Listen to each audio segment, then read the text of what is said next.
Recently, bizarre natural disasters have been erupting worldwide: volcanoes, earthquakes, lightning, floods. In one Chinese city, a volcano suddenly erupted violently, raising the city's temperature to a suffocating degree. Realizing the impending danger, tens of thousands packed their belongings and fled to other cities in search of safety. Inside a moving bus, the atmosphere was chaotic. Everyone was talking about the strange events that had been happening lately, when a young man couldn't contain his emotions and cursed. Damn it, first there were undersea earthquakes and Mount Fuji erupted, killing hundreds of thousands. Now even we have to evacuate. Oh no, I was in such a hurry, I didn't bring anything.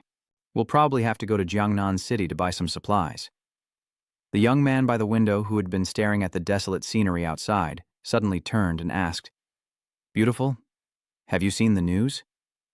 The entire stock of the IU Irma warehouse in Jiangnan City has been cleared out."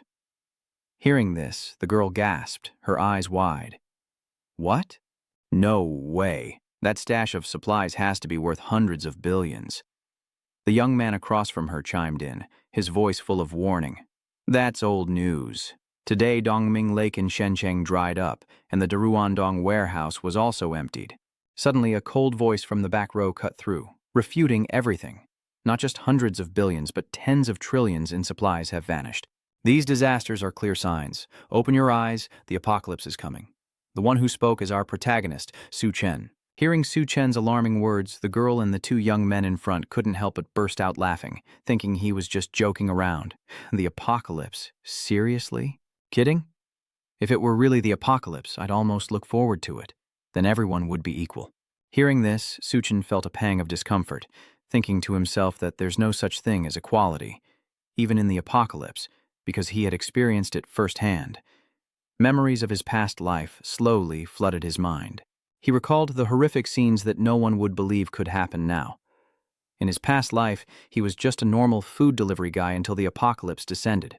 Due to abnormal solar flares, the Earth's core was affected and quickly destabilized, causing global temperatures to soar and the Earth's crust to shift violently. Monsters lurking deep underground began to surface, and a new world order was established. In this new world, resources are scarce.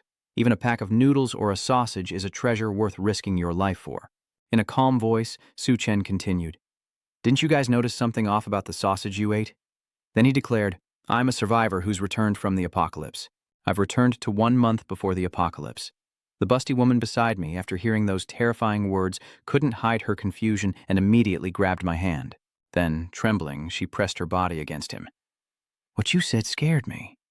Could you—" But the Chen who returned from the hell of the future was no longer so easily swayed. He immediately brushed her hand away, stunning her. "Sorry, I have more important things to do." After leaving the bus at the next stop, Chen quickly heads to his old workplace, Mr. Hama's warehouse. Standing before the vast warehouse, Chen looked up, his eyes firm, and repeated in a low voice, "The apocalypse is coming. So what is most important?" He answered himself. Supplies, of course.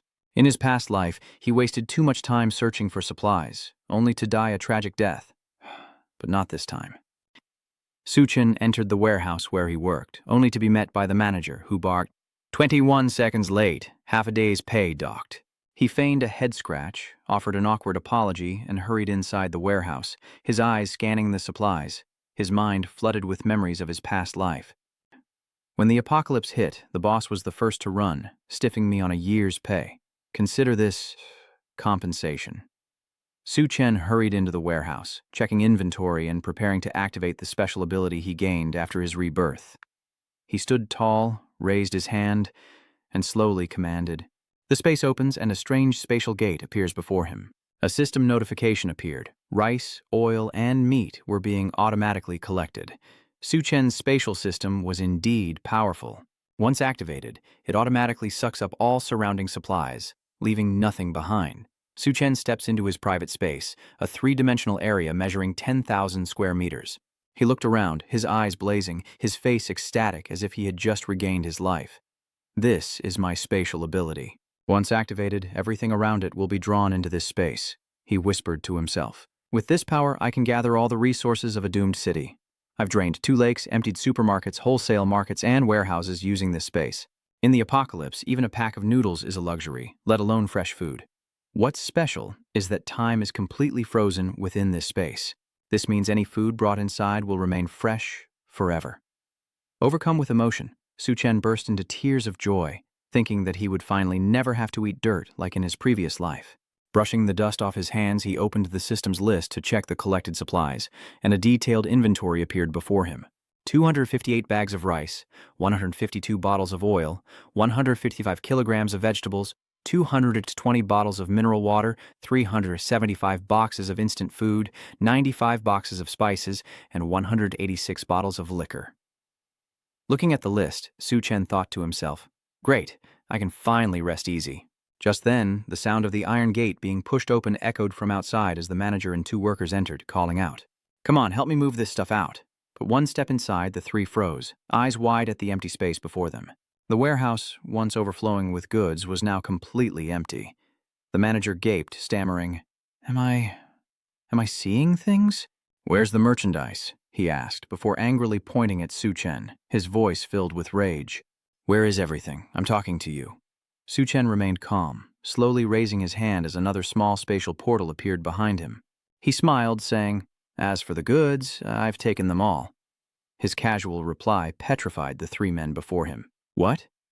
Realizing something was amiss, the manager immediately shouted, "He's trying to escape, get him!" The 2 burly employees rushed to restrain Chen, but in that moment he opened another space gate, quickly jumping back and disappearing inside. Before leaving, he turned back with a smile and a wave. "That's right, I won't be late for work anymore." The employee lunged, but missed.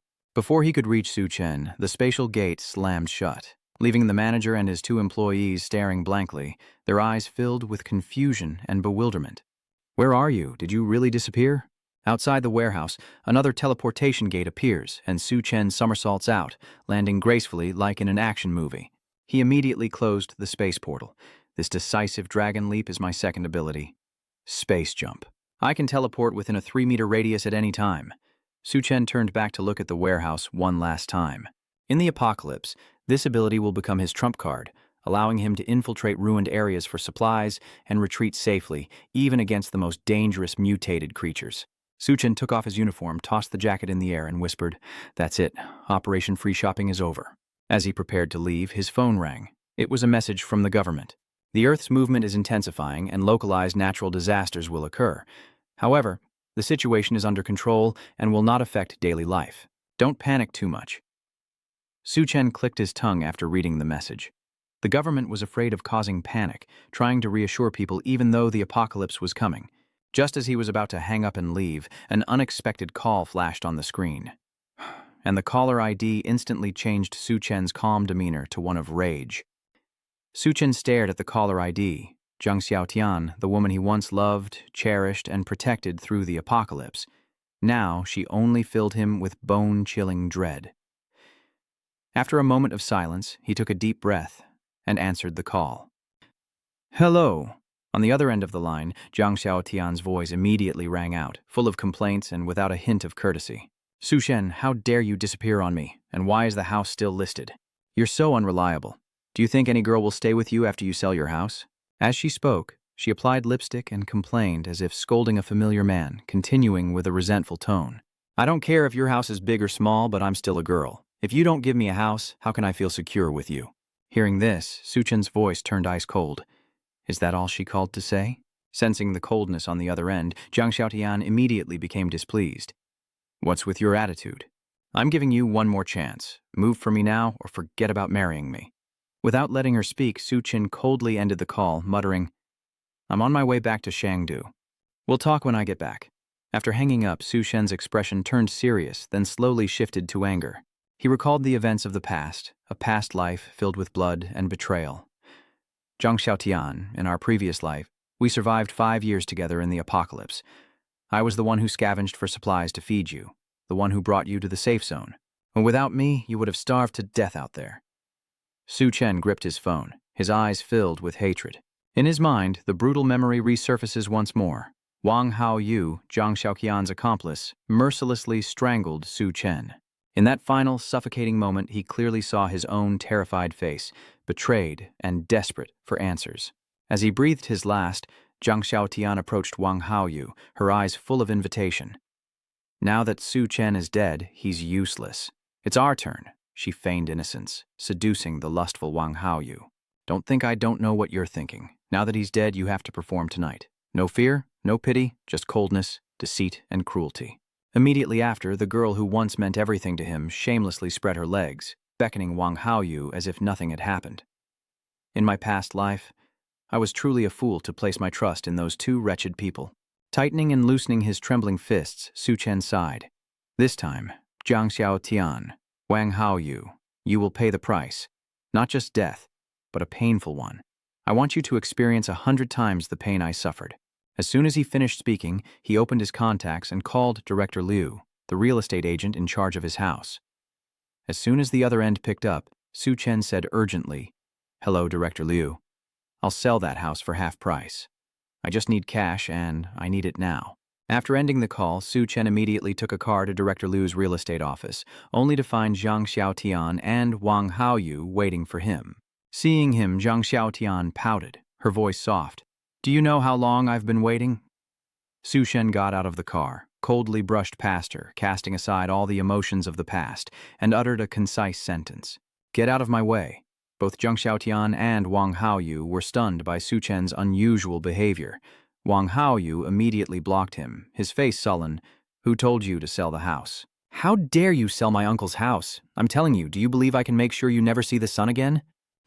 Ignoring the threats and menacing glare, Su Chen wordlessly grabbed Wang Haoyu by the neck, lifting him like a sack of potatoes. Su Leng coldly looked down and said, "I decide what happens to my head." Jiang Xiaotian was horrified by Su Leng's violence and immediately rushed forward to pull at his clothes, crying and pleading. "Let go, what are you doing? Is anyone there? Help, murder." But unlike the weak image she was used to projecting, Su Chen showed no mercy, delivering a thunderous slap that sent her sprawling, dazed, and confused. She touched her cheek, her eyes wide with disbelief as she stared at Su Chen. "You dare?" Meanwhile, Wang Haoyu, choked for too long, teeters between life and death, forcing out, "Xiaotian, let go." Su Chen looked at him with disdain. "Don't worry, you won't die that quickly." As soon as he let go, Wang Haoyu coughed violently, scrambling backward, his eyes filled with terror as if he were facing a real demon. Leaving the deceitful pair to wallow, Su Chen entered the real estate office to continue his plan. "After sleeping together like that, you're still pretending to care? What a cheap act." She didn't seem to understand what was happening and immediately turned to look at Su Chen, shouting, "You stop right there. I'll give you one last chance. Kneel down and apologize, or you can forget about ever marrying me." Without another word, Su Chen turned, his gaze sharp yet benevolent as it swept over the deceitful pair. Wang Haoyu and Jiang Xiaoqian felt the lingering killing intent and shuddered. Immediately, the cowardly pair panicked and fled for their lives, Wang Haoyu yelling after him, "Just you wait!" Su Chen watched them go, clicking his tongue and muttering, "Worthless." Later, at the real estate office, Director Liu warmly offered Su Chen water, but his heart was full of cunning calculations. With a fake smile, he said, "Mr. Su, what do you think about me buying your house?" He figured he could buy the $1 million house for 700,000 from this fool and make a quick profit of several hundred thousand. "Can you pay me today?" Su Chen's words were music to Director Liu's ears. He hastily confirmed with a smile. Yes, let's sign the contract. Payment next week, then we'll transfer the title." Su Chen, holding the contract, quickly nodded in agreement. He thought to himself, he can pick any house he wants as long as he dares to live there. Soon after, the reputable Director Liu immediately transferred the money to Su Chen. Suo Chen opened his phone to check his bank balance. 700,000 yuan had been transferred into his account. With the agreement complete, Suo Chen politely bid farewell to Director Liu. As he left the office, he pondered. Despite the constant natural disasters these days, Chengdu is located in the Central Plains, far from earthquakes, tsunamis, and volcanic eruptions. Moreover, the government has refuted all rumors, so life here remains orderly and peaceful. Suddenly, Su Chen walks past a telephone pole plastered with advertisements for quick loans. A smirk crept across his face as he thought, "What I need most right now is money. And if you dare to lend it, I dare to borrow it all. As for repayment, you can choose the package that best suits me." Seeing the loan ad, Su Chen stopped, wondering, "A loan shark, huh?" Realizing an opportunity had presented itself, Su Chen immediately pulled out his phone and dialed. "Hello, is this the loan company? I have a property ownership certificate. Can I use it as collateral?" After contacting them, Su Chen quickly arrived at the agreed location in the Han Hai International Building. In the office of Dai Hai Lending Limited, the fatty Wang Dahai smoothly explained to Su Chen, "Handsome, your house isn't worth much." Hearing this, Su Chen raised an eyebrow and asked, "So, how much can we borrow?" He glanced at the fat man in front of him, feeling a sense of weariness in his heart. So this is Wang Haoyu's boss. In his past life, this blockhead Wang Dahai died tragically in the mouth of a monster. Taking a drag of his cigarette, Wang Dahai said, holding Su Chen's land deed, "The most I can offer is 500,000, but I'll have to hold on to the deed." Su Chen, not wanting to waste any more time, stood up, placed his hand on the deed, and decisively demanded another 100,000. "I'll finalize it now." Su Chen reassured him, confidently promising that he could repay Wang Haoyu in full within a week. Hearing this confident affirmation, Wang Haoyu secretly rejoiced, realizing that the other party was just a gambling addict, someone who would sell even his own parents to recoup his losses. "Fool, I'll play you to death today," Wang Dahai said, puffing on his cigarette, reminding him that as long as he brought the land deed to mortgage at his company, everything else would be easy. After making a deal with Wang Dahai, Su Chen immediately received 600,000 yuan. Meanwhile, where Zhang Xiaotian and Wang Haoyu were, Zhang Xiaotian touched her bruised cheek, muttering angrily, "I'm just taking back what's mine. What's wrong with that? He dared to hit me. He'll pay for this." Wang Haoyu, clutching his neck in pain, stepped out of the taxi and gritted his teeth. "I'll make that dog pay. My brother will kill him." Suddenly, Su Chen appeared, passing by. Zhang Xiaotian was stunned, startled and confused, then turned to ask Wang Haoyu, "Hey, Xiaoyu, isn't that Su Chen over there?" Wang Haoyu, clutching his neck, his face a mix of pain and anger, nodded in confirmation. "What the hell is that kid doing here?" Enraged, Zhang Xiaotian clenches her fist, determined to get to the bottom of things. "Let's follow him and see what he's been up to these past few days." Su Chen headed towards the Lukthan Hotel, remembering how so many commercial buildings had crumbled before the ravages of the encroaching seawater and the bitter freezing cold. But Lucheng Hotel stood strong through every disaster, and Su Chen strolled inside, lost in thought. "I heard the presidential suite here is fully equipped, even with a swimming pool. It wouldn't be bad to choose this place as a long-term base." Though many warehouses had been emptied, they lacked hot food and fresh vegetables, essential for an ideal shelter. Seeing a guest enter, the pretty receptionist, Lu Han-hee, greeted him with professional courtesy. "Hello, I'm Liu Xiner, the hotel's catering manager. How can I help you?" Immediately, Su Chen stunned her with his request. "Hello, I'd like to reserve 1,000 tables. Is that possible?" Liu Xiner could hardly believe her ears and asked in disbelief, "Oh, 1,000 tables?" After a moment of surprise, she quickly regained her composure and replied with a smile, "Yes, we can. We have packages for 5,000 yuan per table, 10,000 yuan per table, and higher options at 30,000 or 50,000 yuan per table." As she spoke, Liu Xiner stole glances at Su Chen, secretly marveling at how this imposing young man was actually a low-key rich kid. Su Chen smiled calmly and chose, "Then 10,000 yuan per table for a total of 10 million. I'll put down a 500,000 deposit and pay the rest in a week." After confirming with the hotel, Su Chen silently assessed that the standards of the six-city hotel were indeed as high as rumored. With a radiant smile, Liu Xiner warmly invited, "A deposit of 500,000. Is that all right? Please follow me this way to make the payment." Su Chen nodded and smiled. The estimated cost of ingredients has reached 500,000, but to build relationships with the wealthy, it's worth it. In business, the most important thing is knowing how to be tactful. As she led the way, Liu Xiner curiously asked, "Excuse me, how should I address you?" Su Chen coldly replied, "Su Chen." Liu Xiner, unable to contain her curiosity, continued, "Mr. Su, are you booking a banquet for a wedding?" As if struck by an idea, Su Chen nodded. "Yes, a wedding, and please book me a presidential suite." With payment and deposit complete, Su Chen left the Lucheng Hotel in high spirits, thinking of the happiness to come. A 10 million banquet, 500,000 deposit, all settled, just the final payment remains. In this scorching apocalypse, even an ice cube is worth hundreds of millions. It was Liu Xiner's first time seeing a presidential suite, and she couldn't hide her excitement, thinking, "Oh my God, this is a honeymoon suite. Whoever marries him will surely be blessed with happiness. This girl is pretty, but she curses a bit too much." Meanwhile, Zhang Xiaotian and Wang Haoyu were secretly observing from outside. After witnessing Su Chen's transaction and conversation with the hotel staff, Zhang Xiaotian approached Liu Xiner and asked, Hello, I'd like to ask what the person who was just here was doing. Liu Xin'er looked at her and inquired, That person, are you? Zhang Xiaotian immediately replied, He is Su Chen, my boyfriend. Hearing this, Liu Xin'er was momentarily saddened, but replied, Your boyfriend just booked a 1,000-table banquet at our hotel and put down a 500,000 yuan deposit. You're so lucky to have such a boyfriend. Liu Xin'er scrutinized Jiang Xiaoxi, clicking her tongue to herself, thinking, This girl is only a 7. Her temperament isn't even as good as mine. Is Mr. Su into this type? After hearing the receptionist confirm the matter, both Jiang Xiaoxi and Wang Haoyu were stunned, shouting in unison, No way. How could he afford to book 1,000 tables?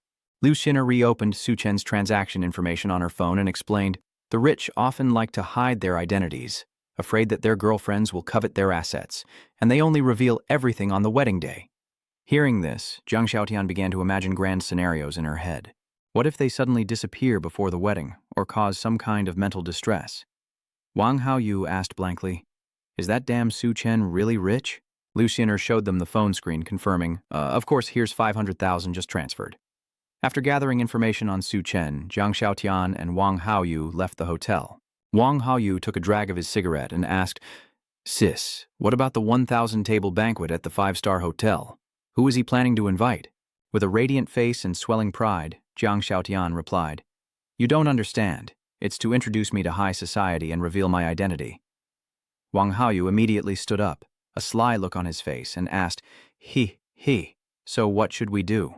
With a dismissive wave, Zhang Xiaotian declared, I'll take the initiative and give this bootlicker a chance to expose himself. She never dreamed of such a scene, yet it was unfolding with the sycophant, Su Chen. Meanwhile, Su Chen sat seriously at his desk, carefully recalculating his expenses. 700,000 yuan from the house sale, 600,000 yuan in high-interest loans, and 550,000 yuan spent on takeout. But after the previous free shopping spree, many necessities remained unbought, and even with just the deposit paid, the remaining 800,000 wasn't much. Of the 36 stratagems, running away is the best. An idea suddenly struck Su Chen, his eyes shining like he'd seen the light of the future.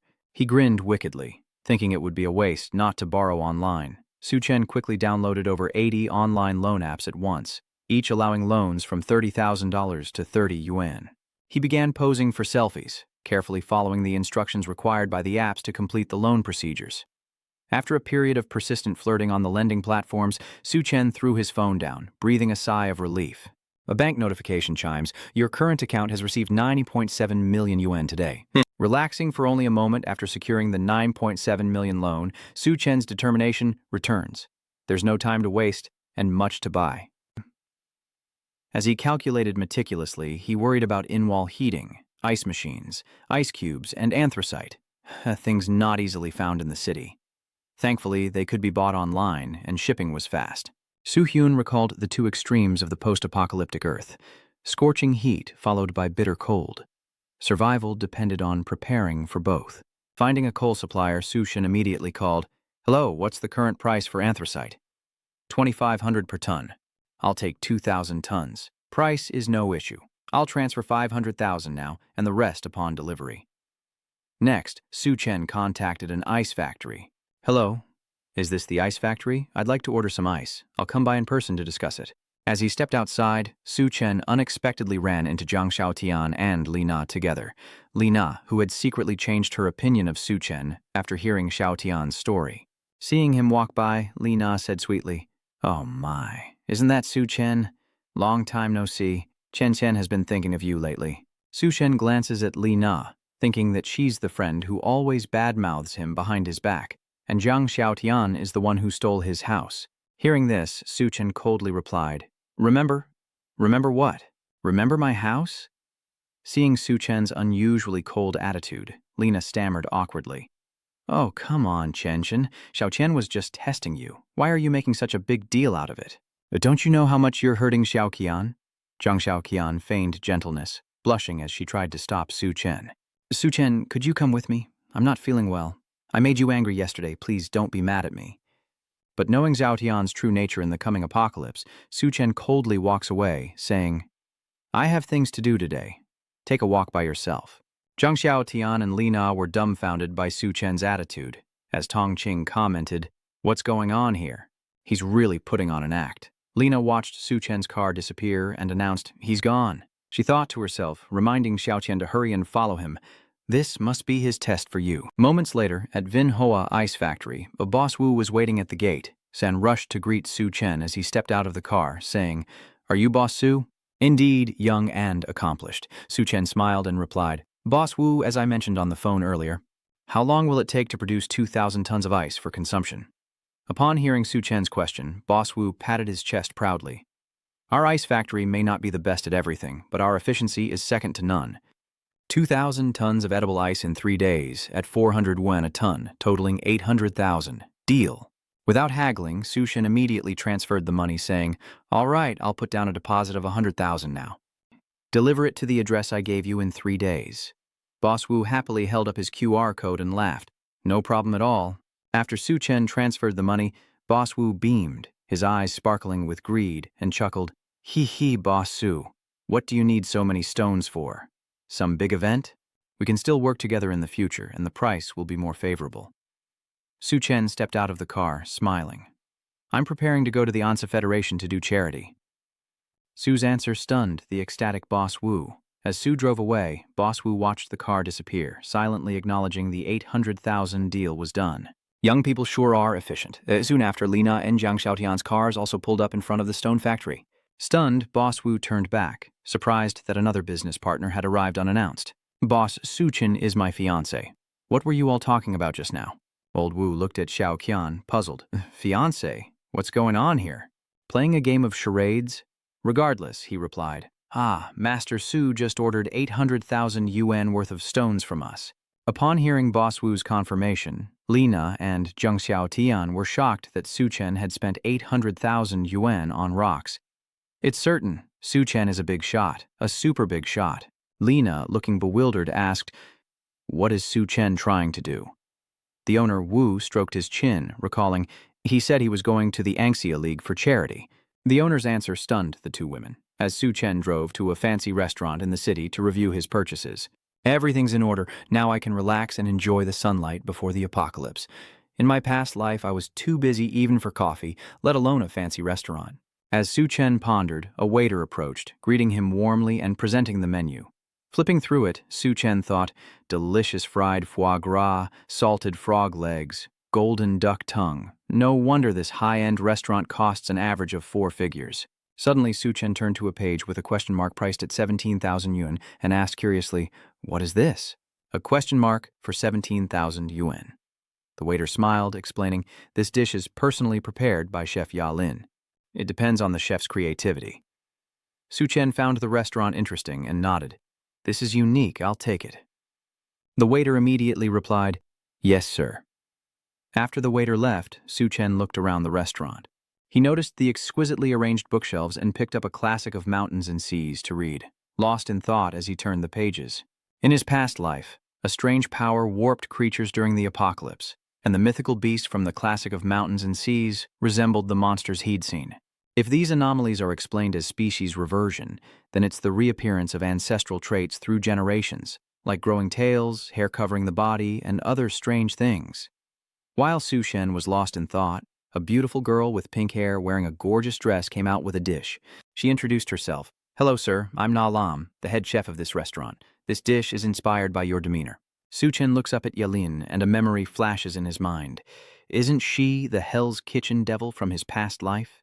In the apocalypse, Na Lam was known as the Hell's Kitchen devil, capable of turning the rotten meat of mutated beasts into irresistible delicacies. But anyone who ate them would inevitably die. Na Lam noticed Tathan's bewildered expression and thought to herself, What's with that look? Afraid a beauty like me would poison your food? She smiled, trying to explain. This dish has 5 layers of flavor, like the 2 sides of life. One side seared in oil, the other fried crisp in layered batter. One steak, 2 flavors irresistible to the palate. 17,000 yuan well spent. As he savored the dish, he wondered if she'd cook for him in the apocalypse. But who knows if she'd poison him? Meanwhile, outside, Li Na and Jiang Xiaotian were secretly observing, Li Na swatting at mosquitoes with a grimace. I heard a single dish at this restaurant costs over 10,000 yuan. Your husband must be a second-generation rich kid. If you become a rich woman, don't forget your sisters. I'm about to be eaten alive by mosquitoes. Jiang Xiaotian, her eyes glued to the scene inside, nodded in agreement. Yes, I'll definitely become a rich woman. After enjoying a meal at Na Lam's restaurant, Su Shen continued his journey to the Century Bar. Standing at the entrance, he thought to himself, the Century Bar, the most extravagant place to spend money in Thuongdo, where rich kids have spent millions, and he doesn't even know what abalone looks like. But when the apocalypse arrives, such extravagant places will be gone. In my past life, my biggest regret was never setting foot inside. As Su Chen held his drink, lost in thought, a group of excited girls gathered around him, their voices full of excitement. Huh. Handsome. Why aren't you drinking?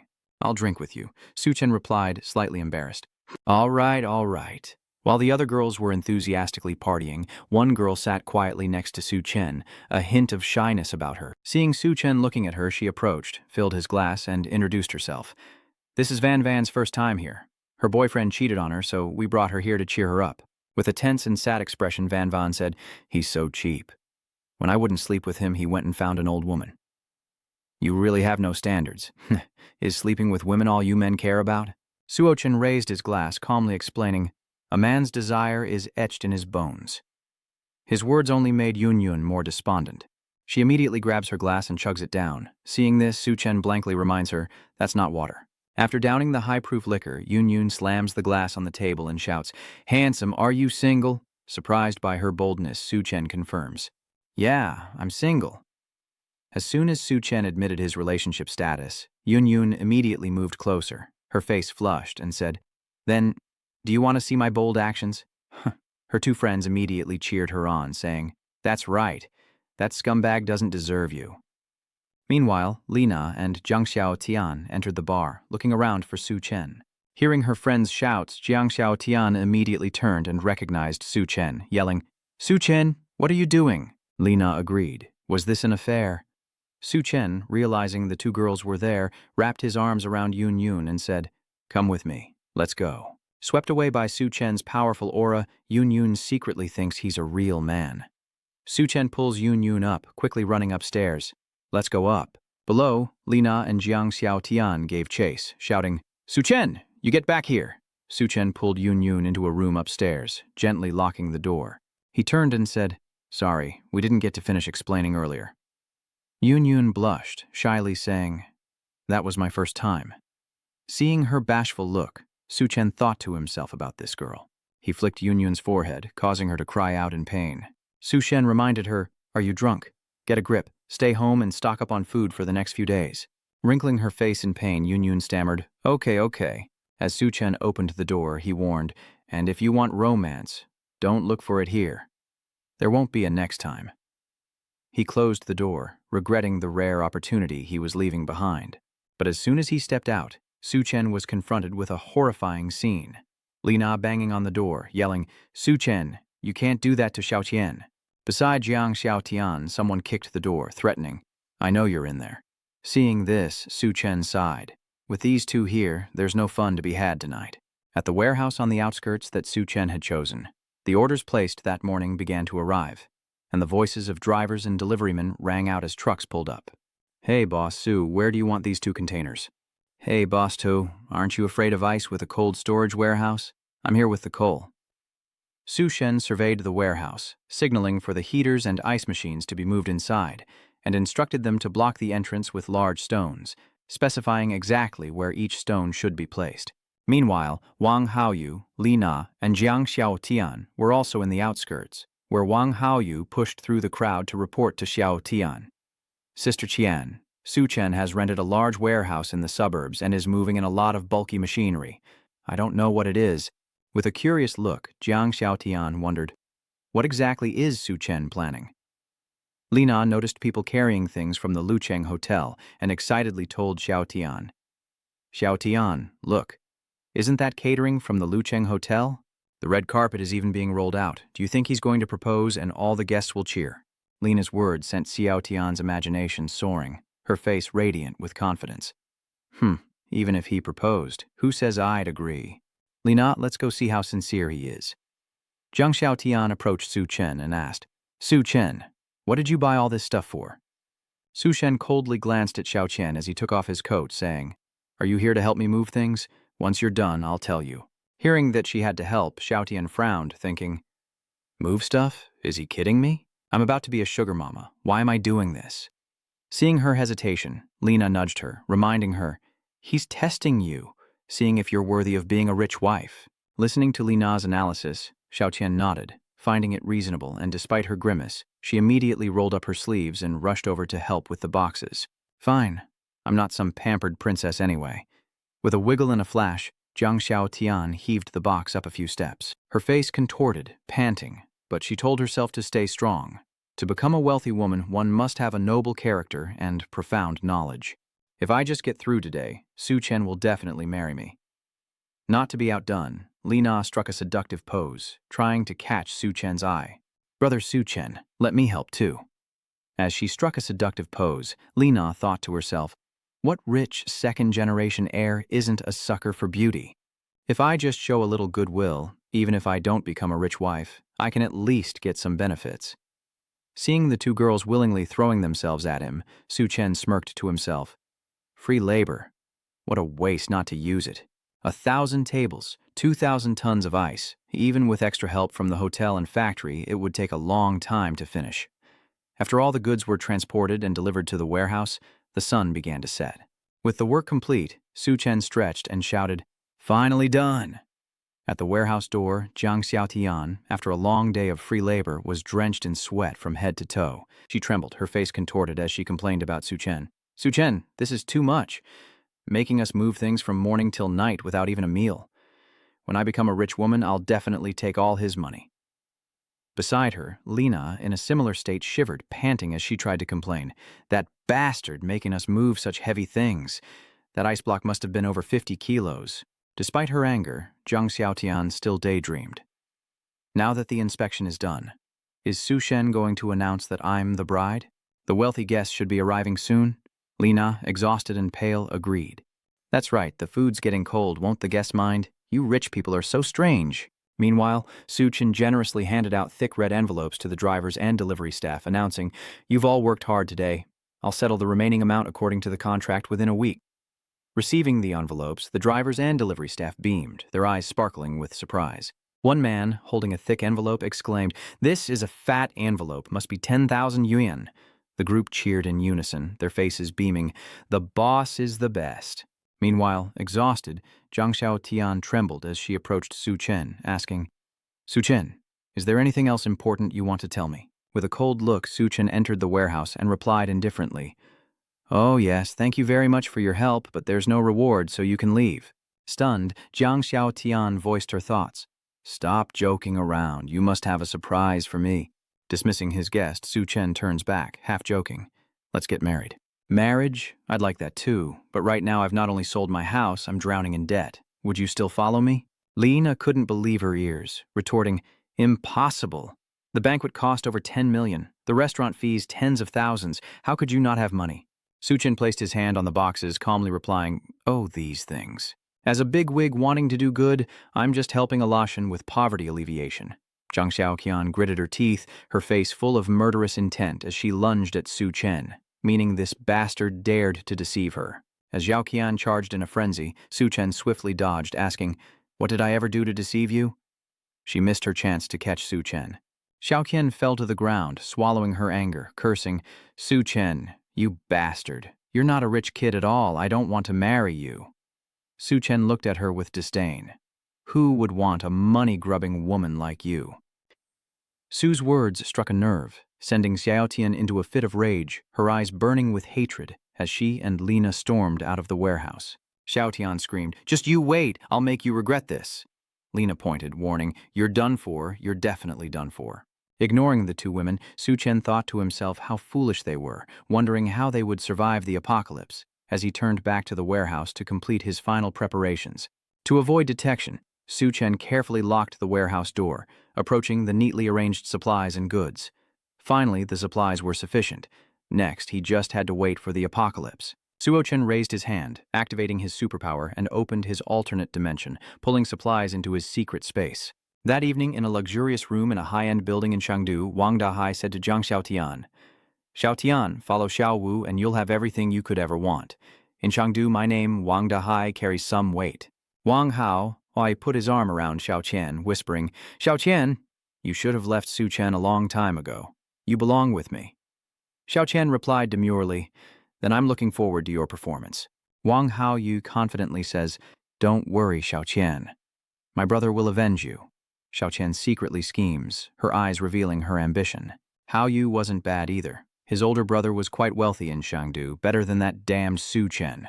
Just as she was lost in thought, a voice suddenly echoed from the table behind her. This woman really isn't picky, is she? Startled, Xiao Qian turned around, stunned to see Su Chen. Why is he here? Enraged, veins popping, Wang Haoyu pointed at Su Chen and yelled, Brother, that's him! He's the one who attacked me before. Wang Dahai's face darkened as he glared at Su Chen. I was just about to look for you, you little bastard. You've got a lot of nerve laying a hand on my brother. Wang Haoyu asked his boss from behind, Boss, do you know him? Wang Dahai replied, This kid borrowed 600,000 yuan from me before, using his house as collateral. The repayment deadline is tomorrow. Wang Haoyu grinned, finally understanding. Looks like we can settle old scores and new. Zhang Xiaotian looked at Su Shen with disdain, saying he'd never be able to repay Brother Hai's debt. She was glad she'd cut ties with him. Lina chimed in, saying he'd borrow money for anything, truly reckless. Su Chen finished his meal, wiped his mouth, and spoke calmly. He can't even let a man finish his meal. Wang Dahai approaches, threatening him. Kid, you better have my money tomorrow. Still want to drink at the hotel, huh? Are you looking down on me? Don't tell me you can come up with 600,000 yuan tonight. Wang Haoyu and his men began to act recklessly. Boss, no need to waste words on him. This good-for-nothing dared to lay a hand on my brother, beat him to death. Seeing the tense situation, Liu Xin'er hurried forward, trying to mediate. Sirs, what are you trying to do? Let's talk this through. Wang Dahai pointed at his younger brother, grinning as he said, Talking, sure. She says the kid needs to kneel and apologize to me and my brother, and we'll let it go. Liu Xin'er looks hesitant and turns to ask Su Chen. Mr. Su, what's going on? Su Chen reassured her, it's nothing, just some hooligans.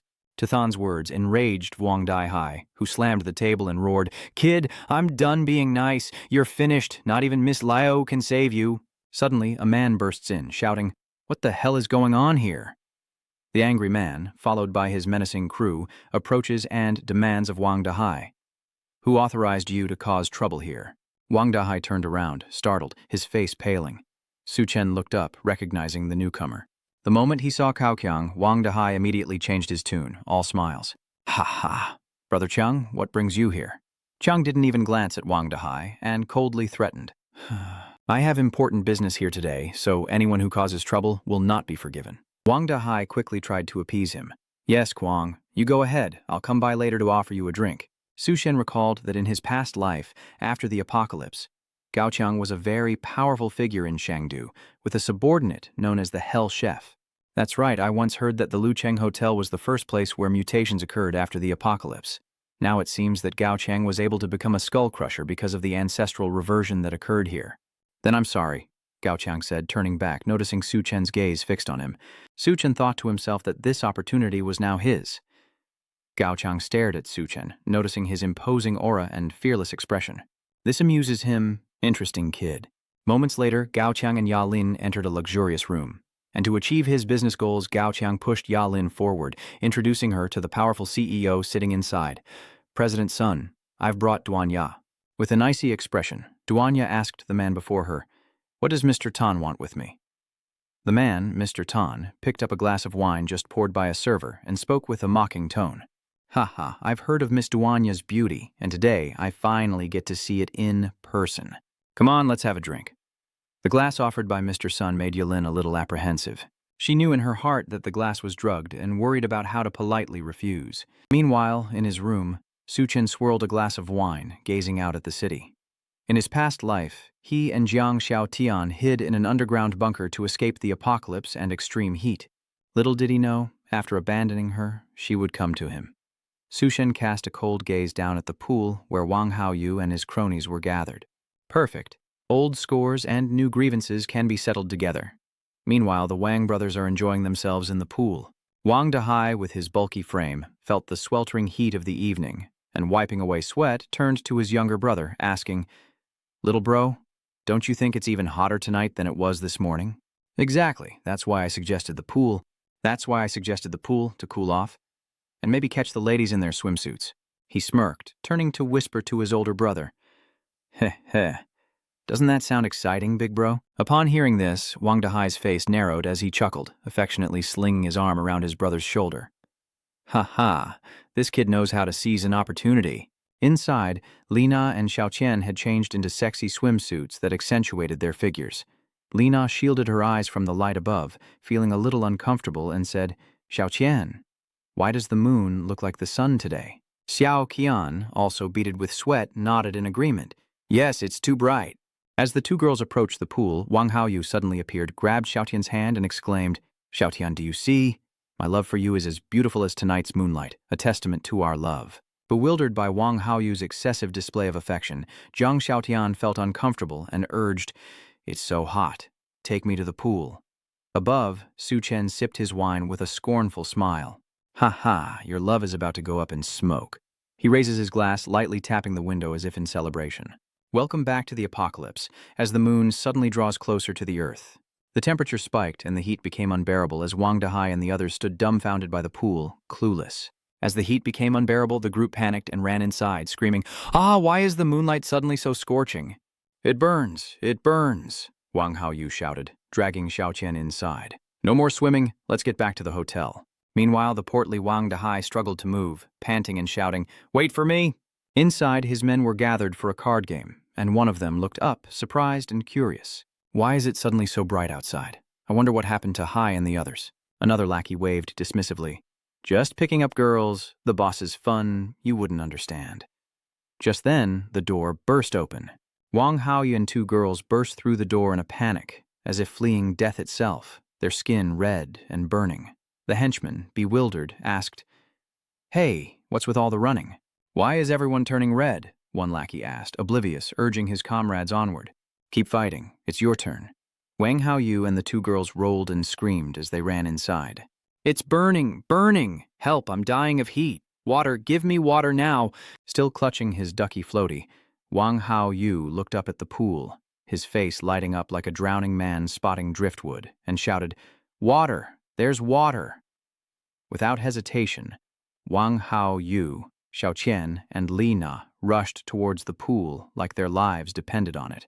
Having cooled down, Wang Haoyu gasped for air, feeling alive again, while the two girls fought over each other. Get out of here. This water is mine. Move. The underlings exchanged confused glances, asking, Hey, what happened to you guys? Where's Brother Hai? Hearing his brother mentioned, Wang Haoyu panicked and shouted, That's right, where's Big Brother? Just then, the door burst open, and Wang Dahai stumbled in, his body covered in steaming burns and blisters as he desperately cried for help. Seeing their leader, Wang Haoyu and his men rushed over in a panic. Boss, are you okay? Get the burn cream, where is it? Hurry. Xiaoyu, you left me behind to run? Boss, I was wrong. I'll never abandon you again. Upstairs in Cao Kuang and Nha Lam's room, Tan, seeing Nha Lam stalling, speaks up. Heh, beautiful. Won't you drink? Seeing the awkward situation, Cao Qiang interjected.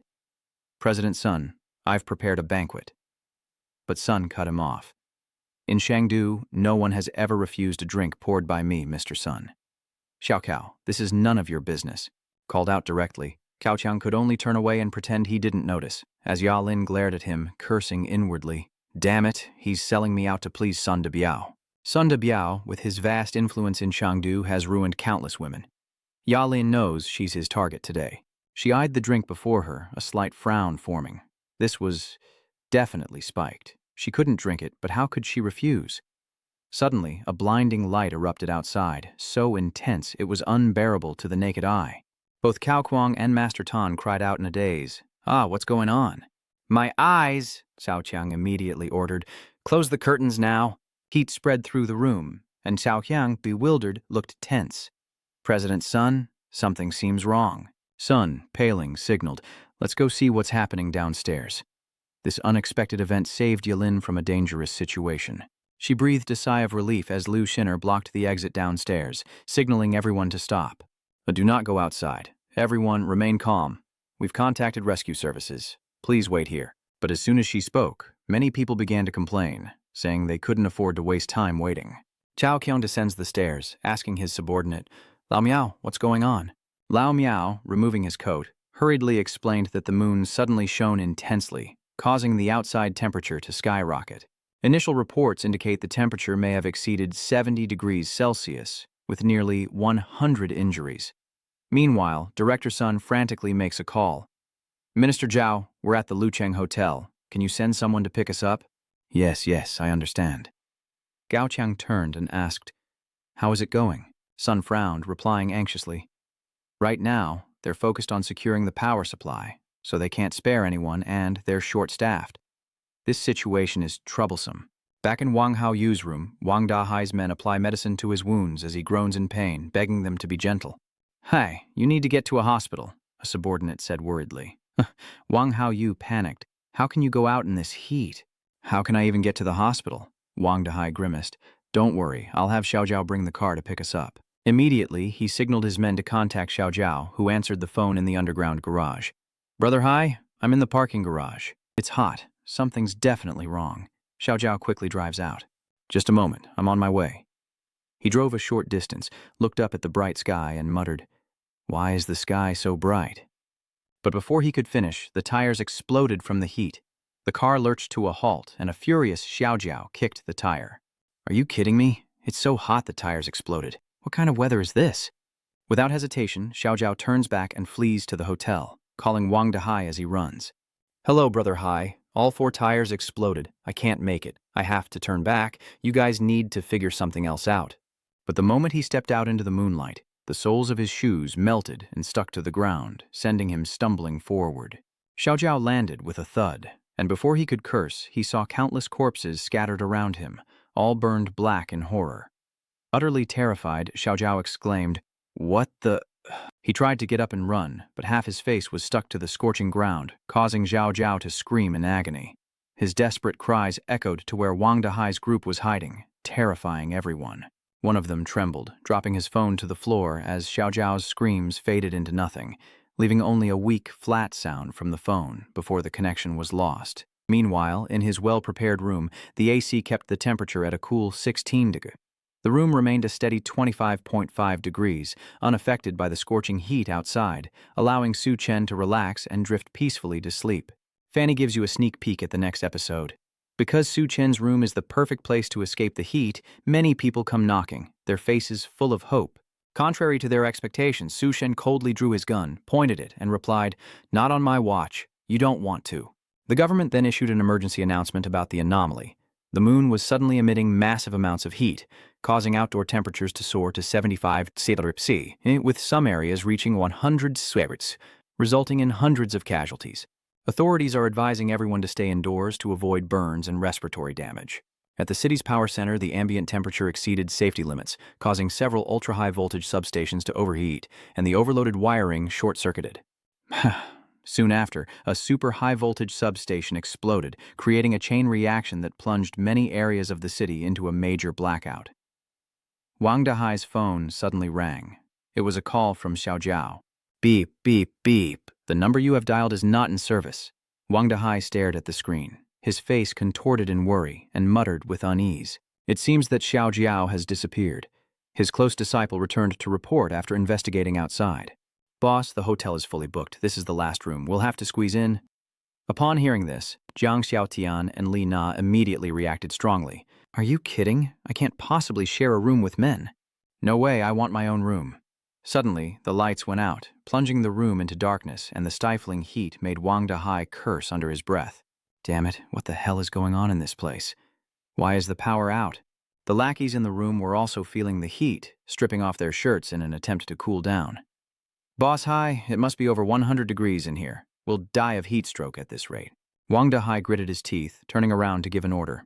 They had to find a way. Suddenly, Jiang Xiaotian speaks up with a bold idea. I remember Su Shen's presidential suite has a pool. We can go take it over. Meanwhile, inside his room, Su Chen leisurely swam, reminiscing about his past life. He vividly remembered the hidden dangers in Shangdu's power grid due to improper maintenance. Despite reinforcements, the city's power grid finally explodes, leaving everyone who relies on the power company in the dark. That's why in this life, Su Chen specifically chose a room with a private pool, prepared standing air conditioners and large-capacity batteries to ensure a continuous power supply, and even prepared a large ice bucket to keep the room temperature stable. Chen enjoyed a glass of fine wine while leaning back on the sofa, enjoying the cool and relaxing space. It seems a few laps in the pool burned more calories than he thought as his stomach rumbled, causing him to chuckle in surprise. Ha, he's hungry. Without hesitation, Chen opened his alternate dimension, retrieving a feast of delicacies: asparagus, creme caramel, crab, steak, fried chicken, steamed buns, and mantou. He eagerly split his chopsticks, grinning with delight. All right, buddy. For the first day of the apocalypse, a simple breakfast like this will do. He chuckled to himself, wondering if anyone else was having such a light breakfast. Ha ha! As Chen ate, he wondered when Gaoqiang's opportunity would arise. But before he could even finish his meal, there was a loud knock on the door. Chen sighed. That's the second time. A familiar voice echoed from outside. Open up, Chen. I know you're in there. Without hesitation, Chen stepped out, and as he opened the door, a wave of cold air rushed out, stunning the group outside. Unbelievable. It's cold air, Wang Dahai stammered, eyes wide. Standing in the doorway, Chen coldly asked, "What do you want?" Wang Haoyu glanced inside, saw the fancy food, cool air conditioning, and clean pool, and immediately lost his composure, shouting, "Ice! Big bro, it's really ice cold in here. This room not only has a pool, but also electricity, air conditioning, and even gourmet food." Outside, Li Na, Zhang Xiaotian, and Wang Haoyu were angrily shouting, "Chen, we're about to die. Why are you enjoying yourself in there alone?" "That's right, you're being too selfish. Get out of this room and come out here yourself, or don't force our hand." Without hesitating, Wang Dahai immediately pushed open the door and stormed in, snarling, "You brat, you're going to pay me back my money. But I'll let you off the hook. Consider it your interest for the last few days. Otherwise, I'll throw you out." But the moment he stepped inside, Chen didn't hesitate, his face ice cold, as he immediately drew his gun and fired, gifting Wang Dahai a lead candy straight into his side. Wang Dahai looked down at the blood blooming on his side, his face pale, his eyes trembling, as Chen coldly warned the others not to take another step. Death! The unexpected gunshot sent the whole group reeling, stunned in disbelief. He really has a gun. Wang Dahai winced in pain, clutching his stomach, his voice faltering. "Chen, you actually managed to get a gun? Fine, you win, I surrender." But as he spoke and tried to take another step, bang! Chen fired again, this time shooting Wang Dahai directly in the leg. The gunshot echoes, terrifying the crowd, as Wang Dahai screams in agony. "Ah, my leg!" Chen indifferently raised his gun again, his voice full of murderous intent. "Then get out. Stop with the nonsense. Do you want to die? I'm counting down, so disappear from my sight immediately." 1, 2. At the same time, downstairs in the lobby, Gao Qiang's angry voice echoed. "What? Your hotel has no food?" Lu Jinner apologized, explaining on behalf of the hotel that a large banquet had depleted their supplies, and they weren't expecting a delivery until today. The agitated CEO doused himself with water to cool down, then gritted his teeth and ordered, "Bring me all the remaining food and water." His words were immediately met with angry protests. "You took all the water, and now you want the food too? Damn it, you're leaving us with nothing. Just because you have money doesn't mean you can do whatever you want. If you're so rich, why don't you just leave? Water and food should be shared equally. Why should we give it all to you?" Cao Chang's men, hearing these complaints, flew into a rage, their eyes blazing, veins popping. "What's this? Someone unhappy? Should I drag him out myself? A bunch of losers think they can compete with me?" Suddenly, the elevator doors opened, and Wang Dahai's group stumbled into the lobby, screaming in panic. "Help! Chen killed someone." Gao Qiang frowned and immediately stepped forward to investigate. Seeing the bloody wound on Wang Dahai's side, his eyes darkened. It was a gunshot wound, and not many people could get their hands on guns. It seems the one above is very dangerous. Wang Haoyu frantically supports his leader. "Big brother, what's wrong?" Zhang Xiaotian couldn't stay calm and immediately screamed. She claimed that Chen's room had electricity, air conditioning, and even a swimming pool, causing an immediate uproar. They surrounded Zhang Xiaotian, bombarding her with questions. "Are you telling the truth?" "Girl, don't lie to us." Xiaoqian angrily spat out each word. "I saw it with my own eyes. Ice, tons of food, even fried chicken and wine. It's like paradise." The crowd was ignited, rushing towards Chen's room. Why should he live in comfort while they suffered in the heat? Damn it, how did that kid get ice and air conditioning? We can't let him enjoy it alone. The crowd outside began to chant angrily, demanding that the boy hand over his ice and air conditioner. "Mommy, I want fried chicken." Behind him, Cao Kuang gave his men an order. "You guys go monitor the situation. You know what to do, right?" The henchman immediately nodded. "Don't worry, Kuang." Just as the group approached to knock on Su Shen's door, it swung open. Su Chen coldly asked, "What is it?" Feeling the cold air emanating from the room, the group outside immediately marveled. "It's so cool, it feels like every pore is breathing." A young man glanced inside and said, "Su Chen, my friend, we've come to negotiate. Can't you see these are hard times? You're the only one in this whole hotel with AC. Could you let us in to escape the heat? Young people should respect their elders." "Looking at you, I bet you're the helpful type." Just then, a kid butted in, asking, "Where's the fried chicken?" Spotting the fried chicken on the table, he cried out excitedly, his mouth watering like a man starved for days. Like an arrow, he darted inside. "Mom, fried chicken!" "I want fried chicken." As expected, the boy was immediately thrown back by a strong force, a red welt rising on his stomach. The boy's mother screamed as she saw her son unconscious. "Son," Su Chen, standing in the doorway, spoke in a chilling voice. "Discipline your children, or I'll gladly do it for you." Witnessing Su Chen's decisive actions, the crowd outside was enraged, their eyes filled with resentment. "He's just a child, how could you do that? You murderer, you're a killer." Some, enraged, charged toward Su Chen, demanding justice. "You don't belong here. Get out. He's just one man against all of you." Without another word, Su Chen opens fire. A bullet pierced the forehead of one of the men, felling him instantly as his comrades watched in stunned silence. He fell, lifeless, and the remaining two, terrified, soiled themselves as they stared at the gun-wielding Su Chen. "I may be alone, but you each only have one life."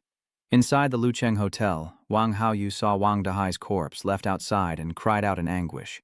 "Bro, why did you leave my bro out there?" His men struggled to hold Wang Haoyu back, telling him to calm down, that Hai was already dead, his wound long since infected, and without medicine in this heat, he wouldn't have lasted. Wang Haoyu's eyes burned with hatred as he roared, "Su Shen. It's all because of that bastard, Su Shen." Upstairs, outside Su Shen's presidential suite, Jiang Xiaotian and Lina pleaded desperately into the camera. "Brother Shen, I know you wouldn't bear to shoot us. You were just trying to scare Wang Dahai, right? Su Chen, have you forgotten how much I love you? Well, just let us in, and you can do whatever you want." "My dear, let them in so you can cool off. We're willing to keep you company tonight." Su Chen opened the door with a smile. "Such a touching sisterhood. Come on in." The two girls' eyes lit up as if they'd struck gold. "Really? I knew it. I won't abandon you. What a kind brother." But before she could celebrate, Wang Haoyu suddenly lunged forward, his face full of murderous intent. "Get out of the way. I'm going to kill him." Just as Wang Haoyu's hand was about to reach him, Su Chen calmly closed his eyes and said coldly, "Anyone who crosses this threshold will die." With that, Su Chen raised his baseball bat and swung a fatal blow straight into Wang Haoyu's face, sending him flying backward. In a panic, Wang Haoyu tumbled like a ball, knocking into Jiang Xiaotian and Li Na, sending all three of them screaming in pain. With a baseball bat in hand, Su Chen slammed it into the ground, his cold eyes radiating murderous intent. "Go on. Call your wives. Come on in." Terrified by Su Chen's deathly aura and murderous demeanor, the two women twisted their faces in fear and immediately turned tail, shouting in unison, "We're not going in. We're not going in. Okay. Yes, yes, yes. Outside is just fine." Su Chen cast an icy glare at the two girls sprawled on the ground, offering a chilling reminder. Leave. He didn't need to say it twice. Jiang Xiaotian and Li Na scrambled away as if possessed, leaving Wang Haoyu to crawl after them, desperately crying, "Sister Qian, wait for me." Su Chen looked up at the ceiling, where a machine gun with facial recognition was installed, thinking that not leaving would be a death sentence. A moment later, a large vehicle appeared in front of the entrance to the Lucheng Hotel. The tires have been replaced with chains to withstand the extreme outdoor temperatures, and the people inside the hotel rejoice at the sight of the rescue team. Look, it's the rescue team's vehicle. The wheels are replaced with tracks and the windows are insulated. It must be the rescue team. Great, we're saved. The vehicle stopped in front of the hotel, and the rescue team, clad in heat-resistant gear and armed, disembarked. A soldier stepped forward, loudly demanding, "Everyone stand back and clear the way. Is Academician Liu Zhengguo here?" Immediately, Academician Liu stepped forward to identify himself. The young soldier quickly presented him with a hazmat suit, explaining, "Academician Liu, we're the rescue team. Put on this protective suit and come with us. Seeing that the rescue team was only there for one person, the crowd immediately stirred. A man shouted, "Wait, aren't you here to save us?" Another chimed in. "That's right, you can't just save him." A rescue worker stepped forward, reassuring everyone to remain calm. The government is launching a rescue operation, and 12 a.m. is the lowest temperature of the day. Tonight, you can head to Silicon Valley Square, the nearest relief point. Hearing the rescue workers' news, everyone cheered with joy. Really? Rescue efforts will officially begin tomorrow morning? Great, the government isn't completely paralyzed. However, old Master Zun behind him looked displeased. He lunged forward, trying to take advantage, yelling, "I'm the son of Sun Dukbu Corporation. I'll give you 100 million to bring me an insulated suit. I need to leave now." But President Tan was clearly no match for the well-trained soldiers, and a rescuer immediately subdued him, reminding him, "Academician Liu Zhengguo is a geology expert, vital to this disaster. Please don't interfere with our actions." In pain, Tan berated Gao Qiang. "Gao Qiang, you bastard! What am I paying you for? Go get me an insulated suit." But before the barrel of a gun, everyone is equal. Cao Qiang's men were stunned, not daring to resist, and ignored President Tan's words. After rescuing Dr. Liu, the rescue team quickly retreated, shouting, "All clear to retreat." As they left, Zhang Xiaotian suddenly approached, grabbing a soldier's hand, her face filled with fear. "Soldier, wait. Upstairs, there's a crazed killer up there." Lena rushed over, shouting, "That's right, that crazy murderer has a gun. He almost took us with him. We can't let him get away." A soldier named Xiaofeng removes his helmet, determined to stay behind. "I'll stay. I know what I'm doing. You go on ahead with the hazmat suits. I'll contact you when I'm done here." Xiaofeng's comrade warned him, "Xiaofeng is in a special period. Don't be impulsive." But Xiaofeng had already taken off his protective suit, gun in hand, and headed upstairs, muttering, "Let's see just who you are." Standing behind her, Zhang Xiaotian grinned wickedly. When Su Chen is shot, Ming will be safe and sound in the waiting room for rescue. In the corridor leading to Su Chen's presidential suite, the silence was deafening. Hiding behind a corner, Xiaofeng warily scanned his surroundings, his eyes suddenly locking onto a potted plant across from him. Yes, the camera. The camera Su Chen placed in the pot to monitor movements outside captured Xiaofeng lurking about. Suddenly, the door to Su Chen's room slowly opened, and an arm reached out, throwing a bomb towards Xiaofeng, who cursed under his breath. "Damn it!" The bomb rolled close and detonated. But surprisingly, it wasn't an explosive. It was a tear gas grenade. A thick cloud of smoke billowed around Xiaofeng's feet, causing him to cough violently. He grimaces, "Damn, tear gas." Coughing, eyes burning, Xiaofeng shuts them tight, thinking, "This isn't good, time to retreat." As Gu endures and seeks escape, a figure appears behind him. It's Su Chen, baseball bat in hand, ready to strike. Xiaofeng drifted off to sleep, and sometime later he began to awaken in Su Chen's room. He struggled to open his eyes, thinking, "My eyes hurt. Where am I? It feels so cool." Su, standing before him, holding Xiaofeng's military ID, read aloud, "Xiaofeng, Deputy of the Special Forces. Now that you're awake, let's talk." Xiaofeng felt a chill in the air, looked around and wondered, "Is that the air conditioner? Who are you, really? How do you have guns and stun grenades?" Suo Chen put down the gun, replying, "I'm just a recent graduate. I bought the gun and other things while traveling in the Middle East." Xiaofeng couldn't believe his ears. "Are you kidding me?" Su Chen slowly replied, "Believe it or not, it's up to you." He turned and asked, "Did the government set up a rescue point, planning for residents to go there on their own tomorrow morning?" Xiaofeng was shocked and panicked. "How did you know?" "Even though the temperature will drop significantly in the early morning, anyone exposed to moonlight for more than 10 minutes will faint. Many will die on the way to the rescue point." Xiaofeng lowered his head, embarrassed, and replied, "There's no other way. Even with the safe zone established, modifying the rescue vehicles is proving difficult. Many can't hold on any longer, so the people will have to make their own way to the rescue point at dawn."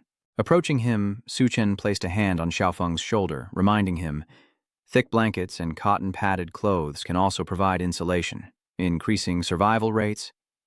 Startled, Xiaofeng exclaimed, "Really?" Holding the gun to Xiaofeng's head, Su Chen replied, "Yes, of course." Petrified, Xiaofeng tried to defuse the situation. "Wait, brother. Let me tell them about the blankets before you kill me, okay? I'll only use the internal comms. Don't worry, I won't call for backup." Contrary to Xiaofeng's expectations, Su Chen immediately cut the binding ropes with a dagger, freeing him. This action leaves Xiaofeng stunned, blurting out, "Huh?" As Su Chen keeps his gun trained on Xiaofeng, he coldly warns, "I respect what you're doing, so I won't kill you this time." But if you dare provoke me again, I won't forgive you." Still confused, Xiaofeng asked, "Aren't you afraid I'll call for backup after I leave?" Su Chen glanced behind him, signaling Xiaofeng to look up. Xiaofeng looks up at the ceiling, immediately panicking and shouting, "A machine gun robot with facial recognition! Where did you get that?"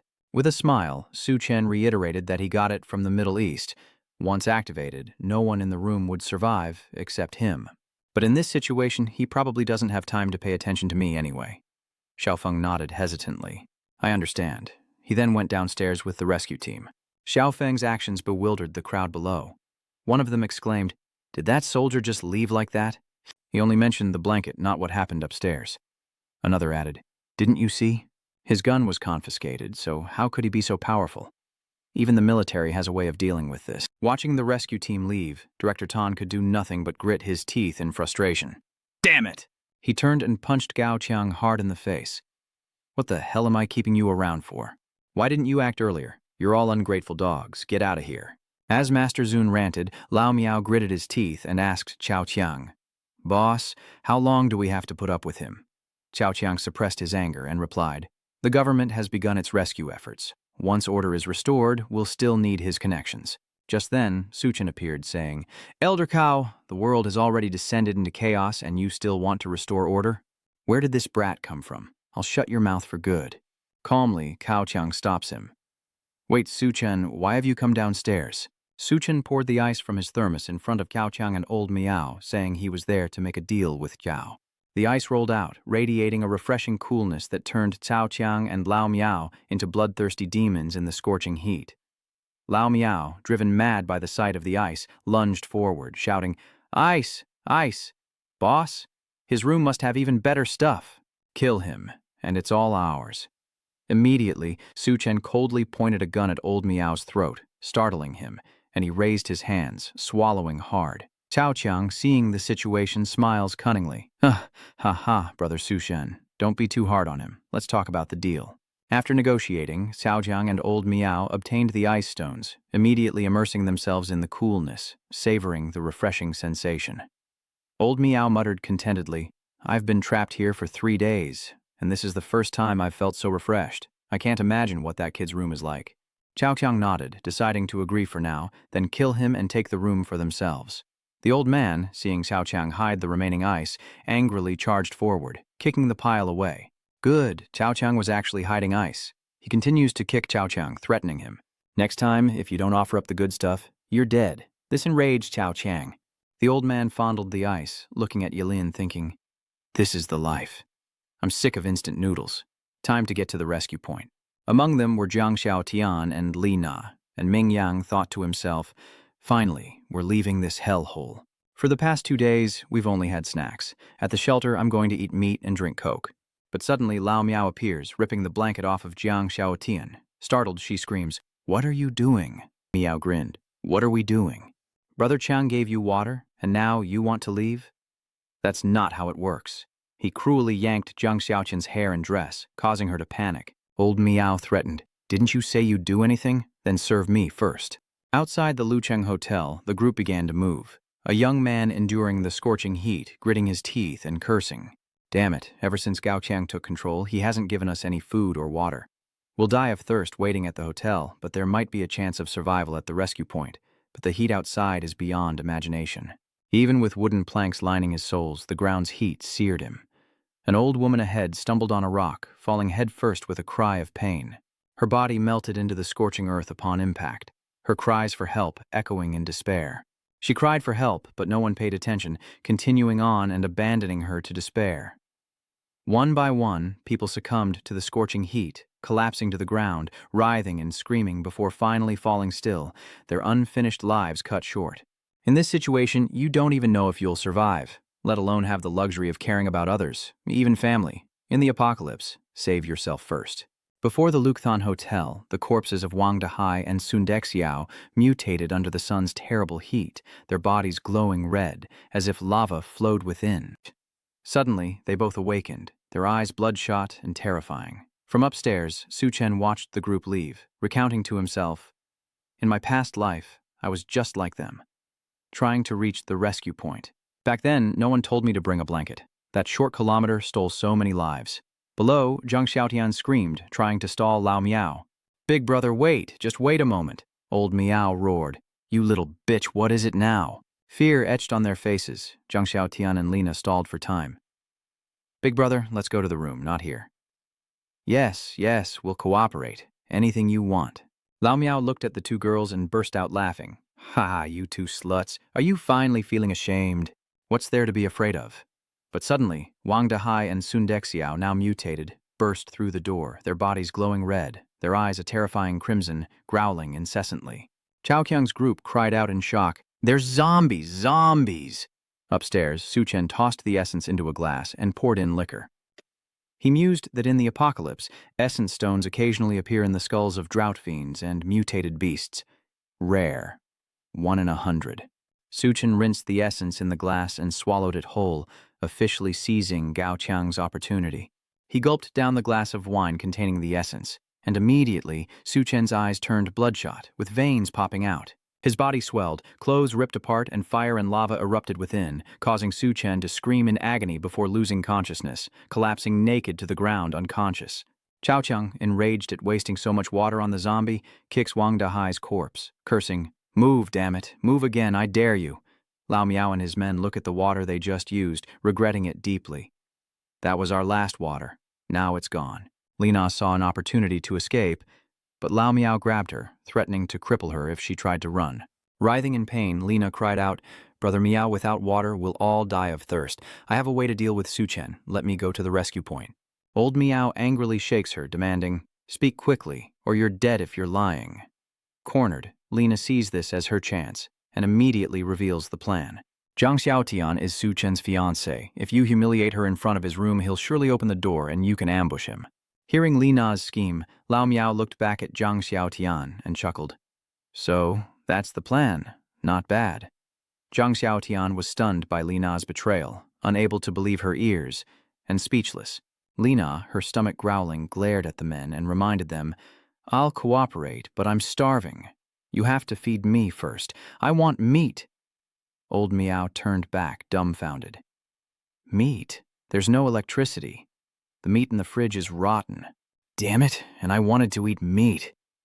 Hearing her demand, Gao Qiang approached, asking with a grimace, "You want to eat meat?" He held out the knife to Zhang Xiaotian, glanced coldly at Lina, and said, "Then do it yourself." Zhang Xiaotian, pale with fear, looked at Lina and asked, "You mean her flesh?" Faced with friendship or survival, Zhang Xiaotian chooses life without hesitation, turning to Lina with a chilling gaze that makes her tremble with fear. Without hesitation, Xiaotian snatched the knife and coldly approached Lina, who was restrained by the two men.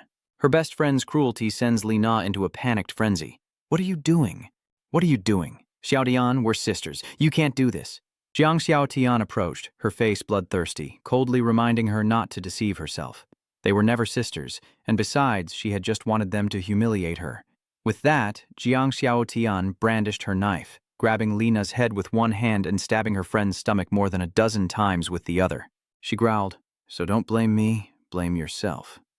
Even the battle-hardened gangsters were stunned by this cold-blooded sisterly betrayal. After dealing with Lina, Zhang Xiaotian stared at her friend's corpse on the ground, laughing maniacally. "Ha ha ha ha ha," she howled. "Su Chen, once I've eaten my fill, I'll drink your blood dry." Chao Qiang calmly turned to Lao Miao and reminded him, "Go deal with that roasted woman. The brothers need to eat to have the strength to face Su Chen." Lao Miao hesitated with a worried expression, but the powerful Chang didn't look at him and continued softly, "Without water, we won't last a day. If you don't want to become a zombie, do as I say." Despite his discomfort, Lao Miao gritted his teeth and ordered his men, "Where is Duanya? Find her." Inside the presidential suite, Su Chen awakens, his body surging with newfound power after absorbing the core. His movement speed skyrocketed, and in an instant he swept across the room, his whole body surging with a strange sensation. As Su Chen stood up, he remarked, "So this is a physical ability? A type of superpower?" Feeling his power surge, he approached and effortlessly shattered the ice in the room, his muscles now far stronger. Suddenly, a knock echoed. Silently turning back, Su Chen scoffs, "Someone else is here." Stark naked, Su Chen steps out and coldly asks, "Duanya, what is it?" Duanya looks up, meets Su Chen's icy gaze, and then inadvertently glances down at what's below. Blushing, she exclaimed, "Hey, aha! You pervert! Startled, Su Chen realized he was naked and quickly tried to recover. Sorry, I didn't mean to. After a moment, they both returned to normal, though still a little embarrassed. Su Chen, now dressed, sat on the sofa and coughed. Well, my resources are limited, and we've only just met. I can't just support you because you're pretty. In his mind, Su Chen thought, based on his past life, Duan Ya was a strong woman. She and Gao Qiang had worked together, and although he had considered recruiting her, the atmosphere was a bit awkward now. Duan Ya, avoiding Su Chen's gaze, explained, besides being a chef, I'm also a top medical graduate with a license and 3 years of surgical experience. No, this room is nicer. It has electricity and ice. I have to prove my worth so I can stay. Su Chen regained his composure. Looking at Duan Ya, she's actually a doctor. Quite the tempting offer, but with resources so scarce, who knows if we'll even survive until tomorrow. Fearing rejection, Duan Ya panicked. Just don't kick me out, I'll do anything. As soon as she said that, Su Chen stroked his chin, a wicked smile spreading across his face. Ha. Since the beauty has spoken, then make yourself at home. Having said his piece, Su Chen's smile fades, replaced by a cold warning. But I must warn you, before me, you only have one choice. Obedience. Don't try anything. Or else, with a smile, Su Chen reminded her, very good, now take off your clothes. Duan Ya was instantly horrified, her eyes widening as she stammered. Is it starting now? Immediately after receiving Su Chen's order, Ya Lin entered the bathroom to begin washing and drying the cage. In the hazy space, she stood under the cool shower, thinking to herself, there's water, electricity, food, and even a bathroom. I really don't have to worry about the heat, being raped, or being eaten. Ya Lin quietly let the water pour over her, her heart filled with both joy and anxiety. To those struggling outside, this place was nothing short of paradise, an oasis in a chaotic desert. But deep down, she sensed that Su Chen wasn't entirely upright, like a perfect painting with a few obscure strokes. As she showered, Ya Lin let her mind wander with endless thoughts. Suddenly, her imagination drifts to images meant for mature eyes only. She pictures herself kneeling at Su Chen's feet, gazing up at him. Suo Chen then lifts her chin, smiles suggestively, and says, next, I'll let you taste a special dish. With a flushed face, heavy breathing, and a partially exposed body, Yalin stares blankly at Suo Chen as if lost in a dream. Her mind then conjured even more daring scenarios. Imagining Su Chen secretly filming her while she bathed, his motives a mystery. Yalin shook her head, trying to calm herself, telling herself to forget it. After all, she accepted this when she came here, but her imagination still ran wild. She imagined Su Chen outside the door, a wicked smile on his face, explaining, I'm not here to peek at you bathing, I'm just here to stop you from doing bad things. When she mentioned her medical experience, Su Chen immediately prepared a nurse's outfit for her, because his little friend was feeling weak and needed care. Yalin put on the tight outfit, accentuating every perfect curve like a sculpture. Looking bashful, she tried to cover the revealing parts, asking shyly, Su Chen, isn't this outfit a little too small? Su Chen stared intently, his eyes never leaving her, then stroked his chin, replying smugly, not small. Definitely not small at all. Simply put, perfection. Yalin turned away, inadvertently accentuating her curves. She looked down at the outfit, muttering, really? Just as the atmosphere was heating up, an unexpected event struck like a bolt from the blue. Jiang Xiaojie, the uninvited troublemaker, pounded on the door, screaming, help me, please. Su Shen, open the door. As soon as Su Shen opened the door, Jiang Xiaojie continued to cry, save me. Outside, Xiao Duang, seeing Su Chen's lack of response, grabbed Jiang Xiaojie's head, baring his teeth in threat. Su Chen, if you don't come out, I'll break down the door. With a look of regret that the fun had barely begun, Su Chen clicked his tongue. Here we go again. He moved to open the door, but Yalin frantically stopped him. Don't open the door. We can't open the door. Those people out there just killed and ate Lina. Before Yalin could finish, Su Chen understood the situation, turning back to coldly ask, are you saying they're eating people? Memories of his past life flood his mind, and without hesitation, Su Chen opens the door, calmly warning the group, don't even think about breaking down this door. If you do, you'll be in for a world of trouble. Meanwhile, Jiang Xiaojie, Gao Qiang, Lao Miao, and the others are putting on a show of a naive girl being forced. Jiang Xiaojie sticks her tongue out, begging Su Chen to save her. Finally, Su Chen appears. With bloodshot eyes and bulging veins, Cao Tiang and his gang grinned maniacally, their bodies trembling with rage. Finally, you've shown your face. Heh heh heh. Su Chen stood by the door, his eyes as cold as ice as he looked out. Cao Qiang had a henchman lying in wait, knife in hand, ready to strike Su Chen by surprise. Just as planned, when Su Chen spoke, the henchman swung his blade, yelling, "Die!" But unknown to them, Su Chen had trained in Vietnam under Master Huynh Tuan Kiet of the Electric Transmission sect, mastering all the essence of martial arts. He had been prepared, observing the cameras and understanding the situation. With lightning reflexes, Su Chen seized the knife-wielding hand, breaking the henchman's wrist with a few basic moves, stunning Cao Qiang and his men. Zhang Xiaojie continued to play the victim, struggling to escape Cao Qiang's grasp, crying, "Let me go." She rushed towards Su Chen, begging, "Su Chen, save me." But contrary to her expectations, Su Chen was unmoved. He coldly choked Zhang Xiaojie, stopping her in her tracks, gasping for breath. Looking at her distorted face, Su Chen remarked that once they officially eat human flesh, their bodies will gradually change, and fangs will grow in their mouths. You're no longer human. Behind those twisted faces, a pack of powerful beasts snarls and growls. Now that the world has become a wasteland, as long as we can survive, so what if we eat people? Zhang Xiaojie's face contorted, fangs grew, her tongue lolled, and her eyes glowed red as she grinned. Your flesh is so delicious. After eating, I feel so full of energy. So I can't wait to taste your flesh, so just die. Zhang Xiaojie lunged at Su Chen, but fate had other plans. A precise kick to the face sent her flying back like a rag doll. The force of the kick sends Zhang Xiaojie flying out the window, but her mutated body allows her to grab onto the wall, narrowly avoiding death as she grits her teeth in fury. Zhang Xiaojie roars, "Su Chen, I will not let you get away with this." But as her suspended body touches the sun's rays, she's shocked, writhing in pain. Ha! It's so hot.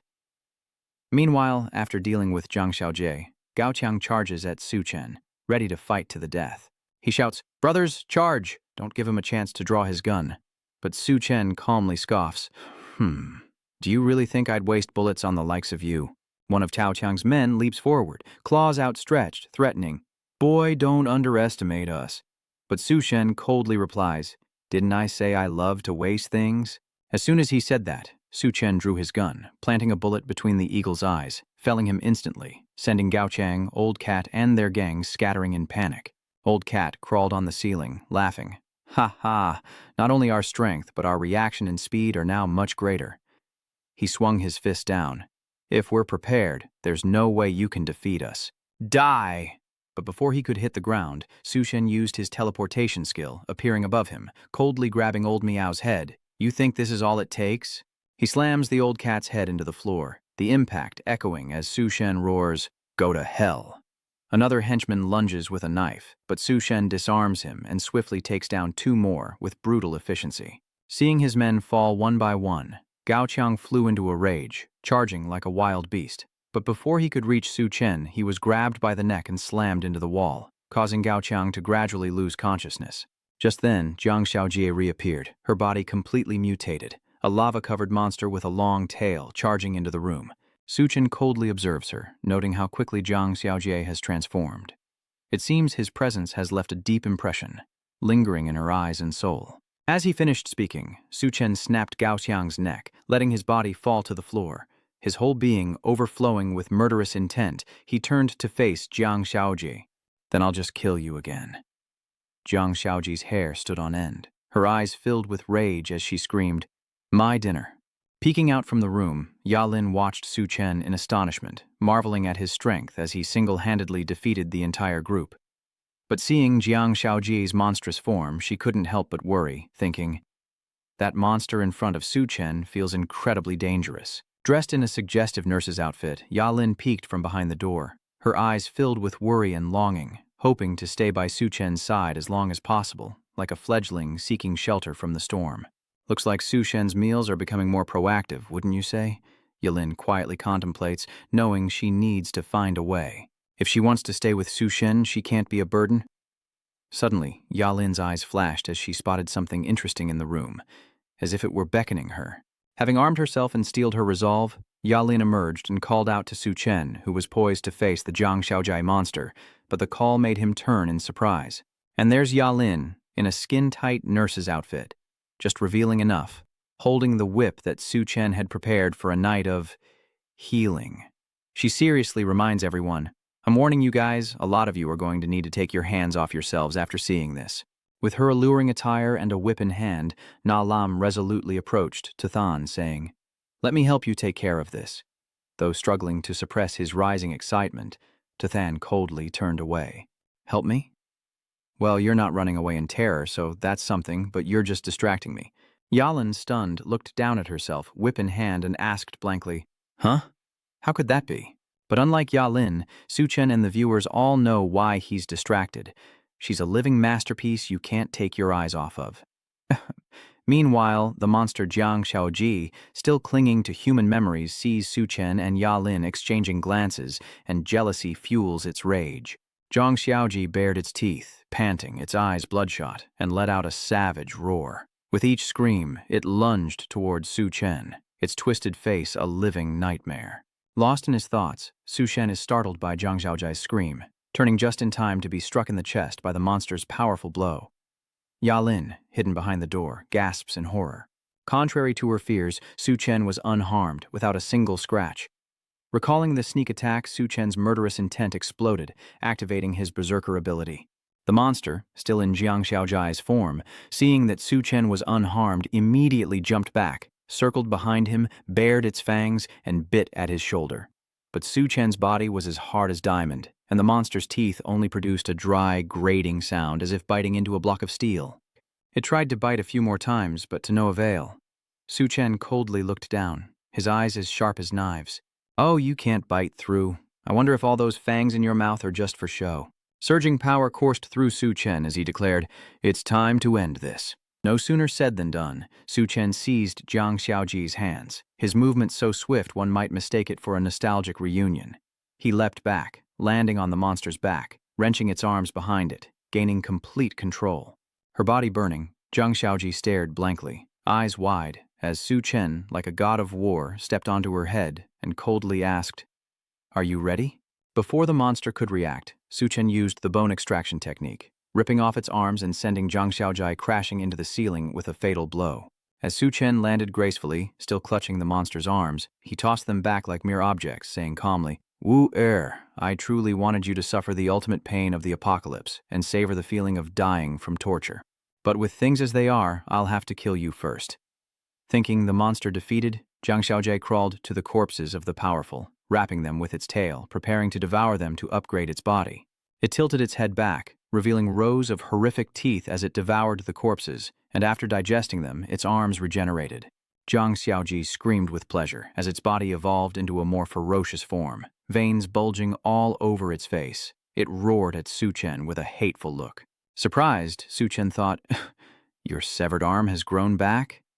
Witnessing the horror, Yalin stammered in fear. This can't be happening. But contrary to her worries, Su Chen smirked, excited. Very good. A body that can regenerate means you won't die so easily. He looks up, eyes full of murderous intent. This also means I can tear you to shreds. While the monster postured, Su Chen moved at lightning speed, placing his hand on its shoulder to control it.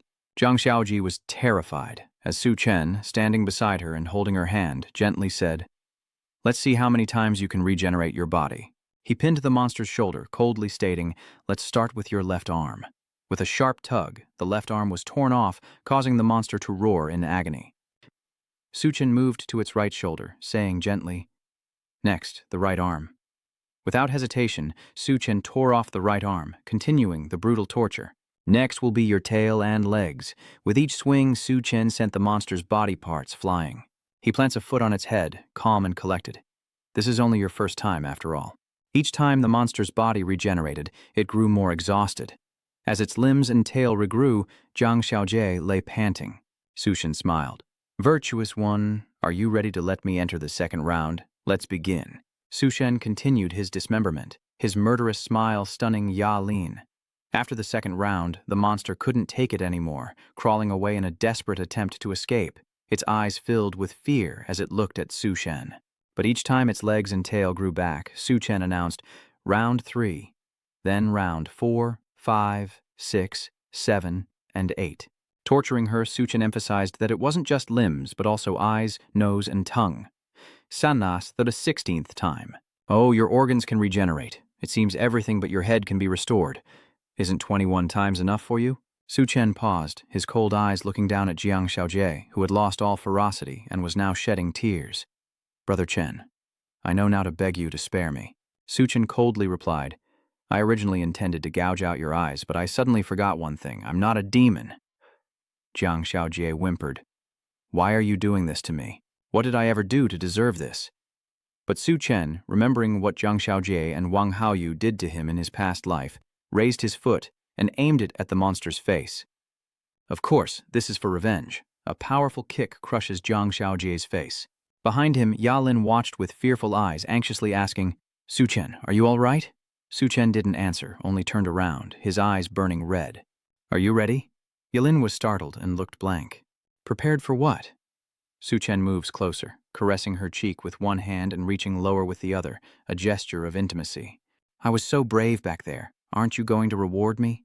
Yalin feebly resisted, her face flushed, unsure of the reward.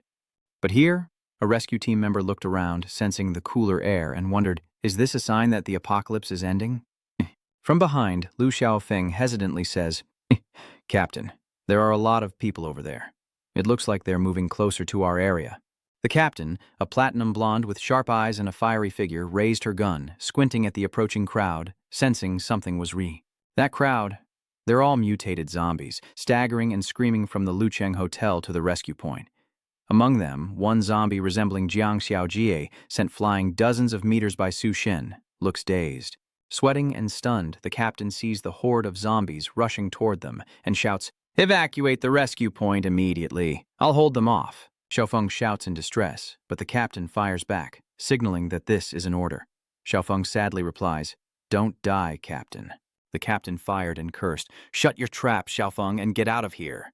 Back in the main scene, after taking down the elites and Jiang Xiaojie, Su Chen and Yalin enter the bedroom.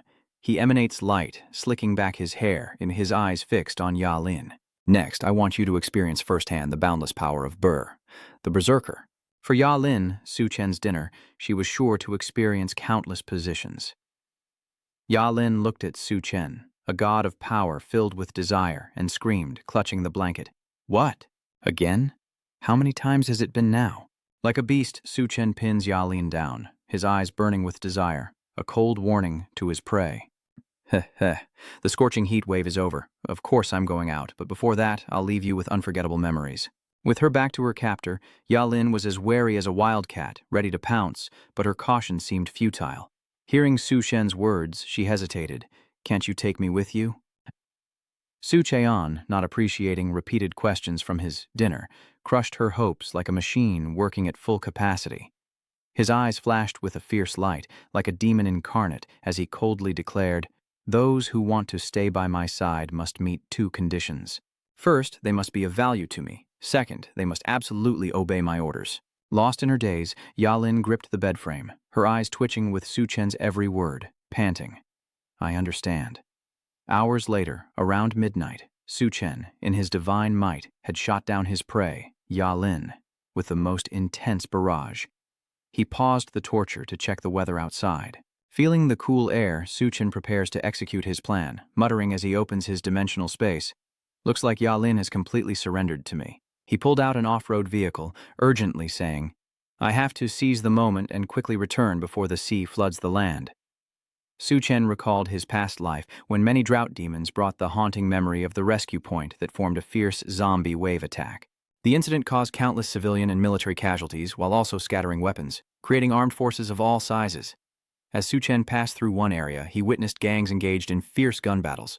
One of them fired his gun with a sly grin, thinking he'd reach his destination smoothly, but suddenly a few punks pointed their guns at Su Chen's car, their faces contorted as if eager to send him to his grave, yelling, That car up ahead! Stop it right now! Su Chen, sitting in the car, his face as impassive as a stone, coldly replied, Am I sick that you dare to stop the car and rob people at this time? Without another word, he floored the gas pedal, sending the car hurtling forward as the gangsters froze, their faces paling and sweat pouring down. The man in front froze while his two panicked underlings tried to flee, but Su Chen's car ran them all over, ending their lives instantly. After taking down the ignorant gangsters, Chen left them to rest in peace and continued his journey to the target area. As he approached the subway station, he recalled how it had collapsed in his previous life due to the rift and the devastating wave of zombies. Looking down from above, Chen muttered, "The number of dead underground must be in the tens of thousands." The zombies below, drawn by the engine's noise, immediately gathered. Observing the glowing red eyes, Suthan realized the zombies had been drawn in by the engine's noise. Lamenting, "It's a shame not all drought demons have cores in their heads. Cracking them all open would be such a waste of time." Driving to his old university, the air was as still as a graveyard. He muttered, "First, I should probably check things out here." It was then he realized this was his first time back to the technical university since graduating.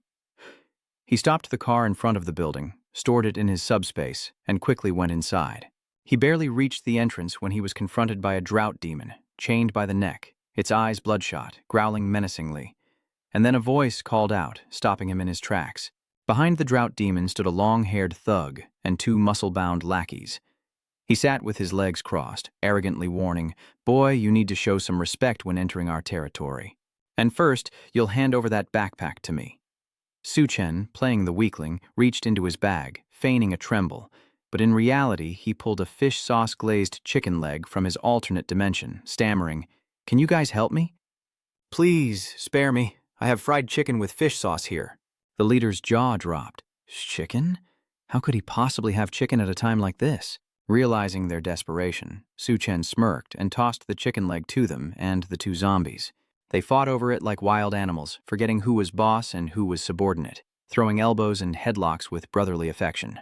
"That's mine. Get out of the way." Just as the long-haired thug was about to grab it, Chen yanked the string on the chicken leg, pulling it back. The mob was stunned, looking like fools. Chen dangled the chicken leg, sneering, "I'm really sorry, but you guys really don't deserve to eat this chicken leg." Insulted, the gangsters roared in fury. "Damn it, how dare you trick us? Kill him!"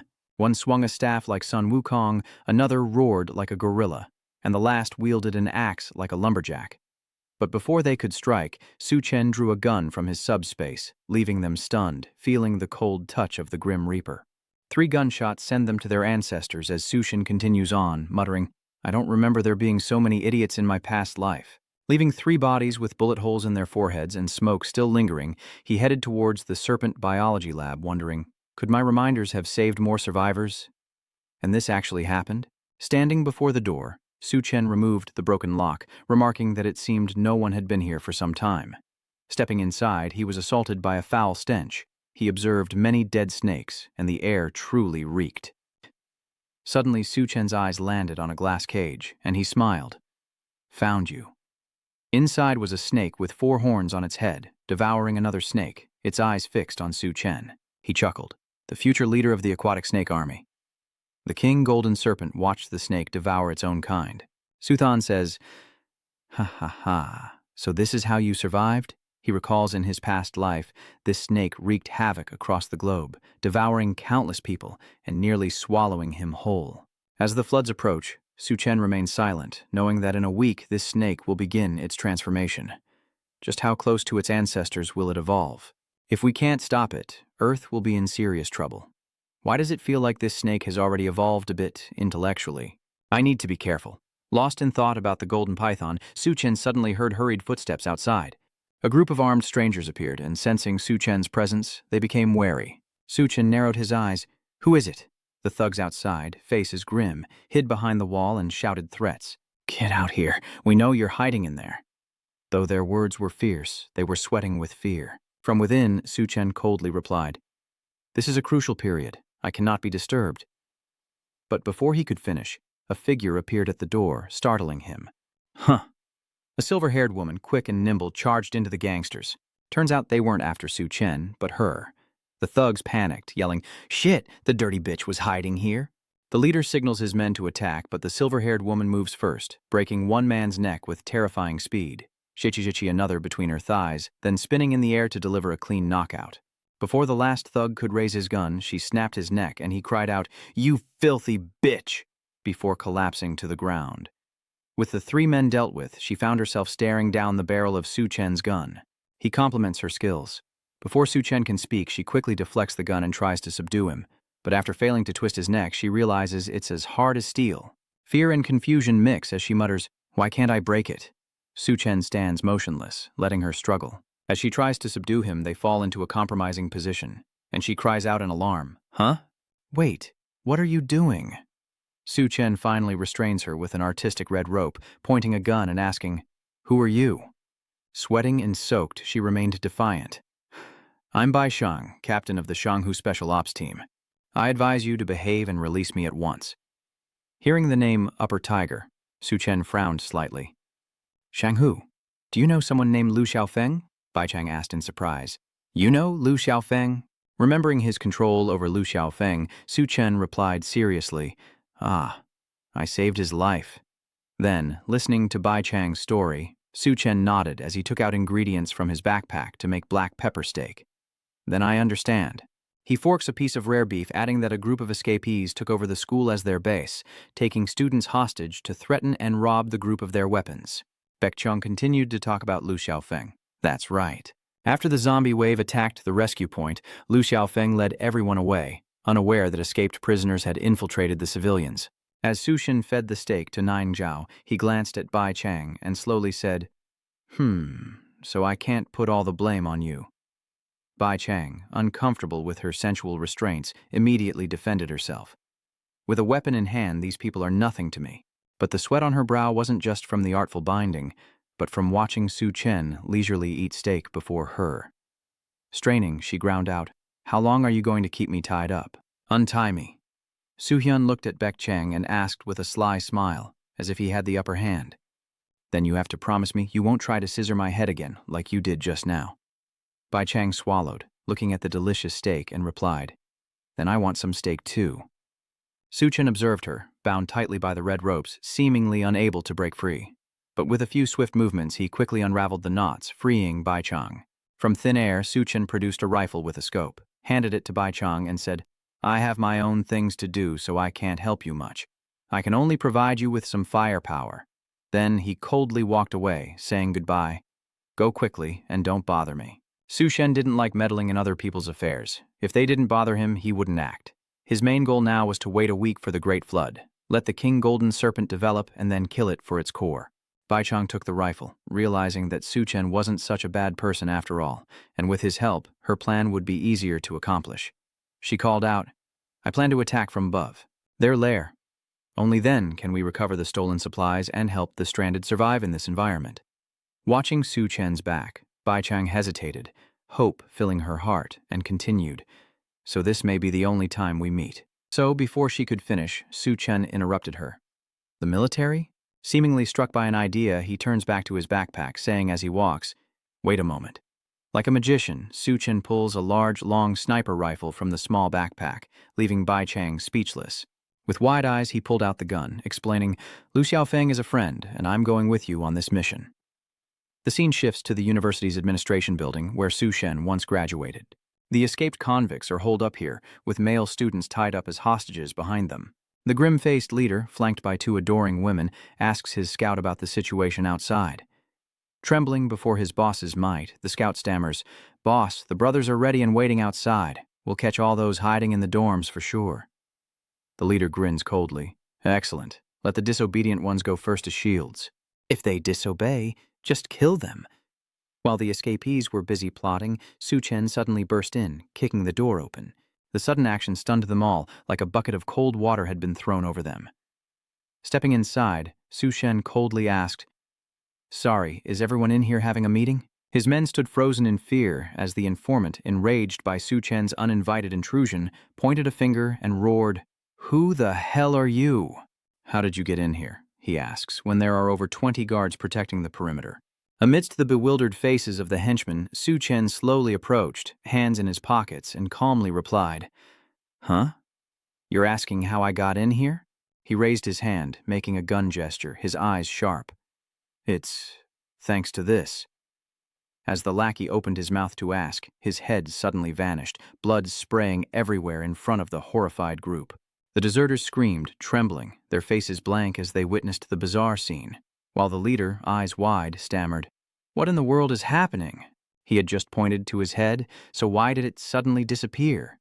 Su Chen pointed forward, coldly warning, "One more move, and you're dead."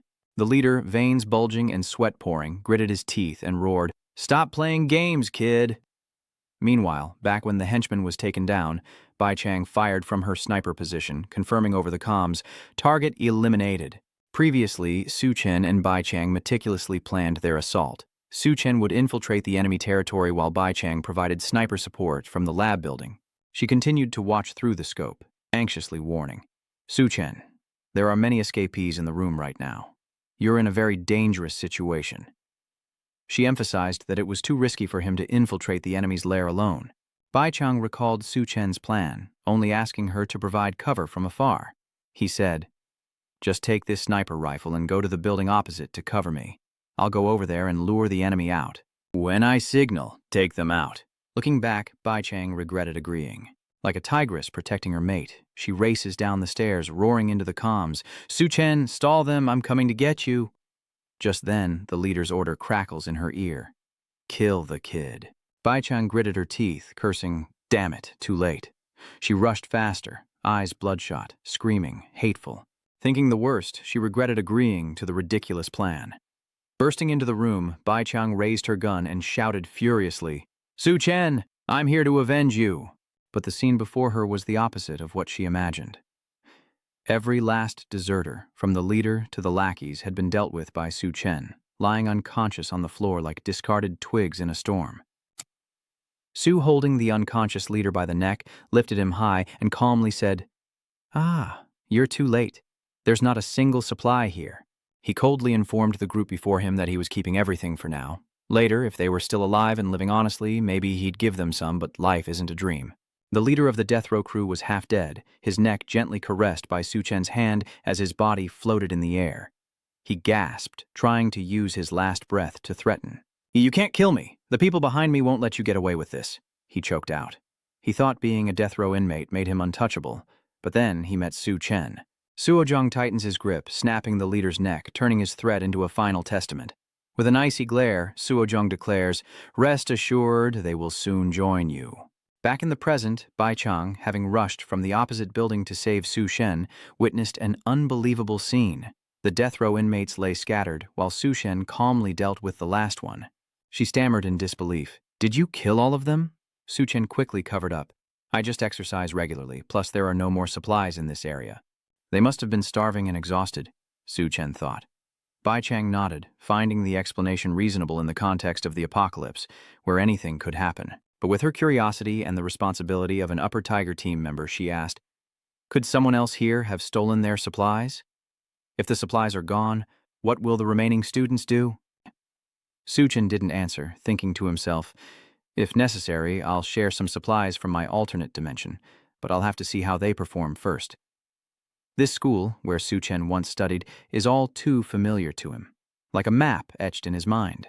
Having dealt with the death row inmates, he extracted quite a bit of information. He turned and walked out the door, saying to Bai Chang, "Let's go to the girls' dormitory." Before Bai Chang could process what happened, she asked, dumbfounded, "Why are we going to the girls' dorms now?" as she hurried after Su Chen. He glanced back, explaining, "While I was working, I asked around. Lu Xiaofeng and the other students are all gathered in that area." The scene shifts inside the room where Su Chen dealt with the death row inmates. Bodies hang from the ceiling, but a woman's body suddenly twitches, emitting a strange sound. The woman opens her eyes, her gaze haunted as if she's seen it all.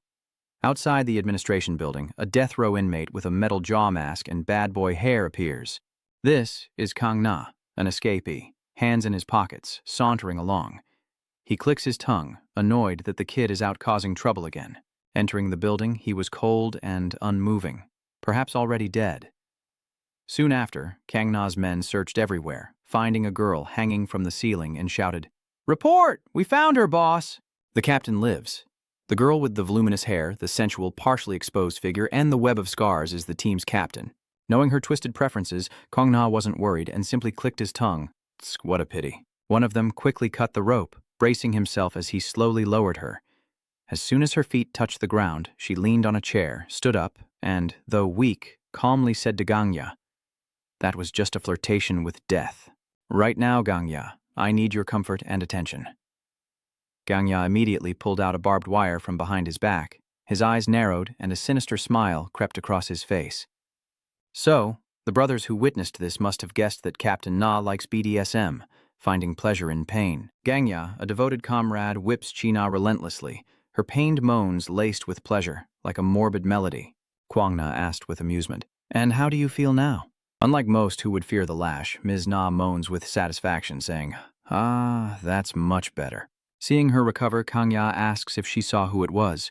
He had Miss Na sit on him in her dazed state as he pressed her for answers. Who dared steal my supplies? Na, dazed and with her tongue lolling out, replies nonsensically, "It was someone like a demon." Awakening from her stupor, she was cold. Su Chenjing moved to the girls' dormitory where Su Chen and Bai Chang met Lu Xiaofeng and the remaining students. Seeing the injured Lu Xiaofeng, Bai Chang cried out worriedly, "Xiaofeng, how did you get hurt?" Lu Xiaofeng smiled, reassuring him, "Captain Bai, I'm fine." Seeing her safe return was a relief. He clutched his wounded abdomen, eyeing Su Chen with suspicion. "Su Chen, what are you doing here?" Bai Chang explains that he claims to be your savior. Ignoring her, Su Chen turned to Lu Xiaofeng. "Your wound is pretty serious. Let me take a look at your wound." Lu Xiaofeng unwraps the bandage, explaining that it was just a scratch and didn't seem serious at first, but somehow it's gotten worse and worse. Looking at the festering wound, Su Chen stroked his chin thoughtfully, confirming that the beast race were also flesh-eaters, their claws carrying toxic bacteria and corrosive viruses. Without prompt treatment, this could become life-threatening. Lu Xiaofeng remained calm, seemingly unafraid of death, yet hesitant. But medicine is a rare resource these days, not easily found. "I just can't accept dying like this." As Lu Xiaofeng hesitated, Su Chen pulled several boxes of medicine from his magical backpack and shoved them in his face. "Take these, it should be enough." Lu Xiaofeng was stunned, surprised. Witnessing Su Chen's generosity, Bai Chang asked in surprise, "Where did you get so much medicine?" Su Chen casually replied to Li Ke, "I told you, I'm his savior." He searched his past life's memories, recalling an unparalleled powerhouse known as the God of Wind, whose combat strength rivaled a nuclear weapon. If Lu Xiaofeng was that man, Su Chen thought, this investment would never fail. With Lu Xiaofeng's upright character, Su Chen believes this is a worthwhile gamble. Receiving help more precious than diamonds, Lu Xiaofeng feels indebted, yet remains curious. He asked, "I owe you one now, but I know you didn't come all this way just to give me medicine. What do you really want?" With an icy expression, Su Chen issued a chilling warning. "The Great Flood is coming. Everyone here must evacuate immediately." Like a prophet, he explained that the extreme heat was melting glaciers in colder regions, causing saltwater intrusion, and this school would soon be swallowed by a great flood. Su's words left everyone bewildered, half in disbelief, as if faced with a vague prophecy. Just then, a villain appeared. Fang Qing, an old classmate of Su Chen, recognized him, and, believing he was scheming, placed her hand on her chest and angrily retorted, "Where would a great flood even come from? It seems to me you're trying to drive us away so you can monopolize the school's resources." He thought to himself, eyes sharp. Fang Qing, ignoring his silence, stared intently at the backpack he held to his chest, her hunger and curiosity gnawing at her. He asked, "You got food in that bag, don't you?" Before Su Chen could answer, Fang Qing, with the arrogance of the wealthy, lunged forward to snatch the backpack, yelling, "Let me see what you've got." Anyone who dares to reach for his spoils will be met with a swift slap, and Fang Qing is no exception, leaving her cheeks swollen like a bee sting. Clutching her broken tooth, she trembled. "You dare hit me?" One might think Su Chen's actions would be met with negativity, but Fang Qing was known for her poor behavior. Seeing her get slapped, the surrounding students cheered with excitement. "Yeah, that's right. Hit her hard." Who told her she could mess with the rhythm? Another added, "She dares to take up a whole dorm room by herself. I've been annoyed with her for a long time." Another voice chimed in. "Yeah, so what if her family has some money? Get her out of here." Su Chen glanced at the crowd and clicked his tongue at Fang Qing. Looks like she's not very well liked, is she? Enraged, Fang Qing's face contorted as she screamed, "How dare you treat me like this? Fine, I'll go find my father and have him kill you all." Humiliated, she stormed off, whether to find her real father or a sugar daddy, making the guys chuckle. Bai Chang watched Fang Qing run out, worried, and asked, "Su Chen, will there be any problems doing this?" These men could never compare to foreign gentlemen, but little did she know a sinister hand was closing in. As for Su Chen, did she really think he'd stop her from running to her father? As Fang Qing cursed and ranted, she declared that all the men in the country were inferior, especially that scoundrel Su Chen. These men could never compare to foreign gentlemen. But little did she know, a large hand was reaching for her from behind, with ill intent. Hearing the name Su Chen, Gang quietly approached, covering her mouth and tightly restraining her. With a perverted look, he gritted his teeth and asked, "Little baby, quickly tell Big Brother where that Su Chen is." After talking with Lu Xiaofeng and Bai Chang, Su Chen left to pursue his own plans, entrusting the temporary evacuation of the people to Bai Chang's group.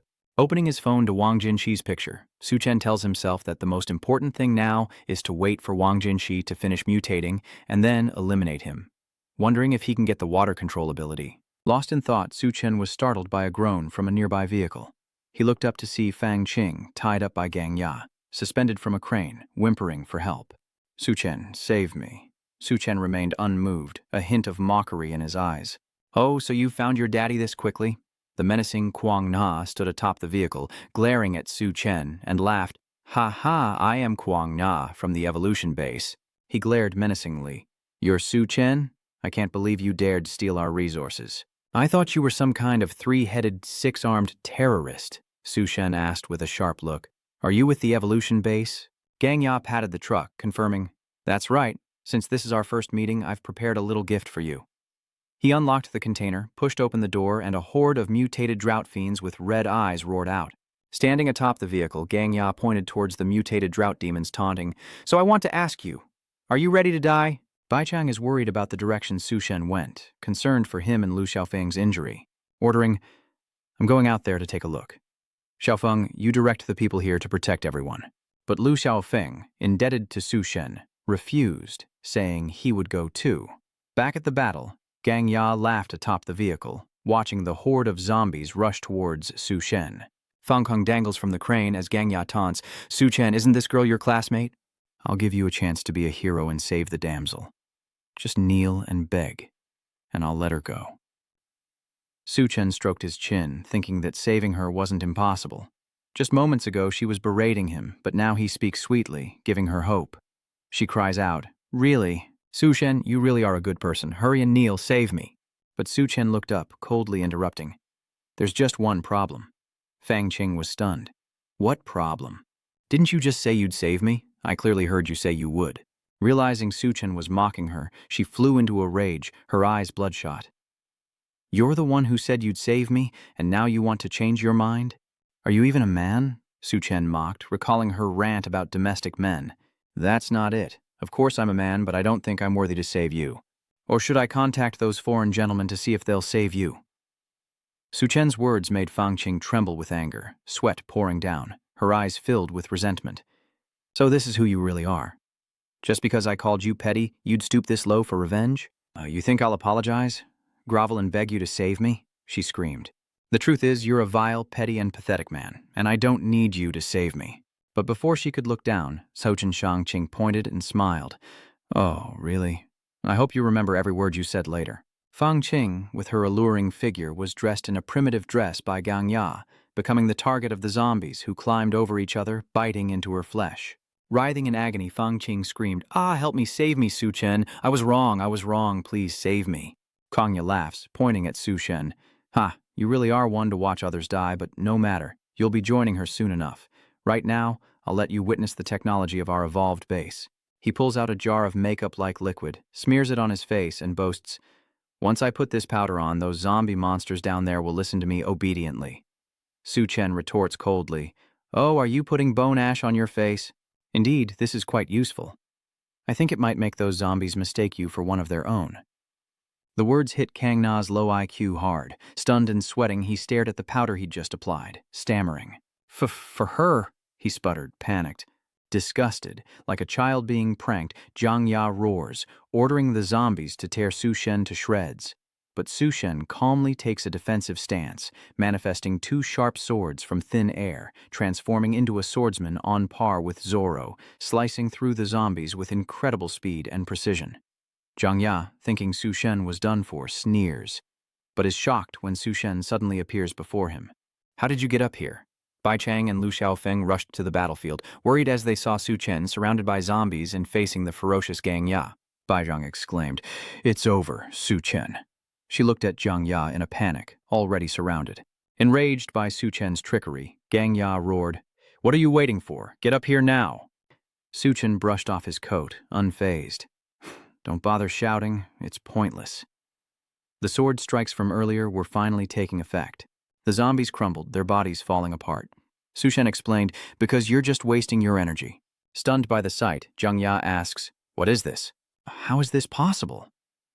Not wanting to waste words, Chen activated his space, stepped in, and appeared behind Jiang Ya, coldly saying, originally, I had no intention of contacting your evolution base. He clutches Kuang Na's face, holding his head still, as the panicked Kuang Na is reminded, but who told you to come after me so desperately? He yanked on Kang Ya's head, saying, then I can't spare your dog life. Kang Ya, in pain with bloodshot eyes, screamed, what are you going to do? I'll stop here. Chen grins, then brutally snaps Kang Ya's neck. A gruesome scene, faint of heart should skip ahead. Witnessing Chen deal with the undead and Gang Ya, Bai Cheng blankly thought about taking him out in an instant. It was the same back then. This is definitely not something you can achieve through mere physical training. Just what kind of monster is he? Holding the zombie's head in one hand and keeping the other in his pocket, Chen coldly reflects that he should restrain himself when dealing with such weaklings. It would be nice to have a capable assistant by his side. The scene shifts to the Lucheng Hotel, where a cool breeze carries the scent of water.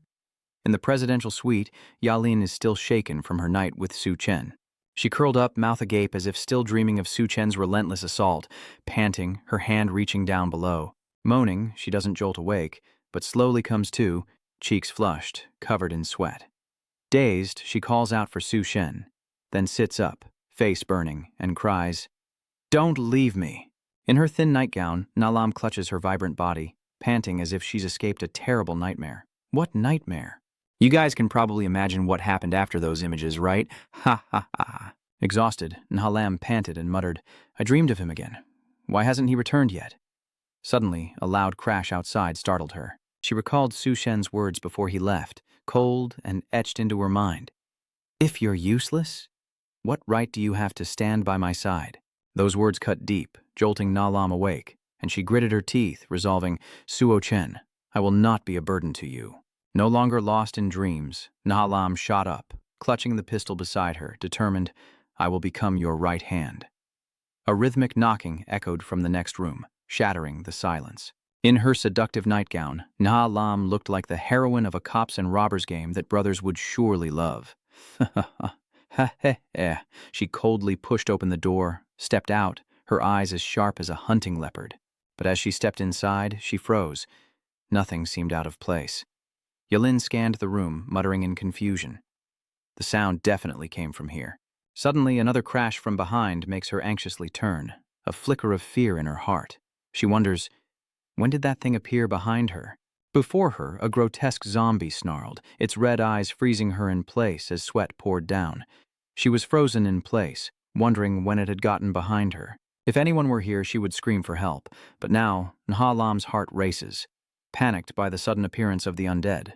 Still in her sexy nightgown, Yalin backed away, never taking her eyes off the grotesque zombie closing in. She wondered, when did it get behind me? Trying to escape, she backed away, but unexpectedly her rear bumped into the edge of the table. Glancing around, she realized the ghoul blocked one side, a chair the other, and behind her was a table. No escape.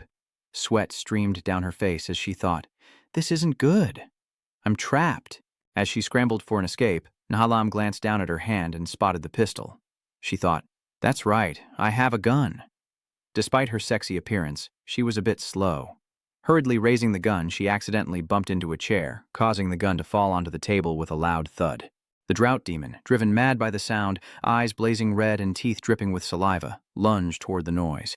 Unable to watch the horror, Yalin cowered, still managing to maintain her alluring curves.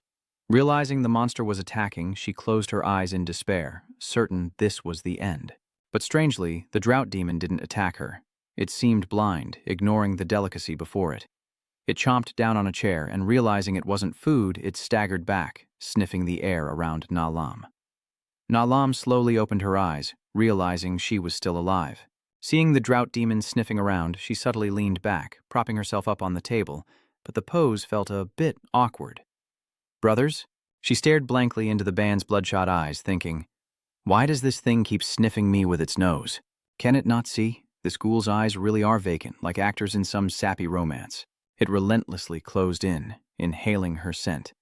She tried to back away, but the curves of the shine made it difficult to evade, as if trapped in a waiting game. Yal Lam grimaced, thinking she'd escaped death once, but now it was too close. Even the slightest sound would get her killed. What should she do? As the drought demon growled, inhaling her scent, Na Lam suddenly remembered the gun she'd dropped. A gun? That's right. All she needs is the gun. She twists, pushing her rear back and stretching her entire body to reach the gun on the table, striking a pose that would make any man drool. Just a hand's breadth away, Ha Lam muttered, encouraging herself. Almost there. But in that provocative pose, the drought demon suddenly noticed her, going berserk and roaring in her direction. Startled, Ha Lam looked back into the demon's bloodshot eyes, thinking, I'm done for. The monster roared behind her, its terrifying presence causing her to panic. But in that moment of life and death, Su Chen's image and words flashed through her mind, igniting her will. My resources are limited, and I can't keep you around just because you're pretty. Finding the core inside the monster's head grants powers, and I will never harbor useless people. Those words struck a nerve with Na Lam, and she gritted her teeth, her eyes blazing with anger. She roared, I'm not useless. And with a kick of her high heel, she aimed for the monster's eyes, burying it deep, leaving it stunned, despite already being blind. Ha ha. Next, she delivers another kick to the top of its head, her thick heel piercing deep into its brain. With one foot on the drought demon's head, Na Lam sat on the table, her eyes cold as she gritted her teeth. Let's see if you have a core in that head of yours. But as she pulled her foot away, the drought demon suddenly grabbed her ankle. Startled, Na Lam cried out, but she refused to yield, embodying the philosophy that when invaders attack, even women will fight. She stomps her thick heel into its remaining eye, and the drought demon collapses before her. Ha Lam sat up, her rear on the desk, watching the monster slowly fall. She spotted the axe on the desk, approached it, and hoisted it onto her shoulder. Su Chen, she said, it's a pity you're not here to see this. I'm not some kind of trash either. With her foot on the drought demon's face, she declared, let's see if you have a core in your head. The scene shifts to the University of Engineering, where Bai Cheng and Lu Xiaofeng are.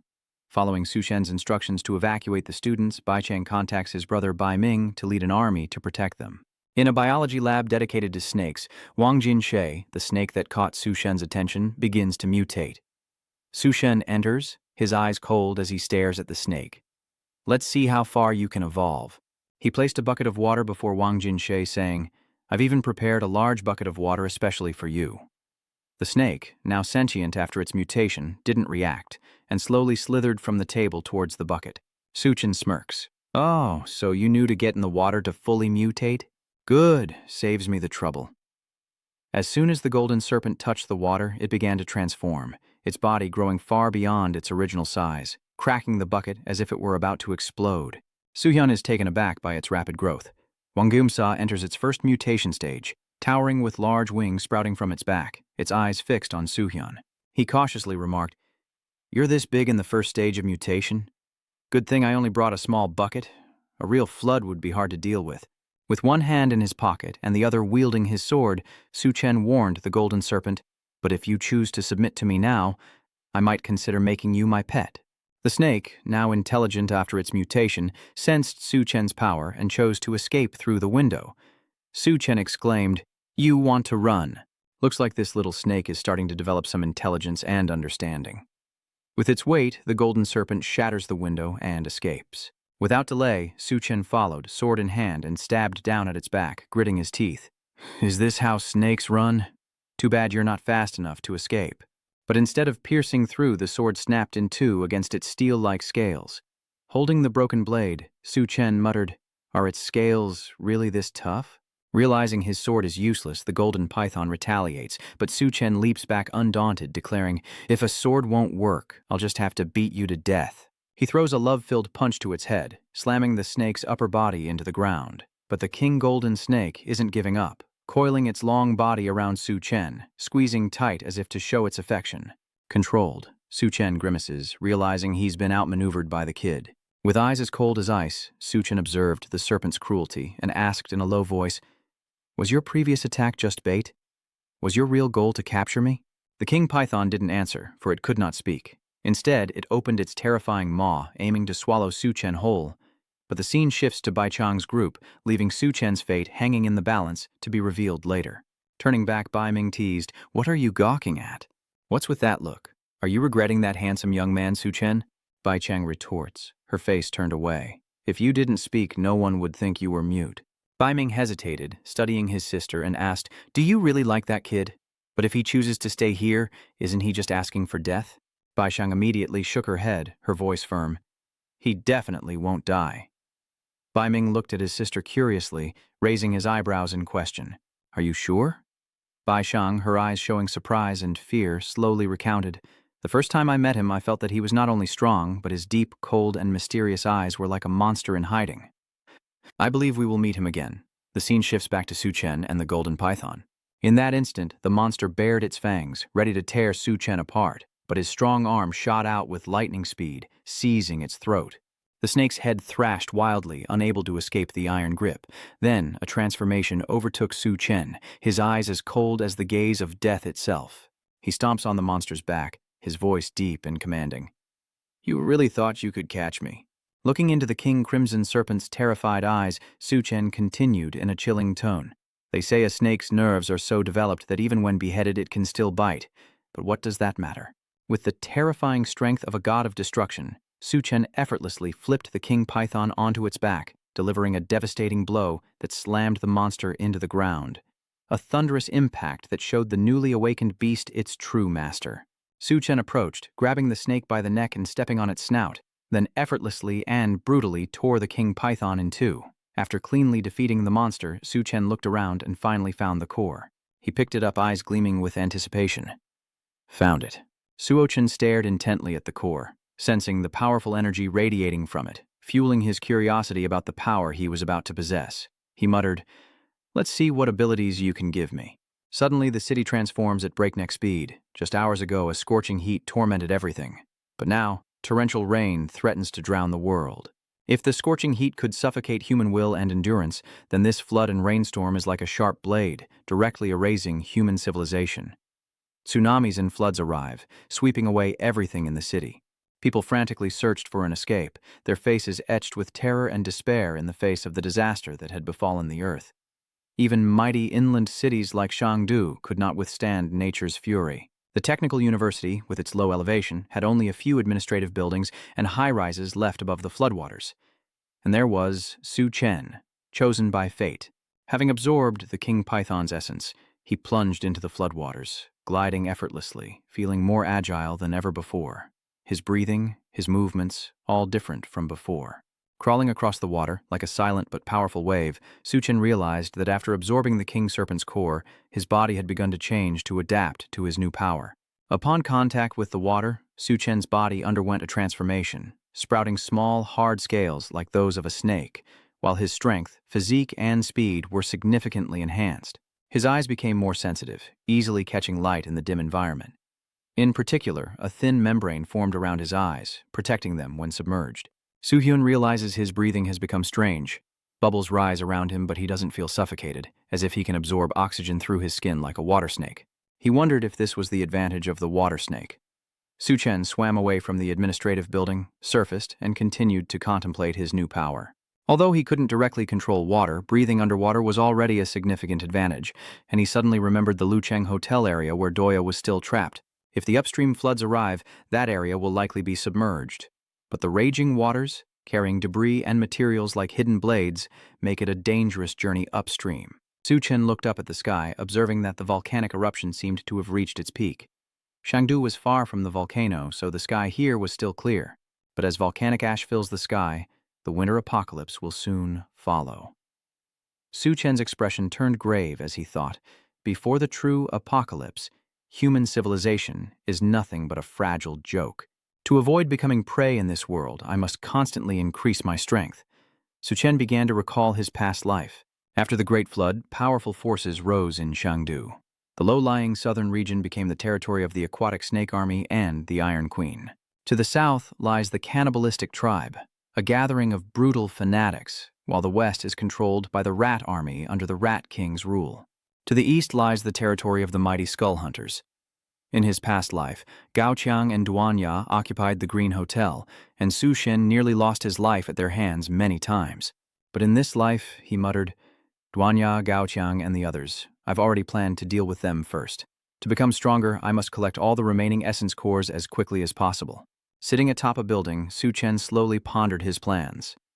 The cannibalistic tribe was vast, with many scattered camps, and the whereabouts of the Iron Queen remained a mystery. As for the Rat King, he recalls a clue from his past life, a major outbreak at the University of Science and Technology. If that's the case, the Rat King is definitely hiding there. If he acts fast, Su Chen can seize its core without much effort. As Su Chen ponders his plan on the ledge, the water below suddenly ripples. Looking down, he noticed a growing number of water demons gathering. Su Chen frowned slightly, muttering, seems I've been too idle. As the water demons closed in, Su Chen smirked. Looks like I'm surrounded. The scene shifts to a signal tower in a flooded city. The deluge hasn't quite submerged it. Atop the pillar, two young men clung on for dear life, their faces etched with fear. Why did the flood have to happen now? As the younger brother climbed higher, he noticed movement in the water and turned to signal his brother. He looked down into the water. I think someone's swimming towards us. The younger brother spoke. Skeptical, he scoffs, too loud. Anyone underwater would be dead. Still, he turns to look. But as the figure swam closer, he was stunned into disbelief. Huh? They realize Su Shen is skimming across the water like a fish breaking the waves, and wonder how he hasn't been drowned yet.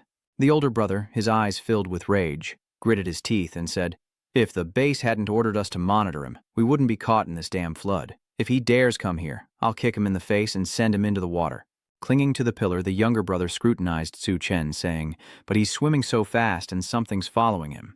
The older brother stared in disbelief as he saw the water ghost closing in, and they both screamed, what are those demons behind him? As Su Chen sliced through the raging current, the brothers stammered in disbelief. How can he swim against the current so fast? Seeing Su Chen and the water ghost hurtling towards them, they screamed in terror. He's swimming straight for us, the younger brother shouted, threatened Su Chen. Su Chen, we're from the evolution base. We're warning you to stay away. Su Chen smirked at their threat. Ordinary people are one thing, but you dare mention the evolutionary base. You've come to the right person. Evolution base. Have your lackeys survived for too long? He mused, his eyes gleaming with curiosity. Perhaps I should investigate what they're plotting. In a split second, Su Chen made his decision. With a powerful leap from the water, he soared into the air, targeting the two from the evolution base, catching them completely off guard. Normally, a jump like that from solid ground would be impossible.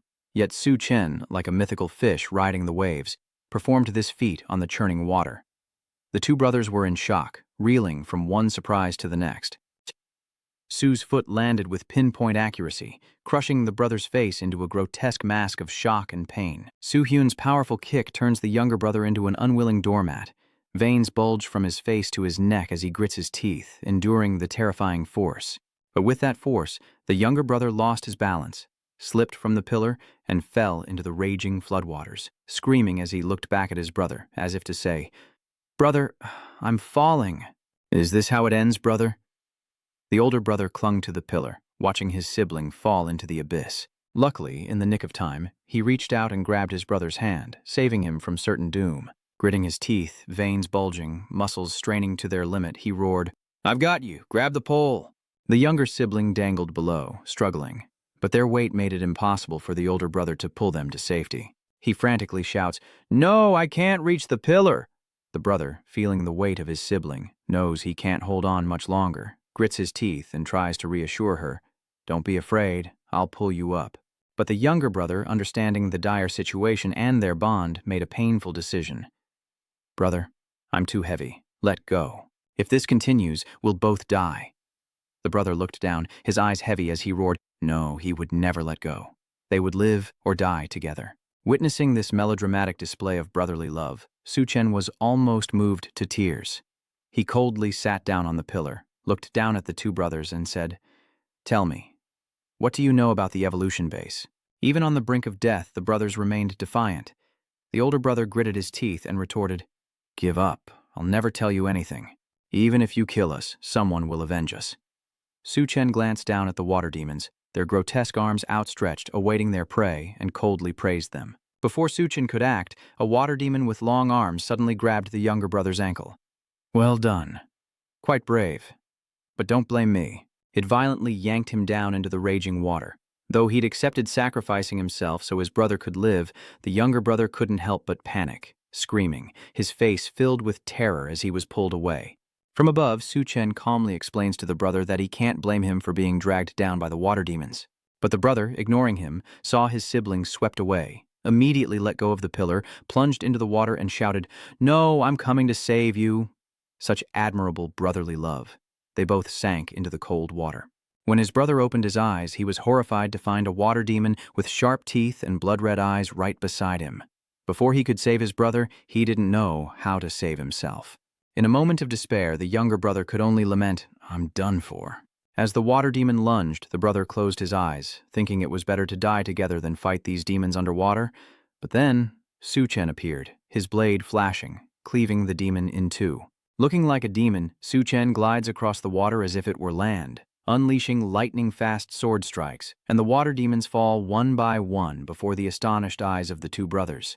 The two gasped for breath as if escaping the Grim Reaper's scythe.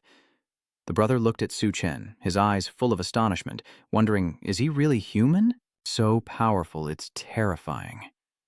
Moments later, Chen pulled them both onto the transmission tower. Grateful for being saved, the man immediately said, "We owe you our lives, and I'll tell you what we know about the evolution base."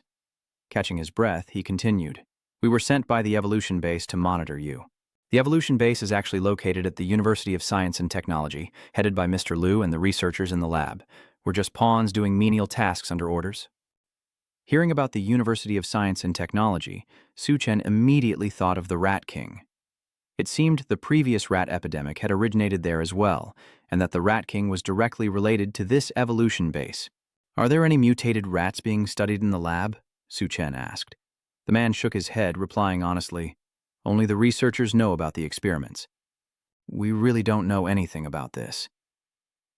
Even with just a little information, Chen immediately decided, no matter what, he had to act first, to understand the situation there and prepare before the rat plague broke out. The scene shifts to the Lucheng Hotel, nearly submerged by the floodwaters. Standing before the rising floodwaters, Duanya's eyes betray her unease. Her breath heavy, her face a masterpiece of vivid detail. Having absorbed the core as Chen instructed, Duanya tries to sense her newfound power, but nothing seems to happen. Drenched and bewildered, she wonders if she succeeded. The floodwaters reached her ankles and wriggling tentacles emerged, foreshadowing the drama to come. She lifted her foot and exclaimed, "It's risen this high?" The great flood has swallowed nearly every building in the city, and the Luchthan Hotel is no exception, with floodwaters reaching the highest floors and waves threatening to wash everything away. Standing in the building, Duanya not only heard the violent waves outside, but also noticed strange rustling sounds around her. Sounds that made her uneasy, as if something was lurking. Before, Duanya had taken down a water elementalist who once offered a good opportunity, but because of his past life as the blind fortune teller's friend, he couldn't do anything. Luckily, she obtained a core from his brain, and following Chen's advice, Duanya decided to absorb it, not wanting to be useless and knowing this was the only way to stay by Chen's side. But this action causes her body to undergo a strange mutation, her eyes turning a fiery red, as if containing a surge of energy about to explode. Her body burned with an unusual heat, and she moaned in pain as if drugged, her alluring form now undergoing strange phenomena. Duanjia's eyes widened, her tongue lolling as if in ecstasy, clutching herself tightly to suppress the pain racking her body. And a strange twitching began in her chest, as if she were being shocked. And Duanya's strange, painful state finally comes to an end, leaving her in bewilderment and with unanswered questions. Yet deep within her eyes, an indescribable glimmer hinted at a secret she couldn't speak aloud, sweat trickling down her burning body as she posed like a super saiyan. Duanya wondered, did I succeed? The floodwaters from the great deluge had risen to her floor. The cold water touching her heels startled Donna. Has the water risen this high already? Unbeknownst to her, strange objects had begun to appear at her feet, scattered about in a ghastly mess.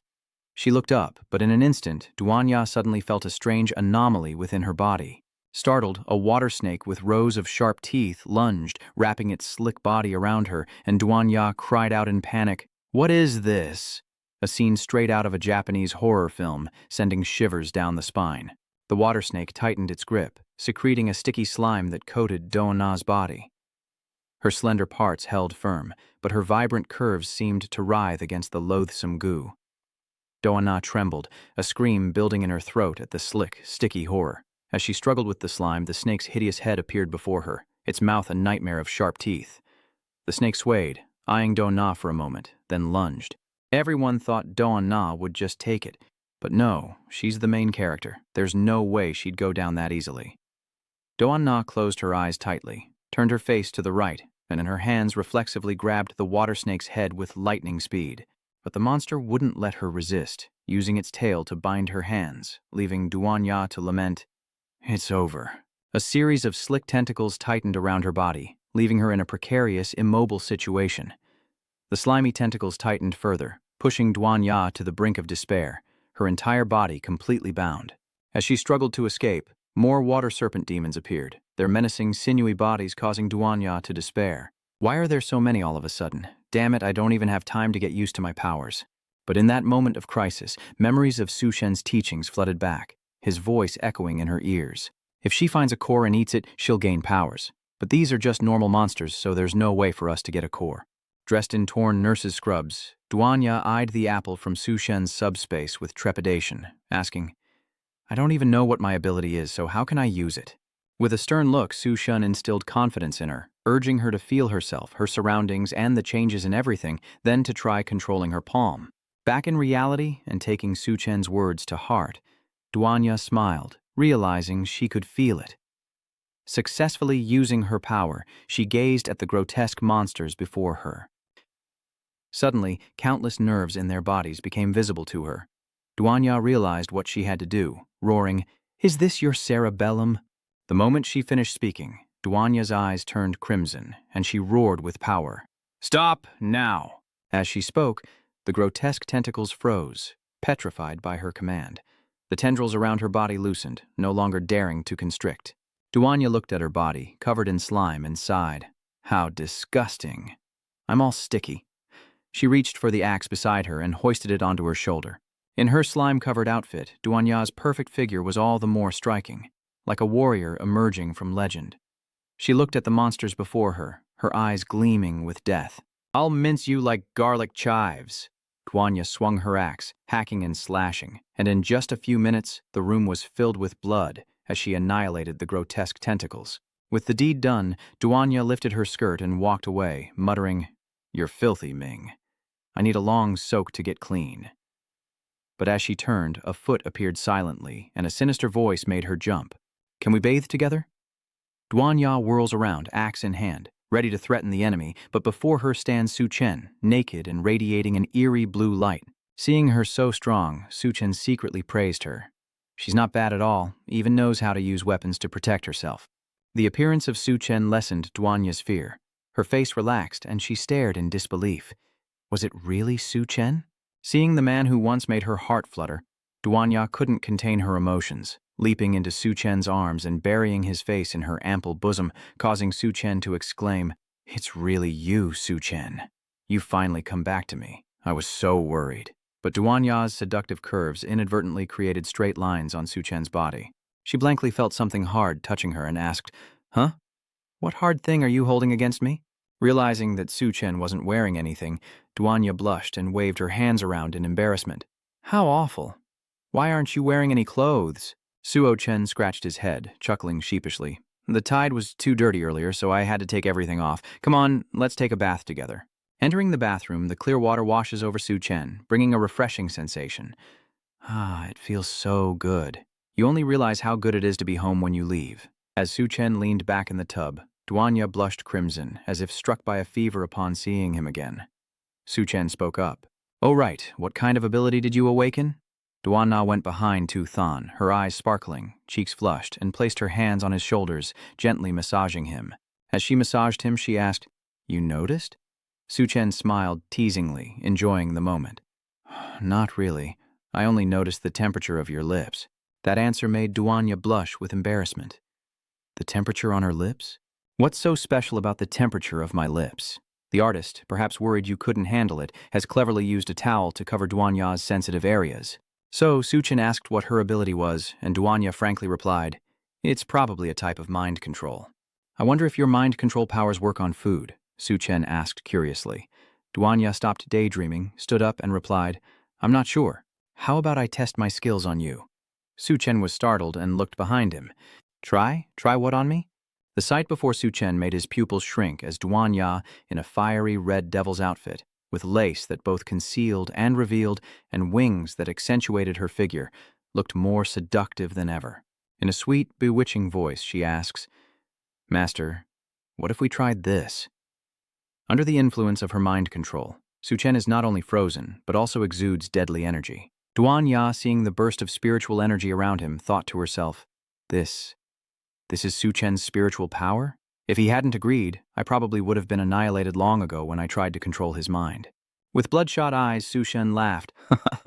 So that's how it is. Not a bad ability at all, he shouted, his voice filled with excitement. I'll train you until you walk straight. He he he. Meanwhile, outside the Lukthan Hotel, the Great Flood continued to rise, and after Chen finished training Duanya, the next day dawned. Floodwaters neared the hotel's peak as gunshots rang out from the rooftop, each one felling a water snake. Dressed in her bunny suit, Duanya is guided by Chen on how to use a gun as he sternly says, Focus your mind, then use your will to hold the gun steady and fire.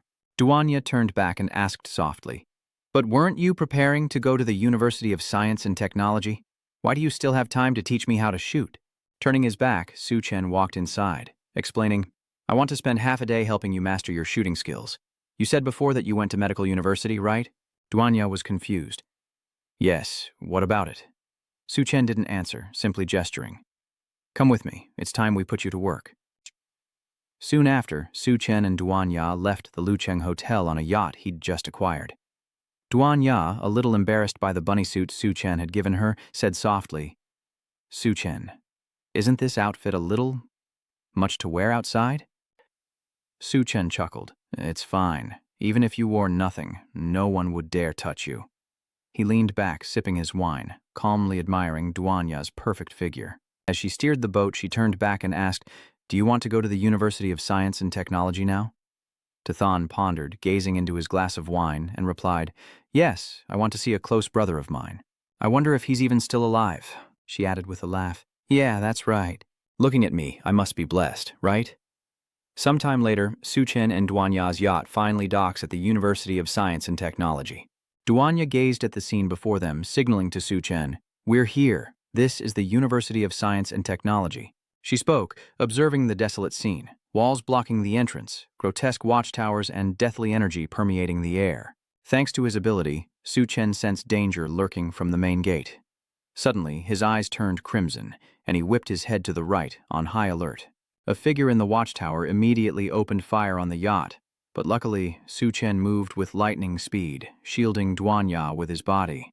The shooter didn't seem like a professional, or was just firing a warning, as the bullets only grazed the yacht, creating sharp sounds before a grimy face appeared from the watchtower, full of questions. Who are you? What business do you have here? Chen glanced toward the voice, thinking, This is where the mutant Rat King rose in his past life. The University of Science and Technology. He calmly stepped to the bow of the ship and slowly replied, We're here to join the evolution base. Can you open the gate for us? A disheveled man, also known as Scarface, looked at the scantily clad Chen with disdain. But when his eyes fell on Duanya in her alluring bunny suit, his attitude shifted, and he licked his lips with lust. Well, look what we have here. A delectable bunny. Little sister, warm my bed tonight, and I'll let you in. Go back where you came from, you slimy toad. Chen and Duanya were prepared, unfazed by the provocation. Chen remained stoic as Duanya stepped forward, holding a fragrant and tempting plate of braised pork. She smiled sweetly. Handsome, please open the door for us for the sake of my braised pork. In this post-apocalyptic world, a mere plate of braised pork was enough to shock the gatekeeper, who exclaimed, What? Braised pork? It really is braised pork. He pointed, ordering his subordinate, Lu Tao, Open the gate. Hurry up and open the gate. It's been so long since I've seen meat. Though confused, Lu Tao hastily obeyed, opening the gates of the University of Science and Technology for Chen and Duanya's yacht. As soon as they entered, the scarred man climbed down, barking, Dock the boat here and hand over that braised pork. Lu Tao sensed something was wrong with the meat dish in Duanya's hand and hesitantly spoke, but before he could finish, the grumpy man roared, Get out of here. It's all mine. But unbeknownst to him, Duanya had used her psychic powers to make him see the shimmering, fragrant, braised pork, when in reality it was the arm of a water demon. Under Duanya's manipulation, his brain is tricked into believing he holds a delicacy, and he excitedly says, "Oh man, it's really snot. Yeah, for the sake of this delicious braised pork, I'll let you guys in first." Meanwhile, the kid led them to the lab area. Ignoring his senior who was engrossed with the meat dish, Lu Tao led Su Chen and Duanya onward, saying, "Let me lead the way. If we're all going to be in the base together, we should help each other out. The bottom floor is for the elderly, children, and those without connections. I'll take you two upstairs to find a cleaner room." No sooner were the words out of his mouth than Lu Tao bumped into a dazed child, angering him for being in the way. He snapped, "Hey kid, what's wrong with you? Are you blind? Do you even know how to walk?" The child fell, trembling, as he explained, "I'm sorry, I'm just a little dizzy." Duanya, guided by her medical instincts and kind heart, immediately embraced the child, asking worriedly, "It seems this child is too weak from hunger. Little one, where are your family?" Clutching her stomach to quell the hunger, the girl trembled as she spoke. "They went to find food, but they haven't returned yet." Like an angel in a time of need, Duanjia pulls out a bag of bread and offers it to the girl. "I have some bread here. Would you like to eat it to stave off your hunger?" Hesitantly, the girl worried that Duanya would go hungry if she accepted the bread. Trembling, she said, "But if you give me the bread, Sister Rabbit will be hungry too." "Sister Rabbit?" Duanya blushed at the nickname. Seeing the poor girl, Su Chen couldn't maintain his cold demeanor and stepped forward to explain, "Don't worry, Big Sister Rabbit will never go hungry." The girl, still clutching her stomach, gritted her teeth in disbelief. "You're lying, everyone gets hungry."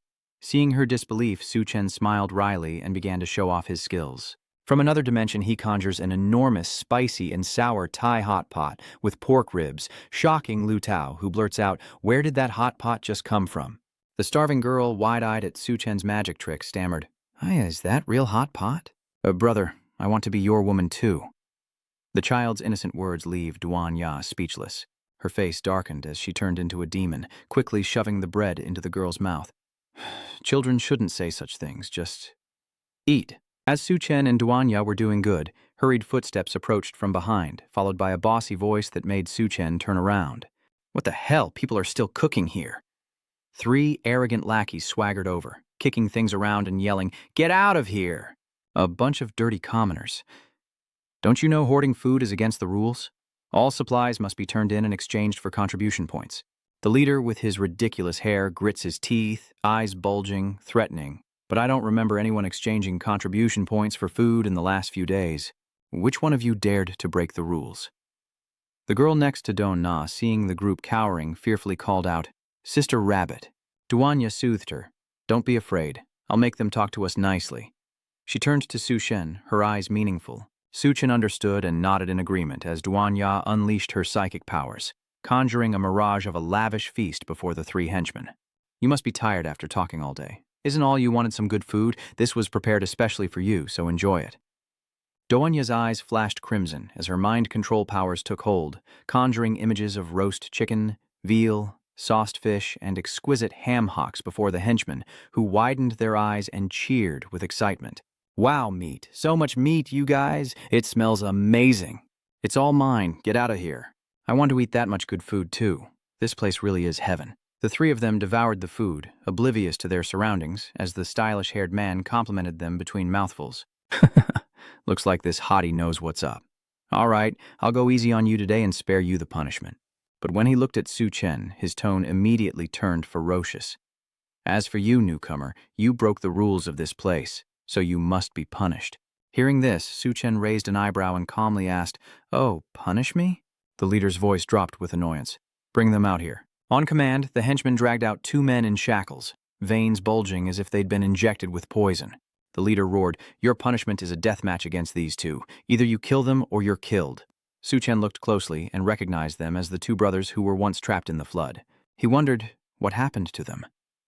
The little girl beside Doan Na, munching on bread, stared blankly at the chained men and cried out, "Big brother, second brother, what happened to you?"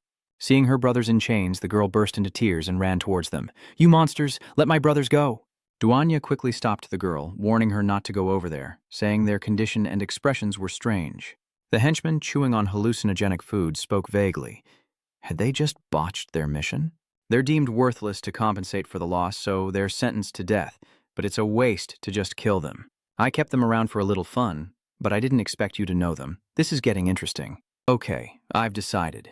If you lose this fight, I'll throw their sister and these two into the water for the water demons to devour. He couldn't help but wonder if the two men had fallen into some kind of strange frenzy.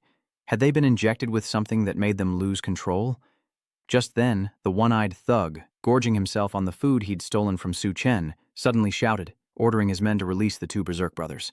As soon as he finished speaking, his men removed the chains, and the two siblings, now completely out of control, charged towards Chen with a ferocious, animalistic look. A normal person would have been torn to shreds, but unfortunately for them, Chen wasn't just anyone. He was a twice-enhanced superhuman. Calmly, he raises an arm to face the oncoming threat, a gesture that makes onlookers think he's paralyzed with fear. But in that instant, something unexpected happened. In the blink of an eye, with a lightning-fast strike, Chen delivered a fatal blow to the older brother's neck, then followed with a powerful slap to the younger brother's face. In an instant, the two brothers collapsed, unconscious and unresponsive. The girl, presumably their sister, witnessed the entire scene. Seeing her brothers defeated, the little girl cried out in anguish, desperately trying to break free from Duanya's grasp. Seeing the girl's desperate worry, Duanya could only hold her tight, gently reassuring her that her brothers would be all right, just temporarily unconscious. The one-eyed rogue, witnessing everything, was momentarily surprised and then enraged. He turned to the brothers who had just been defeated by Chen, cursing them as useless for falling so easily, but quickly refocused his attention on Chen. With a sinister look, he eyed Chen and said, "I'm in a good mood today, so hand over your supplies and I'll let it slide." Chen, with an icy expression, retorted, "Why should I give you anything?" One of the one-eyed man's underlings immediately roared, "Damn it, you're new here!" In this University of Science and Technology, everyone must obey Boss Lou's rules or they won't survive this chaos. The one-eyed thug chimed in, his tone smug. "That's right, we don't feed the useless here. If you want to stay, you have to earn contribution points by finding resources or supplies. Only then can you exchange them for what you need to survive." Hearing the phrase contribution points, Chen wondered what they were. A new form of currency, perhaps. Not real money, but clearly beneficial to those who made the rules. After a moment's thought, Chen coldly replied, "The rules aren't bad, but unfortunately, you've eaten all our food, so we have nothing to give." Just then, a strange voice rang out from behind the one-eyed thugs wanting contribution points. "Why not work for me?" A large man, dressed like a tribesman from a remote African village, emerged from the crowd. At the sound of his voice, the one-eyed thug stammered in surprise. It was Captain Guo, the leader of the gang. Chen and Duanya were visibly surprised by the sight of the obese man, next to whom was another man, his mouth clamped shut with a wooden bar, revealing only 4 upper and 3 lower incisors, a sign of brutal violence. Even stranger, he's hauling a makeshift sedan chair cobbled together from rough materials. Upon the litter sat the obese man, a girl in lingerie by his side, while others, like the gagged man, were forced to carry him, a scene reminiscent of ancient slaves driven to humiliating servitude. Suddenly, one of the palanquin bearers trips and falls forward. The fat man frowns, clearly displeased, a cruel glint in his eyes. Suddenly, a sharp spear materialized in his hand, seemingly from nowhere. In a flash, he hurled it, piercing the fallen man's chest. The unfortunate man cried out in agony, his eyes rolling back as blood gushed from his mouth. A final scream, and he collapsed, dead. Chen and Duanya watched in horror. They only killed in self-defense, but these people would take a life for the smallest mistake. After his deed, the fat man rested his chin, looking at Chen's group with a disgusting expression, as if looking at weak prey. He spoke. "You see, I'm short on people. You, kid, take the dead guy's place.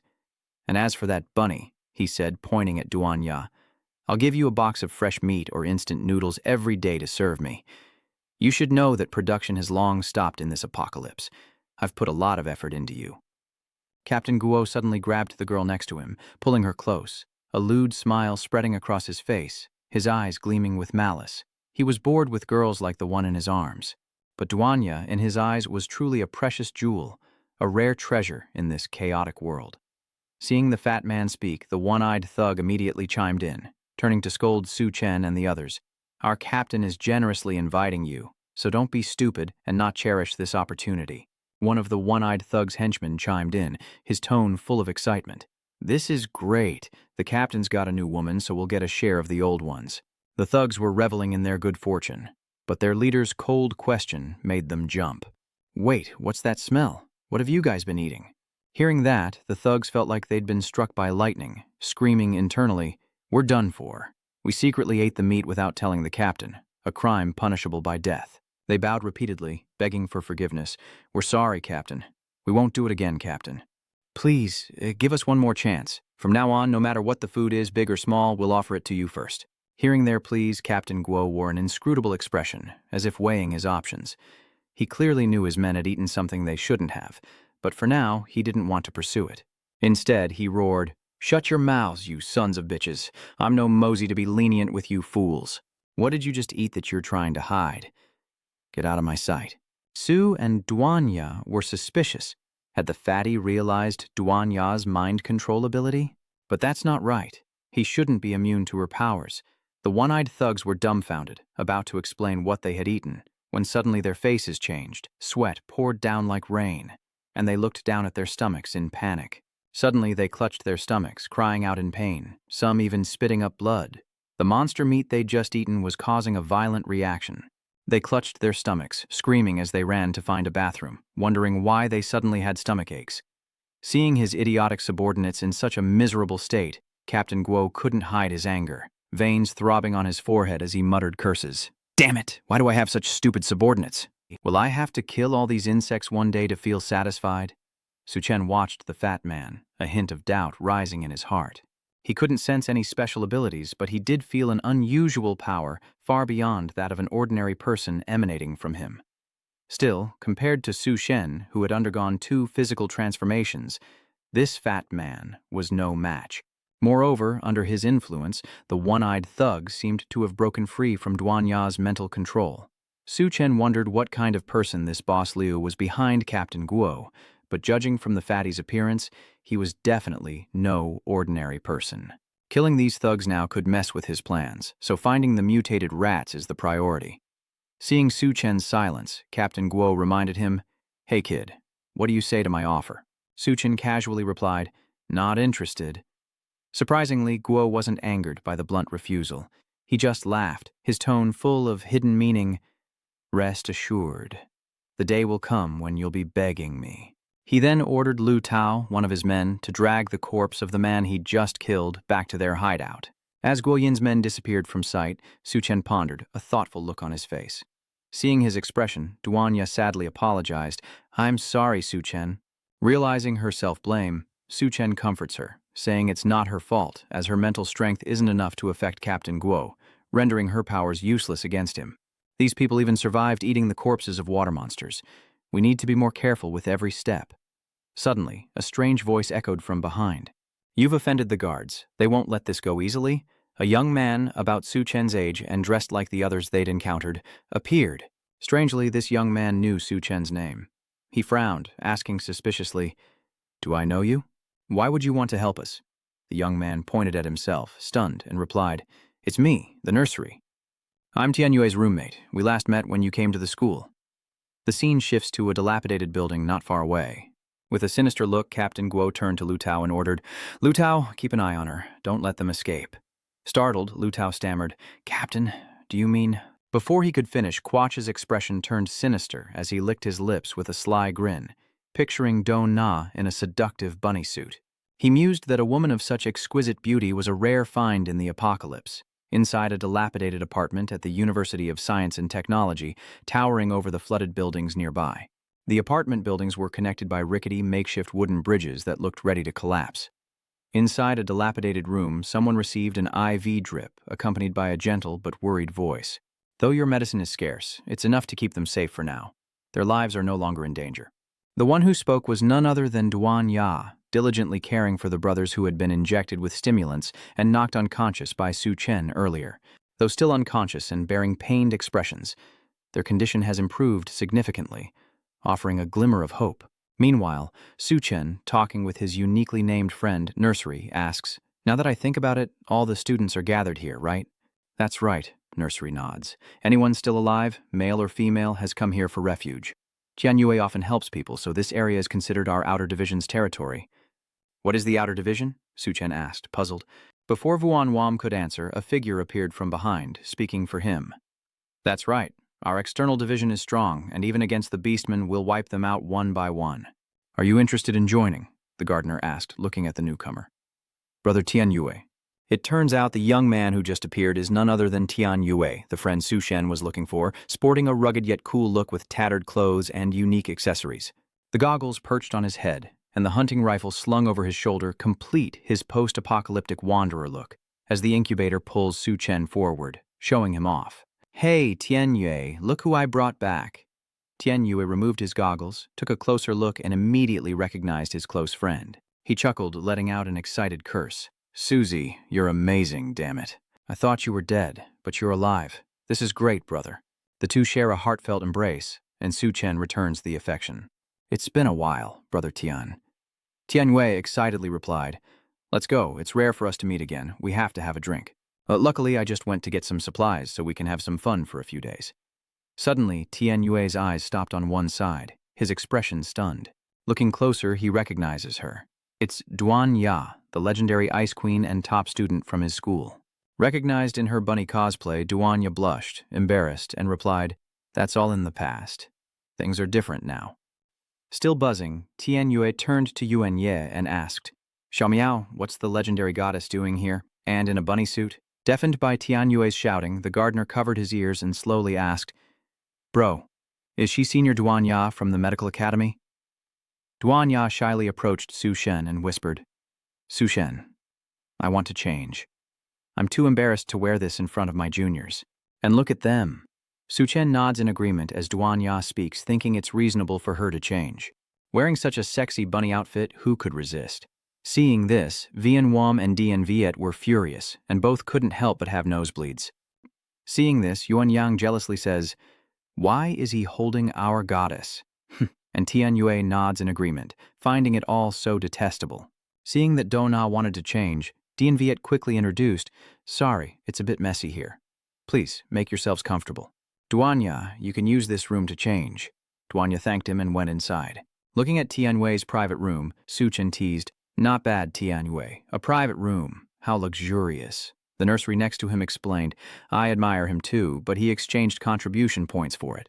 Tian Yue turned to Su Chen, asking suspiciously, But why didn't you bring a bag? Where will you get clothes to change into?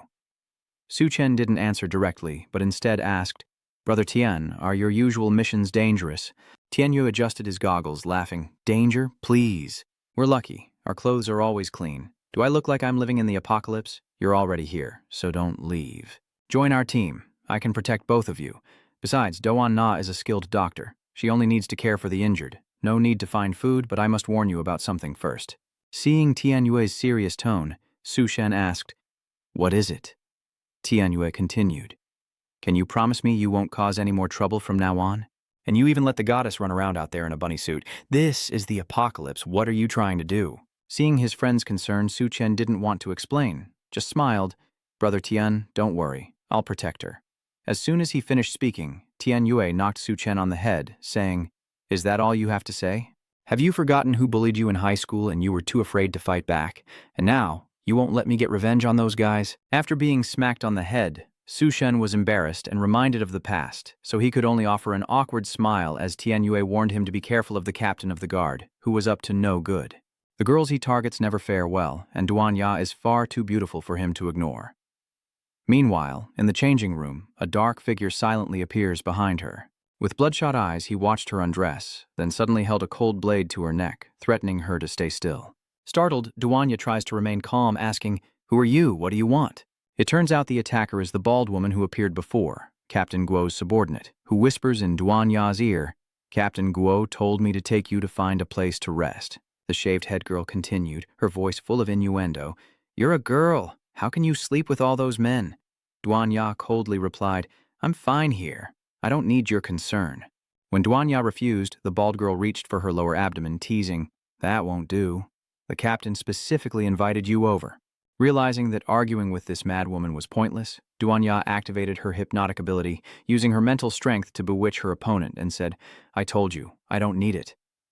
In an instant, the shaved-head girl was controlled, her eyes glazed over, her body stiff, unable to speak or move. Seeing her opponent fall for her trick, Duanya coldly asked, "Can you let go now?" Looking at her attacker, Duanya seemed weary. Using her mental powers to forcibly control someone was difficult, but dealing with the shaved-head girl for a short time was still within her capabilities. She decided to leave the rest to Su Chen. With that, Duanya headed for the door, ready to leave the room. Unexpectedly, a horrifying event unfolds as the bald girl with madness in her eyes stabs herself in the hand. Fresh blood flowed, but she seemed to ignore the pain. This reckless act was to stimulate her nerves, helping her break free from Duanya's mental control. Sensing something amiss, Duanya turns to see the crazed girl using pain to force herself awake, breaking free of her mental hold. Ignoring her wound, she grips the knife and lunges at Duanya like a wild, untamed beast. With a knife in one hand and Duanya's neck pinned against the door with the other, she pressed down with her foot, immobilizing him, her eyes filled with murderous intent. "I almost fell for your trap," she growled. "That troublesome girl." Outside, the others are starting to realize something's wrong. The noise from inside the room worried them, and Yuan Shu called out, "Duanya, what's going on in there? Why all the commotion while changing? Senior, say something."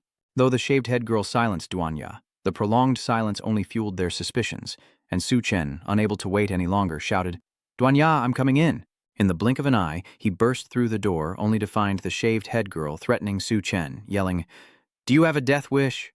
Before he could react, she lunged like a predator, a sharp knife aimed at Su Chen. Seeing the danger, Dian Viet rushed forward, shouting, "Su Chen, watch out!" But as the shaved-head girl heard the name Su Chen and saw his face clearly, her pupils shrank, and cold sweat poured down like rain. Her face twisted in terror, as if confronted by her worst nightmare, while Su Chen watched the crazed girl with eyes as sharp as blades. In her mind, horrific memories flooded back in slow motion. Back at the technical university, Su Chen had been a demon in her eyes. The scenes of his slaughtering her comrades flashed vividly before her eyes, memories she'd rather forget forever. Though she herself had killed many, her instincts told her that facing Su Chen meant a most gruesome death. In utter terror, the shaved-head girl did something that shocked everyone. Instead of attacking, she rushed to Su Chen, knelt on the ground, looked up with glazed eyes, and said in a trembling voice, "Master, please punish me." Tian Yue was stunned by the scene, muttering, "Master, what the hell is going on?" A deathly aura emanated from Su Chen as he coldly asked, "Who is your master?" The bald woman, her eyes full of infatuation, replied, "Master, do you not feel my sincerity is enough?" Without pause, she suddenly stripped, brazenly revealing herself to Su Chen. Tian Yue and the two innocent youths from the nursery stared in stunned disbelief at the insane display. Unable to contain himself, Tian Yue muttered, "Damn, she really stripped? Su Chen, you've got some taste." But just as Tian Yue finished speaking, the shaved-head girl's eyes suddenly changed, and she threw a smoke bomb into the area, creating a thick cloud that obscured vision. Tian Yue immediately realized, "Damn it, a smoke bomb. She's trying to escape." It was all a diversion. Using her knowledge of the terrain, she bolted like a wild animal, desperate to escape. But before she could take more than a few steps, a strong hand gripped her chin. Without warning, Su Chen appeared, gripping her like a chicken. With cold eyes and a deep voice, he challenged, did she really think she could escape so easily? The shaved-head girl trembled in fear, recalling Su Chen's slaughter of her comrades, and screamed, "Wait, you can't kill me. Do you remember the little girl you saved? She and her two brothers were sent to the arena, so if you kill me?" But with a contemptuous look, Su Chen cuts her off. "So what? Get out." With that, he threw her from the building's highest floor into the water below. Even with water below, only the lucky survive. Tian Yue, hearing her threat, suspiciously asks Yuan, "Who is the girl she's talking about?" The nursery explains that it's little Mei and her two older brothers, and the guards must have taken them while they were gone. What should Tian do? If they aren't rescued, they'll be eaten alive by the rats down there. Hearing the term old rat, Su Chen couldn't help but ask what it meant, as his purpose here was to find the mutated rat. Before Tian Yue and the nursery could react, Su Chen led the group straight to the arena the shaved-head girl mentioned.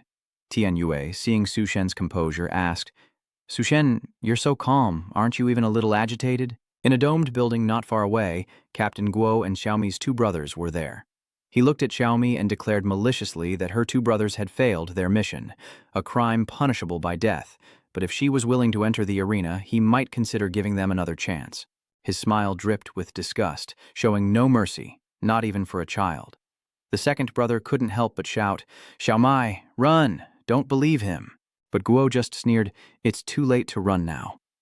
With a naive glimmer of hope, Xiaomei retorted, "I'm not going anywhere." "Will you really let my brothers go?"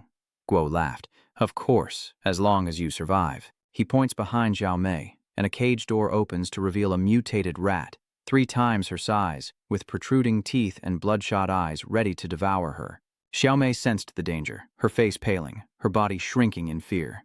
And as she turned, she was horrified to see the rat's mouth full of sharp teeth lunging at her, biting into her arm in an instant. Xiaomei screamed in pain, her frail body unable to resist as the rat dragged her away. In her mind, happy memories with her brothers resurfaced. She remembers her second brother excitedly showing off a bag of mushrooms, saying, "Look, Tiumai, I found so many mushrooms." Xiaomei wondered, "Brother, is this mushroom poisonous?" Her older brother, standing nearby, scolded, "Would I let Xiaomai eat something unsafe?" Before they could react, the older brother snatched the mushrooms, chewing them ravenously, muttering, "I'll try them first. If I don't die, then Xiaomei can eat them." The 2 younger siblings panicked as they watched him foam at the mouth and babble incoherently. The sky filled with ominous red hues as they frantically urged him to vomit, realizing the mushrooms were poisonous. Then, images of her 2 brothers leaving home for their mission appear. Xiaomai waits for them to complete it and earn contribution points. The second brother continued, "That's right, I won't let you go hungry again. Be good and don't wander off. Wait for me to bring back something delicious." Back in the present, the 2 brothers hang from the beam, desperately worried as their sister is attacked by the rat. Though bound, they scream out, "Xiaomei, run! Don't worry about us, you have to live." Guo, annoyed by the screaming, orders his men to shut them up. The wooden supports beneath the brothers are kicked away, leaving them suspended, the ropes tightening around their necks. If they aren't saved, they'll suffocate. Seeing her brothers in mortal danger, Xiaomei ignores her injured hand and cries out, "Big brother, second brother." Realizing the only way to save them is to defeat the mutated rat, she grits her teeth, picks up a wooden stick, and stabs it with all her might into its bloodshot eyes. The rat shrieked in pain, releasing Xiaomei, who scrambled to her brothers, sobbing uncontrollably. "Big brother, second brother, I'm coming to save you." Tears streamed down her face. Her brothers were the only family she had left, and she couldn't lose them. But the rat, despite being blinded in one eye, had recovered, and it furiously chased after Xiaomei, kicking her hard in the back. Xiaomei fell to the ground in pain. Guo watched this and laughed, saying she couldn't save anyone and that they weren't worth saving. Xiaomei, face streaked with dirt and tears, kept calling out, "Big brother, second brother." But the rat had caught her, ready to tear her apart, as she watched her brothers strangled, dangling near death. All Xiaomei could do was scream in despair. "Why? Why is this happening? We just want to live. Someone, please save me. Please save us." Just when it seemed the 3 siblings were doomed, Chen appeared, delivering a seemingly effortless yet devastating blow. The seemingly simple strike was as powerful as a hammer blow, sending the mutant rat's head flying, blood spraying from its neck, killing it instantly. Xiaomai, in the depths of despair, witnessed this scene, her eyes wide, speechless with shock. The nearby Tian Yue and his group were also shaken, Tian Yue muttering, "This kid is too impulsive. I just praised his composure, and now this." Captain Guo, who was grinning ear to ear, is now stunned, cold sweat running down his face. Seeing the rat killed with a single slap, Chen frowned slightly, a look of disappointment on his face. Is that all the strength it had? Looks like this old rat is just a bit bigger. Even so, what Chen regrets most is that this rat doesn't have a core, and it seems different from ordinary mutated creatures. Captain Guo reluctantly mustered a sinister smile, glaring at Chen as he growled, "Fourth stage, if you're so eager to die." But before he could finish, the sound of the cage doors echoed again. Another horde of mutated rats was released, each larger than the last, their bloodshot eyes gleaming with bloodlust. Despite recognizing the rats, Chen remained calm and unfazed, while Guo confidently added, "Then allow me to fulfill your wish." Meanwhile, Chen and his friends rescued Xiaomei's 2 brothers. Tianyuo and the nursery staff helped the 2 men who were on the verge of death to safety. Tianyue reminds them, "Rest first, then worry about everything else." The elder brother, though exhausted, smiles at Xiaomei. "Mai, are you okay?" With worried eyes, she asked, "Big brother, second brother, are you all right?" Weakly but lovingly, the second brother replied, "It's all thanks to you, Xiaomei. You saved us." Xiaomi hugged Duanya tightly, shaking her head in protest. It was brother Su Chen who saved everyone, not me. Though young, she was perceptive, knowing who had truly saved her and her brothers. Just then, wet footsteps echoed, leaving a trail of water on the floor. It was none other than the shaved-head woman Su Chen had thrown into the water. Strangely, aside from being soaked, she seemed unharmed. Beside her stood a young man with glasses, looking every bit the intellectual. He held a glass of wine, his eyes coldly fixed on Su Chen and the others below. The man asked the bald girl, "Is that the special research subject you mentioned?" She slowly replied, "Yes, boss. If we can utilize his genes, we can solve the problem of genetic instability in the future." Hearing this, the man with glasses was slightly surprised. "Is that so?" These rats were created with the latest technology, bigger and more ferocious than before, but if he dies here, he's not worthy of being my special test subject. As soon as he finished speaking, the ferocious mutated rats charged forward. But in the blink of an eye, Su Chen strikes, wielding a dagger from his spatial ability with lightning speed, leaving razor-sharp cuts on the rats' bodies. Tianyue and the Yaomai siblings were stunned. He annihilated the mutated rats in an instant. Is this really the Su Chen that Tianyue knows? The captain, Guo, though wary, wasn't as surprised as the others. He roared, "You damned brat!" But Su Chen, indifferent, was only disappointed that the rats had no nuclei. Suddenly, a voice boomed over the loudspeaker. "Attention! That man is the experimental subject we need. Old Guo, Tianyue, get him for me." Guo laughed, a triumphant sound. "Ha ha, the boss has spoken. You're finished this time," but Dien Viet curses in response. He turned to Su Chen, his eyes filled with complexity, as the bespectacled man ordered his capture. Life or death doesn't matter. It seems test subjects don't need to live. Hearing this, Su Chen remained calm, without a trace of anger. Worried, Yuanyang urges Duanya to flee, but she refuses to leave Su Chen's side. Her unwavering faith moves everyone. Guo mocked Tianyue with an excited expression. "Tianyue, I heard you two are brothers, right? But our existence depends on the boss. What do you choose?" Su Chen looked at Tianyue with doubt. "Brother Dien, what's going on?" Dien Viet sighed and explained, "The person upstairs is Lu Haiyun. Since the beginning of the apocalypse, he developed a power-enhancing drug that allowed him to control the entire school. But the drug drains life force, making users dependent. Without the drug, we're weaker than anyone." Su Chen nodded, looking at Tianyue. "If I said I had a way, would you come with me?" Tianyue asked somberly. "Sorry, Su Chen, I have no choice." Guo laughed maniacally. "Ha ha, how amusing. Brothers turning on each other?" He brandished his meteor hammers and lunged at Su Chen, his aura erupting and creating a powerful gust of wind that whipped through Su Chen's hair. But just then, Tianyue suddenly shouted, "Today, I choose nothing." He lunged forward, delivering a powerful kick to Guo's face. Blindsided, the fatty skidded across the floor, staring in disbelief at Tianyue. "Tianyue, you dare betray the boss?" he roared. Tianyue scoffed, "Boss, my foot. He just wants to control me with drugs. So what if I die? But anyone who dares touch my brothers, I'll fight them to the death." Hearing this, Su Chen smiled, thinking, "Brother Dien, you haven't changed a bit." No sooner had he spoken than Tianyue rushed towards Fatty Guo like a whirlwind. Guo sneered fearlessly. He had only been caught off guard just now, but now he was ready and wouldn't give Tianyue the chance to repeat it. He roared, his voice full of rage, "You're asking for death. Today I'll crush all of you." He mocked Tianyue, saying he was dreaming if he thought he could win, as Tianyue leaped forward, clenching his fists and pouring all his strength into them. In a flash, he unleashed a flurry of punches, lightning fast, aimed squarely at Guo. But Guo's thick layer of fat was like a steel wall, nullifying Tianyue's powerful blows as if they were stones sinking into the sea.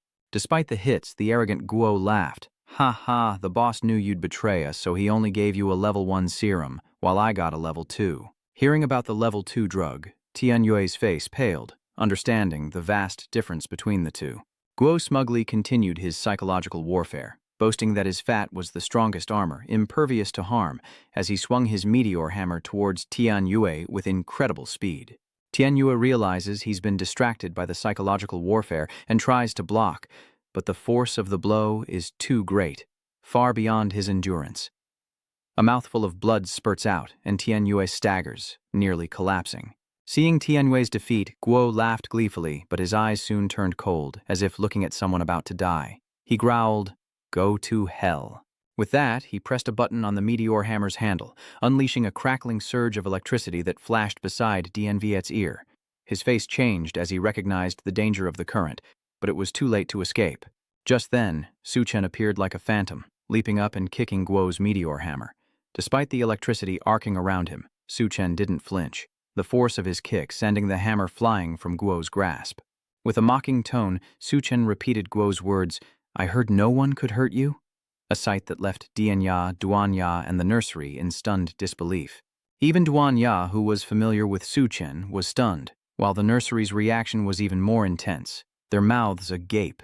From above, Xia Yun, who had been watching the whole time, revealed a worried look despite trying to remain calm. He had clearly underestimated Chen's strength. At that moment, the two meteor hammers flew back and pierced Guo. One struck his left eye, the other pierced his chest, and the electricity coursing through his body brought him to his knees, devoid of strength. To him, Chen was an ideal specimen, a stepping stone to creating the perfect human. He said, "Chen, I'll give you a chance. Join my experiment and I'll help you evolve into the most perfect human." With a look of disdain, Chen retorts, "The perfect human you speak of is just a rat?" Xia Yun adjusts his glasses, surprised. "Oh, you've guessed my research direction? Indeed, the rat gene is the closest to humans. I will use it to create a rat army, conquer the world, and build a paradise." Exciting, isn't it? Annoyed by the delusion, Chen mocks him, recalling that dull feeling. Insulted, Xia Yun, barely containing his anger, orders the shaved-head girl to fire. She immediately raised her gun, aiming from the window, but instead of bullets, a dose of medicine shot straight at the dying Guo. As the drug took effect, Guo's body underwent a horrifying transformation. Fangs sharpened, the meteor hammers became part of his body, and his pierced left eye regenerated on his left chest. He was now nothing short of a monster, leaving Tio Mai, Doan Na, the Dien Viet siblings, and Vuan in stunned horror. Duanya muttered, "What are they researching? How can they turn a human into such an abomination?" Xia Yun smugly explains that Fatty Guo was once a wrestler, his fat a perfect defense, and the level 3 serum he just injected will enhance and regenerate him. "Chen, you're no match for him." He looked at Chen, his voice arrogant. "Now do you see the power of great evolution?" "Hurry." Chen flips him off, saying, "Great? More like turning people into monsters." Enraged, Xia Yun orders Guo to kill him and extract his genes. Guo, now a monster, roars as he charges like a massive meatball with incredible speed. The electricity from the meteor hammer stung him, not causing damage but irritating him like ant bites. Chen frowned, his eyes flashing with anger. "If you're bitten by an ant, you kill it, right?" he muttered, ready to retaliate. With a mocking tone, Chen looked at Fatty Guo and said, "You think adding 2 batteries to a weapon will shock someone to death?" He then stopped the spinning ball of meat. His hand a blur, he reached into the meteor hammer, crushed it, and pulled out a battery. "Then you can taste what it's like to be electrocuted." Chen shoved the battery into Fatty Guo's mouth, who couldn't help but grind his teeth, crushing it. The battery casing crunched, mingling with the crackle of electricity. Boom! Just seconds later, his mouth exploded, sparks flying like fireworks as Chen casually turned away, looking impossibly cool. From afar, Tianyue and Duanya watched in stunned disbelief. Had they really defeated the mutated Fatty Guo? Xia Yun, observing from above, was also surprised. Chen used the battery explosion to inflict damage, an unexpected move, but Xia Yun quickly smiled faintly. "Is that all you've got? Tier 3 serum has powerful regenerative abilities." Sure enough, Fatty Guo quickly regenerated, his mouth, eyes, and nose growing back, though not as perfectly as before. Xia Yun smugly taunts, "Now you must be helpless against the power of evolution, right?" Seeing Guo's rapid recovery, Chen is unfazed, even intrigued, and he turns and rushes forward like lightning. Before Guo could react, he took a punch to the face, followed by dozens, hundreds of sharp, successive blows all over his body. The sound of fists hitting thick fat like a drumbeat, sending shivers down everyone's spines. To conceal his powers, Chen moved so fast he created a smokescreen, obscuring everyone's vision. Even Tianyue and Duanya couldn't see what he was doing. From above, Xia Yun frowned in confusion, wondering what he was up to. In the smoke, Chen thought to himself, "This guy keeps recovering."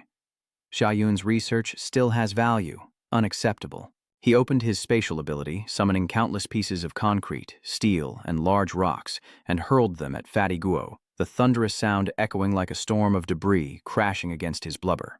The onlookers were bewildered. What was that sound? Even Jia Yun, drenched in sweat, couldn't understand what Su Chen was doing. As the dust settles, a figure emerges. Tian Yue and Duan Ya stare wide-eyed at Su Chen, perched atop a small mountain of concrete, steel, and debris. Below, Fatty Guo lies motionless, buried beneath the rubble. Xia Yun couldn't help but yell, "Damn it! I don't care who you are or how you got that junk here. You dared slap me in the face. I'll make sure you die without a burial. Look around you. You're all about to die." Su Chen glanced around, seeing countless pairs of bloodshot eyes from the mutant rats surrounding them. He scoffs. "Good. I wasn't planning on letting you go either." He makes a fist, taunting them. "Bring it on, I'll take you all down."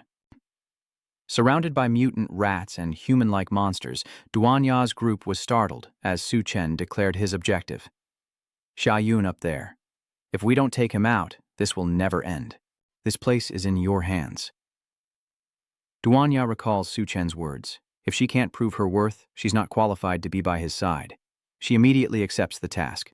"Rest assured, I'll help you all hold them off here." Su Chen turned and left with a flourish, reminding them to shout if they couldn't hold out, and he'd return. As he disappeared, Duan Ya gave Tian Yue's group a serious order. "Did everyone hear that? We're going to take care of these guys." Despite the rats' numbers, she unleashes her power, her eyes glowing as she commands, "Kill them all, I'll handle the control." Xia Yun and Xu Feng watched with disdain. Jumping jack traitors. "I'll turn you into rat food." A supervisor reports that Su Chen has wiped out security and is about to break into Miss Yun's area. Xia Yun's face changes as she shouts, "What? He dared to go in there?" He orders the revelation gene to be injected into test subject number 5. A researcher worries, "The gene is unstable, the risk is too high," but Xia Yun insists, "Do it now." The researchers reluctantly checked his vitals, preparing to inject him with the latest gene serum, as Xia Yun watched with cruel eyes. Unaware of Xia Yun's plan, Su Chen enters a room filled with grotesque experiments suspended in nutrient-filled tanks, multi-eyed beings, and aquatic monsters. Su Chen stops before a peculiar tank, and inside is Yun Yun, an old acquaintance. She's trapped, barely clothed, and connected to a breathing tube. Stunned, Su Chen recalls their last meeting at the restaurant. Fate is truly strange, he thinks, before shattering the glass and carefully carrying her out like a princess.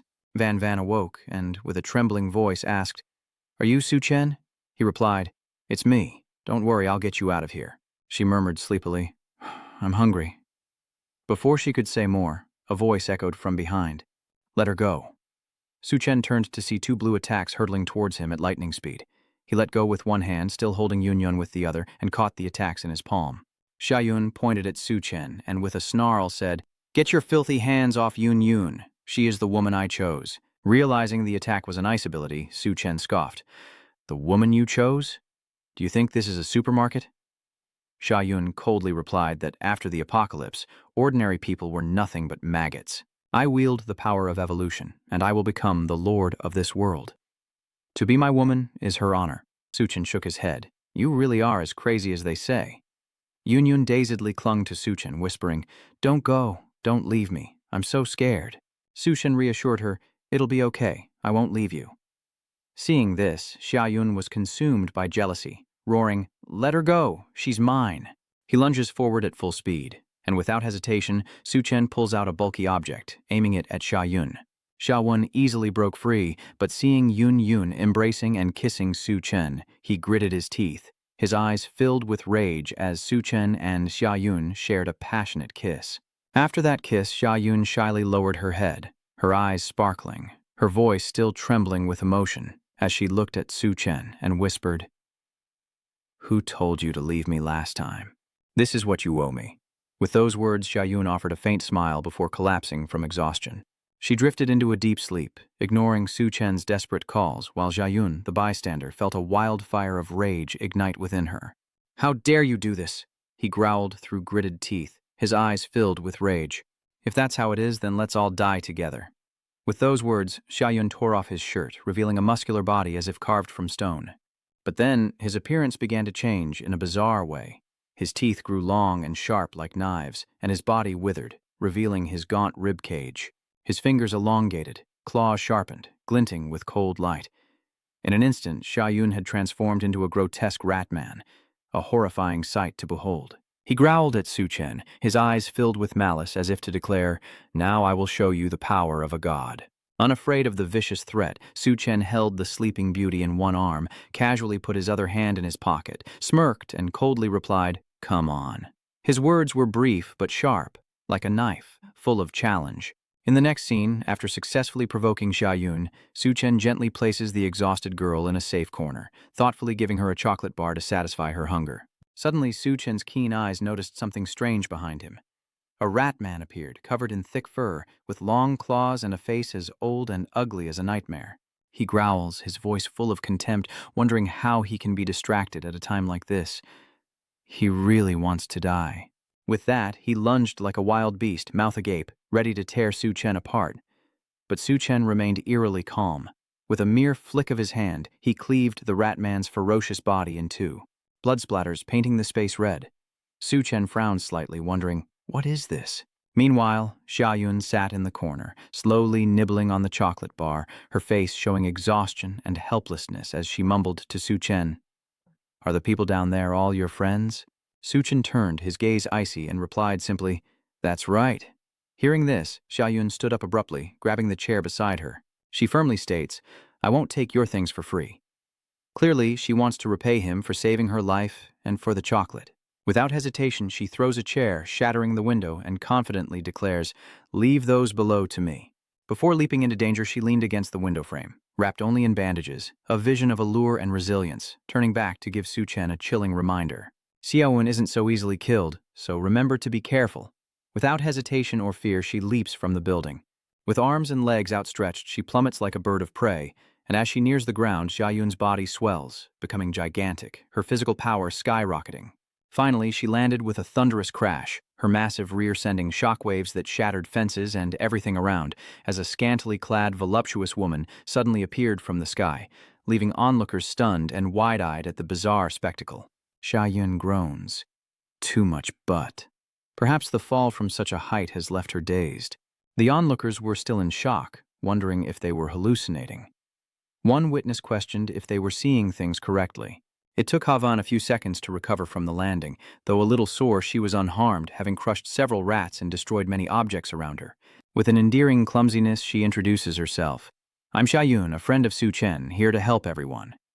Ya is still in disbelief, asking, "Aid?" Suddenly, Tianyue shouted, "I saw it!" Startled, Xiaoyun realized something and screamed, clutching her lower body and scolding him, "You pervert!" But the story doesn't end there, as the bloodthirsty rats begin their frenzied attack. Xiaoyun jumps up, steps over Tianyue's head, and declares, "Leave this to me." Her appearance was to repay Su Chen for saving her life. To her, these rats were no different than ants, easily crushed with a flick of her fingers. Dien Viet, still on the ground, snapped, "Stop stepping over me, it's bad luck." A giant foot from Xiaoyun gently crushed a rat, silencing it instantly. But when she realized what was under her feet, she saw thousands of rats ferociously climbing over each other, ready to tear apart any living thing. They were rushing towards the humans as if they were a feast. Xiaoyun cried out in alarm. How can there be so many rats? Fear took over, and she stomped around, yelling, "Get away, you're disgusting." Not only were the rats crushed, but those around her panicked and fled, shouting, "Run! She's crazy! Watch out, or you'll get trampled!" Meanwhile, Dien Viet grumbled about Xiaoyun stepping over him, muttering about his bad luck, as Su Chen watched the scene unfold with cold eyes, masking his surprise. He marveled at Xiaoyun's unexpectedly powerful ability, unaware of the rats closing in. Thousands of grotesque, filthy rats swarmed over Su Chen, covering him from head to toe, threatening to bury him alive. Yet Su Chen remained calm, coldly remarking, "So, even after being sliced in half, you're still not dead, huh?" Engulfed by the ferocious swarm, even the top of Su Chen's head disappeared from view. Then, from within the chaos, a hairy hand with razor-sharp claws suddenly reached out. A rat king emerges, towering over the others, exuding a terrifying bloodlust and sneering as if mocking the world. His body is immortal, so he can't die that easily. It seems the small rats helped the rat man miraculously regenerate. Below, the situation was no better. Suddenly, the rats ceased all activity, standing upright on two legs as if manipulated by an unseen force. Everyone, including Na, was stunned by this bizarre sight. Why had the rats suddenly stopped moving? Na cries out in shock as the rats all look up. their eyes fixed on the Rat King standing proudly atop the building. Only its massive form remained, as it seemed the Rat King, formerly Xia Yun, had devoured Su Shen. Xia Yun, triumphant, looked down upon the group below, with the haughty gaze of a king upon his throne. He was now the Rat King, a ruler worshipped by all the rat spirits, a monster that would make anyone tremble and run. Tianyue's group still doesn't realize that the Rat King is the transformed, crazed Xia Yun. They only vaguely guess that this monster is controlling all the rat spirits. The rats, numbering in the tens of thousands, formed a mighty army, kneeling before the Rat King in a chilling display. Suddenly, a colossal hand gripped a wooden fence. It was Xia Yun, also known as Yun Yun. Having completely lost control, her face darkened, and her eyes burned like fire. She swung the fence wildly, smashing it into the grotesque rats, screaming, "Get out of here!" Her massive form dwarfing the building where the Rat King stood, Yun Yun, overflowing with murderous intent, turned to face the Rat Man, roaring, "Hey, you stinking rat, where's Su Chen?" Xia Yun, in the form of the Rat King, calmly replied, "Su Chen no longer exists." He then declared that he would deal with Yun Yun for daring to speak to him so bluntly, truly seeking death. Yun Yun posed no threat, but her killing intent only intensified, her eyes icy as she glared at the rats swarming her arms, tearing at her as if they wanted to devour her.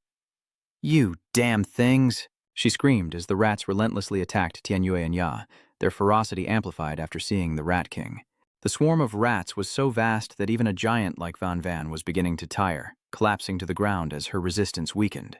Laughing triumphantly, the Rat King Liu Xieyun declares that with his rat army he will conquer humanity and turn the world into his own rat kingdom, when suddenly a hand bursts through his chest, accompanied by a calm voice. "Sorry, it took a while to find the core." Another hand emerges, tearing through the Rat King's chest to break free, an act that fills Xia Yun with terror. He wondered, what is going on? Didn't I completely devour the main character? It turns out Su Chen being swallowed was just a nightmare conjured by Ya Yun. In mere seconds, Su Chen emerges unscathed from the Rat King's body, tearing it in two. He looked like a reborn war god, his aura overwhelming and unstoppable, as Xia Yun, in the form of the Rat King, trembled in disbelief. Su Chen coldly eyed the shimmering purple stone in his hand, declaring, "Now your core belongs to me." His gaze was sharp as a blade, ready to destroy any enemy in his path. The rats, now frenzied, began their relentless assault, tearing and gnawing, even squeezing through iron bars, their sharp teeth like tiger claws, a truly horrifying sight. They emerged not only from the iron bars, but also from the sewers and alleyways. Any crack became their path. These mutated rats seemed to be hunting for something. After searching, they converge on Tianyue's group, the closest prey. Some even carry severed human limbs in their mouths. The gruesome scene turns Tianyue pale with horror, his initial confidence replaced by sheer panic. He ran for his life, yelling a warning to his teammates that the rats were coming through the sewers. To watch out for the drains, they could appear anywhere. Just as Tianyue finished speaking, near where Mai's older brother was standing, a rat suddenly emerged from the sewer, and a hairy hand with sharp claws grabbed his ankle. In a flash, he was dragged into the drain, only managing a curse before the rats swarmed and tore him apart. In desperation, he clawed at the ground with all his might, but it was no use. His fingers slipped, unable to grasp any hope of survival. His younger brother and Mai could only watch in horror as their older brother was dragged away by the rats, Mai's face pale and tears streaming down her cheeks. They were also surrounded by another swarm of rats, unable to run and save their older brother. In that moment of life and death, the older brother still managed to say, "Take care of each other and just forget about me." But before he could finish his thought, the mutated rats dragged him into the sewer and he vanished completely. The ground returned to silence, as if nothing had ever happened. The second brother held Mai tightly on his back, calling out for their older brother as Mai cried, her face stained with tears, helpless against the monsters. Dien Viet was now drenched in sweat, in his face etched with exhaustion and helplessness, thinking how long they could hold out against such overwhelming numbers. Even so, he fought back with all his might, roaring, "Come on!" as the creatures swarmed him. Dien Viet was exhausted, his breath heavy, his body covered in claw marks, his hands barely able to move. And Van Van wasn't faring any better, as the rats clung to her, tearing at her flesh. In this desperate moment, hunger strikes, causing her massive form to shrink, making him realize stopping the monsters is impossible. Exhausted and desperate, Tianyue gasped for breath, realizing that they were doomed to be devoured by the merciless rats, and only a god could save them now. Suddenly, a massive figure loomed on the rooftop, and Tianyue paled, his pupils shrinking as a cold sweat broke out across his body. The figure leaps, smashing into the ground, unleashing a wave of dark purple energy. Its body contorted, a formless horror, like a demon risen from hell. Tianyue was speechless, trembling before the horrifying scene, while Chen seemed to realize the terrifying nature of the creature before them, the Rat King, but not the Rat King they had faced before. It has now turned to the dark side, transforming into a terrifying dark entity, its entire body a swirling black cloud radiating an evil aura that sends shivers down your spine. Its power was so overwhelming that even the most ferocious rats didn't dare utter a word, only trembling and bowing their heads. The monster's footsteps echoed like the rise of hell, each heavy step shaking the very earth. Even the most ferocious rats didn't dare approach, watching from afar with utter terror. Witnessing this, Na's eyes widened in disbelief. She wondered if Chen had already been consumed by this monster. Not fear, but the pain of loss welled up inside her at the thought that Chen had been killed. The monster, whether it's the advanced dragon monster or Chen himself, raises its massive hand to examine itself, as if this form wasn't willingly assumed, but manipulated by the remaining consciousness of the star nucleus. The darkness recedes from his face, revealing a glimpse of the man he once was, as Chen realizes the core still possesses a powerful consciousness, trying to consume him. Gradually, the dark corruption on Chen's face continued to fade, spreading down his neck and shoulders. Half of his body had returned to normal, like light dispelling darkness. Confidence surged within him. Though the core sought to consume him, it could not overcome his iron will. "It's Chen, the real Chen." Tianyu cried out, his face in utter shock, unable to contain his shout, his eyes shining brightly. At this moment, Chen's face had completely returned to normal. He turned with an icy expression and said to Tianyue, "You've worked hard, Brother Tian." As soon as he finished speaking, the rats, as if waiting for their chance, rose up and charged towards Chen like arrows. Tianyue frantically screamed a warning, but Chen remained calm, his eyes burning like fire as he uttered a single word. "Leave." The rats, as if cursed, eyes wide and mouths agape in terror, immediately turned and fled, as if annihilation awaited them if they didn't escape. Hordes of rats trampled each other, squeezing through iron bars, sliding down drains, and wriggling through vents. The apocalyptic scene of the rat stampede left everyone around in stunned disbelief, wondering what had frightened them so. With a bewildered expression, Tianyue muttered, "Did Chen really just say scram? How did that scare them all away?" From a scene overflowing with frenzied mutant rats, the courtyard is now empty. Not a rat in sight, big or small. Seeing them scattered, Chen thought to himself that even if he wasn't the Rat King, the suppression from the core was enough to terrify them. Suddenly, Dayan Viet coughed violently as if his lungs were about to burst. Chen rushed to his side, but Dayan Viet was exhausted and unable to respond. A voice calls out from behind, revealing that the drug injected into Tianyue was actually a poison. It was Yun who spoke, explaining that the drug initially granted limitless power, but the more it was used, the deeper the poison seeped, corroding the body. Chen looked at Yun and asked in a low voice, "Then how do I save Tianyue?" Without hesitation, Yun replied, "In Liu Xiaoyun's lab, there is a corpse. If you use its blood to make a serum, Tianyue will be saved." Following Yun's words, Chen immediately set out to find Liu Xiaoyun's lab. Standing before the room, he frowned slightly, sensing a powerful, oppressive aura, as if an invisible storm was brewing.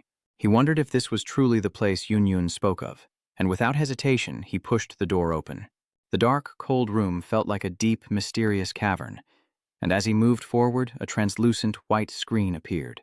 Chen stepped through, a strange feeling rising within him. He checked his body, found nothing unusual, and concluded that the light screen was created by spiritual power. Looking ahead, Chen couldn't help but exclaim in his mind, wasn't this lab supposed to have only one corpse? Yet before him was the slender figure of a young girl sitting in front of a computer screen. Even without turning, she seemed to sense his presence, and her calm voice echoed, "So you've arrived?" The girl slowly turned, her delicate face illuminated by the dim light. Before Chen could react, she continued, "You're Student Liu, right?" The question stunned Chen, who wondered, "Student Liu? Who's that?" But as his eyes drifted to the glass cabinet, he froze. Reflected in the glass was Liu Xiaoyun's face, but it was his own image. Suddenly, Chen realizes he's become Liu Xiaoyun. It's becoming clear. She didn't mistake him. He's transformed into the person she recognizes. He wondered, was he hallucinating? Not wanting to get caught up in this, Chen told himself he had to wake up quickly and find the corpse. But just then, the girl called Teacher Xiao gently beckoned him closer. Before Chen could answer, his body agreed and moved toward her. He realizes he's been pulled into an illusion, reliving Liu Xiaoyun's memories, and he's just a character in this story, unable to act on his own. Suddenly, Teacher Xiao removes her coat, revealing a sensual nightgown that hugs her body. Her ample chest left Chen in Liu Xiaoyun's body, stunned as he asked, "Teacher, what is the meaning of this?" Xiao Laoshu simply smiled, saying she just felt hot and wanted to be more comfortable. Chen nods. "Ah, I see." He changes the subject, his eyes turning to the crab lying upside down on the tray. "So, what about this crab?" The teacher looked at him, asking, "Do you know about her slaves?" Liu Xiaoyun pondered, "Is it a common parasitic creature that lives on crabs?" Teacher Xiao smiled and nodded. "Indeed, it's a remarkable creature, knowing how to exploit its host for protection and survival." Her words carried a hidden meaning, making the atmosphere ambiguous. Suddenly, Teacher Xiao came up behind Liu Xiaoyun, wrapped her soft arms around his neck, gently pressed her chest against his back, her face flushed, her eyes sparkling with intent. She whispered, "Isn't this more interesting?" Her voice was soft yet irresistibly alluring, and a stunned Liu Xiaoyun replied, "There is a little, He barely got the words out before Xiao Laoshu's hand slid down to his abs, ratcheting up the tension. Her chest pressed against him, deliberately teasing, her eyes flirtatious. I didn't realize student Liu Xiaoyun not only excelled in academics, but also had such a well-trained body. Liu Xiaoyun smirked, a smug smile on his face, and turned to ask, "Really?" He turned and pulled Teacher Xiao into his arms, teasing, "If you keep acting like this, the experiment won't be interesting anymore." Teacher Xiao, unfazed, replied, "I've always preferred practice to theoretical experiments." The two exchanged a passionate glance. Liu Xiaoyun smiled. "Then I'll have to study hard today." In a moment of passion, Teacher Xiao pressed against the glass, breathless. Looking out, she realized tonight's moon was abnormal, larger than usual, radiating a fiery red glow like a burning sun. Despite it all, they still admired each other in front of the glass, when suddenly Teacher Xiao cried out, "It's so hot! Close the curtains, hurry!" That was the moment the earth was hit by abnormal weather, and the night became strangely hot. As time passed, Teacher Xiao and Liu Xiaoyun each occupied a corner of the room, exhausted and no longer interested in continuing. The scorching heat seeped in, making the air inside heavy and stifling, a grim warning of the silence to come. Liu Xiaoyun spoke, his eyes fixed on Teacher Xiao. "We don't have much food left, so I'll manage what's left." His voice was soft, but his intentions were clear, as if he wanted to seize the remaining meager food supply. Teacher Xiao tried to object, but the words caught in her throat. She realized Liu Xiaoyun was plotting to keep all the food for himself, as the scorching disaster continued to burn away all life. Today, Liu Xiaoyun's rage knows no bounds, triggered by Xiao Laoshi consuming the last of their food, a treasure more precious than gold in this desperate situation. He screams maniacally, beating and kicking her mercilessly, as if that food were worth more than her life. Xiao Laoshi collapsed to the floor, trembling and apologizing, saying hunger had overwhelmed her. But her weak pleas did nothing to sway Liu Xiaoyun. He held the cold knife, his eyes like ice, and growled, "So fast. It must still be in time. Maybe the food hasn't been digested yet." Hearing these words, Teacher Xiao panicked like a lamb awaiting the butcher's blade. A piercing scream echoes, blood splatters, and the chilling sound of a blade slicing through flesh fills the air. Finally, her stomach is cut open, and she collapses to the floor, eyes rolled back as if dead. Liu Xiaoyun laughed gleefully, triumphant that there was still food in her stomach. Now he had more. In his hand was a viscous black liquid, freshly extracted from Xiao Laoshu's abdomen. After killing her, Liu Xiaoyun discovered something strange. The rats that ate Teacher Xiao began to mutate, evolving violently and madly, though this evolution was imperfect. He extracts her blood for experimentation, and after some time, discovers that the serum can neutralize toxins. What shocks him even more is that Xiao Laoshi is still alive, despite her body's constant mutations. From a beautiful girl, she was now a half-human, half-demon, her head covered in sharp thorns, her abdomen hollowed out with only her spine connecting her lower body. Her whole body was covered in sticky blood, chained and suspended in the air. Observing the results of his research, Liu Xiaoyun couldn't help but praise her, calling her the perfect specimen.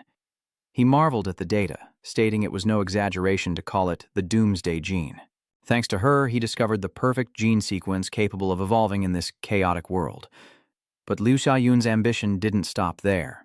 A bold idea sparked. He wanted to dissect Teacher Chao's brain to uncover its hidden secrets. She remained silent and unresisting, but it did nothing to soothe his manic state. He looked at her with a sinister smile, calmly saying, "You can't die anyway." With a mad grin, he grabbed a chainsaw, ready to cut off her head. But just then, an eerie voice echoed in Su Chen's ear. Turns out Teacher Zhao was using mental power to hypnotize and incite the character Liu Xiaoyun in Su Chen's illusion, urging him to eat the sparkling purple stone in his hand. Despite her constant enticements, Su Chen, in Liu Xiaoyun's form, refused to comply. Impatient, she snapped, "Why won't you eat it?" Su Chen's cold voice echoes, "Because it's just a rotten piece of flesh." Without hesitation, he crushes the purple stone, created by Teacher Xiao in the illusion. She looks at him, surprised and questioning. "How did you figure it out?" Su Chen responded, his voice icy. "Simply put, if your core was truly in my hands, you'd be dead already." At that moment, the illusion shattered, revealing Su Chen's true form and dispelling Liu Xiaoyun's disguise. Xiao Laoshi cries out in shock, "You broke my illusion? Damn it, I finally found a suitable human." She paused, leaving her sentence unfinished as the room came into focus. Xiao Laoshi, now a monster, hangs suspended in the experimental machine, only her upper body remaining after Liu Xiaoyun removed the rest. Looking at the creature that was once a beautiful girl, Su Chen felt nothing. His only goal was to crack her skull open with his bare hands.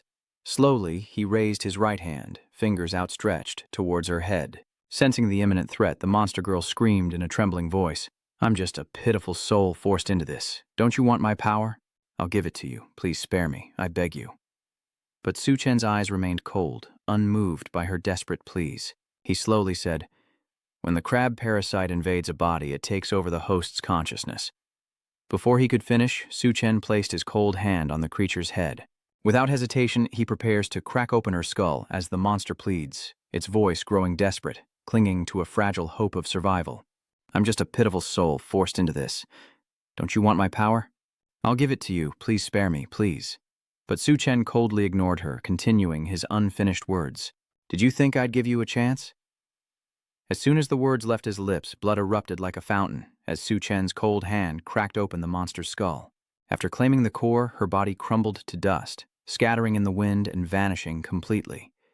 Watching this, Su Chen's eyes widened in surprise as he muttered, "So, without the core, the body simply disintegrates?" Holding the shimmering core, he thought he was in the clear, but a sudden realization weighed heavily on him. If she turned to dust, where am I going to find the antidote for Tianyue? Without hesitation, Su Chen rushed off, determined to search the lab, convinced the antidote was still somewhere in that room. As for the crab slaves, after parasitization, root-like tendrils would creep inside the host's body, connecting the parts and manipulating their behavior. This parasite turns its host into a complete slave, devoid of free will, like a puppet controlled by a small but powerful creature. The floodwaters have receded, leaving the city barren, but the air remains heavy, thick with foreboding. Amidst the desolate wasteland of the apocalypse, a group gathers, whispering about the aftermath of the flood. Has anyone seen anything strange? Someone speaks up, saying that after the flood, the bodies at the bottom of the water mutated, and their heavy footsteps echoed across the ground. Suddenly, an urgent voice calls out, "Stop looking, let's go, that's Su Chen's group." At that moment, a worried Yun softly called out, "Sister Duanya." Duanya turned around, her eyes meeting Yun's bewildered face. "Where is Su Chen taking these medical students?" the new recruit, Yun, asked with a hint of curiosity. Duanya sighed. "Because the rats are trying to escape, hiding near the University of Science and Technology, which is no longer fit for human survival. The surviving medical students are valuable assets for the future, so Su Chen plans to take them to a safer resettlement area." Hearing this, Yun felt an indescribable anxiety, blurting out, "Doesn't that mean we have a long way to go? But now I'm starting to get hungry, this isn't good." Thinking this, she decides to go find Su Chen immediately. But Duanya's voice was firm, forbidding her to leave, and she grabbed Yun's wrist to stop her. Yun was taken aback, staring at the hand gripping her wrist, and asked in confusion, "Ah, why is that?" Duanya blushed slightly, looking at her gently, and replied, "Because you're with us, you need to listen."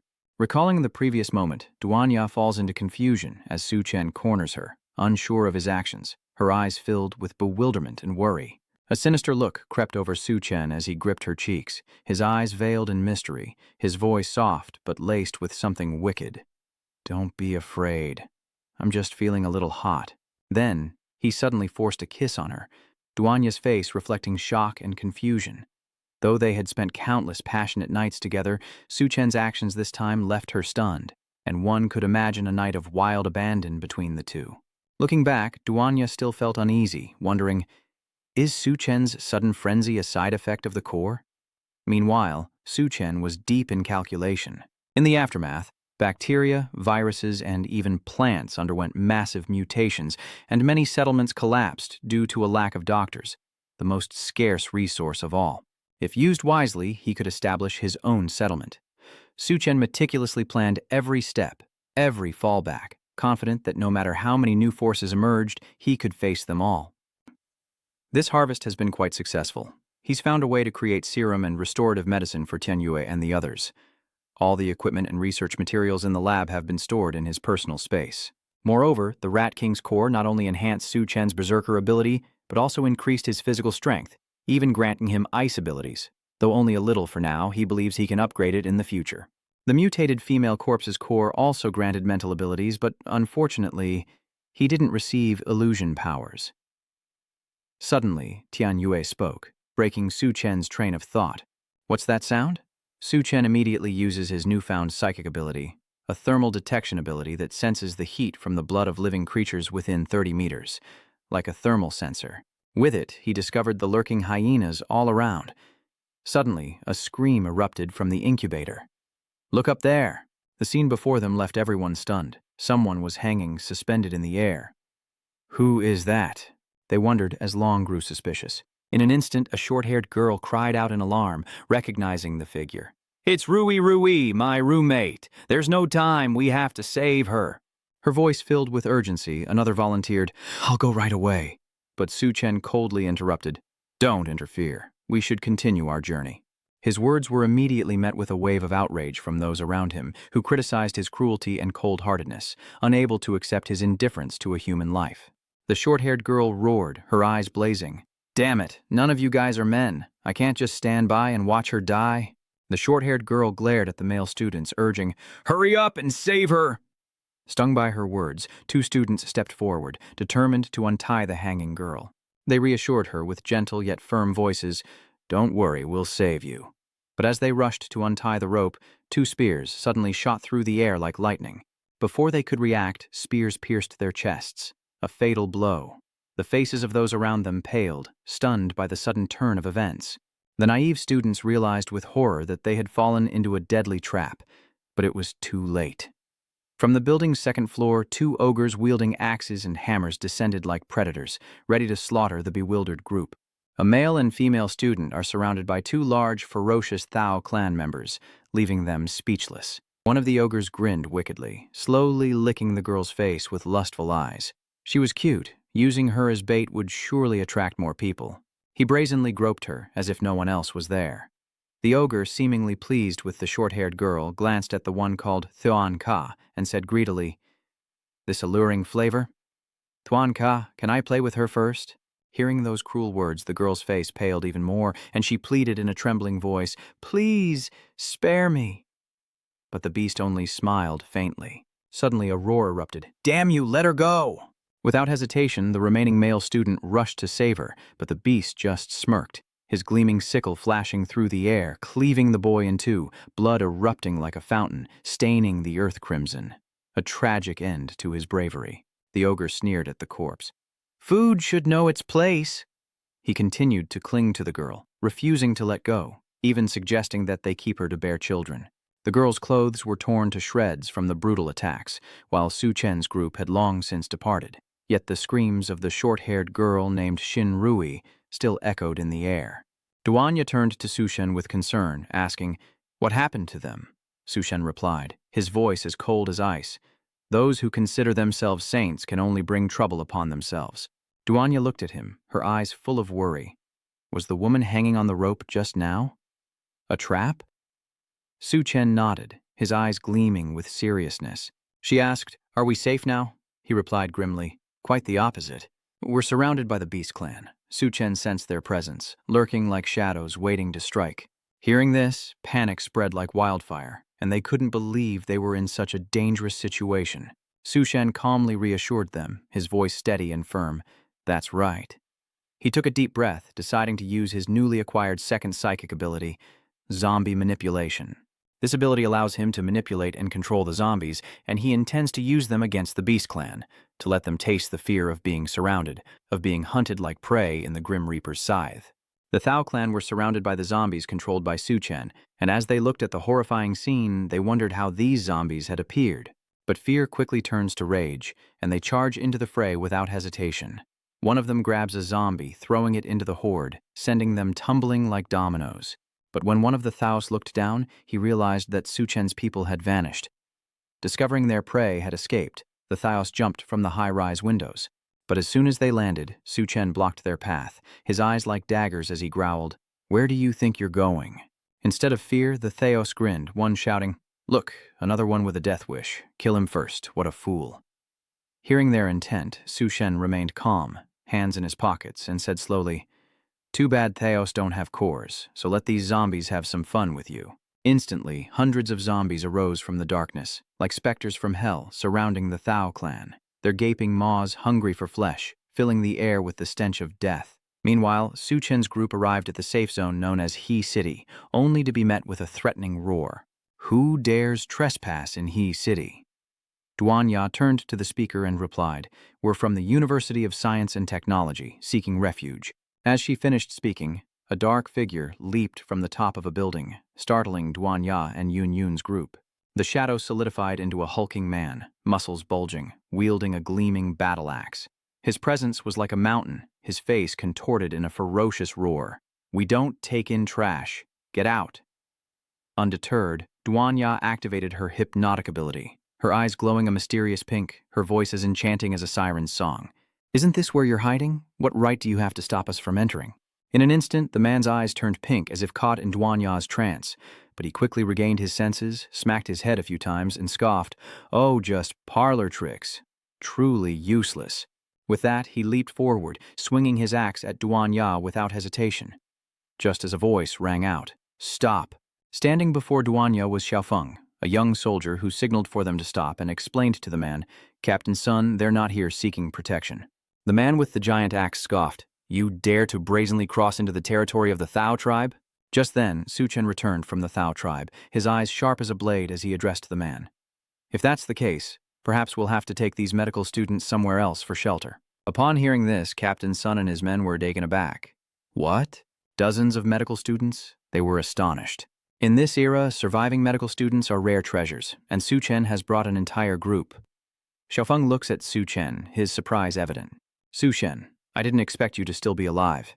Then, turning to Captain Sun, he said persuasively, "Captain Sun, they're my friends. I'll vouch for them with my life that they aren't Thao spies, and if Chen says they're medical students, then they are."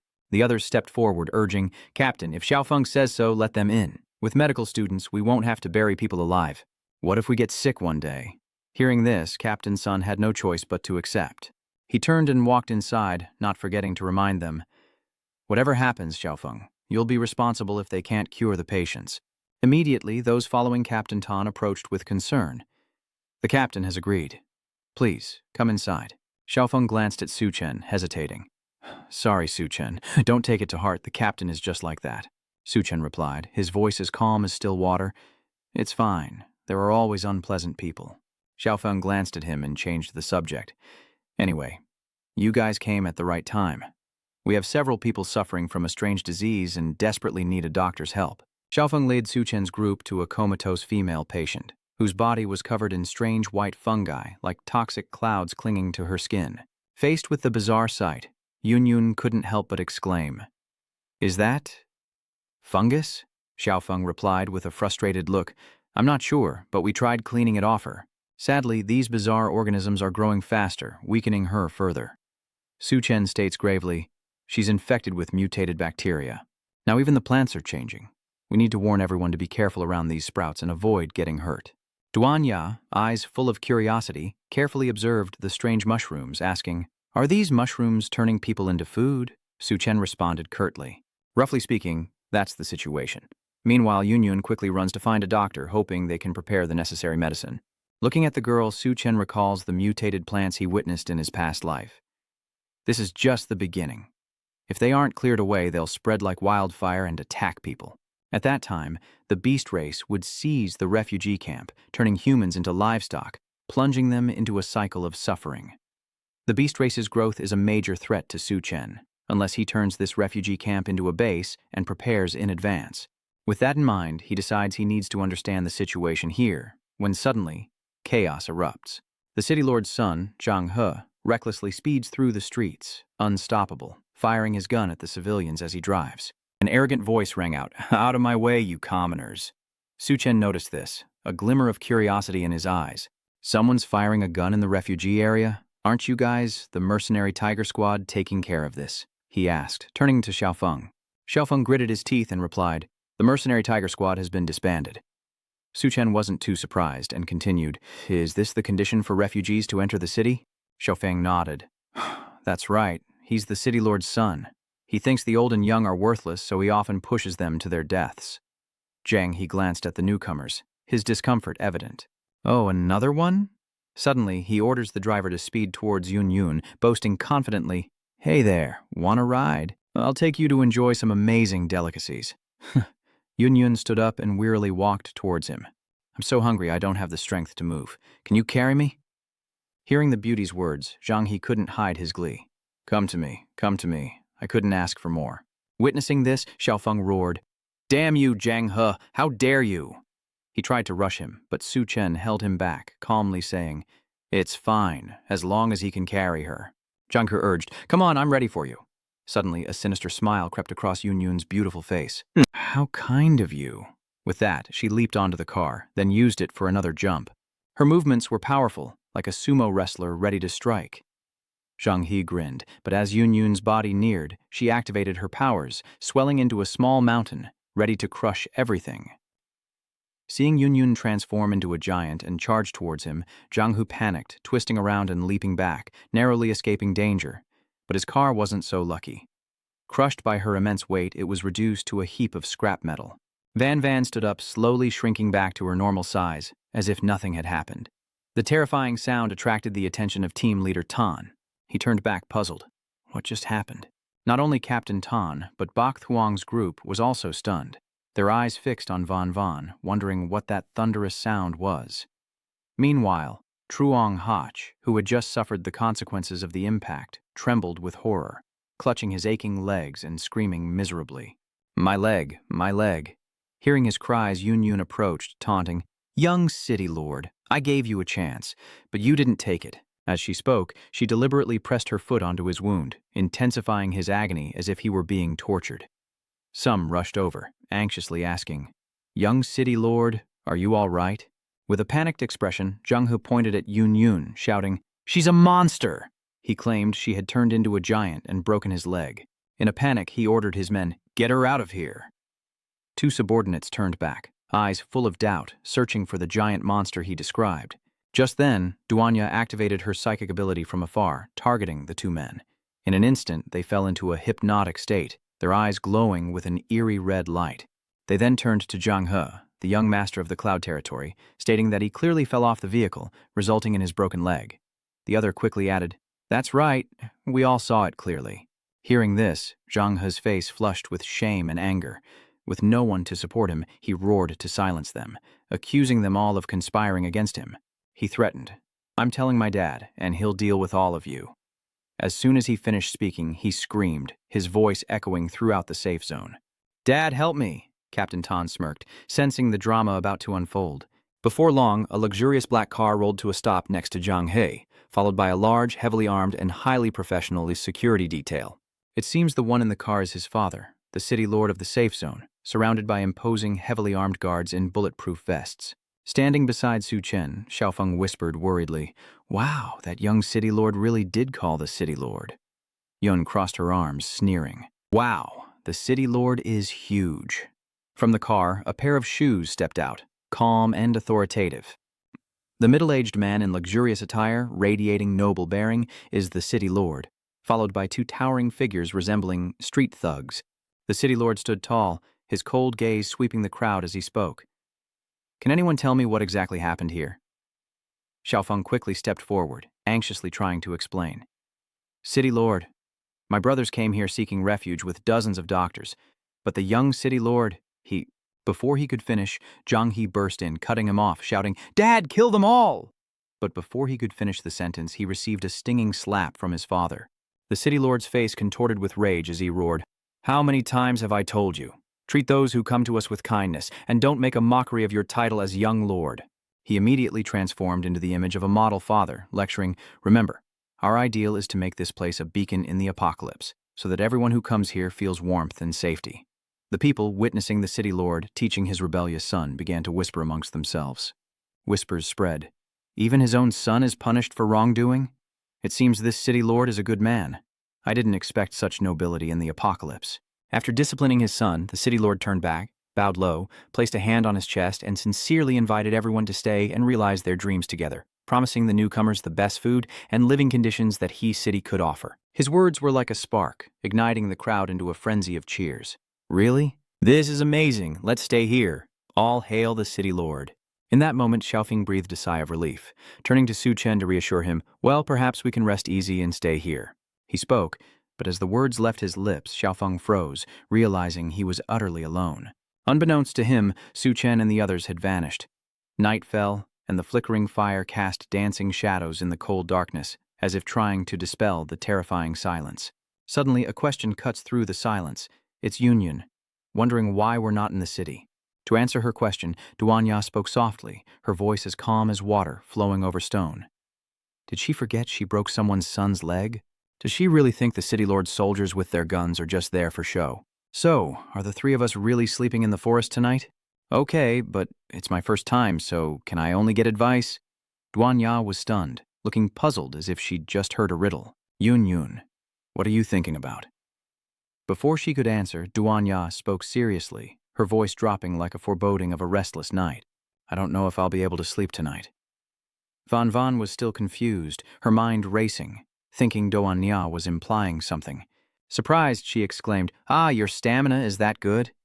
Just then, Su Chen, with an icy expression, abruptly cut off their conversation, his voice sharp as a blade.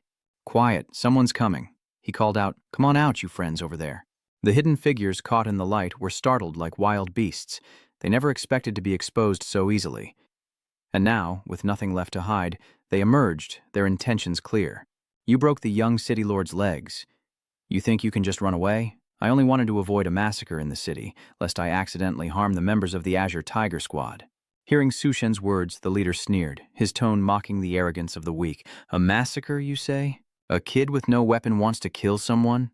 said the man beside him, gun in hand, a look of disdain on his face. But Su Chen, not bothering to argue, simply made his move. A thunderous punch lands, instantly obliterating the man's upper body, leaving the leader drenched in sweat, eyes wide with disbelief at the carnage before him. With a single punch, his henchman was obliterated. He panicked, ordering his men to open fire. Despite their fear, the henchmen opened fire on Su Chen, who, quick as lightning, charged into the crowd with his twin blades. Each slash tore through the air and reaped the lives of his enemies, as sharp as the scythe of death. When he reached the leader, Su Chen suddenly stopped, his blade inches from the man's face. Terrified and drenched in sweat, he cried out in desperation, "Spare me, and I'll reveal a crucial secret about the city lord." "Oh? Tell me about it," Su Chen said, his voice laced with killing intent, his eyes as cold and sharp as blades fixed on the leader. Under Su Chen's terrifying pressure, the man had no choice but to reveal everything. The city lord of the safe zone was in cahoots with the Tao. Recently, they've been conducting secret transactions with the Thao clan here every week. Hearing this, Su Chen frowned, his voice deepening. "Secret transactions? What is this?" The leader trembled as he revealed that the city lord was trading refugees for the Thao clan's food. Upon hearing this, Yun and Doan Na were enraged, and Yun furiously struck the leader, demanding, "You dare trade human lives with the Thao tribe?" The trembling leader, wincing in pain, replied, "These are all the city lord's orders." The scene shifts, and a booming voice echoes like thunder in the sky. "Wait, what are you going to do? Isn't it just food?" There, a Thao clan member gripped a human's neck. his face a mask of savage cruelty, like a beast snarling at its prey. He sneered at the rotting pile of food, his smile as treacherous as a viper eyeing its victim. "I'll dump it at the Anji district gate before dawn," the Tao grunts as the human, choked, pales and cries out in terror. "What was that?" The Tao didn't bother to answer and coldly continued. "As for you, it's the same old routine." With that, he opened his mouth full of razor-sharp teeth and bit into the human's neck. With a sickening crack, the Tao tore through his victim's neck, ripping out the spine like a splintered log. The protectors, temporary refugees themselves, would never be granted the chance to live by the city lord. Yunyun and Doanha witnessed the horrific bloodbath, their faces as white as sheets. Though accustomed to killing, this savage brutality still made their hearts tremble. Having spilled his secrets, the bald man trembled, his voice cracking with fear as he asked, "Can you let me go, Su Chen?" Hearing the question, Su Chen's lips curled into a chilling smile. "Don't rush. I still need your help with something." Having spilled all the city lord's secrets, the bald man, bound tightly by Su Chen, dangled from a rope in the dark alley like a puppet caught in a spider's web, struggling desperately to escape. But his efforts were futile. Just then, some Thao clan members stumbled upon him, one of them questioning why someone was hanging there. But his comrades didn't care, coldly saying, "Leave him. Just kill Guo and take him back for food."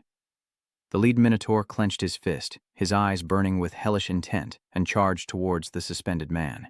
He growled, his voice savage. "Will you be my next meal?" The man, pale as death, stammered in horror. "Wait, I'm—" Before he could explain who he was, the brute slammed a fist into his gut, and blood gushed from his mouth. Pain surged through his body like a tidal wave, instantly felling him when suddenly a colossal figure appeared behind him, accompanied by a voice as deep as thunder. "Huh? Did you break my new toy?" The Thao warrior was startled, horrified by the massive figure, none other than Yun. Now in his giant transformed state, he holds the bald leader by a rope like a toy, and the Thao clan realizes the person before them is a superhuman. The leader quickly warned his comrades, "Careful, it's an ability user." Yun slowly extends his massive hand, pointing directly at the Thao who struck down the man, his voice deep and playful. "Will you become my amusing toy?" Suddenly, a Thao soldier spotted Duanya on the building's upper floor, a sniper with a cold gaze, ready to ambush. Su Shen's warning echoed in her mind. These Thao have mutated, their skulls perhaps too hard for bullets to penetrate. Looking through the scope at the Thaos below, Duanya thought, "Let's see about that." She pulled the trigger, and 3 shots rang out in quick succession, each bullet aimed precisely at the heads of 3 Thaos, like arrows of fate, leaving them no chance to react. The Thao clan member, held tight by Yun, witnessed this, and his face turned to horror as if seeing death itself. 3 shots, all headshots. While he was still stunned, another bullet suddenly flew towards him. With lightning reflexes, he dodges the attack, a smug look on his face as he roars, trying to break free from Yun's grasp. "You think you can catch me?" But at that moment, Su Chen silently approaches from behind, his hand reaching out to seize the Thao clan member's head. The man looked back with suspicion, but before he could identify his attacker, Su Chen delivered a devastating blow, his head exploding like a watermelon, scattering blood and brains everywhere. The scene shifts to a cozy home, where dim lights fill the space, and a clear conversation begins. "Su Chen, how did you uncover the secret deal between the city lord and the beastman?" Su Chen calmly replied, "I'd heard rumors of temporary bases doing things like this. Today was just a simple reconnaissance, but I didn't expect to find it was true." The scene inside the house comes into focus, revealing a large, soft bed that Su Chen conjured from his space, like a comforting oasis. A lavish, artfully arranged meal also appears, a culinary painting in the dim light. Duanya lay on the bed, adorned in a seductive dress, her face flushed, her expression suggestive enough to leave little to the imagination, as she spoke in a voice as calm as a gentle stream. "Actually, if we just want a temporary base, we could find somewhere else, without getting into all this trouble," Su Chen replied, his voice as calm as a passing breeze. "Building a base takes time and effort. I'm no expert, so it's best to find a reliable, experienced partner, and that person is in Hach Than." Hearing that, Doanna didn't question further, as they were both caught up in something else, with no mind to continue the conversation. Suddenly, Van walked in, wearing a seductive dress, her eyes sparkling like flames in the night, captivating everyone. She pouted, her voice laced with playful resentment. "Sister Don Na, why did you two sneak off without me?" Don Na immediately burst into laughter, responding in a flash. All right, you can join in too." Hearing their exchange, Su Chen was momentarily stunned, disbelief in his eyes. Do they really want to do that with me right now? Doan Na and Van Van approached, their eyes fixed onto Tan with radiant smiles. "Thanks to you, we can live like humans in this apocalypse, so let us serve you well tonight." The next morning, City Lord Zhang found the bald man severely injured by the orcs, and his heart was in turmoil. He mistakenly believed that the deal with the orcs had gone wrong, so he immediately decided to go to the orc tribe to clarify everything. In the tribe's base, within a desolate warehouse, the city lord converses with the tribe, their leader seated, his expression as grave as the sky before a storm. "Lord Zhang, your subordinate was gravely injured, and we lost 3 warriors as punishment. From now on, you must send double the number of living people, or there will be no deal." "Double the amount?"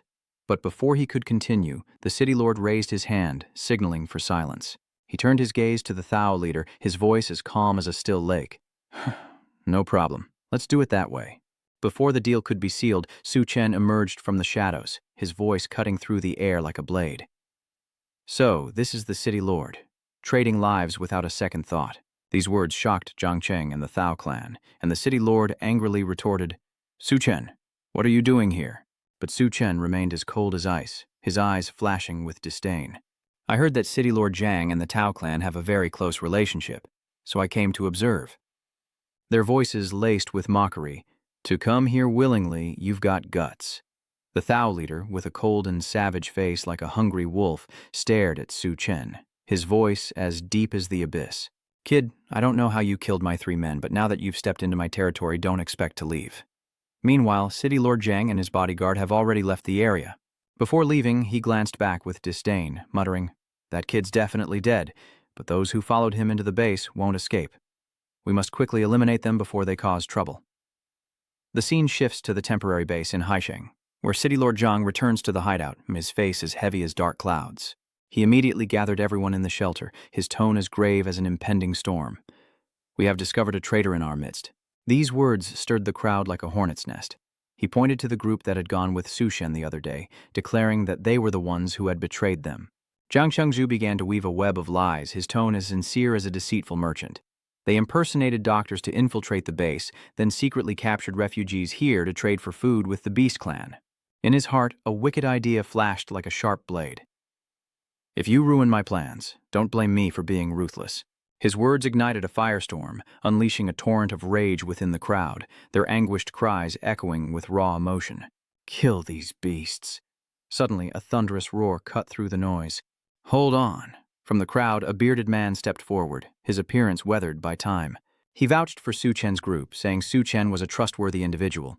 "These men are with him, so there's definitely no problem." As he spoke, all eyes turned to him. The crowd gasped, "It's General Gao! Who is Su Chen that even the general speaks for him?" At this, the city lord Zhang, unable to contain his anger, retorted loudly, "Cao Yiwei, are you intending to protect them? But with mere words and no evidence, how can you prove they are not traitors?" As soon as he finished speaking, a stern voice echoed from the rooftop. "I can prove it."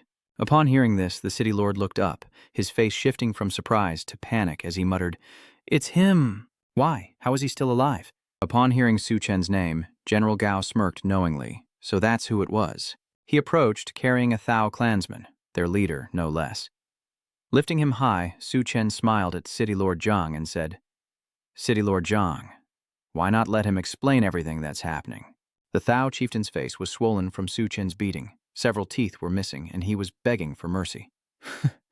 "Su Chen, spare him."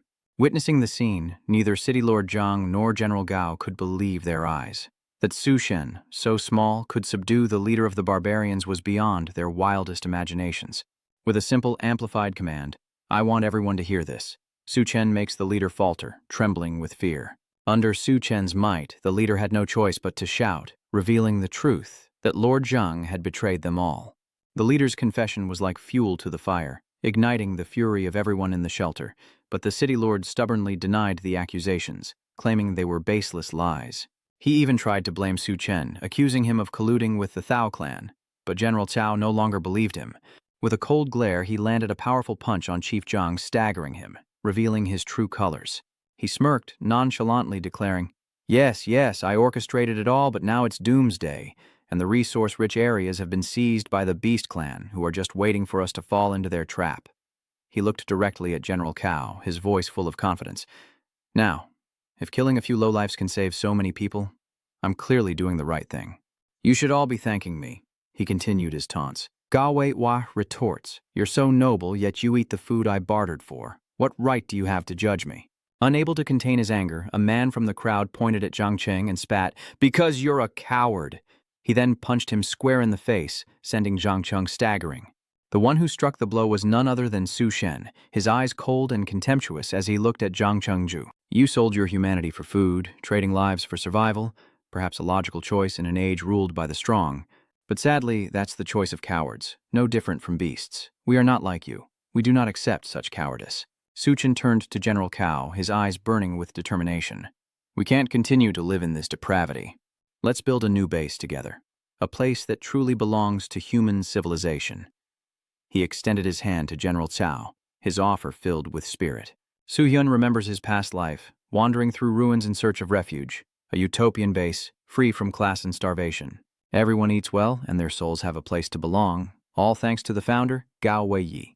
But right now, he's just the deputy city lord here, not yet independent. Su Chen is just making things happen sooner. Bai Chang spoke, but establishing a base is too difficult. The man next to him continued, if we want to do our work, we can't keep freeloading.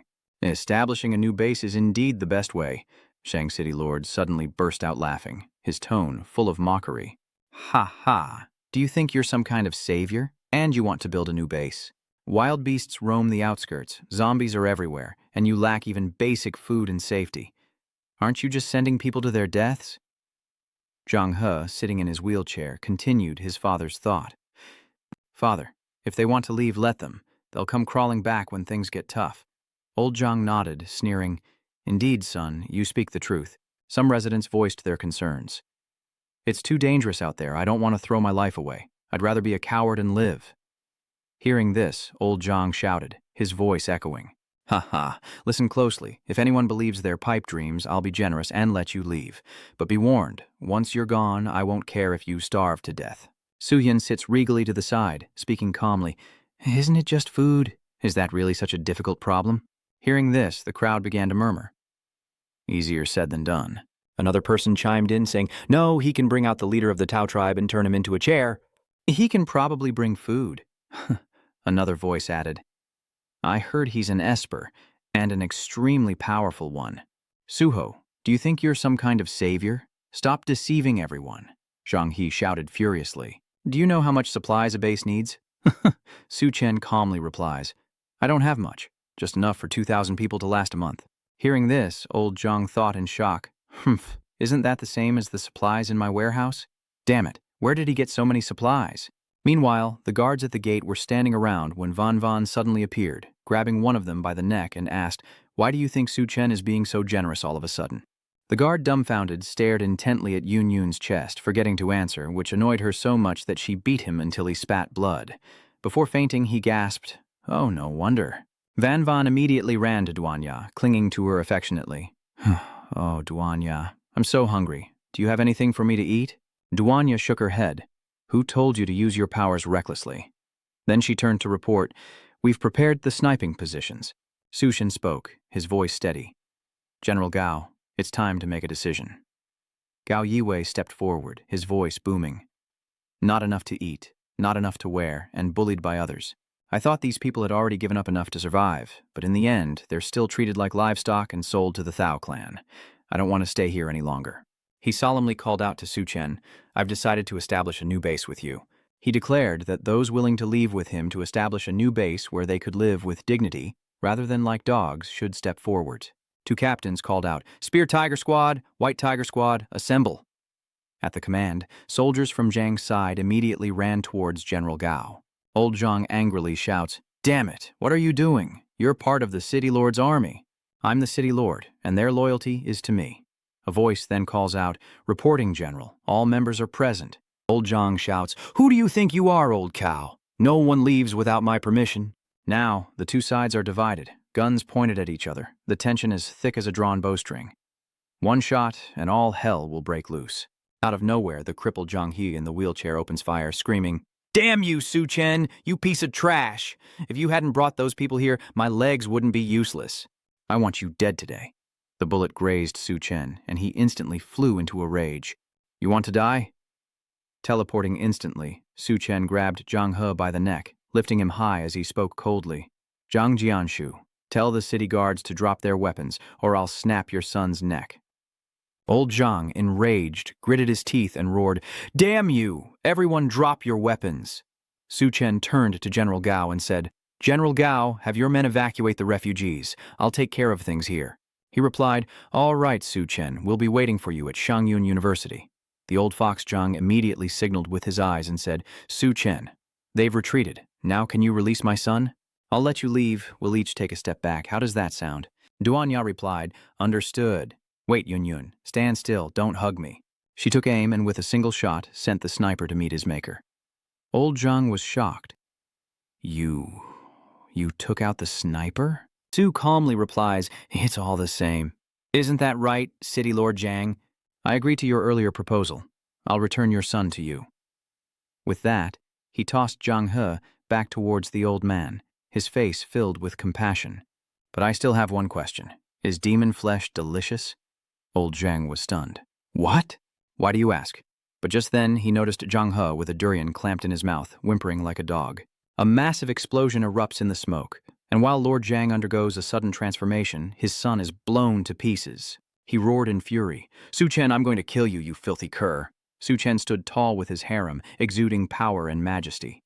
Duanya announced, "Brother Su Chen, we're here." Su Chen's eyes narrowed, thinking, so the rumors of my past life were true. Zhang Jianshu was a Thao in hiding, and a level 2 at that, but he won't be so lucky next time. Elsewhere, the captain shouts, "All members, listen up. Ahead is the supply supermarket Su Chen mentioned. Our objective is to eliminate the Thao inside and bring the supplies back to the new base." The soldiers charged in, full of vigor, but were shocked by what they found inside. It seemed all the others were gone. Not a single one left. The captain checked the supplies in the truck, more than half a tank of gas, enough to drive back to the new base. Su Chen wasn't lying. There really was a truckload of supplies here. Old Sun scoffs, thinking he'd be in for a fierce battle, but it was this easy? What a waste of time. A young man beside him speaks up, "Captain, I heard the general assigned an important mission to Su Chen. These missions used to be your responsibility." Old Sun is furious. "That weakling dares to steal my credit?" Cut to the relay station, where Yun Yun grumbles, "Why isn't that idiot captain back yet, Sister Duanya?" Duanya replied, "What? That old guy said the Taos in the supermarket were taken care of by Su Chen long ago. All they have to do is drive the truck back. Even an idiot could do that." Yun Yun pouted. "Who cares about him? Su told us to treat the refugees, but I'm afraid they'll starve to death first." Duanya added, "We can go back now, but it'll be difficult to hide your massive form with your mental power when they get close." Old Sun reports, "General, the supplies have been delivered. The supplies were actually found. Su Chen didn't lie to us. He really can solve the food problem." General Gao nods. "Su Chen is indeed our savior." Old Sun retorts, muttering, "Humph, that softy is useless at everything else, but he's a master at brainwashing."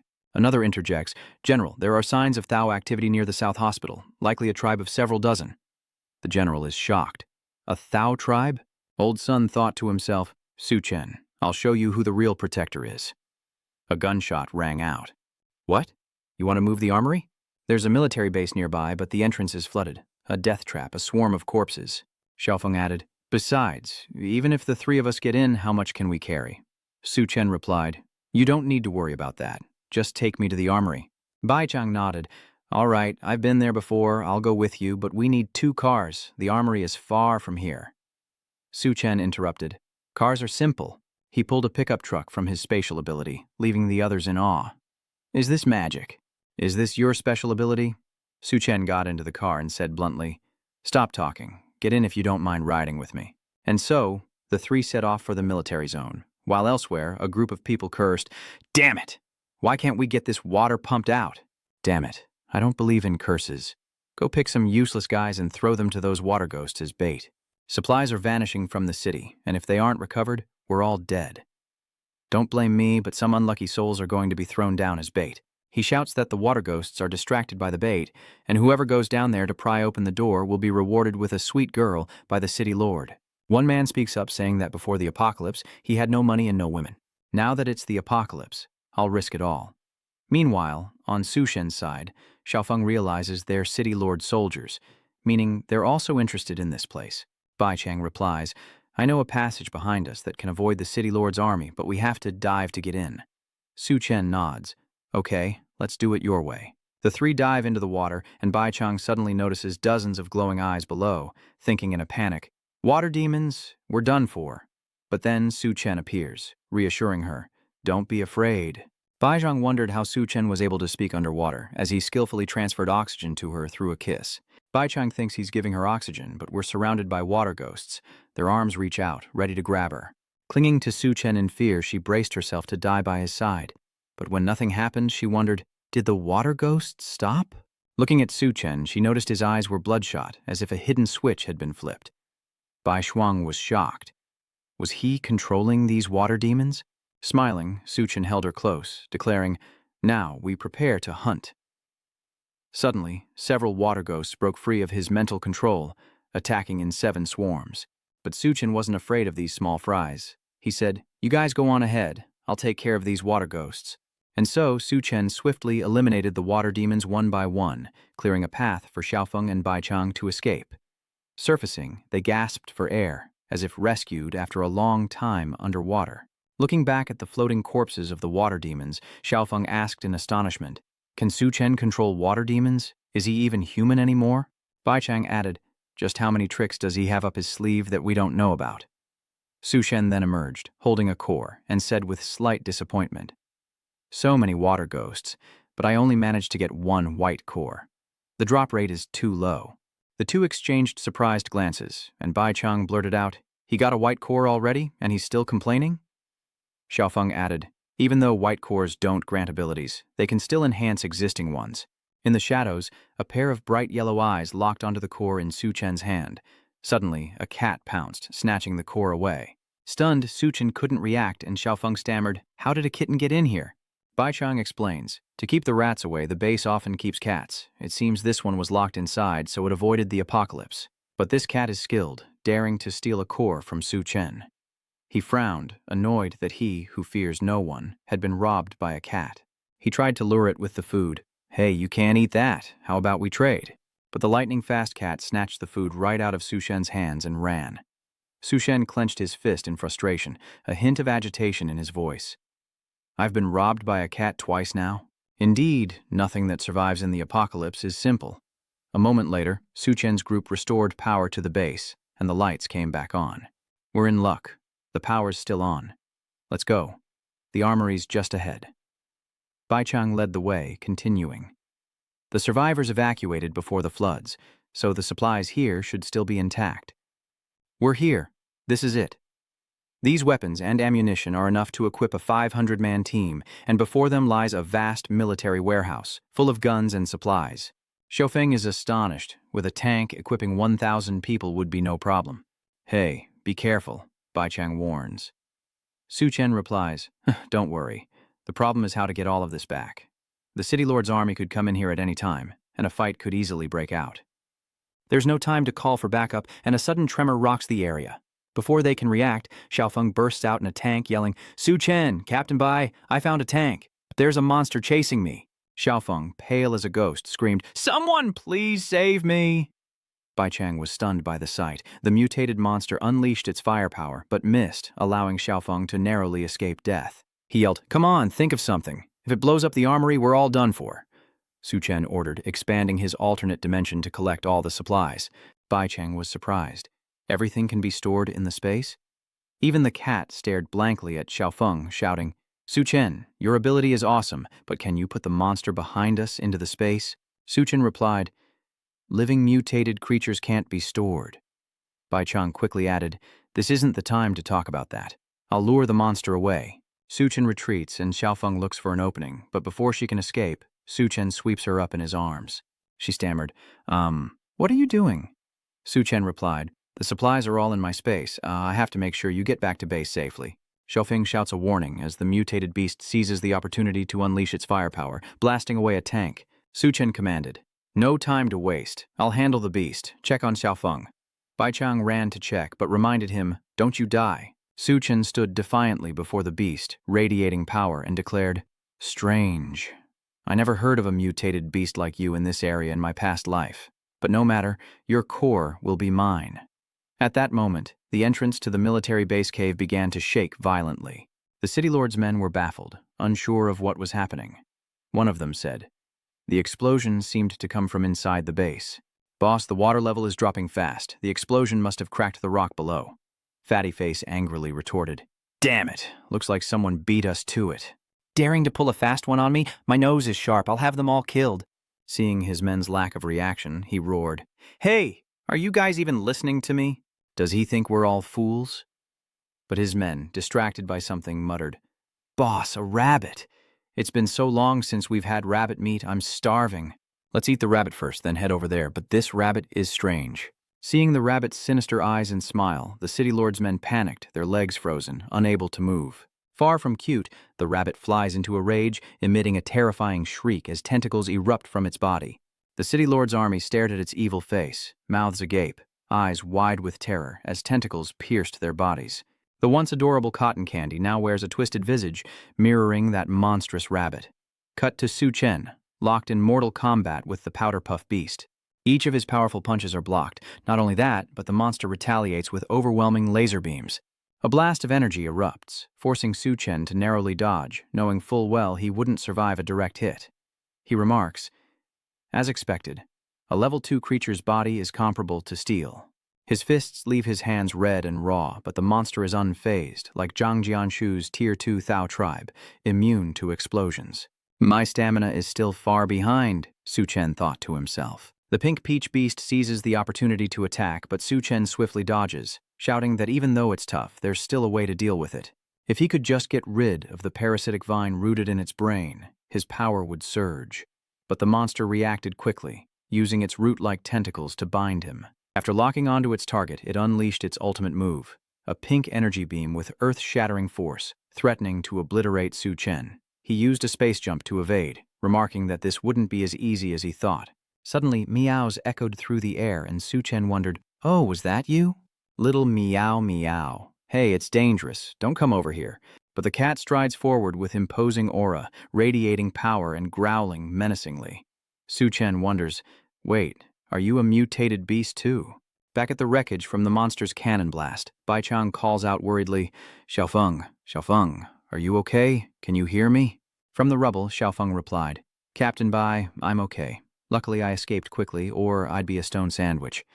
Bai Chang rushed to the rocks and said, "Good to hear you're all right. I'll get you out of there. Just hang on." Suddenly, a sinister laugh echoed from afar, startling Bai Chang, who shouted, "Who's there? Are you playing tricks?"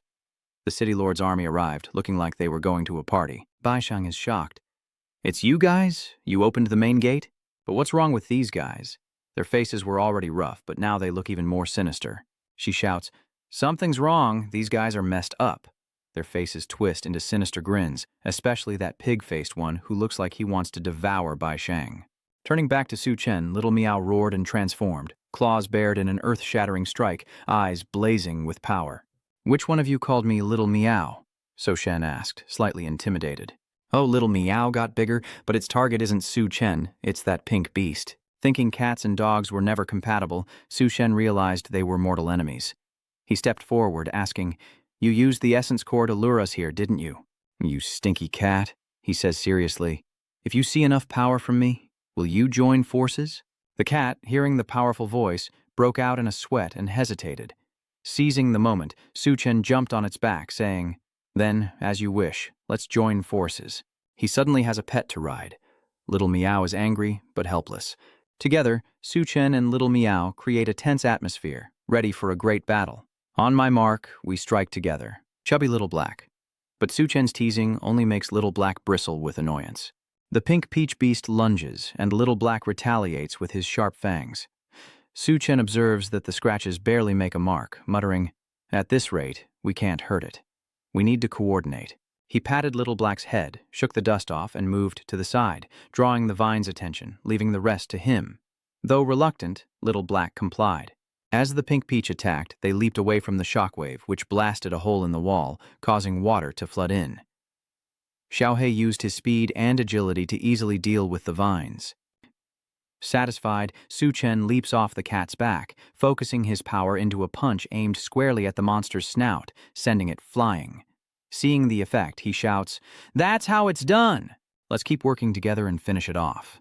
The Pink Peach went berserk, firing cannons wildly, but Little Black was too fast. In seconds, the beast's body was riddled with wounds, from small scratches to gaping holes. Soon it was torn to shreds, and the core fell out. Little Black saw the core, grinned, and pounced, but Chen snatched it, saying, "This core belongs to me, don't even think about it." He swallowed the core whole. Xiaohei protested, meowing wildly as if to claw at Chen, but he couldn't understand cat language. The water from outside is flooding in faster and faster. It seems the armory is submerged as well. The wall has collapsed, and this area will soon be underwater. He suddenly saw Little Black struggling in the water, crying for help. The once mighty feline now looked pathetic. Chen picked him up and teased, "Ah-ha, so you're afraid of water? Or you can stick with me and I'll get you out of here." But Xiaohei struggled, refusing. Chen grabs him by the scruff and throws him back, saying he's on his own now. Little Black, terrified, clings to Chen and meows desperately. He chuckled. "Oh, regretting it already?" The kitten nodded repeatedly. Chen said, "This was your choice. I didn't force you." Turning back to Bai Chang, she cursed in a panic. "Damn it all! These guys are clearly dead, so why are they still here?" She retreated, surrounded by the evil city lord's army. From the rubble, Xiaofeng calls out, "Captain Bai, the tank won't start. Leave me and run." She replies, "Run? Where to?" "First, I have to deal with these guys." Suddenly, she's shocked. "Oh, is that a rabbit?" But this rabbit transforms and bites people, using roots to control and drain the life force of the city lord's army, manipulating them. Bai Chang wonders if it's absorbing the corpses. Before she could escape, roots bound her from behind, tearing her clothes, leaving only scraps to cover her. The rabbit revealed a horrifying face, opening its mouth to bite. Bai Chang struggled and cursed, "Damn it, I was too careless." Just as she thought she was done for, Xiaofeng's tank suddenly started up, charging into the rabbit and saving her. Xiaofeng is furious. "You monster, you're dead. How dare you lay a hand on Captain Bai?" The cannon fired like fireworks, aimed straight at the rabbit's throat, blasting it with a storm of shells, and in moments, the mutated rabbit was torn to shreds. Bai Chang was shocked, unable to believe what she was seeing. Xiaofeng panted. Finally done. But he didn't notice the core falling into his mouth. It slid right down Xiaofeng's throat, and he realized with surprise that this was the core everyone had been searching for. His eyes glowed as he absorbed the core's power. Bai Chang asked worriedly, "Xiaofeng, are you all right?" Clutching his stomach, Xiaofeng replied, "I'm fine. I just accidentally swallowed the core, and now I feel awful." From afar, a distorted voice echoed, and Chen stepped forward, asking, "You ate the core?" Bai Hong was surprised, and Xiaofeng asked, "Why can't I feel my powers?" "Is there a secret?" Chen replied. "If you want to master your powers quickly, the best way is to experience a battle. But first, let me get you out of here." He looked Bai Shuang up and down, chuckling. "Bai Shuang, your clothes—" Bai Chang retorted, "My clothes were torn by that mutant beast." "It's fine, but you keeping a cat in the apocalypse?" Chen smiled. "That's right. It'll be following me from now on." The scene shifts outside. Black crows fill the sky, and a dirty girl hangs pathetically from a lamp post. Not far away, a brute was about to commit a vile act against a young woman who begged, "Please, let me go." He grins wickedly. "Yes, the more you beg, the more excited I get." "Ha ha, and now others arrive laughing cruelly. Doesn't that sound just lovely? Hold on, let's wait until she screams louder, more desperately." They shoved the girl into a dark corner as she cried and begged. "Ha, don't kill me. Please spare me." The leader approached, grinning. "Heh, heh. If you serve me well, I'll keep you as a slave. But if I'm not satisfied, I'll hang you up there with her and dry you into smoked meat." Terrified, the girl had no choice but to obey, lying face down, gritting her teeth. "I don't want to become smoked meat. I'll do my best to serve you, masters." The Thou prepared to enjoy himself. "Ha ha, good, very good." Screams echoed throughout the city. Just then, Chen's car arrived in the area, interrupting the Thou's revelry. "Oh, someone's here? Let's take care of business first, then we can have some fun later." Xiaofeng gets out of the car and approaches, as the Thou clan angrily shouts, "Damn it! Where did this stinky brat come from? We've ruined his fun. Let's hope he becomes our dinner." Bai Chang worried. So Su Chen brought Xiaofeng here to deal with these three? Will it work? While Su Chen calmly plays with his fat cat, he's confident, saying, "Aren't I his insurance policy? If he was the top god known as the human-shaped nuclear bomb in his past life, there's no reason he can't do it." He continues, adding that real combat is the best teacher for mastering abilities. Seeing Xiaofeng standing still, the manipulators feel insulted and rush to attack, shouting, "You dare act tough in front of us? You've got a death wish. Today's your death anniversary. Eat my fist." They unleashed a flurry of blows on Xiaofeng from head to toe, leaving no spot untouched.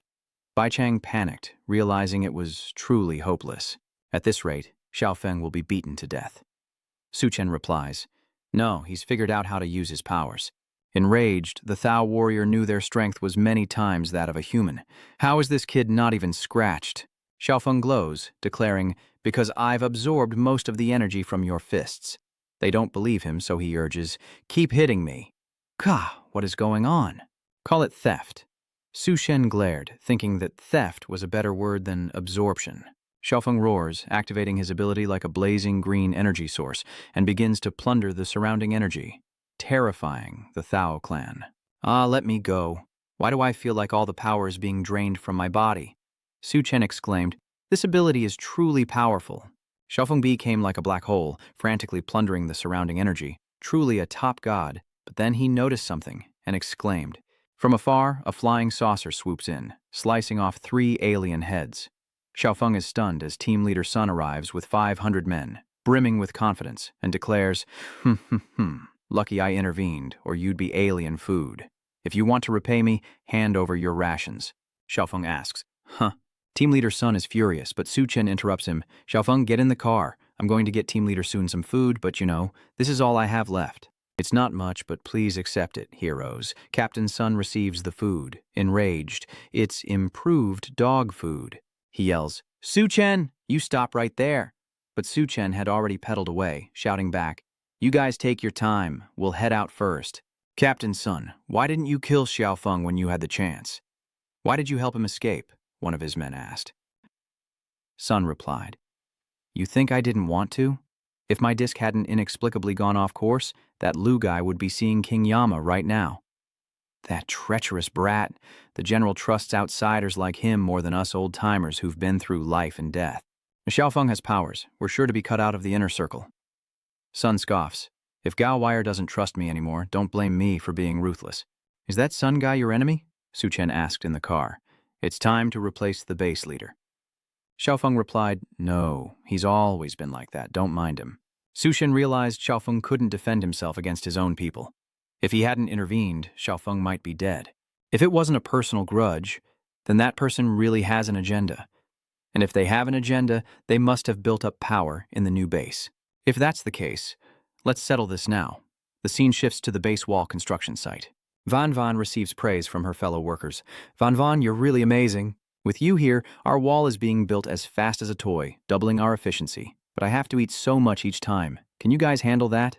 One person cried, saying it was enough as long as the wall protected everyone. Yun Yun paused, surprised to see Su Chen's car returning in the distance. Su Chen's car enters the base, passing streets under repair by craftsmen, and Blackie jumps out nimbly after he parks. Su Chen calls after it, telling it not to cause trouble or scare anyone. Xiaohei obediently meows, as if understanding him. Baichang comments that it seems happy, probably hasn't been outside in a while, and Xiaofeng asks Su Chen if he's not worried it'll run away. As he stored the vehicle in his alternate dimension, Su Chen replied, "After all the bandages and food I spent on the way here, where else could it find treatment like this?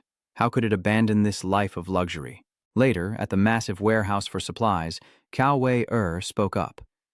"Brother, this is the empty warehouse you asked me to prepare. I wonder if it's big enough?" Suho nods. "Yeah, this is enough." A flash of light startled Lao Chao. You have a spatial ability? And you moved the entire military base's supplies here?" Before him was a mountain of supplies. "With these weapons," Su Chen added, "the new base's security is essentially solved." Chao turned and asked, "Brother, why didn't you hide the fact that you have spatial abilities from us?" Su Chen chuckled. "We're all in this together now. If I can't trust you guys, who can I trust?" Old Gao nodded. "That's right. Without you, there would be no new base. We will definitely keep this a secret for you." Baichong suggests to the general, the new base isn't named yet. To honor Su Shen's contributions, why not call it the Su Light Base? Old Gao muses, Su Light Base, the light of dawn, signifying hope and rebirth, an excellent name.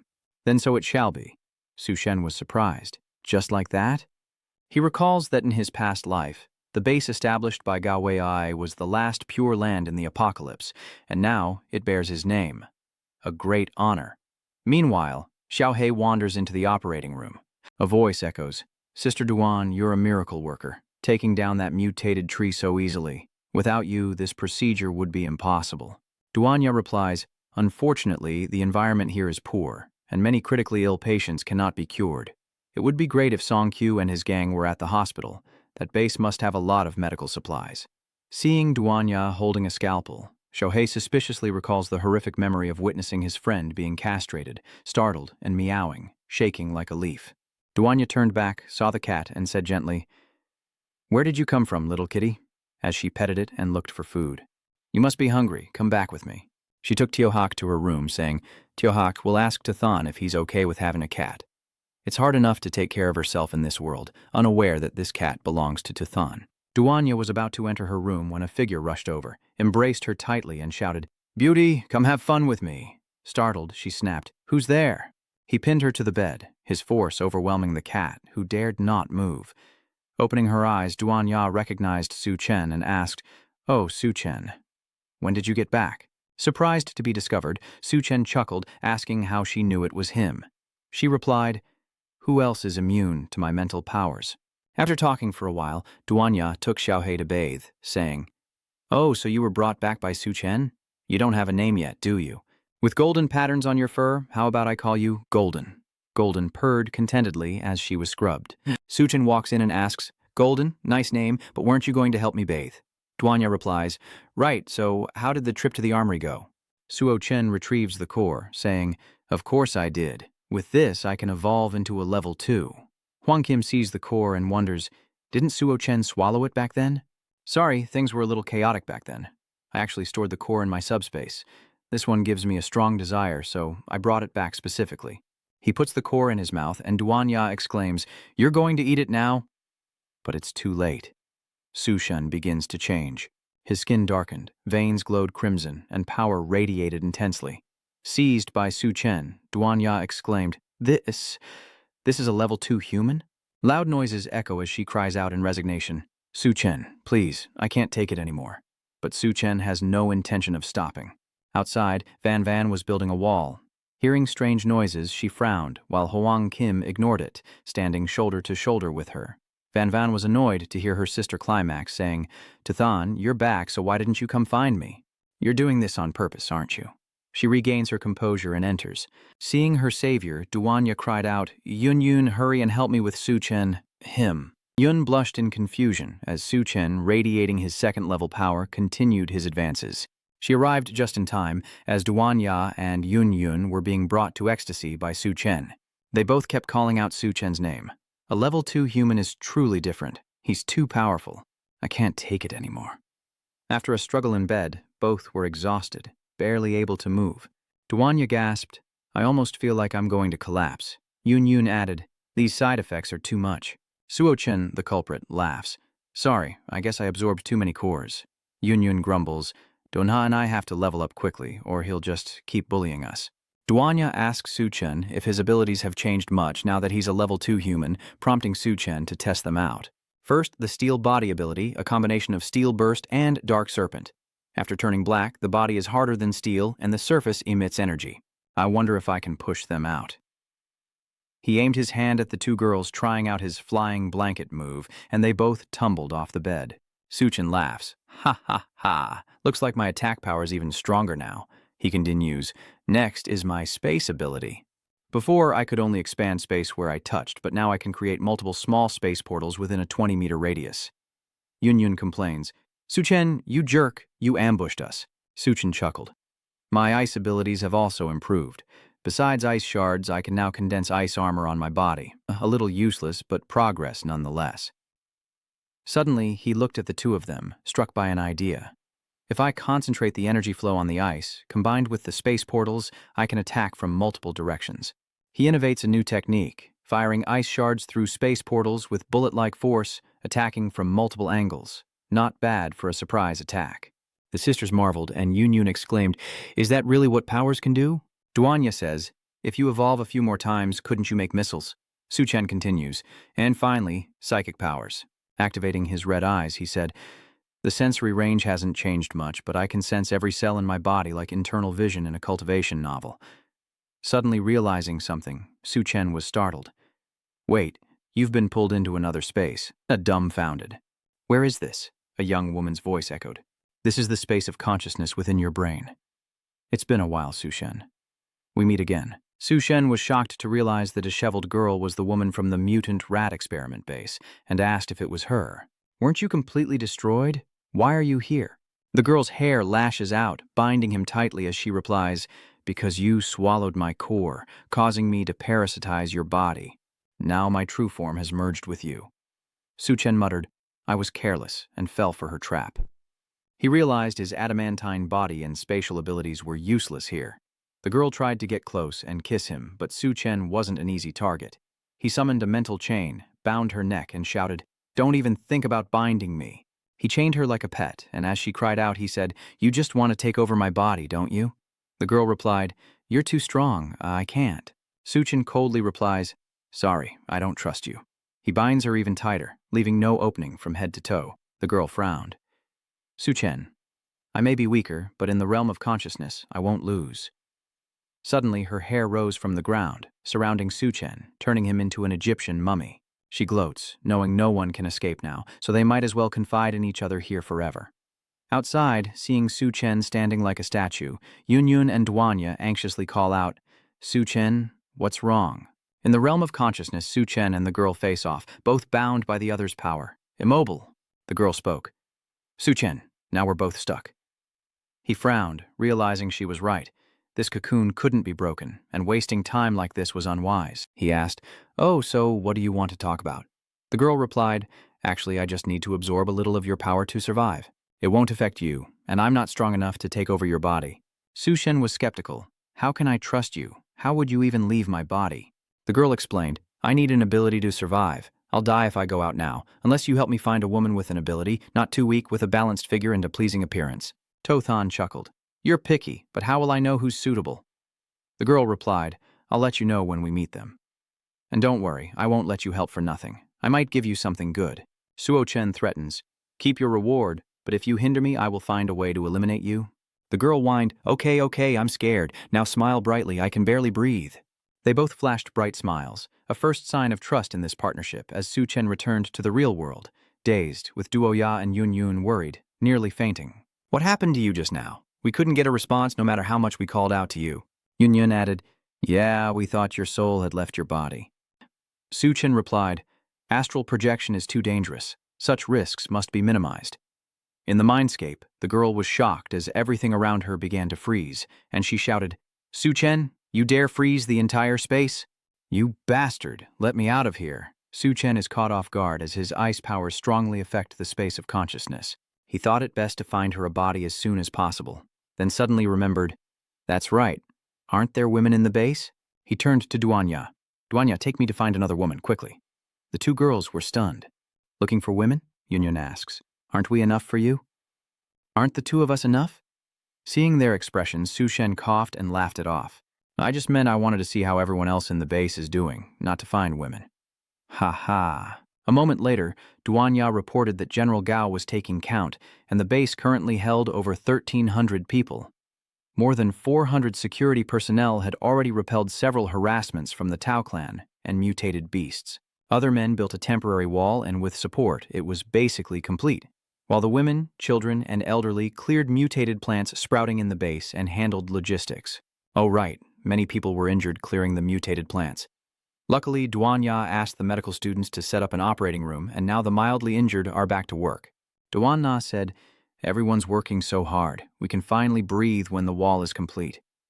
Chen replied, "Oh, really? It seems we don't have much time left to enjoy this peace."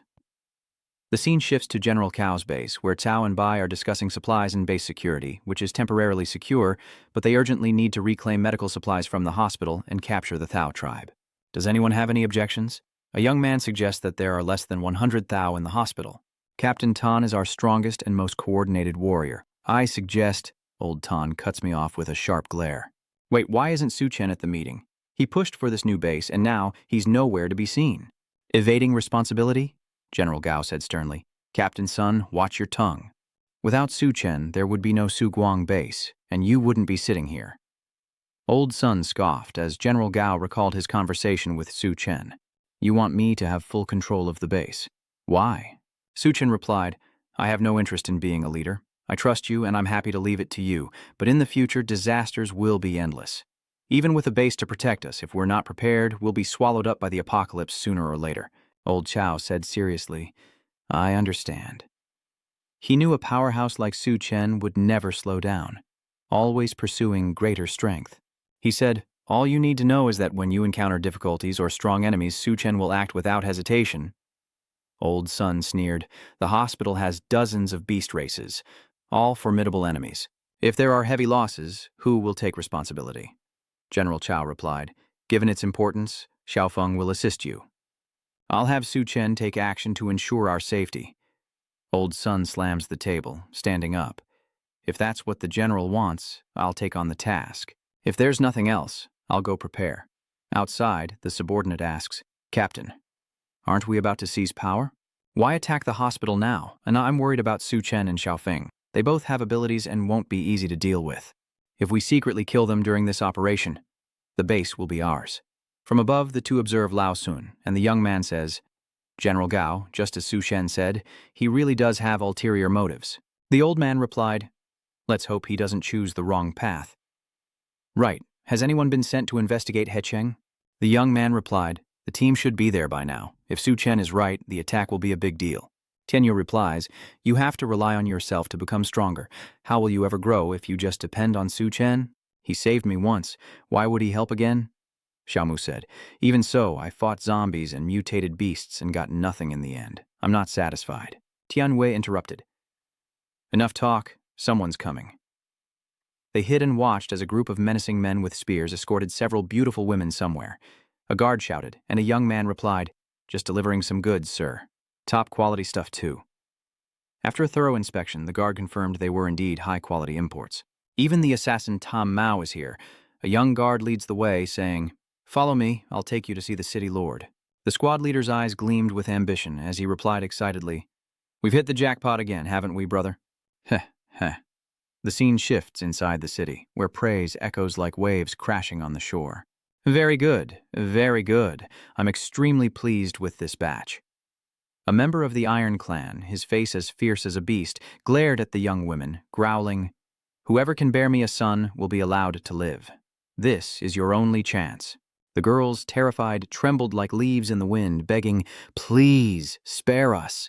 The Iron Clan member remained unmoved, grabbing the loudest girl and roaring like thunder, reminding her she was nothing more than a tool for procreation. You have no right to flatter or beg here, understand? Without another word, he drew the gleaming Excalibur, letting the girl taste its cold edge. She screamed in agony. Just then, a youth rushed in, breathlessly reporting, City Lord, Su Chen and his forces have attacked the hospital. The City Lord, eyes burning with rage, commanded, gather everyone, counterattack now. This time I'll grind Su Chen to dust. The young man trembled as he continued, but we've been starving for too long. We barely have any strength left to fight unless we forcefully turn them into Iron Clan members, but the evolution process takes time. As he struggled, the City Lord suddenly heard Tam Mao speak, her voice full of hidden meaning, or perhaps I can help you a little. He turned back, surprised, and exclaimed, what did you say? Help us? Elsewhere, some young men lead people, thinking they'll get a great deal, unaware they're being turned into seeds for the Iron Clan schemes. They cried out in panic, hey, what do you think you're doing? Let us go, one of them pleaded, his voice trembling. Lord, we're your business partners. Why are you doing this to us? But their eyes widened in terror as they heard the chilling scrape of weapons closing in. In an icy tone, the Ironblood City Lord declared that the woman intended to help him build an Ironblood army, but she needed them as a catalyst. The two terrified youths screamed, realizing it was all a revenge plot. She clearly wants revenge, another one chimed in. That's right, City Lord, she's deceiving you. The City Lord, his eyes as sinister as a viper, swung his iron club with a growl. Whether she's lying or not, I'll find out soon enough. His iron club swings with the force of thunder, sending two young men flying like rag dolls. Below, the Iron Clan brutally throws people into a crimson blood pool, as if cooking a hellish hot pot. The screams for help echo, turning the scene into a living hell, as Tam Mao, like a wicked sorcerer, pours a vial of green liquid into the blood pool. She muttered that using the second-generation enhancement drug to accelerate the tribe's evolution had been tested before. Just pour the drug into the blood lake. Though a bit unstable, it will speed up the process. Others were grabbed by the neck and thrown into the lake, as one young man thrashed and screamed, "Let me go, Chumina." But he was eventually thrown into the lake, suffering unbearable pain. With an icy tone, San Mao declares, "You should be grateful. Only the chosen are worthy to enter the blood lake, and only the strongest warriors can serve the city lord." She gritted her teeth, her eyes burning with hatred. "Su Chen, if you hadn't destroyed the evolution base, I wouldn't have been captured and enslaved, tortured so brutally. This time, you'll pay the price." From the blood lake, an arm emerges, and a young man transforms into a flawed Iron Clan member, slowly crawling out of the water. Nearby, Tian Yue and Xiao Miao observe the scene, exclaiming in horror, "Oh my God, they want to turn everyone into gluttonous beasts." Xiao Miao added with concern, "If this continues, all 2,000 people in the city will become the city lord's pawns." Without hesitation, the two jumped off the city wall, inadvertently making a small noise. Tian Yue whispers, "We have to get this information back to base, or a terrible disaster will occur." A metal warrior blocks their path, snarling, "Too bad none of you will escape." The two youths are horrified to see a group of Iron Bloods armed and waiting. "Damn it, we've been spotted," Xiao Miao curses. Diane Viet roared, "I'll hold them off. You find a chance to run." The Iron Clan member grinned maliciously. "I think you guys should stay and become our dinner." The scene shifts to early morning at the Divine Light base. A little girl happily runs up, calling out to Brother Su Chen. He smiles and replies, "Little May, how do you like the new base?" "Is anyone bullying you?" he asked, patting her head as she obediently replied, "Who would dare bully you? You're Brother Su Chen's girl." From afar, Lao Tao called out to his brother, Su Chen. Team Leader Sun had gathered the men, but they hesitated to face dozens of Iron Bloods in the hospital. "I need you to lend a hand." Su Chen replies without hesitation, "No problem." Just then, Yun Yun and Duan Ya joined them, and Old Chow added sternly, "Also, Su Chen, I have another request. The hospital is too close to the base and will eventually become a major threat. Moreover, the medical supplies inside are invaluable assets for the future. Therefore, I hope you can leave those supplies for the people in the Aurora base." Su Chen nodded firmly. "Rest assured, I'll only take what I need, and I'll leave the rest for everyone." Lao Sao then introduced the team behind him. "By the way, I brought all the ability users in the base this time." A silver-haired youth said with determination, "We will absolutely follow your orders on this mission." He spoke, his voice low and cautious. "If you're taking orders from me, focus all your power and prepare the hospital raid plan. Everyone, stay at the base and be vigilant, especially watch for any movements from Hao City." Hearing this, the whole group stared in wide-eyed shock. What? Upon learning that Su Chen planned to raid the hospital alone, without the aid of the ability users, he pondered that his actions might cause unpredictable changes in Heicheng. Meanwhile, back in the gluttony territory, Tian Yue and Xiao Miao are surrounded. Xiao Miao curses, "Damn it, are these metal monsters playing with us?" "They won't give us a moment's rest," Dian Viet added, his voice strained. "At this rate, we'll be exhausted soon. We need to finish this quickly." "Xiao Miao," he said, turning with a sharp look in his eyes. "Do you remember all the times we faced danger in the field team?" Xiao Miao replied confidently. "Of course, I'm the most experienced member of the team." One of the Taudi burst out laughing, his voice echoing like thunder. "Haha, how long are you two going to chat? Whatever you're planning, you're both dead today." The Taudi raised their weapons, ready to tear apart Dien Viet.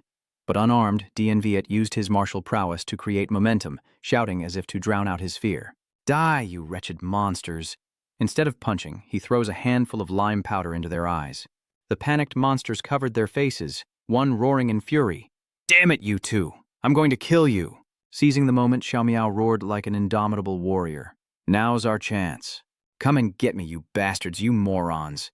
But as he turned, his face went pale with terror. A sharp spear suddenly pierced through Xiao Miao's body, causing him to gasp and freeze for a moment as Tian Yue witnessed the scene, crying out in anguish as the gluttony commander triumphantly raised the spear like a trophy. "Oh, look, a snack delivered right to our doorstep. Though this one's a bit scrawny. Is he an addict?" But wasn't he just running his mouth? Not even enough to pick my teeth with. He tossed his spear aside, ordering his men to have their fill. Xiao Miao was now like prey, surrounded by wolves, encircled by the Taoti. He whispered weakly, "Brother Tian Yue." Tian Yue, eyes bloodshot with rage, charged forward, ready to take on all 500 men alone. He roared, "Xiao Miao, hold on, I'm coming to save you." But before he could act, one of the thugs struck a cheap blow, slashing his back with a sword, causing Tian Yue to cry out in pain. With his last ounce of strength, Xiao Miao cried out, "Run!" The horde swarmed him like bees, tearing his body in two in a heartbreaking instant. Tian Yue collapses, reaching out in despair. "No, Xiao Miao." He gritted his teeth, his eyes burning with determination. "Xiao Miao, wait for me. I will avenge you." With every ounce of strength, Dian Viet sprinted forward, running for his life, breathless, not daring to slow for even a second. He knew that if Chen Chu caught him, his body would be riddled with spears. Amidst the whistling rain of spears, he dove into the raging river, twisting 360 degrees like a freediver. By the time the ravenous horde reached the riverbank, Tian Yue had vanished. One of them cursed, his voice full of bitterness. "Damn it, the brat got away. What a pity, I'm so hungry, I want to eat flesh." The warlord, his voice booming like a god, roared, "You want to feast on flesh? Then wipe out the people at the Divine Light Base. There, you can eat as much as you want." Fueled by this order, the ghouls roared in unison. "Good. Ha, I don't care. I'm going. I want to go too. I'll do anything for meat," one added with a lustful tone. "I want to taste women." The marshal, eyes burning with rage, roared, "Su Chen, this is Zhang Jianshu, father of that lecherous Hao. Just you wait, I will avenge the loss of my son." With overwhelming force, he leads San Mao and 500 underlings straight to the Divine Light Base, ready to slaughter everything in their path. Meanwhile, at the hospital, a young woman's cries of despair echo, tears and mucus streaming down her face. The cries of a newborn baby echo out as the exhausted girl collapses after giving birth to a gluttonous child. Utterly spent, a gluttonous monster roared, "My son! This is Feng Pangzi, the leader of the Iron Tribe in the hospital." He was a mental patient who fantasized about impregnating every woman around him. After the apocalypse, he became the #1 of the Iron Tribe in the hospital. With her last bit of strength, she crawled up, thinking she didn't want to live in this devil's lair any longer. She had to escape. But before she could act, the monster grabbed her leg, pinned her down, and growled, "You're a birthing machine. You don't get to rest. I'll get you pregnant right now." The girl, utterly terrified, begged for mercy, saying she had just given birth, but he ignored her pleas, dragging the unfortunate girl into a fresh nightmare. Meanwhile, at the city hospital, Captain Sun's forces launched a surprise attack, reclaiming the hospital and its supplies. The Taoti were caught completely off guard. Sun's squad unleashed a storm of gunfire, and with axe in hand, he cleaved through the Taoti, roaring, "Now, be good enough to clear the path for the troops." Lu Xiaofeng was shocked, replying, "Captain Sun, what do you mean? Asking us to go first unarmed is like sending us to our deaths." Su Shen and Duan Ya stood behind, visibly displeased as Captain Sun sneered, "Don't mind the 100 or so armed men behind me, they're just ordinary people." Su Chen steps forward, his voice cold. "Are you threatening us?" The captain laughs, as if mocking them. "Isn't it normal for those with abilities to rush to the front?" Su Chen threatened, not wanting to argue. "Oh, really? Well, let me warn you. Anyone who points a gun at us won't have a happy ending." With that, Su Chen took the lead, carving a path through the enemy lines for his team, while Duanya and Lu Xiaofeng followed closely behind, ever vigilant, for enemies could appear at any moment. The captain whispers to his men, "Let them deal with the Iron Tribe first, then we'll take them out. No superpower can stand against 100 guns." One of his men smirks. "Hey, Captain Sun, why don't we keep that sweet Duanya around for the boys?" The others chimed in with boisterous laughter. "That's right, Captain Sun. Let the brothers have some fun." The soldiers began to eye Duanya up and down. No one noticed the crimson light burning in her eyes as one of the men spoke up. "That woman? What a waste to kill such a beauty." The captain chuckled. "Let's keep her for the boys." But before he could finish, the group suddenly gasped in confusion. Team leader Sun roared, "Where the hell did Su Chen and the others go?" "Where did they go? Find them. Don't let them escape." Meanwhile, Duanya and Lu Xiaofeng were hiding around the corner. Xiaofeng whispering, "Can't they see us?" Duanya replied, "I can use my powers to control the minds of normal people, but Captain Sun also has powers, so he probably sensed something was wrong." Su Shen, standing behind her, added, "Don't worry, he won't find us." Activating his spatial ability, he conjures portals above the soldiers, unleashing a barrage of ice bullets that sends them fleeing in terror and agony. "Damn it, we're being attacked from behind," the squad leader yelled. "Pay attention, take cover, or you're dead." Chen smirks. "You guys are better off charging the front lines." He uses his powers to scatter the soldiers, sending them fleeing like mine detectors before a horde. Team leader Sun cursed, frustrated. "Damn it, does anyone see where the enemy is?" The scene shifts to another location, where a girl's blank eyes and stiff expression suggest her soul is departing her body. Feng Ban too scoffed, "Is that all it takes? How pathetic." Suddenly, he was surprised to see another girl being tormented by the gluttonous beasts, the poor maiden pinned to the ground like prey before a monster's jaws. Fatty Feng roared, his voice full of anger. "What do you think you're doing?" The underlings quickly replied, "Boss, we want them to bear our children too." Another chimes in, "That's right, we want to be like you, boss." The girl panicked, her eyes wide with terror as she screamed, "Please spare me!" Seeing his men act without his permission, Feng Pangzi roared, "How dare you touch what's mine?" He unleashed a powerful punch, killing 2 men instantly, the force shattering the wall and sending others flying. From the rubble, a massive figure slowly emerges as Fatty Feng appears, exclaiming, "So, some cowardly rat snuck in here?" Old Sun, shocked by the size of the Iron Clan leader, muttered to his men as one soldier frantically shouted, "Captain Sun, look up there!" Weren't there supposed to be only a few dozen Iron Clan members? There are way too many. From the 4th floor, the Iron Clan swarms down like savage beasts, surrounding Captain Sun's group. Sun roars, his voice echoing, open fire now! Everyone, open fire for me!" Gunshots echoed, but soon the soldiers realized in horror what was wrong with their weapons. Why weren't they doing any damage? "These are blanks. Someone sabotaged us," Fatty Feng roared. "Hack these invaders to pieces. Turn them into smoked meat." Obeying the order, the Iron Clan rushed in, weapons raised, and a dark-skinned youth was immediately cut in two. Old Zun was surrounded by 3 large Iron Clan members, but he was no ordinary man. He swung his axe in response, cleaving all 3 in one fell swoop. Old Sun, showing his leader's might, roared, "Get up, all of you. Even without guns, we'll fight these beasts to the death." He cursed bitterly. "Chen, you bastard, you dared to trick us. Wait until I kill all these Taioti, then it's your turn." But the situation grew dire, with only a few dozen soldiers facing hundreds of gluttons, and Captain Sun's group was surrounded on all sides. There was no escape. Old Sun roared, "Everyone, gather around me and fight. Let's carve a bloody path." The subordinates, armed with various weapons from knives and axes to hatchets, seemed invigorated as Dongqing shouted, "Kill! Kill, we'll fight them to the death." The brothers charge forward. The monsters roar back, eager to kill them all. Spare none, tear them to shreds. A bloody battle ensues, neither side willing to yield. Suddenly, a member of the honor guard is killed. Another, terrified and sweating, drops his weapon and tries to flee, thinking that the Taudi are too terrifying, and his only chance is to escape. He abandoned his comrades, but stopped short when he heard a child's cry. Curious, he looked around, surprised to find a newborn gluttony imp. Seeing him, it stopped crying and smiled with delight. To the young man's astonishment, the little glutton demon burrowed into the earth, leaving him wondering where it had gone. Unbeknownst to him, the little demon had silently emerged from the ground, suddenly biting and tearing at the flesh of his calf. In an instant, it frantically gnawed here and there. The young man screamed in pain, "Ah, it hurts so much. Someone help me!" Having devoured nearly everything, the imp eyed its body with glee, saying, "Delicious, so eating flesh makes me grow faster." Back at the battle, Old Sun fought fiercely, taking down dozens of Teodes. The team members marveled, "Captain Tan is amazing. He's killed over a dozen of them." Just then, Fatty Fing appeared, saying, "So you're proud of killing a few of my underlings, huh?" Old Sun, praised by his men, was emboldened, swinging his axe and shouting, "You came at the right time. I'll chop you in two." But before he could celebrate, Fatty Fung casually blocked the blow with one hand. Old Sun was shocked, his eyes wide with disbelief that his axe, which had cleaved 2 men in half, couldn't even scratch this guy.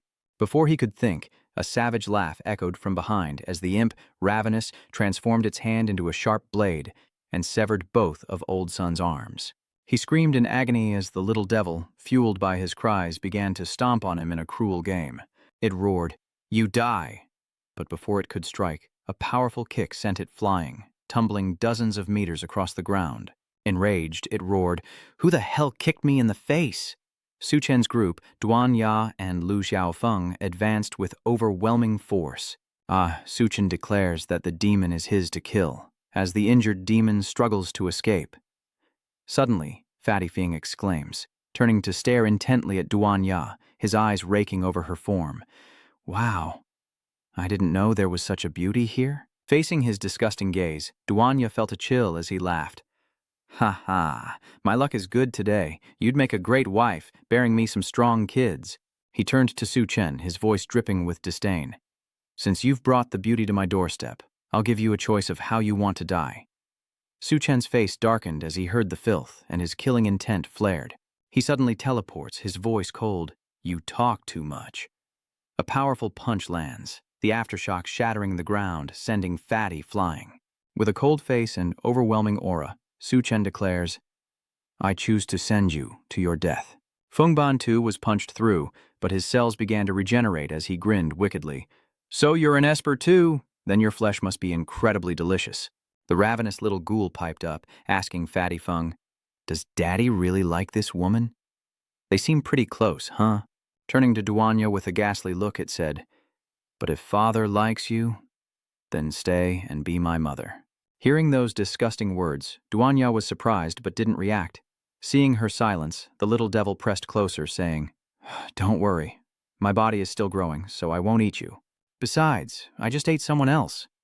He adjusted his diaper, sounding excited. So I taste a little different than milk right now. A disturbingly mature mommy escaped its lips, and ignoring the vile request, Duanya unleashed a powerful kick. Bam! The little devil took the kick, face planting into the ground, eyes crossed, but still laughing with glee. Ha ha ha. Is this how mommy feels? I like it. Give me milk.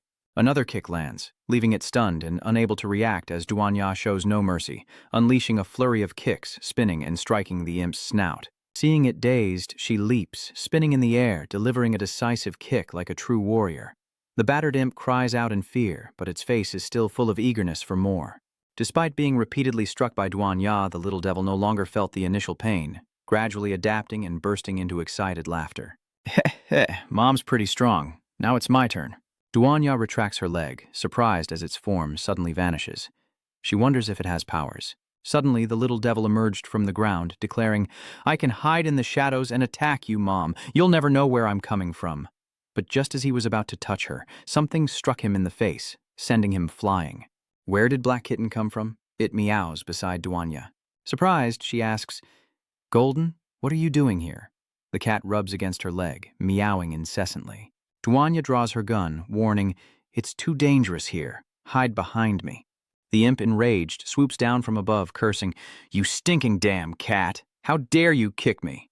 I'm going to turn you into cat food. But before he could act, Golden delivered a fatal blow, causing him to scream in agony. Duanya was about to fire when she paused, confused. What just happened? Behind him, Golden's 3 massive claws left their mark on the earth as Little Devil hid in a corner, panting, thinking it was too terrifying, and he almost died. So he had to escape first. Back in the thick of it, the Towdies closed in. Old Sun, now missing an arm, screamed in terror, ordering his men to protect him. Lu Xiaofeng speaks up. This place is too dangerous. Everyone stay as close to me as possible. One of the Towdies sneers. Ha ha. You think you alone can stop us? You overestimate yourself. Looking at your weak and pathetic state, it's just laughable. Old Sun thought to himself, Lu Xiaofeng is kind. Now is the time to use him to escape. He commanded, Lu Xiaofeng, as your captain, I order you to protect me and get me out of this hellhole. Seeing his pathetic state, Lu Xiaofeng replied, Protect you? Of course, no problem. But first, you need to do something for me. Sun's eyes widened as he screamed in terror, What are you doing? Lu Xiaofeng grabbed Lao Sun by the neck and activated his power, draining Captain Sun's strength as he coldly said, Without your arms, you're useless. Better to lend me your power so I can avenge you by killing all the Iron Clan. Old Sun was drained, blood flowing down his face. He stammered, We're teammates. How could you? Lu Xiaofeng's face darkened. When you pointed your guns at us, we became enemies, and enemies must die. Activating his power, he drains the life from Tan's men, leaving them as husks. Back at the base, Su Shen's warning reveals the Iron Clan's advance. On the city walls, Bai Chang announced, Let's proceed with the prepared plan. Ma Yunyun, why are you still here? With a weary expression, Yun replied, "Before leaving, Su Shen told me to build a barrier, and I really don't want to see the Iron Clan destroy this place." Bai Chang blushed and stammered. "Oh, right. I've always wanted to ask you something. When you and Duanya are with Su Shen, do you ever feel anything strange?" Van Von calmly states that she was a bit awkward at first, but now it's the end of the world. Who cares about societal rules? Besides, how could she handle someone like Su Chen alone? She teasingly asks if Bai Chang likes Su Shen, noting her strange behavior whenever he's mentioned. Bai Chang turned away shyly. "Don't talk nonsense. How could I?" Yun chuckled. "It's only natural to be attracted to a strong, handsome man like Su Shen." Bai Chang covers her face, muttering, "So, this is normal?" Suddenly, a young man shouts, "Captain Bai, look over there. An army of gluttons is approaching." Despite being prepared, both are shaken by the sight. Bai Chang orders that the general be notified immediately and the people be evacuated at once. Baek Chiang is surprised. "Captain Baek, are we giving up the base?" She replies, "Of course not, but we have to ensure everyone's safety." Bai Chang asked, "Then what do you want to do?" Yun, holding a chicken leg, took a big bite and said, "The barrier wall we built will definitely be destroyed. If Su Chen saw the base in ruins, he wouldn't be happy. And I can't bear his wrath after all those nights." With newfound resolve, she grabs the enhancement serum from her pack, injecting it without hesitation. "I'll take the lead." She quickly organizes the others to fight, determined to defend the base at all costs. With that, Yun leaps from the city walls, and Bai Chang is astonished by her bravery, not caring for her own safety. As she landed, Yun's body grew, and the ground shook. She looked at the trees beside her, uprooted one as a weapon, and shouted, "Come on, all of you! I won't let you pass!" Looking at her body, Yun was amazed as the enhancement drug took effect, making her grow larger and larger. She prepared to fight, thinking she had to take this opportunity to deal with that rabble. Seeing only Yun step forward, Zhang Jianshu roared, "You think one girl can stop us? You underestimate the Taodi army. Su Shen, all of you attack." The Iron Tribe swarms the base like ants. Yun was momentarily stunned by the number of enemies, but quickly regained her composure, raised the large tree in her hand, and shouted, "No one shall pass!" She swung down hard, shattering the ground and sending the Iron Tribe flying. Another squad jumped up, trying to attack from the air, clinging to her arm, but with a light slap, Yun sent them crashing down, scattered like insects being exterminated. Watching the battle from the side, Bai Chang thought in astonishment, "Damn it, how are Su Chen's people so strong?" But the enemy is too numerous. She won't last long. The base's defenses are in disarray. I have to do something to stabilize the situation. She immediately left the city walls and began to act, while Yun unleashed a powerful skill, swinging her staff like an indomitable warrior, shouting, "Come on, you flies, taste the power of this young lady." Seeing their comrades fall, the Taoties panicked. "That woman is terrifying. She's a tough bone to chew." Suddenly, the three-haired girl exclaimed, "Who wants to live and kill that woman?" "Ha! Are you all just cowards afraid of death?" The Taoties, eyes bloodshot, turned to her, muttering, "Oh, isn't that the woman? She looks pretty tasty, with meat everywhere. Heh heh." They decided to eat her first, swarming her, but she slapped them all, yelling, "If you're so brave, go deal with that woman." But the three gluttons were suddenly stunned, finding their heads covered with strange plants, as if they'd been lying in mushrooms for a long time. One panicked. "Uh-huh. What is this? It's blooming? Where is Tet? I must remember, before I was brought to Haicheng, I accidentally discovered a mutated plant. When stained with her blood, it grants temporary strength at the cost of one's life. A horrifying result she witnessed firsthand. At that moment, one of the mutated gluttons underwent a bizarre transformation, screaming in agony. Three others also mutated, their bodies swelling, growling like beasts, and losing all control. Witnessing the shocking scene, Zhang Jianshu laughed with glee. "Ha ha ha, beautiful, excellent. I love this transformation." He points and orders, "The rest of you, attack. Devour the humans in that divine light base. Men, eat them all. Women, keep them alive." The Taoties gleefully charge forward. But suddenly one of them was horrified as his comrade was blown to bits by a shell. What just happened? A line of tanks appears on the front lines, targeting the Iron Blood clan and firing freely. The Iron Blood subordinates panic and take a few steps back, one of them yelling, "Where the hell did they get so many tanks?" "Run." Yun is relieved by the reinforcements, seeing the steel vehicles beneath her feet. The reinforcements have finally arrived. But a grotesque glutton suddenly attacks. DeLeo restrains her, and another lunges in for a bite. Yun Yun reacted quickly, blocking its jaws, but the other swung a blade from behind. She was terrified. Eyes wide, her hands locked, making escape nearly impossible. Just then, a drone swooped in, causing a massive explosion that struck the glutton behind her. He was engulfed in flames, and Yun Yun exclaimed in surprise, "Huh? A drone?" On the rooftop, Bai Chang, controlling the drone, breathed a sigh of relief. Luckily, Su Shen brought these back from the military base, but sadly, there weren't many. Back at the hospital, the sounds of fighting intensify. Su Chen relentlessly punches holes into Fatty Feng, but with his super regeneration, he mockingly laughs. For a weakling, you've got some power. You're not as useless as the others. Su's murderous aura explodes, as if he wants to tear his enemy apart. Feng continues, "Too bad you're still too weak to defeat me." He throws a counterpunch as, in the spiritual space, Xiaomin'er wonders what's happening outside. Everything around her is frozen. She searches for a way out, but everything is covered in ice. Annoyed, she huffs, "It's all Su Chen's fault for sealing this place off, so I can't sense the outside world." She longs to see the outside world, and with a fierce desire for freedom, she transforms her hair into a deadly drill, determined to break through the ice wall and escape her prison. Outside, Su Chen continues his fierce battle with Fatty. He realizes this is a tough opponent, and he needs to end this quickly. In the spirit realm, Xiaomin'er's drill has pierced the ice wall, and Su Chen senses a looming danger. Laughing, Fatty Feng unleashes a flurry of punches, declaring that it's all over for Su Chen, who is pummeled relentlessly, his clothes torn, his body unmoving. His soul is pulled into Xiaomin'er's consciousness space. He's shocked. He's been pulled into her consciousness? Out of nowhere, Xiaomin'er rushes in, overjoyed. "Su Chen, I've been waiting for you." She jumps to hug him, but notices something is wrong. The surrounding space is sealed off, and Su Chen is confused. "Hey, what are you doing?" Her hair wraps around him, forming a cocoon floating in midair. He was confused. "Hey, what do you want?" Xiaomin'er replied, "This way. You can't use your ice abilities anymore. Go ahead and try. We'll both be frozen." "Who told you to lock me in this icy cave?" "This is your punishment." But she suddenly felt something strange. Glancing down in embarrassment, wait, her body was burning, her heart racing. Looking at Su Chen's Excalibur, she questions, "Are you a pervert? Why aren't you wearing any clothes?" Su Chen maintained a serious expression, replying, "Can you blame me? You're the one who dragged me in here." Xiaomin'er blushed, flustered. I didn't mean to. I was just a little curious." Looking down at his sword, she panicked. "Wait, what is that?" "No, this is my first time." Surprised by this, Su Chen blurts out, "What?" Xiaomin'er quickly interjects, "Those illusions were fake. I was just trying to lure him into a trap." She looks at him urgently, "But you better control your instincts." Su Chen replies, equally panicked, "Could you stop moving around so much?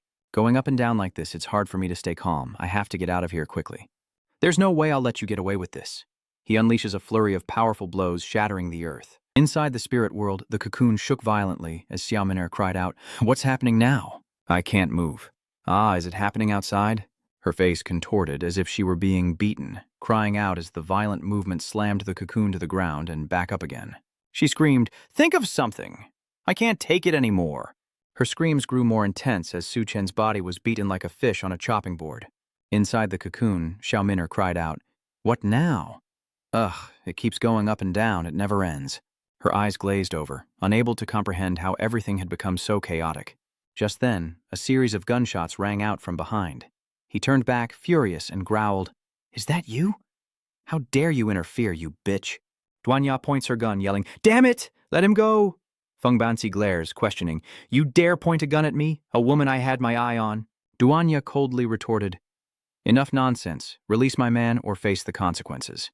Feng Bansi replied coldly, "So you've been tainted as well." He recalled that before the mutation, he had been a truly devoted lover. He had promised that if he gave her 100 gifts, she would marry him. But when he brought the 100th gift, she coldly replied, "That's right, let's not meet again." He was heartbroken, but she had clearly promised, had accepted his final gift. You really think a toad like you could ever have a swan? Why don't you take a look at how ugly you are?" she sneered. "I only took your gifts out of pity." His face darkened with disbelief. "Didn't you say looks aren't everything? Marry me. I'm the one who truly cares for you." She cursed, "I finally managed to hook a rich second-generation heir and you want me to marry you? Are you crazy?"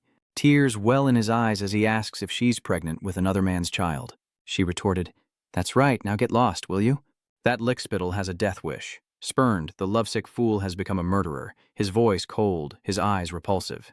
He declared that she had been tainted, but no matter, he would lick her clean. He opened his mouth wide, his long tongue about to lick Duanya, but she quickly shouted, "Huang Jin, we have to pull him away from Su Shen." After using his power to plunder and drain the old venerable's underlings, Lu Xiaofeng was full of power, facing the gluttonous beasts alone. His face ablaze, he roared, "Good! The traitors are dead! Next are you trash-eating Iron Clan!" He prepared to charge into battle, but an explosion shattered the wall. Before Lu Xiaofeng's eyes, Feng Banzi was about to swallow Duanya and Huang Jin whole, his saliva-slicked tongue looking utterly disgusting. Duanya was thrown into the air, unable to dodge. Her face panicked as she wondered if she was about to become fresh food. But just then, Golden transformed into a giant cat, saving her with its soft fur. Duanya exclaimed, "Golden!" I should have realized it sooner. The cat Su Chen brought back was definitely not ordinary. "Damn it, that hurt! The power gap is too big, I can't steal anything." They immediately fled according to their plan. Duanya shouts to leave it all behind and escape, while Lu Xiaofeng below is horrified by the grotesque tongue. Right behind them, Fatty Feng was like a bulldozer, his tongue licking everything in its path as he roared, "You won't escape!" The scene shifts to Su Chen, still motionless in the corner, lost in the spiritual world. Inside that space, Xiaominair sighs, finally stopping. After dozens of mental sparring rounds with her in the cocoon, Su Chen coldly says, "I have to go out and take care of some things. You better be honest until I get back. As for what happened between us, we'll talk when I return." Seeing his cold expression, Xiaominair dreamily replied, "Whatever. To get you back sooner, I'll help you a little. But you have to take responsibility for me, you jerk. Don't you dare run away." Back at the Divine Light Base, cannons roared as the human army charged into battle with tanks. A voice commands, "Attention, maintain coordination between infantry and tanks, and attack the Iron Clan scum with greater force." The enhanced humans lead the charge with such speed that the Taoties are caught off guard. Meanwhile, Bai Chong controlled drones to assist Yun Yun, diving into the enemy and exploding, causing the Iron Eaters to scream in agony. Suddenly, Van Von tears out a massive utility pole, weaponizing it against any monster in her path, turning them into shish kebabs without hesitation. Duanya gives a thumbs up, shouting, "Van Van, nice one." And if you're watching and haven't liked yet, hit that button. But in her focus, she doesn't notice a tank being thrown towards her. A massive explosion erupts, sending debris flying as Bai Chang is buried beneath the rubble, his fate unknown. Witnessing this, Yun cried out in horror. "Bai Chang!" a voice echoed. "They can't hold on any longer. The Iron Clan's assault is relentless. Countless lives are lost, heavy tanks are overturned, and the defensive wall crumbles. Panic sets in as people retreat." Seeing the dire situation, Yun's eyes fill with determination as she shouts, "These damned Iron Clan beasts!" Zhang Jianshu gleefully commanded, "Charge in! I'm finding a girl first!" And with that, they all surged forward. The Iron Tribe cheered, ready to feast on the human women, but a giant foot descended, and Yun crushed them into a bloody pulp in an instant. Zhang Jianshu cursed in shock, calling her a bitch, then charged like a beast, scrambling up her arm as he roared, "You've ruined my plans for the last time. I'll teach you a lesson." He leaps to a higher level, facing Yun's wrath as she lashes out, her sharp nails tearing the earth. But Zhang Jianshu dodges in time, scurrying up her arm to deliver a powerful blow to Yun's face, sending her crashing to the ground. Bai Chang struggles from the rubble, ignoring the blood on his head, and shouts for Yun as Zhang Jianshu lands triumphantly, declaring, "No one can stop me now. I am invincible." But then, a terrifying power and murderous aura descends upon Yun. Her eyes blazing, she rises, her body transforming, growing so tall she nearly touches the sky. She roars, "This is the base Su Chen worked so hard to build. I must protect this place until he returns. Anyone who tries to destroy it will die." Zhang Jianshu was startled, horrified. What is this? From above, Yun unleashes a chilling threat. "You wretched insects, you're all going to die." Yun, eyes full of murderous intent, looked down at Zhang Jianshu, as small as an ant. Her body was now enormous, breaking through the clouds, and she clenched her fist, preparing to deliver a powerful blow. Zhang Jianshu panicked, barely able to see, cried out, "Wait, what are you doing?" Yun didn't answer and unleashed a devastating punch, forcing Zhang Jianshu to brace himself. But within seconds, the immense pressure crushed him to the ground, the earth cracking beneath him as he exclaimed in horror, "What? How can I not even move from the pressure of a single punch? He activates his inner power, screaming like a madman.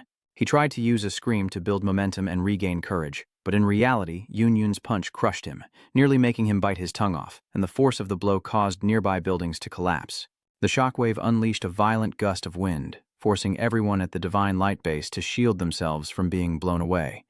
They were all astonished, their faces etched with disbelief. One person exclaimed, "General, is that really the Yunyun I know?"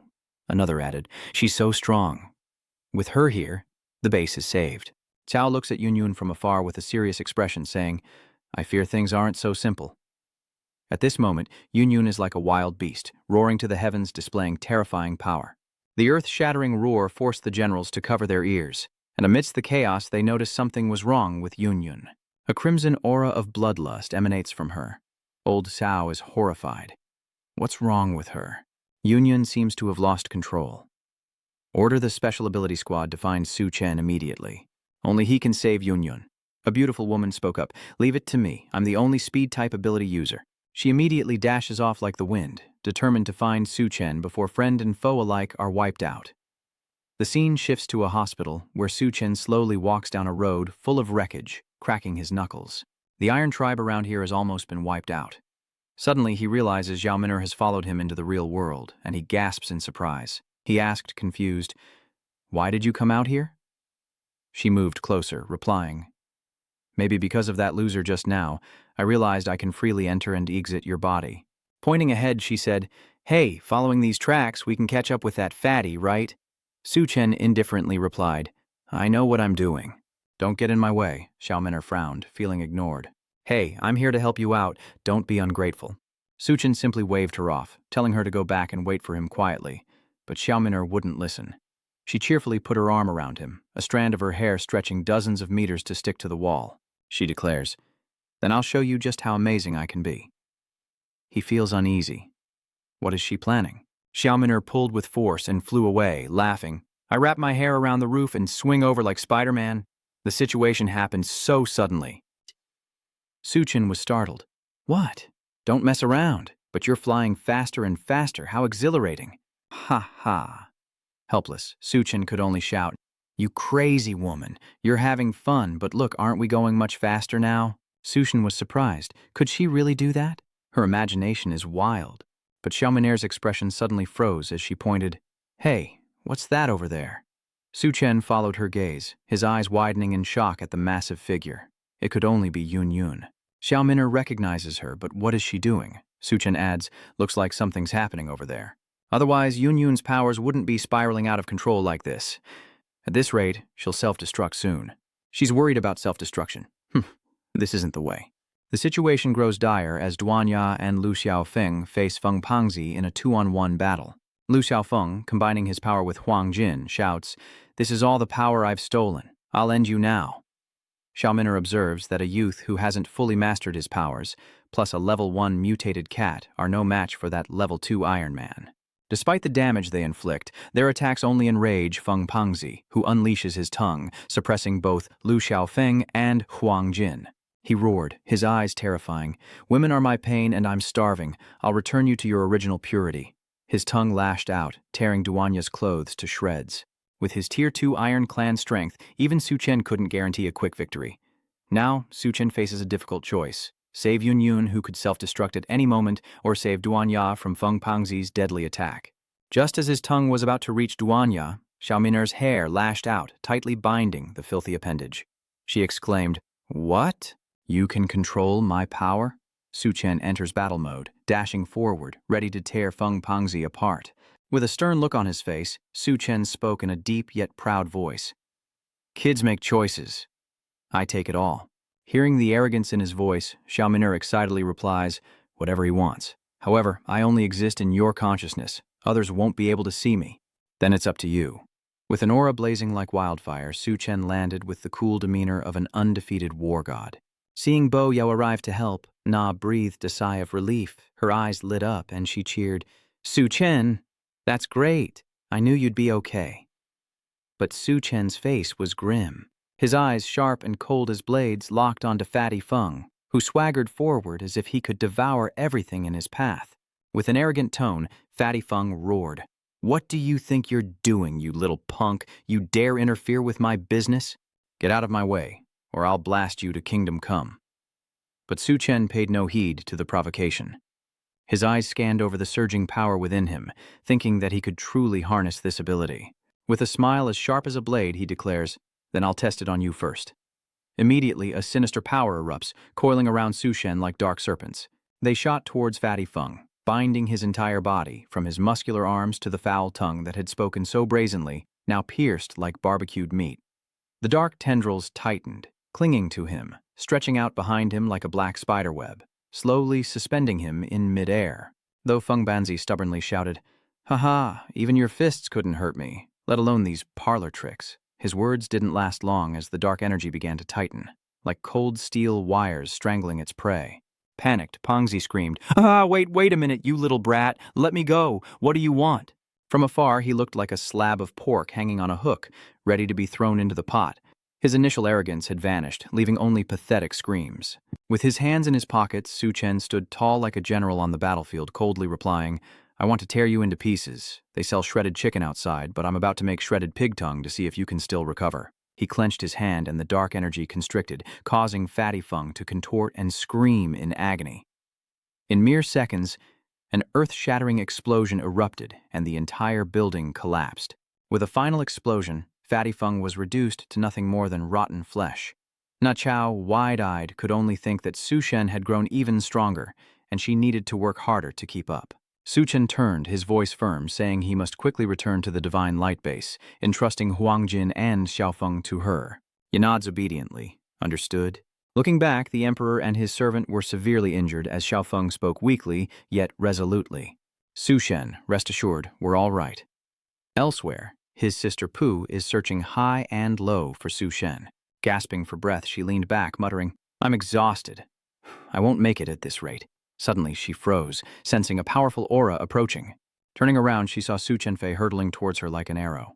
A collision echoed, and she was sent spinning through the air, crying out, "Why is he in such a hurry?" Watching Su Chen grow more distant, she yelled, "Su Chen, wait, you're speeding." "So, which girl's house are we going to?" Su Chen heard the call but didn't stop, his mind set only on the Divine Light Base. Xiaominer said worriedly, "Do you really want to go back there? If you choose wrong, we'll all be done for." With determination, Su Chen replied, "If they're mine, I can't just let them go, especially after all the effort I put into building that base." She added, "I'm afraid your union won't last that long. If that's the case, it's time to use that move. Activate Space Jump." Thanks to his spatial ability, Su Shen's movement speed skyrockets, and he glides through buildings like a phantom. Xiaominer is stunned, wondering what just happened. The girl from Fothi was stunned. Did Su Chen just teleport or something? Did we just see that? Is that even possible? Calculating, Su Chen knew his spatial jumps were once only 3 meters, and 3 in a row would tear him apart. But now, as a level 2, that distance was 8 meters. With that, he strengthened himself, his body like steel, and shot off like a burning ember. Xiaominer cried out, wait, I have a bad feeling. What are you trying to do?" Like a rocket, Su Chen accelerates, shortening the time back to the Divine Light Base, replying, "I want to test my limits using consecutive space jumps." In a flash, he vanished, leaving his sister Pu Shi dumbfounded. "What? So, Su Chen has disappeared," shouts echo through the Divine Light Base. "Run! She's a giant madwoman." Yunyun's body grew larger and larger, destroying everything in its path. A gluttonous beast, eyes gleaming, gazed upon her colossal form, laughing. "Ha ha, this big woman looks interesting. I've got to climb up and get a better look." Another man shouted in a panic, "Hey, what's that idiot doing?" "You want to die? Are you crazy?" They should be running, but he's only grown more interested. "Ha ha, death by woman is a sweet death. Don't you want to go up there and enjoy the scenery?" Another muttered, staring at the darkness between Yunyun's giant legs. "That place. Come to think of it, I've never seen it before." And so they clung to her tights, shouting, "Ha ha, this is perfect for climbing. I feel like I can reach the summit." Another one yelled, "Damn it, you're trying to get ahead so fast." "I want to see the real Van Van too." They cheered, scrambling up her snow-white peak, growing more excited by the second. "Ha ha ha ha, I can't wait any longer, let's go." But just as the Taoties were about to reach the peak of Yunyun Mountain with terrifying power, lifting an entire skyscraper, they still cheered. "All right, hurry, it'll be easier to attack from the inside." Old Gao ordered support fire from below to distract those damned Iron Tribe, throwing a building down, blowing away the gluttons and seriously injuring many others. The scene was truly terrifying, as Yun lost control and could no longer distinguish friend from foe. If this continues, everyone will be in danger. But wait, something's coming. A streak of green light flashes from the sky. It's Chen, appearing on the battlefield of divine light. Yun is shocked. He's fast. It looks like Chen. He's finally back, Lao Cao remarks, while Xiaominer worries. Yun is still growing. If this keeps up, Yun might explode, Chen said worriedly, knowing he had to wake her up before things got out of control. At that moment, four eyes met in the tense air. Recognizing the intruder, Yun turned, her eyes blazing with orange hatred. With a thunderous strike, she topples a nearby satellite tower. Chen narrowly avoids the blow, but even he is shocked. She's completely lost her mind. Like a hunting leopard, Chen latches onto Yun's massive arm, but with terrifying strength, she nearly swats him like a fly. Falling, Chen lands squarely on her voluptuous chest, only to be launched back by their incredible bounce, and he sighs, "Looks like I'll have to deal with these stubborn Iron Clansmen first." Falling, Chen faces the swarm of Iron Clan soldiers as Xiaominer gasps in surprise. "Where did Yun get those stockings? The quality is amazing." "It can stretch that far?" Chen replied, his voice calm but icy, likely influenced by Yun's ability. Without hesitation, he activates his new ability, unleashing tendrils of dark energy like black arrows aimed at the gluttonous horde as one of them laughs maniacally. "Ha ha ha, now no one can stop me from entering that sacred area." As he lunged toward the clam, a strand of dark energy wrapped around his neck, tightening like a noose. Chen appears, radiating an imposing aura, his eyes as cold as ice. "There are places only I can touch. Who dares approach? It's safe to say their love is dead." The chained Taoti roared, "Addict, what do you want?" "Let me go." But Chen only smirked, lifting him by the neck, suspending him in midair. He slowly suffocated, eyes wide with terror. And any other gluttonous beast that dared lay a hand on Yun suffered the same fate, hanging by the neck, dying slowly in despair. Meanwhile, the air was thick with curses. One of them roared at her, "Damn you, you're the most vicious woman I've ever met. We were all human once, and you're the one who forced us to become this." He lunged forward, tearing off her cloak. Surprised and enraged, Tam Mao gripped her staff tightly, shouting, "You bastards, how dare you!" With a decisive strike, she plunges the staff into his eye, blinding him, and he cries out, "Ah, you're all gonna die, you stinking woman! How dare you attack us!" Unfazed, San Mao scoffed, "Enjoy it while you can, because soon enough." She retreated, leaping freely downwards, and yelled, "This is my gift to you all." The staff slams into the ground like a massive root, and the terrified monsters try to flee, but it's too late. A new, monstrously savage, mutated creature, like a beast from hell, appeared, crushing every enemy in sight without mercy, and charged straight towards Yun, intent on attacking her. A surviving glutton laughs, "Ha ha, I'm the first one here, but not quite at the center." Just then, Yun lifts her leg and screams echo as the gluttons clinging to her are flung off. The quick ones held on, while the slow were crushed like insects. One of them cried out, "Careful, that woman's raising her leg!" With terrifying power, Yun kicked the mutated beast's snout to pieces. Her face flushed with excitement as she stomped harder, crushing everything beneath her feet, while a few remaining Taoti clung on, dreaming of touching the prize. One of them laughed, "Ha ha ha, lucky for me I was quick-witted enough to escape." But he was immediately horrified to see Chen rushing over, sweeping through the gluttonous beasts like a storm, tearing each one to pieces, decisively and ruthlessly. Having dealt with the Taotis, Chen leaps into the air, but Yun stares at him with the blank gaze of someone seeing a strange creature. Old Gao cheers, "Great, the Iron Eaters have been completely wiped out, but it's not over yet." Bai Chang worries, "But how will Chen awaken Yun?" Suspended in midair, Chen locked eyes with Yun, hoping to awaken her consciousness and help her regain control. But Yun seemed driven by a wild instinct, clasping her hands together as if to embrace Chen in a dangerous caress. But that was only speculation. Suddenly, Chen's eyes flashed with alarm as he sensed the murderous aura emanating from her. Yun, her face frighteningly excited, clasped her hands together, raising them to deliver a fatal blow to Chen's head. Old Gao and Bai Chang cried out in alarm, "Chen, be careful! Danger!" Yun's blow came within inches of him, but in that split second, Chen activated his spatial jump, narrowly avoiding the attack. Not recognizing her lover, Yun unleashes a devastating punch, obliterating half the surrounding buildings. After the blow, she stares blankly, as if she'd struck nothing at all. Old Gao's eyes widened. He dodged that fatal blow? Bai Chang continued. But Su Chen had vanished. Meanwhile, within a soft, white, and enclosed space, Su Chen blushed, never expecting to find himself in this situation, as Xiaominer spoke with a hint of doubt. Oh, head-on clashes really aren't ideal. But, Su Chen, where are you hiding? A voice echoed from the crevices of Yun's gigantic body. With a thunderous voice, Su Chen roared, "Shut up!"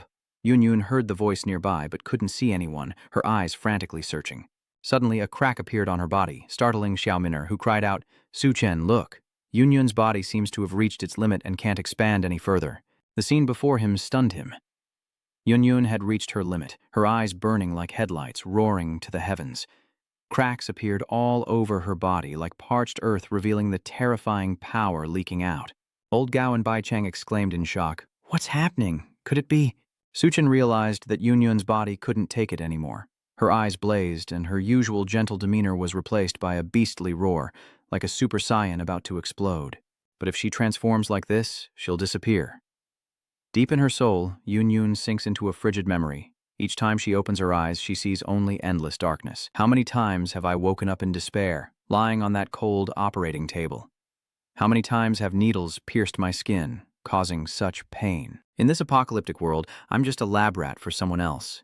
If there is a God, please help me. I'd give anything for a chance to escape.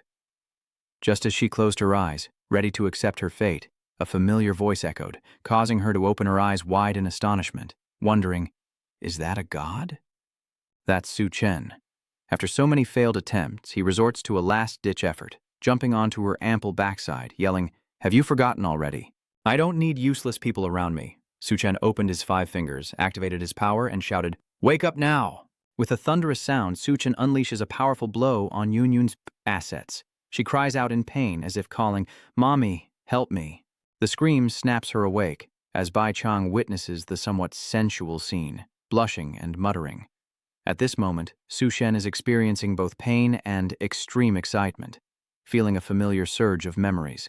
She remembers first meeting Su Chen when he was like a ray of light dispelling the darkness in her heart. His kindness at Restaurant B, then their reunion on Doomsday, freeing her from despair.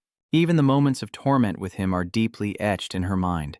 The simple happiness she found with Su Chen, even on Doomsday, is unforgettable. But the situation grew dire as Su Chen realized things were almost beyond saving. A blinding light spread across the area, signaling Yun's imminent self-destruction.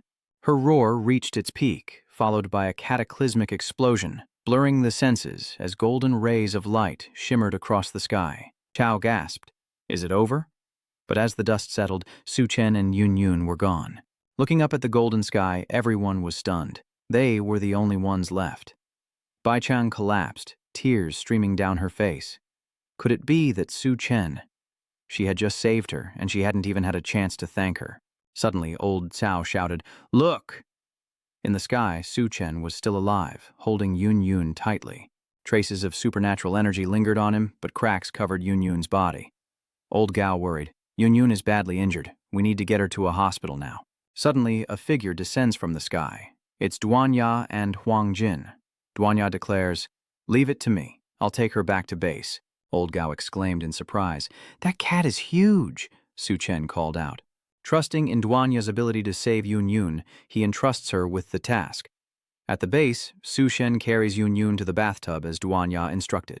He felt strange and asked, "Oh, is there something in the water?" Duanya changed her explanation. "Normal surgery won't work on this wound.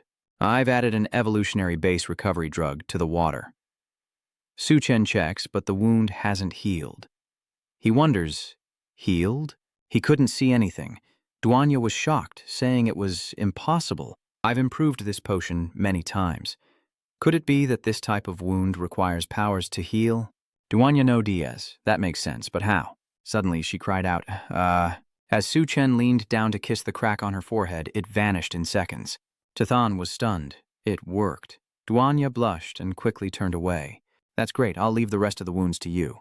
Su Chen held Yun, staring blankly at the cracks all over her body, thinking it would be too much to kiss them all. A voice called out from outside. Chen, look what I brought back. Duanya stepped out and replied, a substitute for the demon. While Chen heals Yun Yun, Bai Chang is shocked. He can even heal injuries? Xiaofeng chuckled. Then have him heal me a little later? Duanya forced a smile. Ah, that's not really appropriate. Changing the subject, she says, let's talk about this stone. What should we do with it? Xiaofeng explains, remember the Iron Tribe leader, the loudmouth? This is the core I found in his ruins. It emits a strange light, definitely a core.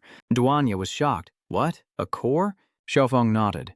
That's right. Only Chen can withstand the power of such a large core. Duanya blushed as she looked at the massive core, her heart full of worry. She knows how violent Chen gets when influenced by the core.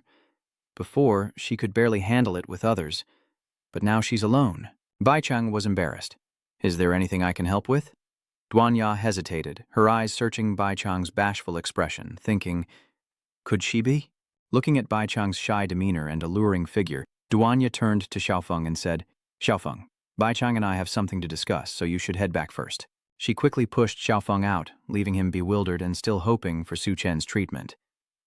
The door slammed shut, and Duanya leaned against it, thinking, even though I don't want to, Chen will only grow stronger, and I can't let him face this power alone. Still in the room, Bai Chang, bewildered by Duanya's actions, finally asks, Duanya, what's wrong?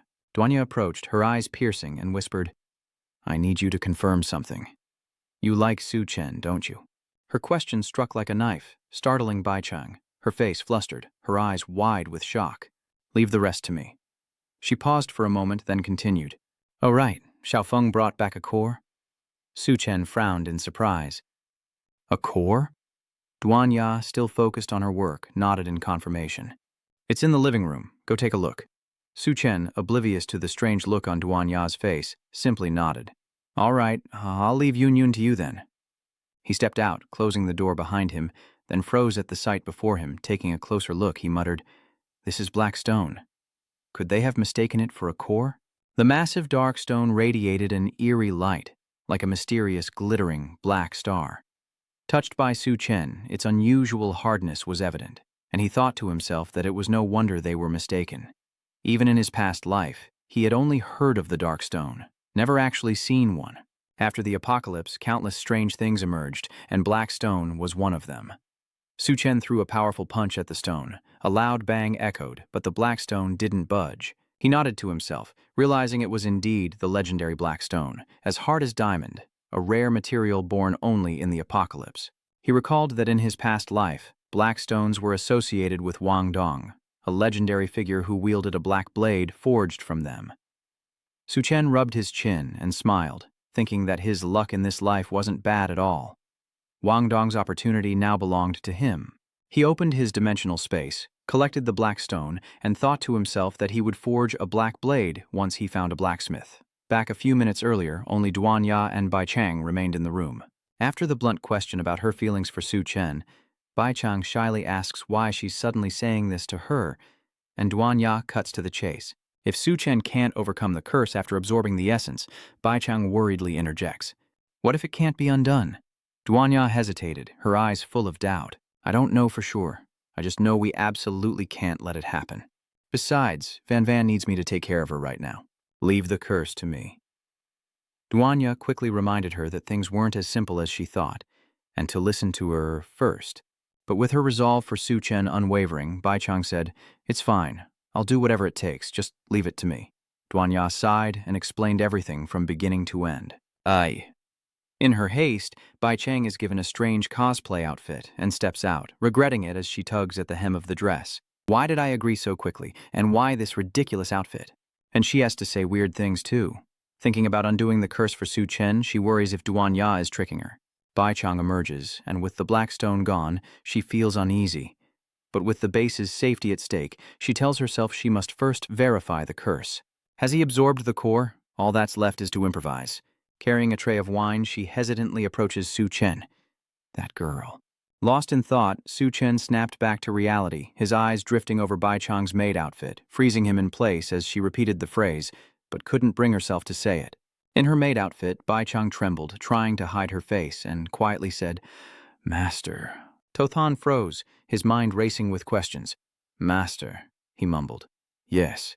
Inside, Duanya tended to Yun Yun, her heart heavy with worry. Would Bai Chang be all right? The word origin is the most logical reason I can think of.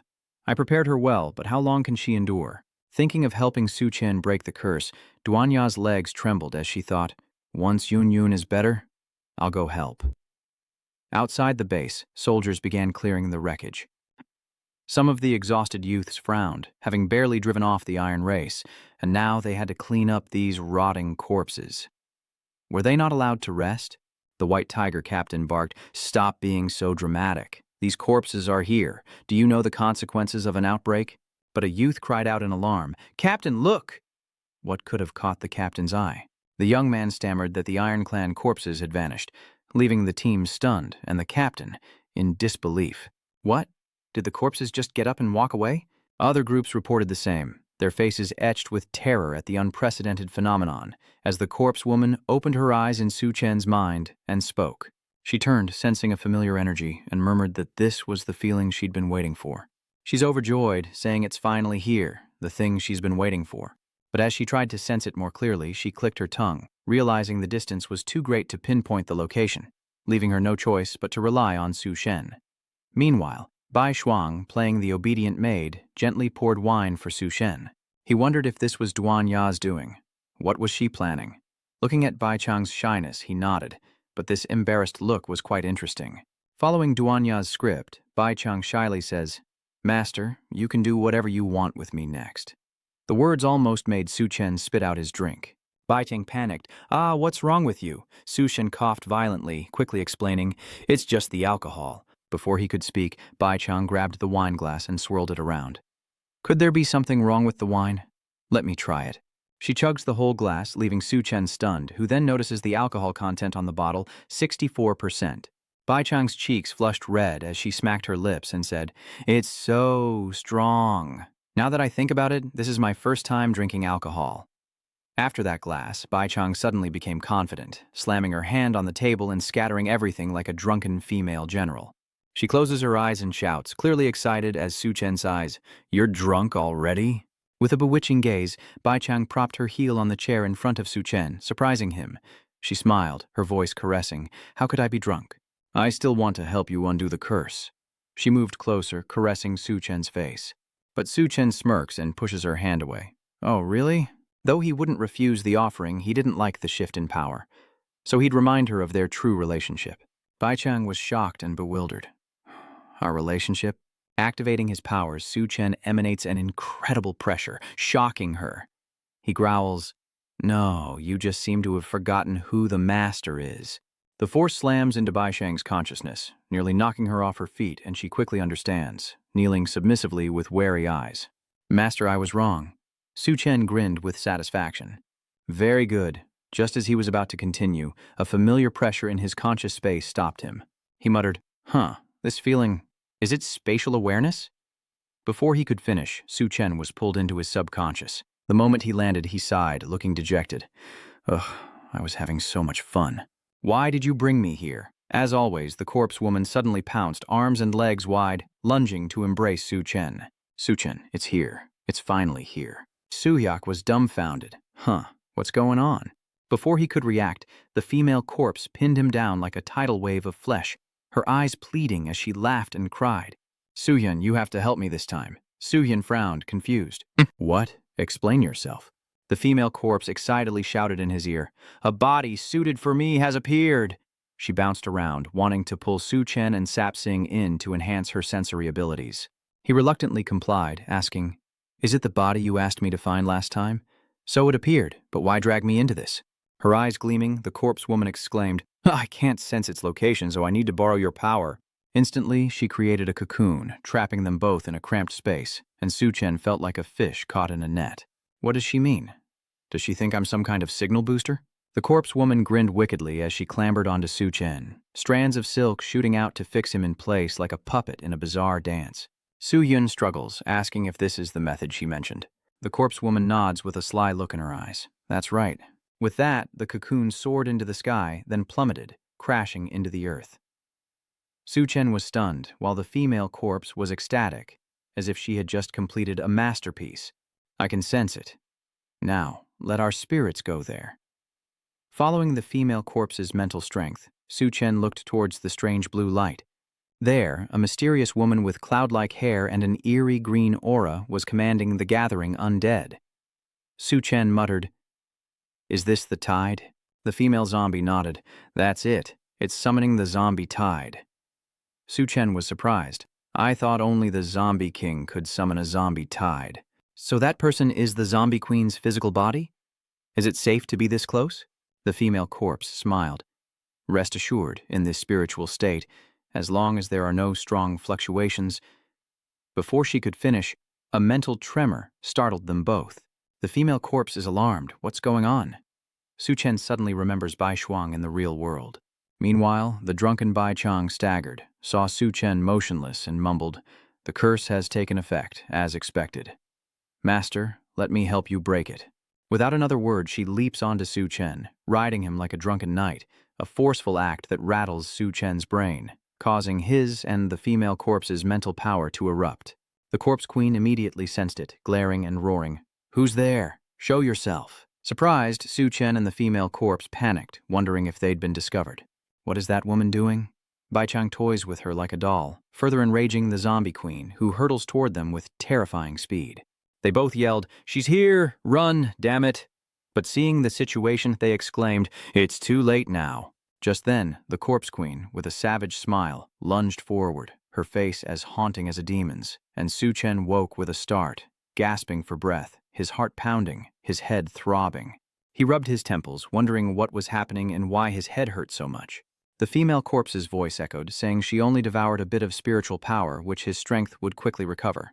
Surprised, Chen asks how she's unaffected, as the zombie queen turns, revealing her tattered backside. "Who says I wasn't? I almost got bitten by her." Chen sighed. She saw it too. The corpse queen was not easy to deal with.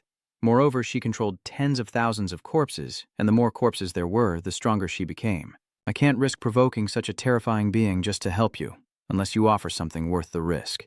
The female corpse gritted her teeth, understanding his terms. "If you help me, I'll become your servant, obeying your every command as repayment." She kneels before Chen in supplication, but Chen is not so easily swayed and smirks. "Are you kidding? That's just lip service. How could I risk my life?" The female corpse worried. "What must I do to earn your trust?" Chen held out his hand, his voice cold. "Unless you hand over your core." Nushi was shocked. "What? Handing over my core is like handing over my life." Chen turned away, saying the choice was hers. The female corpse gritted her teeth, her eyes full of hesitation, but finally made a decision. She held out her hand. "Handing over my core. I understand. I hope you keep your word." Chen held the core, a glint of satisfaction in his eyes. "Rest assured, you're mine now, and I'll help you achieve your desire." The female corpse bowed her head in aggrieved obedience. "I hope so. If there's nothing else, I'll head back." Chen frowned. "Hey, is that how a servant behaves? Not a word before her master leaves." The female corpse vanished instantly, leaving Chen dumbfounded as he scratched his head and chuckled.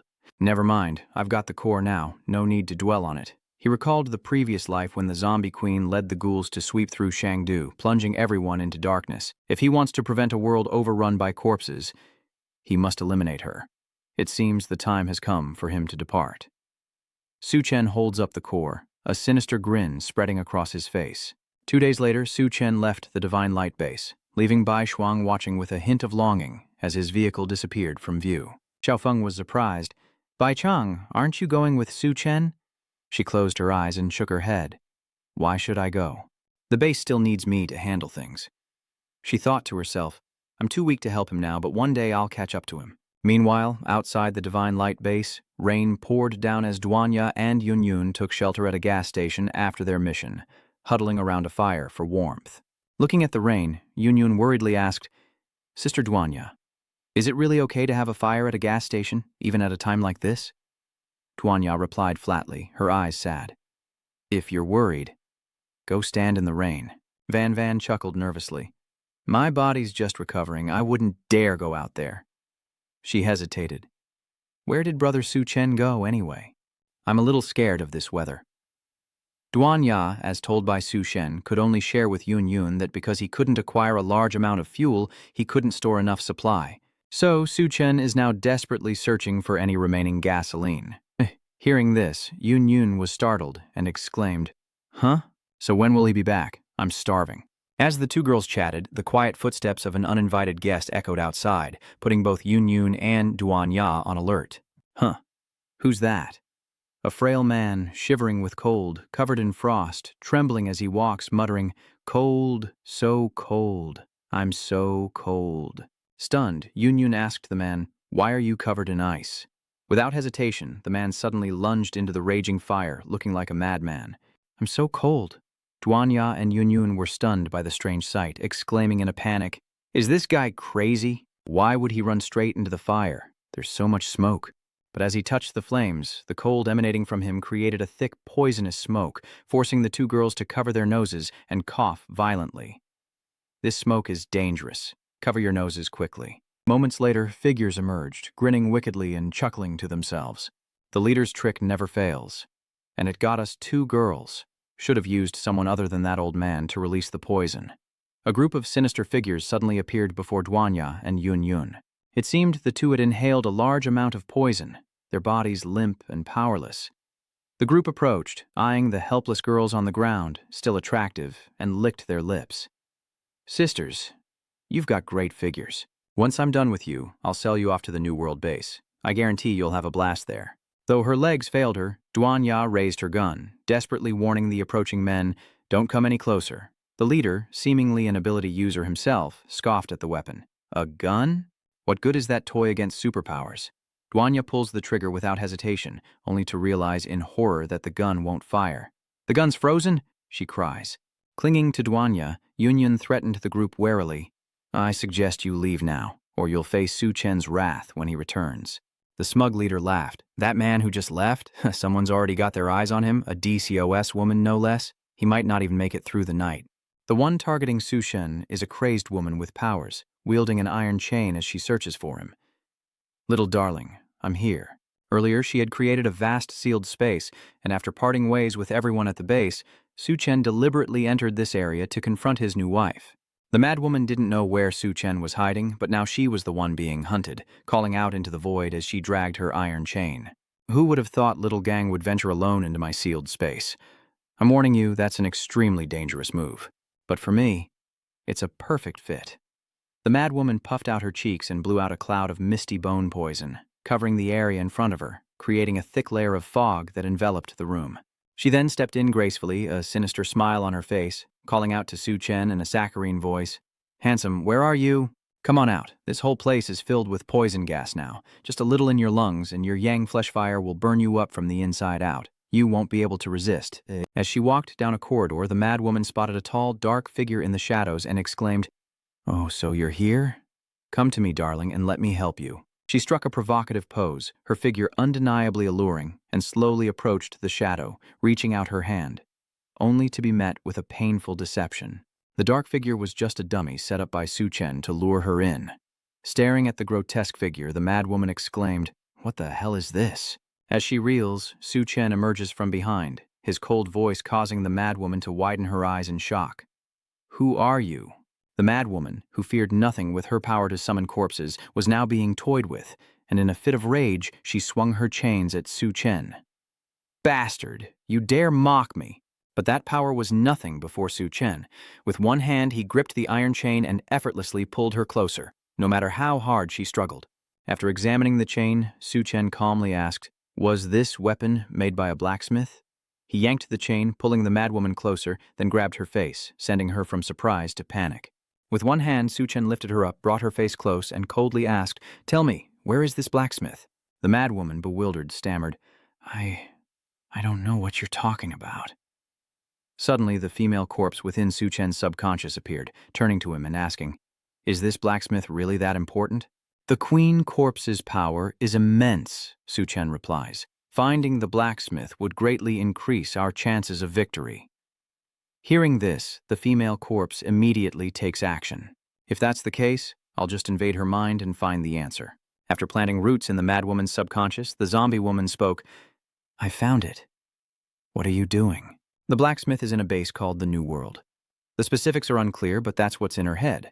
Suddenly, the mad woman collapsed, screaming, "Please, don't kill me. I know you've done something to my brain. From now on, if you even think it, my brain will be torn to shreds." Chen turned to the zombie girl, confused. The female corpse was just as bewildered, replying, "Huh? I didn't do anything." But the madwoman was already kneeling, begging desperately. "I can feel something binding my brain. If you spare me, master, I'll be your most loyal dog." Chen understood, a cold smile spreading across his face. "Oh, this is quite interesting. Then, let's see just how loyal of a dog you can be." Back at the old gas station, Duanya and Yun face a perilous situation. Suddenly, they both felt drugged, their bodies burning with a strange heat. Yun panicked. "Sister Duanya, what's happening? Why do I feel so hot?" Duanya felt the strange heat as well, nodding in agreement. "Me too. Could there be something in the smoke?" The leader of the trio chuckled, confirming, "Ha ha, of course, something to make you happy." He turned back to his henchmen with a smirk. He, brothers, after I'm done playing, it's your turn."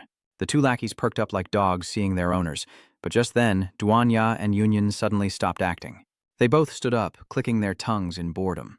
Yes, Duanya guessed right, there really was something. Duanya waved her hand, calmly replying, "It wasn't hard to guess." This action startled the leader. "Weren't you two poisoned?" Yun replied sternly, "Sorry, but your poison doesn't work on those with abilities." Hearing Van confirm they were ability users, the group panicked and quickly pulled out their gear. "What? Damn those espers, get your stuff out." Two underlings immediately pulled out two guns that looked like water pistols. They quickly spread out, forming a triangular encirclement to control the two girls. Number 1, complete. Number 2, complete. Yun, recognizing the weapons, exclaimed, "Oh, water guns?" The leader grinned. "High-pressure water guns. Combined with my ability, I can attack you from 3 directions." As he spoke, he raised his hand, channeling a chilling aura around his body, and yelled, spitting everywhere, "Fire, you guys!" Obeying his command, the two underlings immediately pulled the triggers. With the leader's power, the water jets quickly turned into sharp icicles, flying at breakneck speed. But instead of hitting Duanya or Van, they pierced the leader's chest, causing him to cry out in alarm. The ice-manipulating boss couldn't reverse the process, and as the icy arrows pierced his chest, he grimaced and asked his men, "What's wrong with you?" But looking forward, he realized in horror that Duanya had completely controlled them, using them as shields. Cursing, the boss clutched his chest and stumbled back, realizing his two useless subordinates had been controlled by the woman. Suddenly, footsteps approach from behind. Recognizing his teammate, he shouts, "Master Poison, it's great, you're back." He grinned, pointing towards Duanya and Yun. "Haha, looks like your men are dead." But his joy was short-lived as the tables were about to turn. Dako approached, grinding his teeth, and delivered a devastating blow that dislocated his subordinate's jaw. He turned back in bewildered resentment. "Lord Dako, what are you—" Dako coldly approached, glaring at the subordinate, and growled, "Shut your foul mouth." He shut his mouth, clutching his face in frustration, as Dako turned away, leaving him sprawled on the ground, and approached Chen. Bowing low, he asks, "Master, this man has offended you. How should we deal with him?" His subordinate, hearing his leader's sudden change in attitude, breaks out in a cold sweat, every word sinking in. He looked towards Chen, who was patting his leader's head. Chen approached, gently stroking Dako's head, and said with a cold smile, "Such a good dog. I'll leave him to you to deal with." As quick as lightning, the 3 subordinates, following Poison Fang's orders, hurriedly carried several barrels of gasoline outside. Poison Fang glanced at his men with a cold face, warning, "Quickly move all these gasoline barrels outside, or I want to offer them to our master." The 3 remained silent, quickly working without complaint. But in the shadows, the shaved-head thug grimaced, whispering, "Boss, Dako might be someone else's dog now, but we don't have to be." The boss, veins bulging, wiped his sweat in agreement. "That's right." Mustering his courage, he stepped forward and yelled at Dako. "Dako, this gas was hard-earned. How could you give it away?" Dako glanced at Chen with fear in her eyes, then turned back and lashed out at her subordinate, shouting, "Do you have a death wish?" Swift as lightning, the 3 men were whipped, their eyes rolling back in pain as they cried out. Duna and Van watched, momentarily intimidated, as Chen slowly approached Du Qi from behind, reminding her, "Don't kill them just yet." As Chen commanded, the 3 underlings howled in resentment. "Damn you, pale-faced bastard. Whatever you do to do goo, we're New World people." If you let us go, we'll pretend this never happened. But his words fell on deaf ears. He coldly unleashes Xiao Laoxi's power. Xiao Laoxi is a female corpse. Sorry, brothers, but I don't make a habit of leaving loose ends. From Su Chen's hand, a root-like power shot forward, splitting into 3 strands that pierced the foreheads of the 3 men, who widened their eyes in horror as veins bulged across their faces. Unexpectedly, the leader's head explodes before everyone's eyes, and the other 2 share the same fate. Dugu, once the group's leader, pales and stammers. Brains exploding? Su Chen pondered, surprised it exploded so directly. He recalled Master Xiao's words about a strange poisonous insect called a brainworm residing in Dugu's mind, but it was already dead. Thanks to her poison ability, she's immune to it. Just now, I killed the 3 brainworms inside those guys, which killed them as well. Someone wants to use brainworms to control the entire new world, and he must find a way to help Yun and Duanya become immune. Turning to the 2 girls, seeing the worry and fear on their faces, Su Chen called out, "Poison Maiden!" She immediately knelt down, bowing her head. "Just tell me what to do, Master." Opening a spatial rift, Su Chen asks, "Can you drive?" Dugu hesitates, then replies, "Yes, I can." So Su Yun conjures a truck out of thin air, saying, "Great, you drive." The sudden appearance of the vehicle shocks Dako, but she quickly obeyed, driving the modified truck straight towards the So-Light base, thinking, "I was once a small leader of the new world, and now fate has made me someone else's puppet. But as long as I live, I can eat bark or mutated matter." Still, resentment swelled as I watched Su Chen, Yun, and Duanya feast on hot pot in the back of the truck, raising their glasses in cheers. Dugu gritted her teeth, drooling at the smell of hot pot. But how could they even have hot pot? The broth should have gone bad long ago. The aroma wafts over. She glances back, contemplating action, but shakes her head, dismissing the thought. Stay calm. Don't trade your life for food. Food is fleeting. Suddenly, a click echoed as the Coca-Cola can opened, the sound magnified 100 times in her ears. Her face flushed. Coca? They even have Coca-Cola. She glanced over, her jaw dropping in disbelief. Yun steps forward, offering the can of Coke. "Here, it's been a while since you've had Coke, right?" Duji hesitates, "For me." "Is it true?" she wondered, suddenly being treated so kindly. "What does she want?" Yun smiles politely. "Don't worry. Su Chen loves being called master by women." "Drink up," she said, stunned. "Huh? Is that really true?" Su Chen looked at Yun, a little flustered, unsure of what to say. Yun was actually talking about him behind his back. Hearing this, Duanyaji covered her mouth and smiled discreetly, pursing her lips as if suppressing her joy, while Yun calmly introduced herself. "That's right. My name is Yun, and from now on, we'll be teammates." Hearing this, Dugu awkwardly replied, "Oh, hello." The word teammate caught her off guard, and Long Dai was suspicious. A teammate? Does she mean she's being forced into this too? I suppose it's only natural in this apocalyptic age for women to rely on men for survival. Besides, what woman could resist a hot pot or sweet words? Dako thought to herself, "Too bad, those sweet words won't work on me. Sooner or later I will." As she was fiddling with the can of Coke in her hand, Yun suddenly picked up a piece of fragrant meat and held it in front of Doko, smiling. "Here's some mutton. Open your mouth." Forgetting her worries for a moment, Dago couldn't resist the hot pot meat she hadn't tasted in so long. Her face lit up with satisfaction as she opened her mouth, letting out a soft, "Ah," but unexpectedly, a stream of green, toxic gas escaped her lips. If it weren't the apocalypse, people would call that bad breath, right? Yun frowned slightly, exclaiming in surprise, "You can breathe out poison gas from your mouth? So, this is your ability?" Dugu chewed her meat, savoring the broth's sweetness, and replied, "Yes, my poison can make men faint or even die, and women feel a burning desire, but it's less effective on those with abilities." Hearing this, Su Chen suddenly had an idea. There was a way. If I use Dugu's ability, maybe I can help Duanya and Yun become immune to the brain worms. Lost in thought, Yun suddenly approached, her eyes dazed as if controlled by the toxic gas. She swayed slightly, gazing at Su Chen with seductive eyes, whispering, "Su Chen, I'm so hot, can you help me?" Her words startled Poison Master, who cried out in alarm, "Ah, wait, I didn't mean to." Su Chen pulls Yun close, glances at the Poison Girl, and sternly warns, "Focus on driving." The Poison Girl, stunned by the scene, stammers in acknowledgement, unsure how to react. Just then, Duanya stepped out, rested her feet on the dashboard, leaned back and sighed as if giving up. Looks like I have to give them some space. Hearing this, Dugu was startled. Huh? Duanya turned and asked with a smile, Oh, right. Could you tell me about the new world? After tasting the delicious hot pot, Dugu's face relaxed, her eyes reflecting a hint of grievance and hurt as she asked, her voice slightly muffled, If I tell you, will there be something to eat? I'm starving. Duanya smiled gently. Of course. With a light press of the gas pedal, Dako asked, So, what do you want to know? Dugu smiled faintly, replying, I entered the beauty contest. Looking up at the desolate skyscraper, Dugu nodded to the three of them.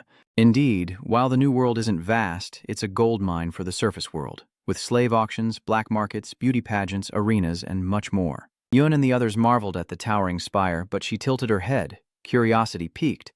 Why are so many people gathered at the entrance? What are they doing? The mech explained, her voice even. Those are the nobodies of the surface world. For them, the new world was a beacon in the apocalyptic storm, and though many yearned to join, the harsh conditions left them on the outside, looking in.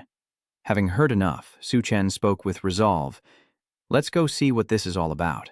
At that moment, a hand raised a gleaming ID card as a wizened old man shrieked that there was only one way to join the new world. To possess this card meant escaping all danger and starvation, but to obtain it, they had to participate in the challenge and prove themselves worthy. He pointed towards the challenge registration table and the crowd buzzed with anticipation. A challenge? As expected, no resettlement area accepts the useless, not even the new world, the old man yelled, his voice steely. Space is limited. First come, first served. Hearing that, the crowd immediately erupted into chaos. What? There's a limit? I want to sign up, don't even think about cutting in line. Damn it, I want to participate too. Wait, why can't women participate? Dokgo spoke respectfully. Master, the City Lord's Guard manages the identity cards. This is beyond my capabilities. I'm afraid you must participate in the challenge first. Yun pouted, annoyed. This is such a pain. Why don't we just barge in and find the blacksmith? Dugu shook her head, replying seriously, Too dangerous. The City Lord's Guards all possess special abilities. Duanya interjects, her voice grave. If what Dugu says is true, this blacksmith is discreet and cautious. If he knows we're planning an attack, they'll likely kill him immediately. Chen nodded and calmly said, We need to keep a low profile first. I'll go see what this challenge is. Dako, you're in charge of bringing the other two in through a different route. Understood, Master. Dugu replied immediately. Suddenly, a man pointed at Chen and shouted, Hey, newbie, you make the last team. The challenge is about to begin. Recently, more and more mutated spiders have been gathering in the back mountains. This challenge requires you to hunt spiders, but I advise you to stick to the outer areas and not venture too deep into the mountains. Whoever brings back 5 spider corpses or 1 spider egg before nightfall will pass the trial. A loudmouth yelled, Hold on, 5 mutated spiders? 1 is hard enough, let alone 5, and the eggs are in the nest. Does he want us to walk into our own coffins? The commander smirked, saying if they couldn't get an egg, they should bring back a spider corpse, or try crossing the iron net. But I warn you, those who go alone will become easy prey for the mutated spiders. Good luck. The loudmouth with the machete called out to Chen. Hey kid, the other teams have already left. Are you coming with us? To which Chen coldly replied, You want me to do the heavy lifting for you? No thanks, I'm safe enough on my own. I heard there's a spider nest on the mountain. Let's check it out. Why bother with that arrogant guy? How ignorant. The leader smirked, figuring he'd be dead soon enough. We just need to wait here and steal the bait from the other teams. A while later, deeper in the forest, Chen called out softly, like coaxing a child. Little spider, where are you? Come out, come out! No sooner had he spoken than a swarm of mutated spiders appeared from all directions. He muttered, Not bad. I wonder if they have mutation cores, but looking at how ugly they are, I doubt it. He was looking for the white bone demon, but now he cracks his knuckles, muttering about how many cores he can get. In a flash, Chen vanished like a phantom. With one strike, he crushed the head of a mutated spider, its skull collapsing in his hand. He charged in like a whirlwind, sweeping through the spider's lair. Tsk, not a single core to be found. What a disappointment. But from behind, a giant spider with 8 glowing eyes like cameras stared menacingly at him, while elsewhere, the sisters were busy with something else. A voice booms. Come one, come all to the Doomsday Rose Beauty Pageant. The top 3 win free permanent ID cards. Yun wondered, a beauty pageant? Not far away, a delivery man. This is beauty number 7, last week's runner-up, and she's available for just 3 packs of instant noodles. Tonight, she belongs to the highest bidder. The crowd clamored, with bids of 4 and 5 packs. Dako sighed, explaining that if they didn't make the top 3, their only option to stay in the new world was to become tools for men. But with beauties like them, there shouldn't be a problem. The 3 entered the arena, and Yun shook her head, lamenting the girl's misery, while Duanya asked curiously, "There's a weekly beauty contest here?" "Yes. Those who win each week continue to compete for the monthly title," Doko replied, his voice even but full of hidden meaning. "But not everyone chooses this path. Some women choose the arena to survive. In short, the new world opens up narrow paths where each person must make the most of their value. For most women, food and safety without risking their lives is more precious than gold." She paused, glanced at them, and continued, "Change your clothes quickly. I'll wait outside." As soon as the door closed, Dugu sighed, her voice low. "You only have this paradise because you followed the master." Suddenly, a rough voice rang out. "Dugu, you brought me 2 new playthings this time. I saw them outside. Bring them to my room immediately." Hearing his lecherous tone, Dugu coldly replied, "City Lord's guard, you are one-eyed." He chuckled smugly, his voice dripping with arrogance. "I must sample their flavors. If they serve me well, I might grant them identity cards." Dogo hesitated, her voice trembling slightly. But he cut her off, hands clasped behind his back, radiating authority. "No buts. What I say goes." He smirked, a lecherous grin spreading across his face. "That's right. Poisoning them is the best way to have fun." Dako cursed inwardly. "Damn it, if I offend him, I'll never get my hands on an ID card." With no other choice, she quietly opened the door and entered the room, a faint mist of poison escaping her lips, making the air heavy. Vanvan and Duanya began to feel a burning sensation, as if consumed by invisible flames. Clinging to each other, they questioned with trembling voices, "Why? Why would you poison us?" The sisters' bodies reacted violently, trembling so hard they could barely stand, clinging to each other, their weak cries for help barely audible. "Sister, don't." From outside, the clinking of wine glasses mixed with the lewd laughter of 2 men. The ringleader spoke. "The boss still makes the quickest moves. The point is, you never share the beauties with your little brother." The one-eyed man grinned lecherously. "Who told us to be brothers? Besides, beauties of this caliber are as rare as diamonds in the rough. You'd be lucky to find one in a million," the other man added excitedly. "Just thinking about it gets my blood pumping. Why haven't those 2 girls arrived yet? Patience. The poison must take effect first." The door bursts open, and 2 seductive figures enter, like vibrant flowers in a desolate place. Seeing the beauties he's chosen, the one-eyed man grins with delight, his voice dripping with malice. Judging by those expressions, it seems the poison has taken effect. He eagerly anticipates the delightful time ahead. His henchman chimes in, eyes gleaming, drooling over the exquisite beauties and their curves. "Boss, you go first. Age before beauty." The one-eyed man scanned them, settling on Duanya. "Then I'll take the long-haired beauty." The iron hook moved closer to her chin, just the kind of girl he liked. Seeing Yun seemingly fall into his arms, the lackey was overjoyed. "Boss, this is the first time I've ever touched a top-shelf girl who's so eager." The one-eyed man laughed. "Of course, it's all down to Dugu's efforts. I must reward her when this is over." The 2 men looked at each other, eyes gleaming like car headlights. Dongqing laughed. "Now let's feast, brothers." The 2 men passionately embraced and kissed, savoring the precious moment. But something was amiss. Unexpectedly, Duanya, Yun, and Dugu appeared behind them, the scene before them a stark contrast to what had just transpired. Lost in their illusion, the 2 brothers were having a grand time. Duanya smiled coldly. "These beasts are easier to control than I thought." Dako marvels at her brutal power, forcing these 2 young men to sharpen their swords against each other, while Vanvan still suffers from the poison. Her voice trembling, she asks if Dako poisoned them for these 2 men. Dugu, looking wronged, explained, "Of course not. You're still suffering because of me. My lord said my poison could help resist the brainworms. I was afraid you'd get infected if you came into contact with the city lord's guards." Duanya unconsciously touched her body and nodded. "You did the right thing. To prevent brainworms, we have to maintain this state while in the new world. But while I can endure it, Yun is about to take matters into her own hands." "What's wrong with Yun? But that's too difficult." "Then, we need to get our identification cards quickly," Dugu worriedly asked. "What about them?" Duanya coldly replied, "They'll take care of each other. Stay and watch if you like." Dugu watches the two men, hearing their disgusting moans. "Oh, baby, you're so strong." Unable to bear it, she hurried outside, calling, "Wait for me," leaving the brothers to their squabble. The scene shifts to the forest, where a man muttered, "A lighthouse? This is nothing but a deception. We came for the Spider King's core, but where is the nest?" The underlings whispered, "Did the boss get lost?"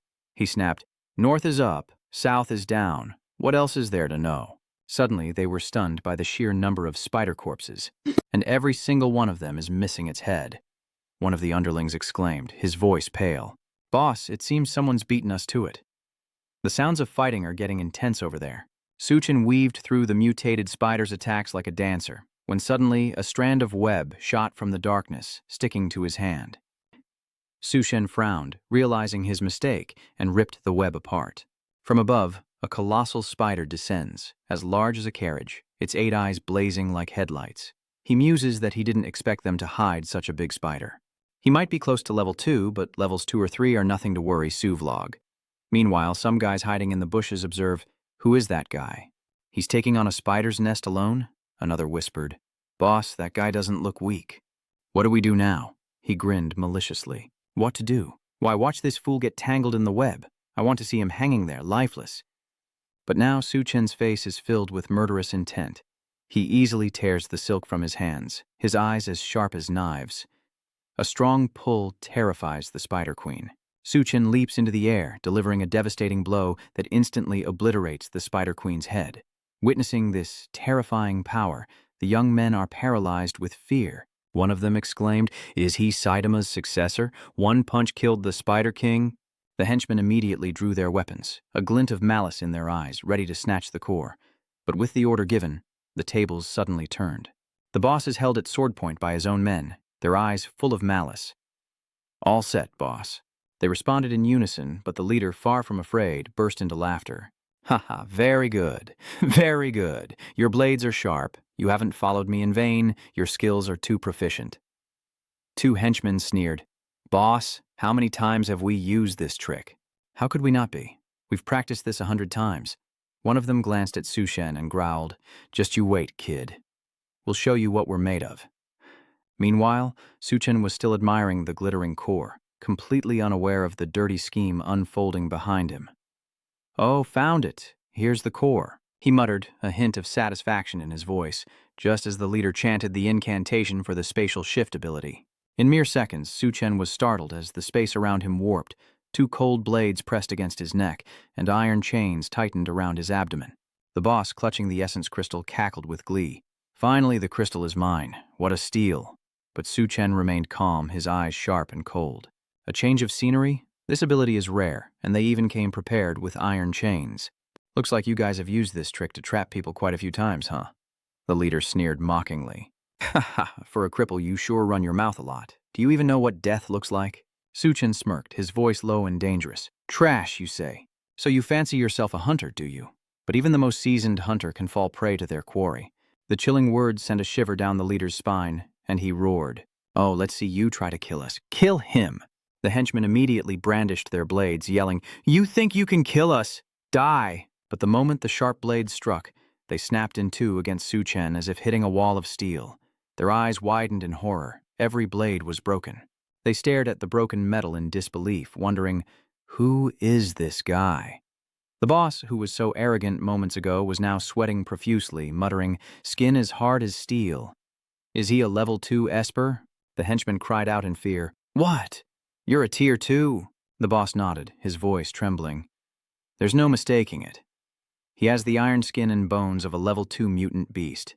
Just then, a crack echoed as the iron chains shattered into pieces. The leader screamed in terror, realizing the gravity of the situation. "The chains are broken. Scatter and run." Panic set in as they scrambled to escape, muttering, "Damn it! How could someone level up so fast?" Chen grinned wickedly, snapping the remaining chains and beginning his hunt. Fear flickered in their eyes like prey caught in a predator's sights. Trying to run? Think it'll be that easy. His murderous aura filled the sky, threatening to devour the entire forest.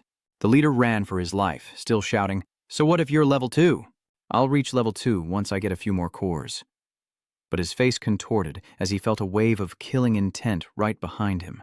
Like a god of death, Chen appeared, shouting, "Give me back the star cores!" His fist flew inches from the boss's face. Knowing he'd be done for if he took that hit, he quickly shouted, "Spatial shift!" Instantly, a fleeing subordinate appeared in his place, bewildered.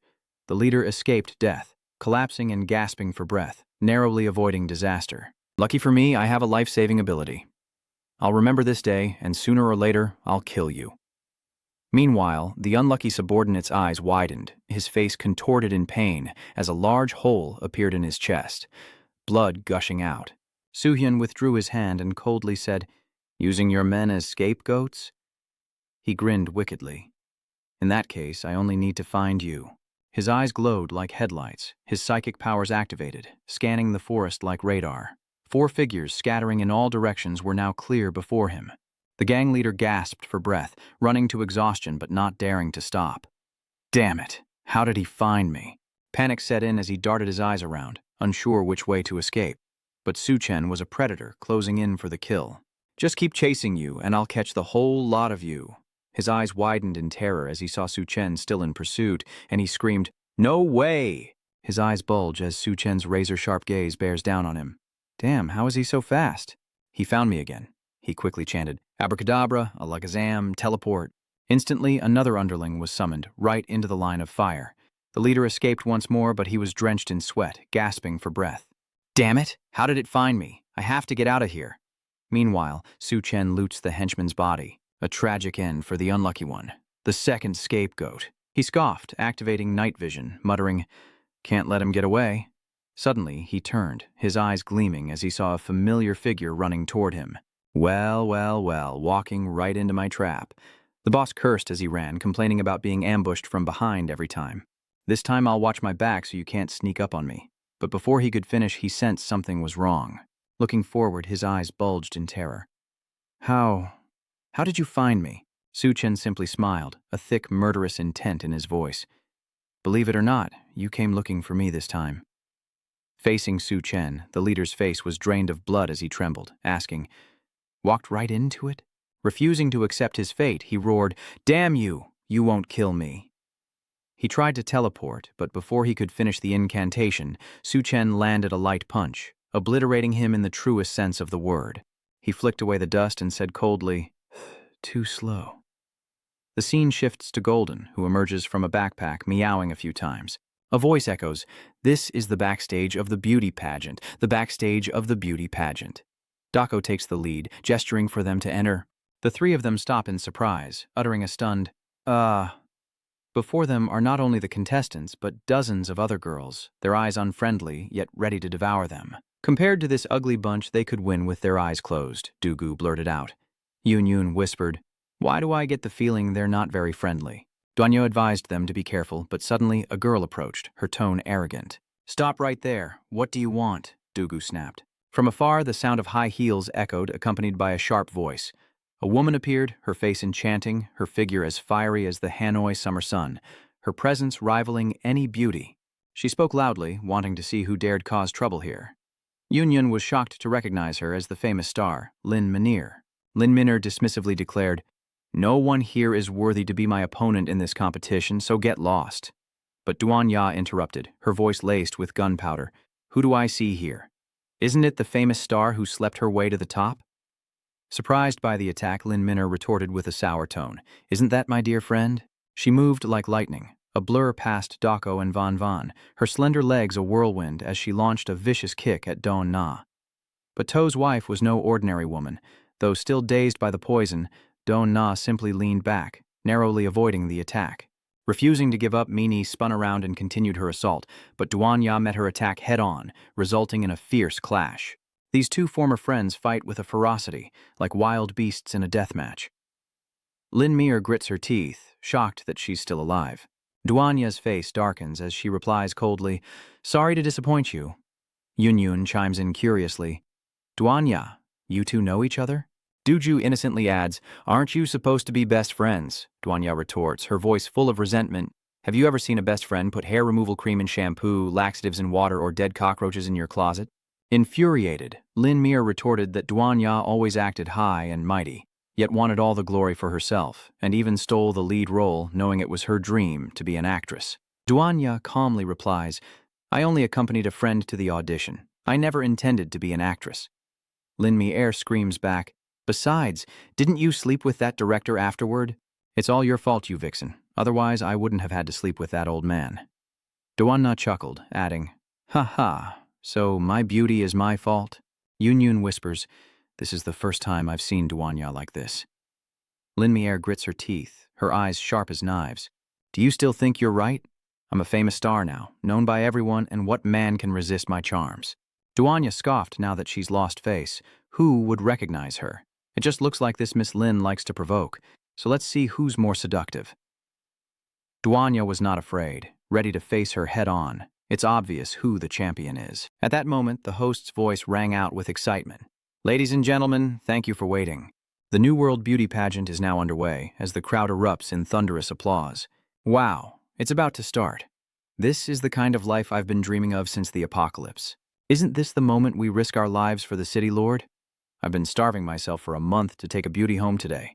The host continues, adding that today's champion will be greeted by the city lord himself.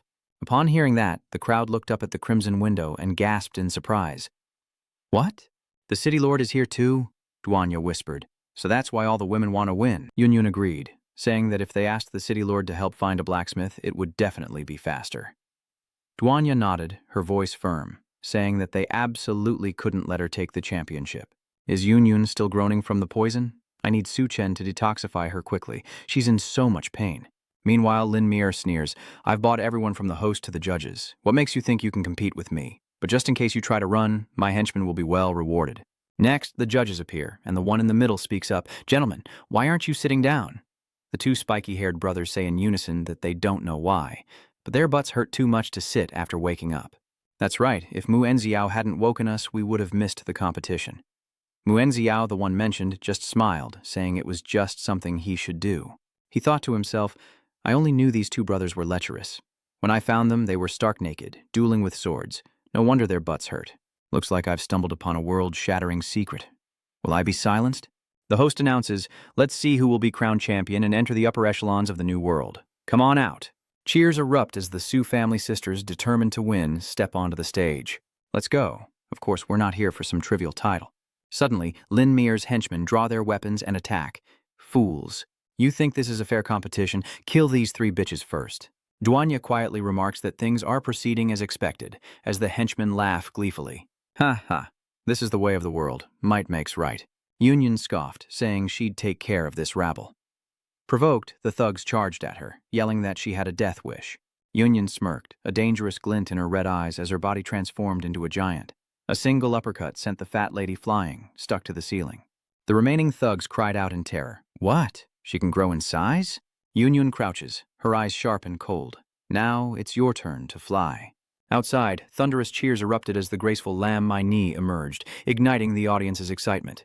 Ah, it's the great star, Lin Mi-er, who already scored 3 9s with her opening performance. It's the first time I've seen such a star after the apocalypse. A champion, a champion. Amidst the cheers, a smug Lin Mi-er thinks, Duanya, you think I look down on you? This is reality. But then the announcement rang out, declaring the next contestant. Lin Mi-er's eyes shifted, filled with surprise. What? What is going on? From behind, a figure slowly emerges as the sky explodes in fireworks, of a bizarre kind. Oh God, what's exploding up there? Below the stage, Duanya appears in a dazzling outfit, white wings like an angel descending. The audience gasps, she's even more beautiful. Lin Mi-er gasped in horror, realizing the falling objects weren't fireworks, but the blood and limbs of the Psy Gang, landing right at her feet in a gruesome display. Her foes paled, trembling. Were those the limbs of those people? What exactly happened? The judges spoke up. The behind-the-scenes competition is fierce, but it seems the women have been wiped out. Who will be the victor? Yun whispers, wondering if it's a good time to appear, while Dugu replies, those people have already been blown away. You're being too cruel. Meanwhile, Lin Mi-er screams, Duanya, you forced my hand. She reaches into her dress, tears it open, and reveals her naked body to the crowd. The men below, with blood gushing from their noses, yelled, 10 out of 10! I'm the winner! Duanya scoffed, forget it. Just leave a curse. This woman is truly insane. From the highest floor, the old city lord commanded in a deep voice to bring down the identity cards. The rabbit girl respectfully acknowledged and descended with 3 cards. Surprised, Mu Enxiao asks if the city lord sent the ID cards down already. The bunny girl explains that these 3 ID cards were bestowed by the city lord, matching the number of people left on the platform. With shining eyes, Lin Mei asked, "Do I get to meet the city lord?" Van rushed over, shouting, "There's one for me, too, it's just enough." Up above, the old man points in a direction. An understanding dawns on Mu Enxiao, who announces, "The city lord has decreed that you, having defeated Lin Mier, are congratulated, not only for entering a new world, but also for being chosen by the city lord to live on the top floor." Lin Minner exclaimed in disbelief, "I can finally go to the top floor and become one of the elite?"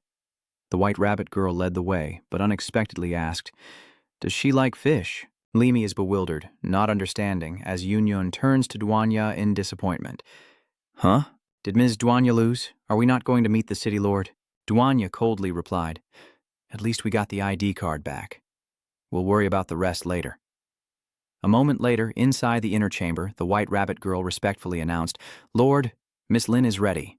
The youthful-looking Lord Shangming sighed. "Youth is wasted on the young. Alas, I'm old, and those desires have faded. It's also pointless for an old man like me." He looked at Lin Mei, now transformed into a mermaid, or rather, a bizarre aquatic monster. He grinned wickedly. No wonder she was a superstar. She was truly beautiful. "But don't look at me like that. You should be grateful you get to be a fish." A maid then approaches. "My lord, the child has arrived. He's been examined, and his body is very healthy." He looked over and gave a sinister smile. "Yes, very good." Turning to the boy, the old man asked, "Little devil, are you afraid?" The boy replied, his voice trembling, "No, sir. If not for the city lord adopting us, we would have starved to death." "Don't mention it. After all, you are the future." His power activates, slowly draining the boy's life force. Lin Mei panicked, screaming incessantly, as Shang Ming whispered with delight, "Oh, the elixir of eternal youth is only for the young." Unfortunately, each absorption doesn't last long. A maid respectfully says, "You possess all the women here. You can have them bear as many children as you wish." "Not enough," he nodded. "I must gather enough cores to upgrade my powers. Only then can a rotten man like me become the eternal master of this place. This will be the starting point for my immortal life. Quickly dispose of the women below." Below, Duanya cries out in pain, saying the poison is unbearable. The 2 sisters clung to each other, groaning. "It's so uncomfortable." Doc Go responds reassuringly, "To resist the brainworms, you must endure. I have the IDs. I'll get you into the city." Suddenly, 2 figures rush forward, and Duanya questions them. "What do you want?" The Nail brothers grinned. "It's rare to see beauties like you 2. We've decided to sell our blood again to buy you both." Mu Enxiao stands nearby, impressed by their generosity. Duanya is annoyed, wondering what he means. Duer explains, "Remember when I said women here are just objects? Even with an ID card, it's the same. Each person is worth 1 mana crystal. Everyone knows how precious the core is, so no one." The 2 buzz-cut men interrupted with a perverted laugh. "But my brothers and I are very strong, and more importantly, your flavor is truly addictive." Yun scoffed. "But what if this desire isn't directed at us? Let me help you recall some memories." Duanya uses her psychic powers, causing the 2 men to freeze. Vivid memories of them sword-fighting each other resurfacing. Meanwhile, a young man stands before the mutated spider's corpse, regretting that he was too late. The Spider Lord is dead, and the core is gone. But then he smiles. "Luckily, the core wasn't my target." He swung his sword, lightly chopping off a few spider legs to carry on his shoulder, deciding that this was enough. Suddenly, he sensed danger as Chen appeared and threw a punch, which he blocked with a counterattack. But to his surprise, this guy is unbelievably strong. He quickly says, Wait, I'm not here to steal the core, nor do I want to fight you." Chen frowned. "Why should I believe you?" The young man replied, "Believe it or not, that's up to you, but it's the truth. I know you're strong, but if you push me to my limit, you might not win. My goal is just the spider legs, so why not stop and become friends?" He laughs. "I'm Wang Tung, and I'd be eternally grateful." Chen is shocked. Wang Tung, the black knife master from his past life. Why is he here? Looking for a blacksmith too? He nods, and so they become allies. "As for the spider legs, you can have them." Wang Zhong thanked him and asked, "Are you also here to join the New World?" "What's your name?" Chen replied, "I'm Chen. Hearing the New World is good, I came to see what you need so many spider legs for." Wang Tong laughed, saying a friend asked him to find them, and he had to go, excusing himself. Oh, and Su Chen, a word of advice. Don't touch the New World ID card, Wang Zhong says, leaving Su Chen puzzled. Why? Wang Zhong simply replies, just listen to me and don't touch it. As Wang Dong leaves, Su Chen mutters, what secrets does the ID card hide? Oh well, I'll follow him for now. Maybe I can find a blacksmith. Meanwhile, a young man threatened him with a knife. Hey kid, hand over the mutated prey you caught. Another chimes in. The boss is right. Someone did bring back a spider, but look, this guy's only carrying a spider leg. In mere seconds, Wang Zhong unleashed a flurry of strikes, reducing his attackers to pieces. He scoffed. How annoying. From afar, Su Chen observed, thinking, no wonder he was a powerhouse in his past life, reaching the peak of level 2. He's not inferior to me, but after absorbing this core, I can reach level 3. A moment later, at the city gate, Su Chen presented his ID card. The guard was surprised, saying it was the first time he'd seen someone drop their ID card in the box like that, while another muttered about how strange he was. Their eyes widened in disbelief. The Spider Queen was defeated so quickly. Good thing the captain left an ID card before he left. Congratulations, you're now a member of the New World. Su Chen takes the card, suspecting something strange about it. Why couldn't Wang Zhongbao touch it? Suddenly, black smoke rises from the card. What is this black smoke? A pink aura fills the air as Xiaominir, reeling from a storm of emotions, rushes in to confront him. What did you do to suddenly attract a deep brain invasion? I'm lucky I was quick enough to kill them all. Su Chen is surprised. A mind invader. I just held the ID card and it's emitting black smoke. Xiaominir nods, realizing the ID card is a means of spreading the brainworms. Are Duanya and the others in danger holding these cards? Back at the main building, Xiangming suddenly exclaimed in surprise. The maid asked, Lord Qing, what's wrong? He replied coldly, someone is trying to infiltrate the inner city. Those 3 women must be accomplices. Yunyun trembled, trying to calm herself in the face of danger, and muttered, why does that feeling suddenly intensify? I can't take it anymore. What kind of steadfast encouragement is actually a poison killing the brainworms? Look at how calmly Doan Na is standing there. Has she remembered yet? The 2 thugs, stripped bare, screamed in disbelief. No, this can't be happening. You won't get away with this, they yell, but the pain in their rear ends is real. Provoked, the 2 rush forward like sharp arrows, aiming straight for her. She swiftly dodges, causing their attack to miss, and a deafening explosion shatters the wall behind her. The crowd roared with excitement, as if watching a grand performance, but quickly panicked and fled when they realized the danger. They jostled and screamed, get out of the way, get out of the way. Dugu, stunned by the chaos, exclaims, Shaolin, is this invincible Ironhead? The building's collapsing. The 2 bald men boasted proudly, their voices full of arrogance. Our skulls are now sharper and harder than steel. Those who mocked us have been crushed by our heads. Nothing can withstand our blows now, stronger than steel itself. They laugh, but Yunyun remains unfazed, coldly replying, words are useless, just ram your heads, right? Just then, the 2 attacked with lightning speed, and Yunyun shouted, they're here, dodge! But with a dangerous smile, Mu Yinxiao suddenly made his move. Duanya's hand emits an invisible force, tightening around their opponent as Yunyun, completely suppressed, cries out, ah, someone's holding me, but I can't see them. It's even suppressing my powers. Duanya, with a sharp gaze, discovers the mastermind. The buzz-cut man above grinned sinisterly. You figured it out, huh? A little too late, though. He lunged forward, radiating murderous intent. In a moment of crisis, Duanya activates all of his abilities, but a giant invisible hand suddenly appears, stopping him from escaping, taking form, and roaring. Got you now. Where do you think you're going? Mu Yinxiao exclaimed in surprise. What? Duanya retorts, eyes like daggers. Good thing I controlled some small fries to use as shields. 3 controlled spectators were forced to hide under the stage, puppets in her grasp, as the furious senior brother gritted his teeth and cursed, Release my brother, you bitch! He charged like a fiery arrow, and Yunyun grinned, wondering whose head was harder. The man cried out in terror, What are you doing? Bitch, stop right there! In an instant, Yunyun smashed the brother's head into his sibling's groin, creating a devastating impact, the most painful in history. The brother became a suppository for his sibling, contorting his face in agony. Having dealt with the 2 thugs, Yunyun tossed them aside like trash, coldly saying, Hey, you're next on the chopping block. Mu Yinxiao retorted arrogantly, You're not worthy of my attention.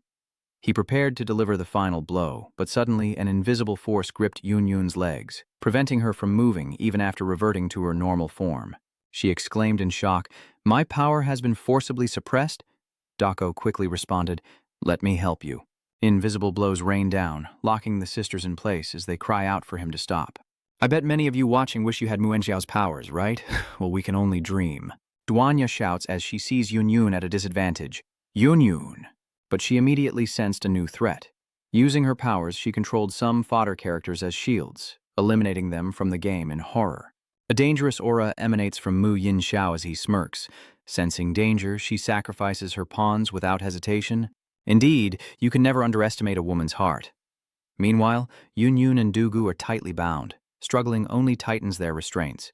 Yun-Yun cries out, "Let us go, Sister Duanya. I was careless again." Mu Yin-Xiao exclaims in surprise, "Could it be that you intend to use those wings as weapons?" Duanya removes her wings, now wielding two sharp weapons, and coldly says, "This is enough to deal with you." Provoked, he smirks. Hey, this is interesting. Big mouth, huh? Then I'll play along." The scene shifts. At the gateway to the New World, Wang Xi enters a desolate area, the air as heavy as a living graveyard, as Xiaominer asks, "Is this the inner city?" Though the environment is bearable, the people here look like walking ghosts. "Hey, you're walking too fast. Wait for me." Meanwhile, Wang Tung cautiously entered a ruined area, announcing, "Fususu, I've brought what you wanted." A beautiful woman diligently forging weapons replies, "Excellent. With these Spider King legs, we can rescue my grandfather." Wang Zhong adds, "After rescuing Vice Master, we'll leave this place quickly." Looking at the spider legs, she reassured him, "Don't worry. As long as you help me rescue my grandfather, I'll definitely help you create the strongest weapon." She glanced up at the towering building, her eyes full of determination. A moment later, they both used climbing gear. Wang Zhong asked, "Is this the equipment you made?" Susu nodded. "That's right. The claws of the king bear can provide enough grip to ensure we climb to the roof safely." Her grandfather was imprisoned at the very top by that city lord. He wondered, "Then why don't we just go up from inside the building?" She immediately replied, "We can't, absolutely not inside the building." From below, Chen watched the two and wondered, "Is that the blacksmith? Let's go up too, but instead of climbing like them, I'll just go inside. It doesn't look like anyone's here." Xiaominer wondered why they climbed the walls when entering seemed so easy. But as they walked down the corridor, strange shadows appeared, and a giant bug suddenly swooped down from behind. Chen quickly dodges, and they're both shocked by the scene before them. Xiaominer shouts, "Chen, look ahead! Now I know why they didn't go inside." Suddenly, an explosion erupted from below. Wang Dong asked in bewilderment, "Chen, are you here too?" Suo Chen replied seriously, "You're the blacksmith, right? I've finally found you." Before they could even greet each other, they paled at the sight of a nest of mutated maggots behind Chen, screaming, No, don't come over here." The maggots swarmed like a storm as Wang Tung ran for his life, yelling, "This is disgusting. I hate bugs more than anything." Left behind, Foda panics. "Hey, why are you so fast?" She tries to catch up, but suddenly a pair of strong arms wrap around her waist. Like lightning, Chen appeared, whisking her away from danger. With incredible speed, he caught up to Wang Dong, stepped on his friend's shoulders, and soared into the air, shouting, "Brother Wang Dong, I'll leave those bugs below to you." Wang Zhong roared in dissatisfaction. Hey, what's the basis for this?" But before he could say more, the ghouls closed in, their killing intent erupting. He unleashed hundreds of punches like a pirate king, shattering the mutated ghouls. Still in shock, Foda too questioned him, "Just who are you, and what do you want from me?" Tathan calmly replied, "My name is Tathan, and I need your help to forge a blade." Surprised, Suzu asks, "Forge a blade? Why would I help you?" He smiled. "I can grant you one wish." Chen then took her to the roof of the building. Two nods in agreement, but just then an elderly voice rings out. An old man holding a photo says sadly, "As long as you're safe, I can endure any hardship."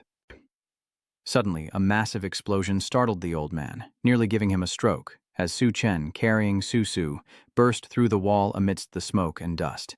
She shouts, "Grandpa, I'm here to save you." The old man trembles. "Is that really you?" Tutu replied, Okay, you can put me down now." The old man quickly stopped her. "Wait, didn't I tell you this place is dangerous? You told me not to come." She brushed off the dust and replied, "Come on, Grandpa, I found a helper, and my forging skills all came from you." So this old codger is the blacksmith he's been looking for. If he wants to forge the ultimate weapon, he'll have to rescue him first. Su Shen steps forward, saying, "In that case, let me take a look at these shackles." The old man replies, "Just call me old foe." Su Shen tries to break the chains, but fails, surprised. "Oh, it won't break." The old man laughs proudly. "Useless. Young man, these shackles may look ordinary, but they're made from mutated materials. Furthermore, I made them myself, so they're incredibly secure and impossible to break." Susu clicked her tongue, scolding him. "What's so smug about being imprisoned by your own disciple, you old fool?" The old man cried out, "Ah, the city lord threatened me with your life." "What could I do?" Su-hyun pondered. "So that's how it is. What would happen if weapons were forged from even harder materials?" The old man replied, "Harder materials? Of course it's no problem, but this is the hardest material in the New World. Where could I find something stronger?" But then, Su Chen smiles, producing a massive core, radiating a mysterious power. Susu is shocked. This is a rock. "Where did you get this?" Elder Foe was stunned. "This stone contains a power unlike anything I've ever seen. Where did you get it?" Suchen asked if a blade made from it could cut the shackles, to which the old man replied that it certainly could. But the raw stone was difficult to refine, and that would be up to him. Suchen was surprised. "Oh, really?" He continued, "The master locked me on the roof, forcing me to create mutated materials. The tools I used were also special." Pushing a large wooden beam, Susu exclaims, "Is this a bellows? There's no way to push this thing." He explained that this massive thing usually took 10 strong men to operate, but they'd all run off to watch the beauty pageant, so he'd have to rely on him. Su Chen smiled confidently, saying it was no problem, he could handle it easily. Looking at his bulging muscles, Toto exclaimed, "Wow, that's more than enough." The old man watched, hoping they weren't just for show. The core radiates intense heat, and even with minimal clothing, Susu cries out from the burning sensation. The old man grumbled, telling the girl not to dawdle and to hurry up and push the stone down. Together, the two pushed the stone into the furnace. The heat from the core is unbearable, and Susu cries out that it's too hot. The old man says they're not done yet and they still have to wait. Suddenly, a figure appears, the city lord and his secretary, his voice booming, "Who dares trespass in my building?"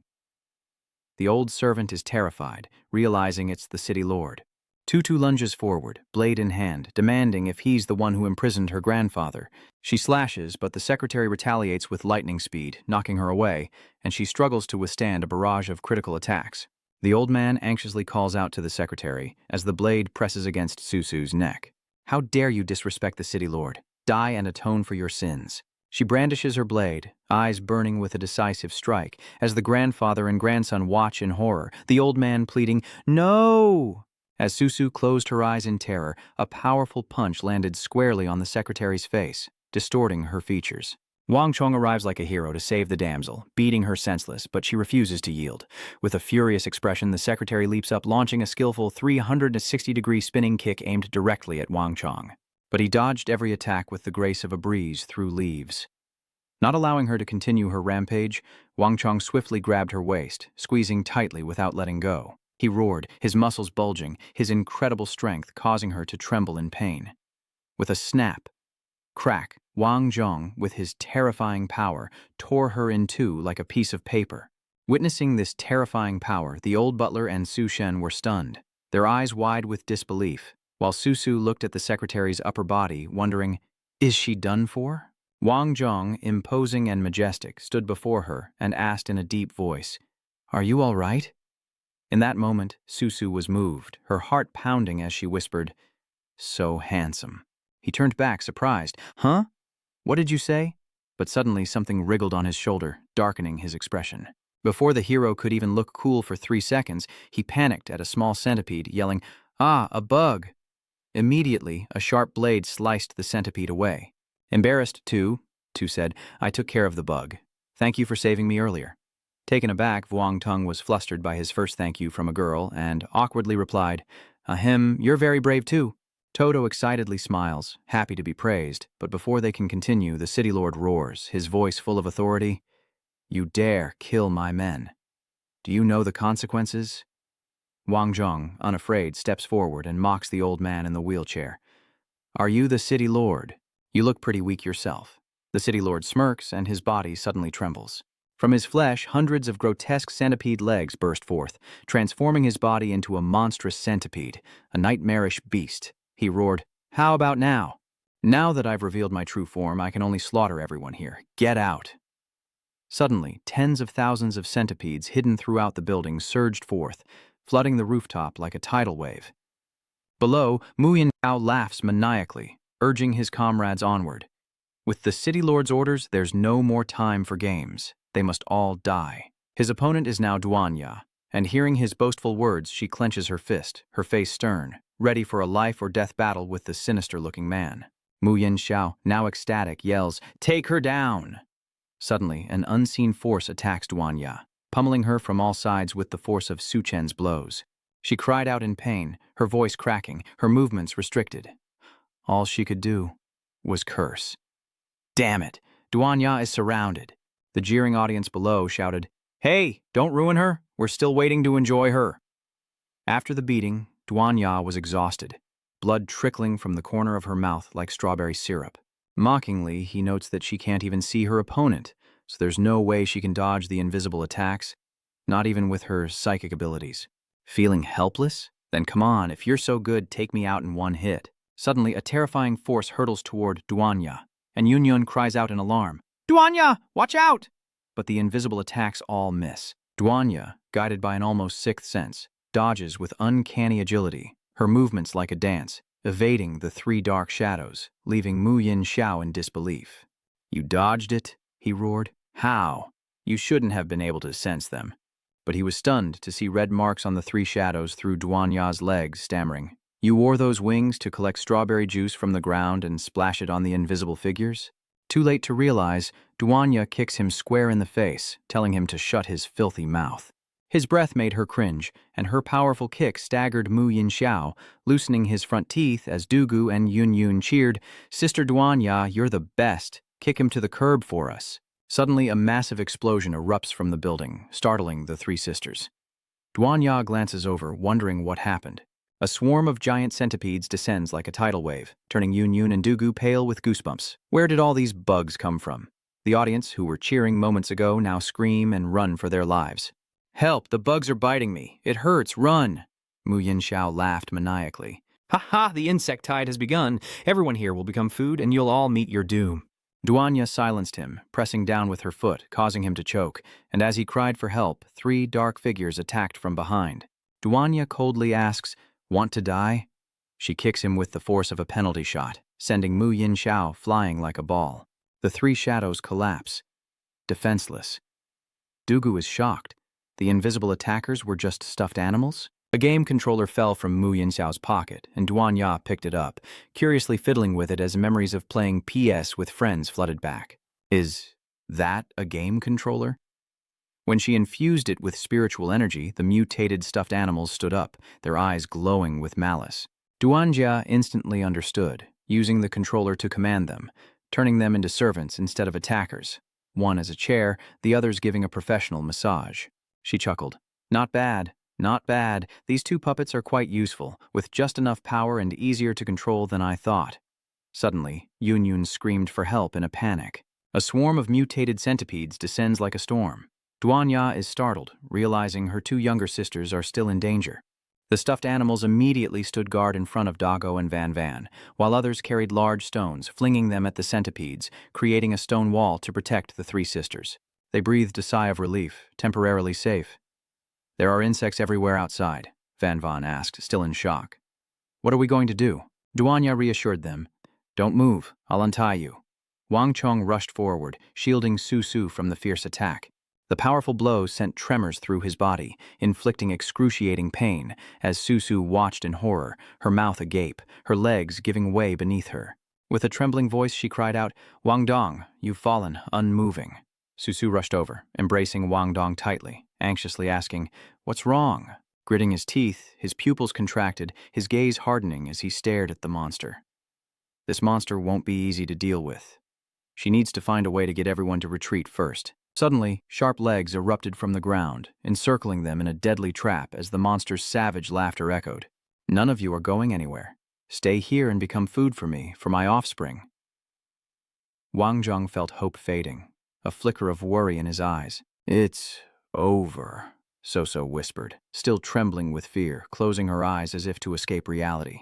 Just as they despaired, a familiar figure suddenly appeared, pulling them from danger. The monster's cold eyes narrowed in displeasure, sizing up the newcomer as a firm hand gently left Su-Su's waist. Su-Chen's steady voice cuts through the air. Are you all right? Go help the old man over there. I'll handle this big bug. He slammed his hand on the wood, his voice full of taunt. Still not done? Suddenly, the old craftsman appeared, his figure swaying as the crimson flames flared nearby. He trembled, his eyes frantically looking down at his hands. How strange. This black stone shows no sign of melting at all. Could it really be impervious to such intense flames?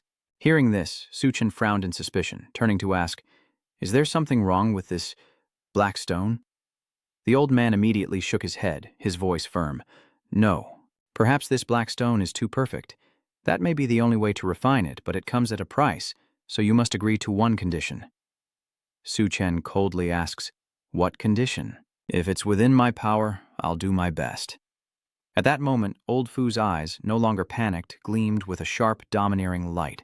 Take my granddaughter to Freedom City.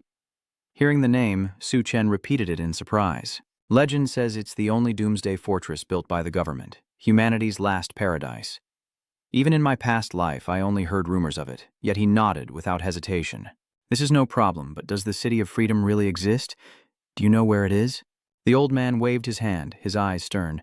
So, you've heard of the City of Freedom? Then you agree. Rest assured, leave this black stone to me, and we'll discuss the rest after we leave this place. And tell Su-Su to help Su-Chen return to reality and contemplate the City of Freedom? If such a place truly exists, it's worth seeing for myself. First, he must retrieve the blade. Everything else can wait. His body levitates, surrounded by a brilliant red aura. First, he has to deal with this annoying bug. Hearing those arrogant words, the monster growled softly. It opens its mouth wide. Its eyes and massive maw glowed as it lunged at Su-Chen, eager for the kill. Let me swallow you whole. Before it could speak, Su-Chen lunged forward with a powerful punch, only to stop short, eyes wide as he realized the monster was unfazed. Just as I suspected, it's the armor crafted by the old master. I attacked with all my might and it didn't even flinch. The monster's red eyes locked on, mouth agape as it lunged forward. They clashed violently, tearing the building apart piece by piece. Outside, Wang Zhong and Su-Su witnessed the scene, stunned. Are they trying to bring the whole building down? Su-Su helped Wang Zhong up, urging, We have to get Grandpa's shackles off and get out of here. Suddenly, a piercing scream echoed out. They turned toward the raging fire, where the old servant, who was also their grandfather, sat on the ground, one leg severed, a bloody knife in his hand. Wang Zhong gasped in horror. What happened? Elder Su-Su. Tears welling up in fear, she trembled. Grandpa, what happened to your leg? A flicker of hatred and suspicion flashed in her eyes. Did Su-Chen do this? I must kill him. But the old craftsman roared, his voice hoarse with suppressed emotion. Get back here.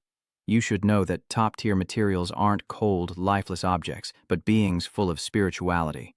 Only the blood and flesh of a blacksmith can unlock their true power. Su-Su gritted her teeth, fighting back tears, but the old blacksmith placed the blade down, saying calmly, It's just a leg, not a life. What's there to be sad about? As a blacksmith, the chance to forge a weapon of this caliber is undoubtedly the greatest achievement in one's life. Wang Zhong knelt down, quickly bandaging the old man's wound.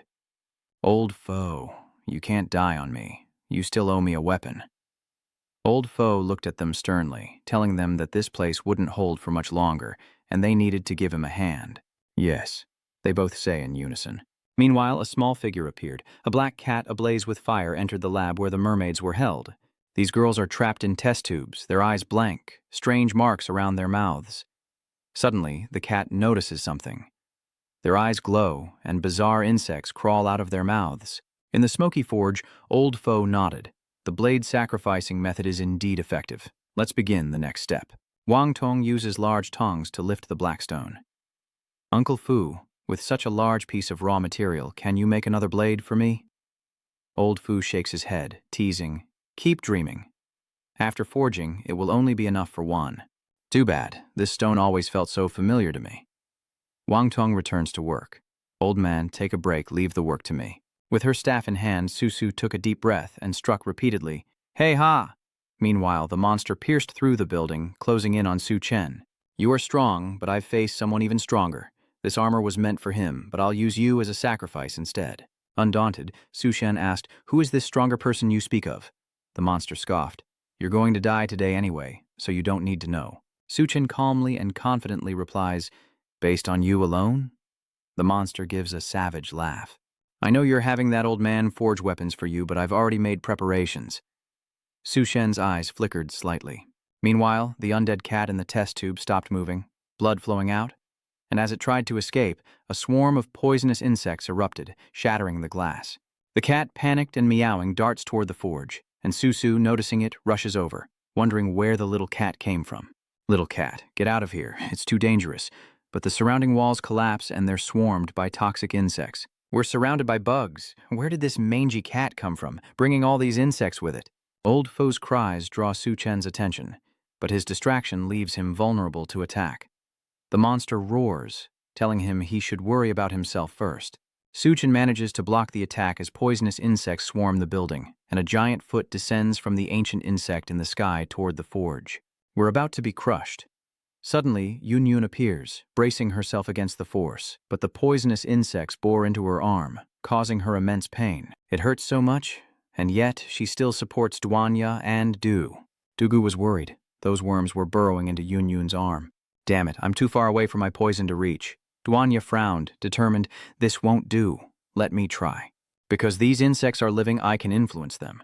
The poison maiden is shocked. It's like an air wall is separating them from the bugs. Could Duanya have ascended to a level 2 human? Streaks of pink light trail across Duanya's body, and Duguke exclaims, "A mental shock ability! Go, Yun!" Yun smirks, rushing forward with fiery eyes, kicking away the poisonous insects that plague Duanya. With Duanya's second-level ability backing her up, she channels her rage into a flurry of kicks, striking each insect without fail. But just as she was about to deliver the final blow, a sharp pain shot through her arm as the larvae began to devour her. She trembled and cried out, "Ah, it hurts too much. Can't you get rid of these bugs?" The two women signaled, and Yun immediately moved them to a high, auspicious location. Dugu then spoke up. "There are bugs on your arm. Let me get rid of them." But the terrain was treacherous, and she nearly fell into a ravine. Steadying herself, she unleashed her power, shouting, "Get out, you worms!" Suddenly, an earth-shattering tremor makes the group look up in astonishment. What's going on? Yun was stunned as the City Lord Killer lunged like a beast, moving at breakneck speed. She realized Su Chen was being overwhelmed, desperately trying to withstand the fatal blow, causing his sisters to worry immensely. Unexpectedly, the City Lord Killer's giant claws sprout more sharp fangs, catching Su Chen off guard with the Zerg's dirty trick. Predictably, Su Chen is pierced by several fangs, bleeding profusely, and screams in agony. Seeing her husband seriously injured, Yun was horrified, her face pale, and she screamed. Su Chen Duji quickly shouted, Yun, it's coming, dodge!" But before she could recover, the insectoid's hand had grabbed her arm. Realizing the dire situation too late, the insectoid clamped down on Yun, a sinister smile spreading across its face. "You're panicking." "Not good. I can't move." The City Lord Killer, receiving a signal from his comrade, rushes in to eliminate Su Chen's group. But just as Yun is about to be crushed, Su Chen unleashes his alluring beauty power. Tendrils rooted in the ground redirected the City Lord's attack at the last moment, and Yun escaped, her eyes wide with shock. Su-yeon is unharmed. She turns to her sisters, her voice resolute.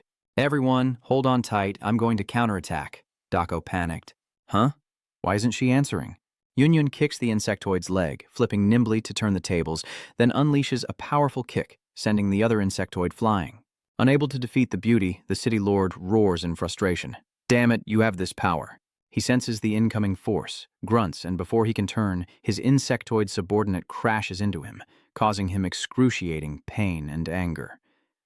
Su Shen emerges from the rubble covered in blood, his eyes coldly fixed on the Murder King. "This assassin is tough." Yun asks worriedly, "Is everyone all right?" Duanya calmly replied, "I'm fine," still holding on. Su Shen was surprised. He groans. "Did Duanya just advance to level 2? That's my woman." He stood up, cracking his neck as he muttered, "Why am I a little dizzy?" Even after the impact, the king was unharmed, roaring, "Insects, do you want to die? I'll grant your wish." The Dyke King's body suddenly transforms, his power surging. Yun is shocked. "These bugs are merging. It's getting bigger." Su Shen frowned, his voice low. "This is bad. Hopefully, Vice Elder arrives in time." Meanwhile, Wang Dong proudly declared, I am a successor of traditional martial arts, combined with superpowers, creating a unique strength. He throws a punch, repelling the insectoids and unlocking a new skill, disruptive power. They're just bugs, what's there to fear? But his punches land like they're hitting air. Wang Dong cries out in frustration, unable to kill them all. Fu Susu offers to help, telling the old man not to push himself, as the elder Fu arrives. I'm not useless yet, girl, don't worry. The old man roared, his back erupting in crimson, his body ablaze with power. It's been so long since I've gone all out. Let's see what weapon I can forge. With a mighty heave, old foe swung his hammer as if to suppress the heavens, each blow creating a gale that swept away the mutated insects. From the building's rooftop, a terrifying power erupts, obliterating the mutated insects as the city lord, locked in a deadly struggle with Chen, senses the shockwave. What is this power? Is that old man still alive? Fearing complications, he rushed towards Fu Susu and old Fu, roaring, I'll take their lives myself. But before he could move far, the city lord was shocked to find his speed restrained. Whatever you intend to do, I will stop you. Try getting through me first, the city lord killer growled in resentment. Damn it. Another woman in my way. He unexpectedly breaks free, and the city lord killer rushes to surround Yun Yun. Duanya senses the danger and shouts a warning to Yun Yun.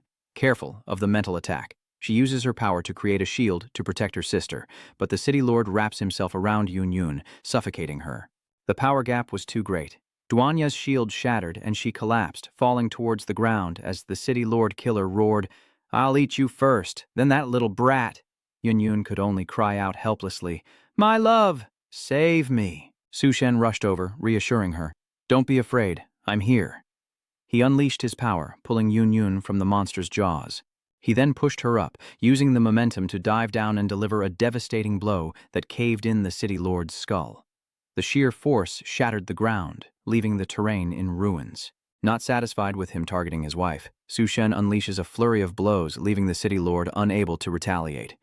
He clutches his head, his body nearly disintegrating, his brain rattled. With a burst of speed, Su Chen appears, catching Duanya as she falls. Are you all right? He asks. Touched, Duanya replies with a trembling voice, I'm okay. Just when they thought the battle was over, a giant mouth suddenly appears from the city lord's tail, swallowing Su Chen and Duanya whole. Yun Yun is horrified, her face pale. What? Su Chen and Duanya are swallowed by the city lord, who laughs triumphantly. Didn't expect that, did you? My tail also has a mouth. In a second, you'll be digested into nutrients. The noise from the building catches his attention. Oh, the old geezer's finally done forging. He swung his tail, demolishing the building and sending dust everywhere. He laughed, eyeing Yun Yun, now the only one left. Suddenly, from the rubble, a figure teleported with incredible speed, and Golden took on the majestic form of a divine beast, yet meowed like a kitten. The city lord killer was surprised. A fish had slipped through the net. He sneers, calling the sword his meal, ready to stir-fry the cat with pennywort. But Golden retaliates with a fatal swipe. Suddenly, an arm pierces through the city lord's body, seizing him tightly as Su Chen, carrying Duanya, rides atop Huang Jin in perfect harmony. Golden spat out a blade, the very one forged by old Fu to Su Shen's surprise. Duanya no Diaz, finding it special, as Su Shen's eyes turn cold. Let's test the blade on this bug. Golden light soars. Su Shen wields his blade with the might of a war god, sending the city lord into a panic, soiling himself as he cries out, Wait! Don't! Before being cleaved in two, his body exploding into fragments. Despite his powerful regeneration and sturdy armor, before Su Shen's blade, he was nothing more than fodder, leaving Yun Yun in stunned disbelief. Is it over? But suddenly she cries out, noticing something is wrong. The city lord turned into a fly, desperately fleeing as the painstakingly built lair was destroyed. Luckily, I have a backup plan. Join the zombie queen and get revenge. Before he could revel in his victory, Yun Yun suddenly grew gigantic, her eyes burning with bloodlust. He thought he was safe in the sky, but from the clouds her massive hand appeared, delivering a devastating slap that sent the city lord crashing down in agony. His fate was sealed, crushed like a fly in an instant, as Yun Yun unleashed a devastating blow, shattering the earth. The city lord, struck by the blow, screamed miserably, flattened and dared not utter another word. Yun Yun cursed loudly, her voice resolute. Get down here. She gradually shrunk back to her original size, breathing a sigh of relief. Su Chen, Huang Jin and the sisters rushed over, and seeing her loved ones, Yun didn't force herself, collapsing into Duanya's arms. Duanya asked worriedly, "Why did you get so big? Did you forget your body couldn't handle it?" Yun smiled weakly. "It was only for a moment. I'm fine, and I couldn't let that stinky bug get away." Chen and Huang Jin went to check on the slain city lord. Excited, Golden wanted to devour the skeleton, but Chen stopped him, saying, "It's inedible. It's too disgusting." He looked at Golden, muttering, "Go back. Can I get you some cat food?" Suddenly, movement from the rubble. Wang Chong emerges, panting, and throws a stone to shield the vice elder and Su from the shockwave. Su asks worriedly, "You old geezer, are you all right?" "Not dead yet," the old man replied calmly as snow suddenly began to fall. Su is surprised and a bit confused. "It's snowing?" The Suchen group reunites with Vice Elder as Duanya looks up and says, "It's really snowing, but has winter come so quickly?" Despite the erratic climate, snow is normal. But Chen noticed something, and his eyes narrowed as he looked up. Wang Dong points, his voice panicked. Everyone looks at the black clouds, which blot out the sun like the future of our golden boy today. Chen realized, his voice low, that it wasn't a dark cloud, but volcanic ash drifting towards them. Everyone was shocked. Volcanic eruptions meant the earth would soon be covered in ash. Ignoring him, Gold frolics in the snow, while Duanya catches snowflakes, murmuring, "There's volcanic ash in the snow. Will it ever stop?" Chen replies grimly, "No, the Earth is about to face a winter apocalypse, a polar chill so intense the entire planet will freeze over." Suddenly, an eerie, murderous aura erupts. Chen roars, his eyes sharp as the resurrected city lord laughs. "Ha ha, you think you can kill me? I summon swarms of insects, endlessly reborn." Everyone was terrified. "He's still not dead," Su gasped, while Duanya shouted, "Chen, be careful." With a pale face, Wang Tong cursed this unexpected turn of events. "Attack together against Chen." Chen raised his hand, his voice calm. "No need. Killing the city lord is mocking him, but I'm confident. Leave him to me." The space power flares and the city lord panics, screaming, "Why can't I move?" "Space is distorting. What are you doing? It hurts, stop." He screamed and vanished without a trace. Chen retracted his power and muttered, as expected, "He's much weaker after what happened last time." Sucking him into the space is the end, but he really doesn't want to put this thing into his space at all. The group, including Su, Wang Dong, and Old Fu, were stunned. What did he just do? Chen turned and said, "Old Fu, the snow is heavy. Let's postpone the trip to the city." Old Fu nodded. "Without warm clothes or food, and with these injuries, I doubt we'd survive a few days." Soothingly, she says, "Old man, I won't let you die." Chen pulls out a thick down coat, saying casually, "With me here, death won't come so easily. Put it on. I'll get more food, a tent, and medicine. Let's rest first." So exclaimed, "Perfect. There's medicine too." She looks at Chen and mutters, "Does this guy have a magic pocket like Doraemon?" Chen smiled. "Let's find a place to rest." In the pickup truck, Duanya worried. Yun's transformation was too great, and cracks appeared on her body. "This is bad." Chen took out the Spider King's core. "I didn't eat it because I was afraid of the side effects, but I'll give it to Yun. Duanya looks at Yun in surprise as Chen feeds her the core, saying gravely, "Soon, the queen corpse will sweep across the continent, and I need you both to be stronger." Yun's wounds healed, and she lunged at Chen, who was understandably confused. "What's going on?" Duanya shyly adds, "The poison in our bodies hasn't been completely neutralized yet." Yun smiles, eyes sparkling. "Lend us your 20 Cibitwinter sword to help us." Yun trembles, sweat pouring, her hand gently touching Chen's firm muscles, pleading, "Chen, quickly help me detoxify. I can't take it anymore." Suddenly, Duanya caresses her cheek, drawing close and whispering, "Wait. The core I just swallowed needs time to absorb, so you go first." Yun struggles, her voice pleading, "The core... Why can't I feel anything?" "Let me go, good sister. I can't take it anymore. Let me detoxify first." Chen muttered to himself, "No sensation." The core should have helped Yun level up in addition to healing the crack. Her talent must be too high, requiring more power accumulation than normal. But once she levels up, it'll be a huge step forward. He frowned. "I need to find more cores." The two sisters wrestled on the bed, arguing fiercely. Duanya shouted, "I'm the older sister. You have to listen to me." Yun retorted, "Why don't you give it to me?" Duanya shouts, "Are you kidding me?" "How can I possibly choose?" Yunyun retorted fiercely, unwilling to yield. Having just survived a great battle, how could Su Chen handle both of us? Duanya interjected, "That's why I'll relieve him first." Van Van shouts back, "No, me first." Feeling ignored, Su Chen interjects, "Hey, do you two doubt my strength? That last battle was nothing."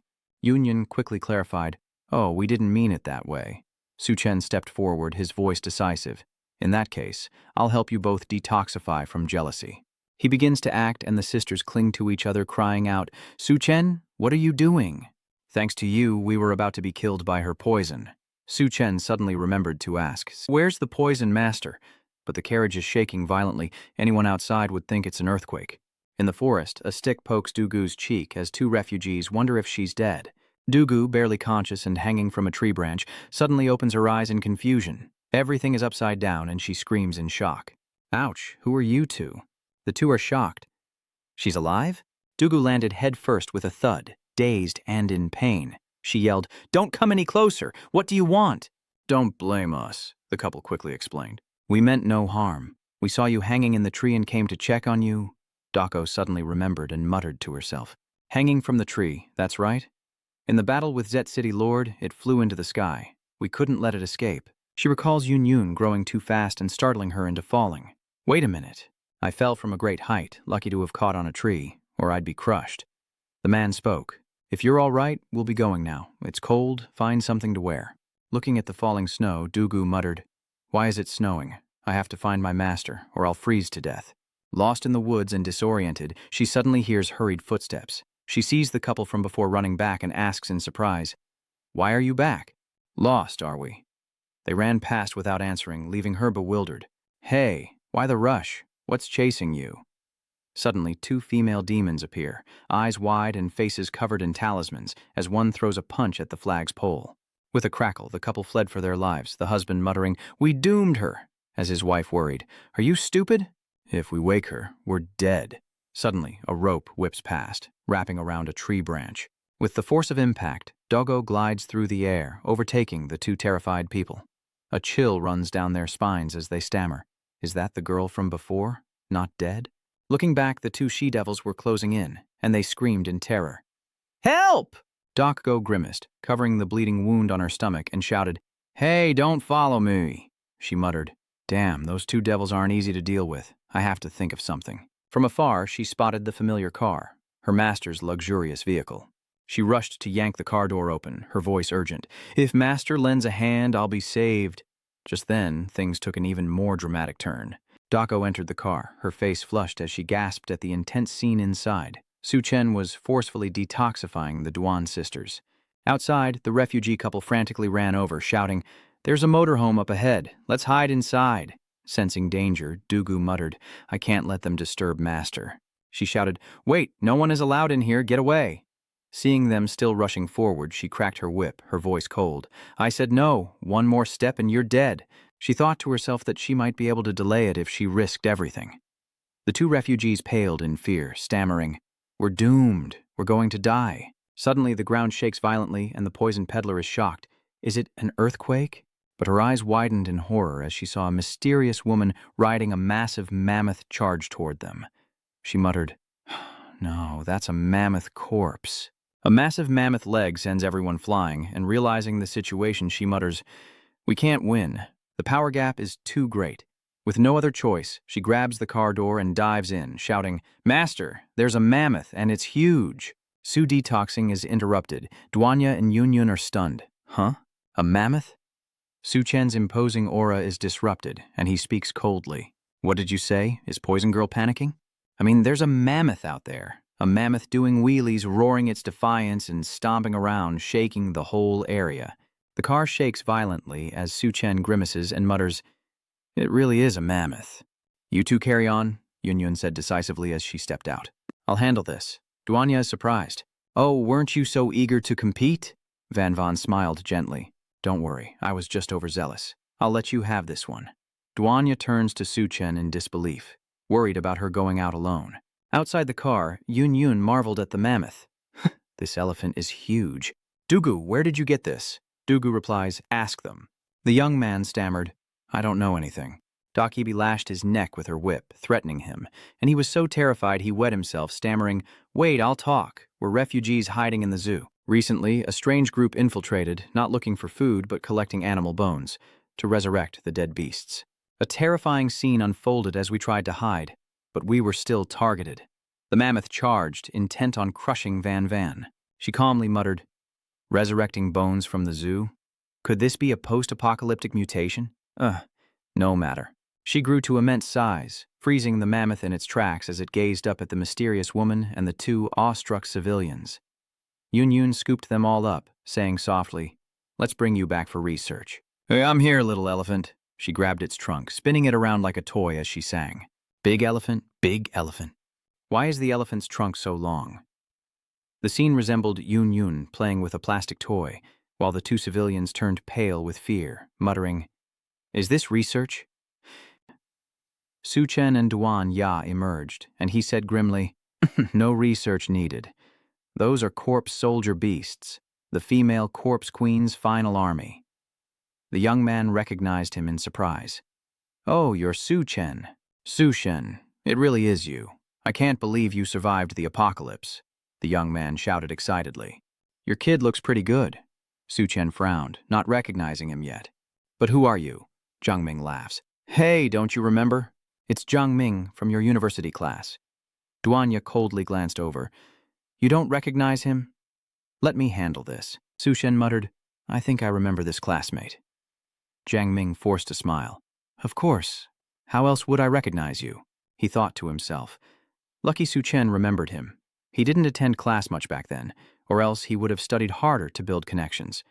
He looked at Yun and proactively asked, 'Oh right, aren't you going to introduce this beauty? And also, how to address that giant girl?' He glanced at Yun playing with the mammoth, thinking she must be the leader of this group. If she accepted me, I'd be a bit much. Suddenly, Yun swung the mammoth too hard, and its trunk snapped in two. She wondered how it happened. 'Huh? I was being gentle. It broke.' The mammoth's body flies toward the group, and they scream in terror. The mammoth flies towards them. They're done for. Ming was screaming his head off, but Duanya unleashed her power, obliterating the mammoth into pieces. Her movements were light, but her power was astonishing, leaving Ming and his friend dumbfounded. She blocked it. Duanya calls out, her voice serious, 'Be careful playing around.' Her poise and power made Ming envious. What luck did Chen have to be protected by two such strong beauties? Just a bit of charm, he thought, imagining how things would change if he could replace Chen. Yun, panting softly, tells Chen that she's starving and asks him to prepare some food. Chen smiles easily. 'All right, let me whip up something delicious.' Ming sneered, thinking to himself that Chen was just a cook and easily replaced, as his friend asked, 'Bro, what are you planning?' Ming approached Yun with dried meat. 'Yun, my dear, this is dried meat I've been saving. Try it if you're hungry.' Van eyes the dark meat with trepidation. 'Huh, what is that? Why is it so dark?'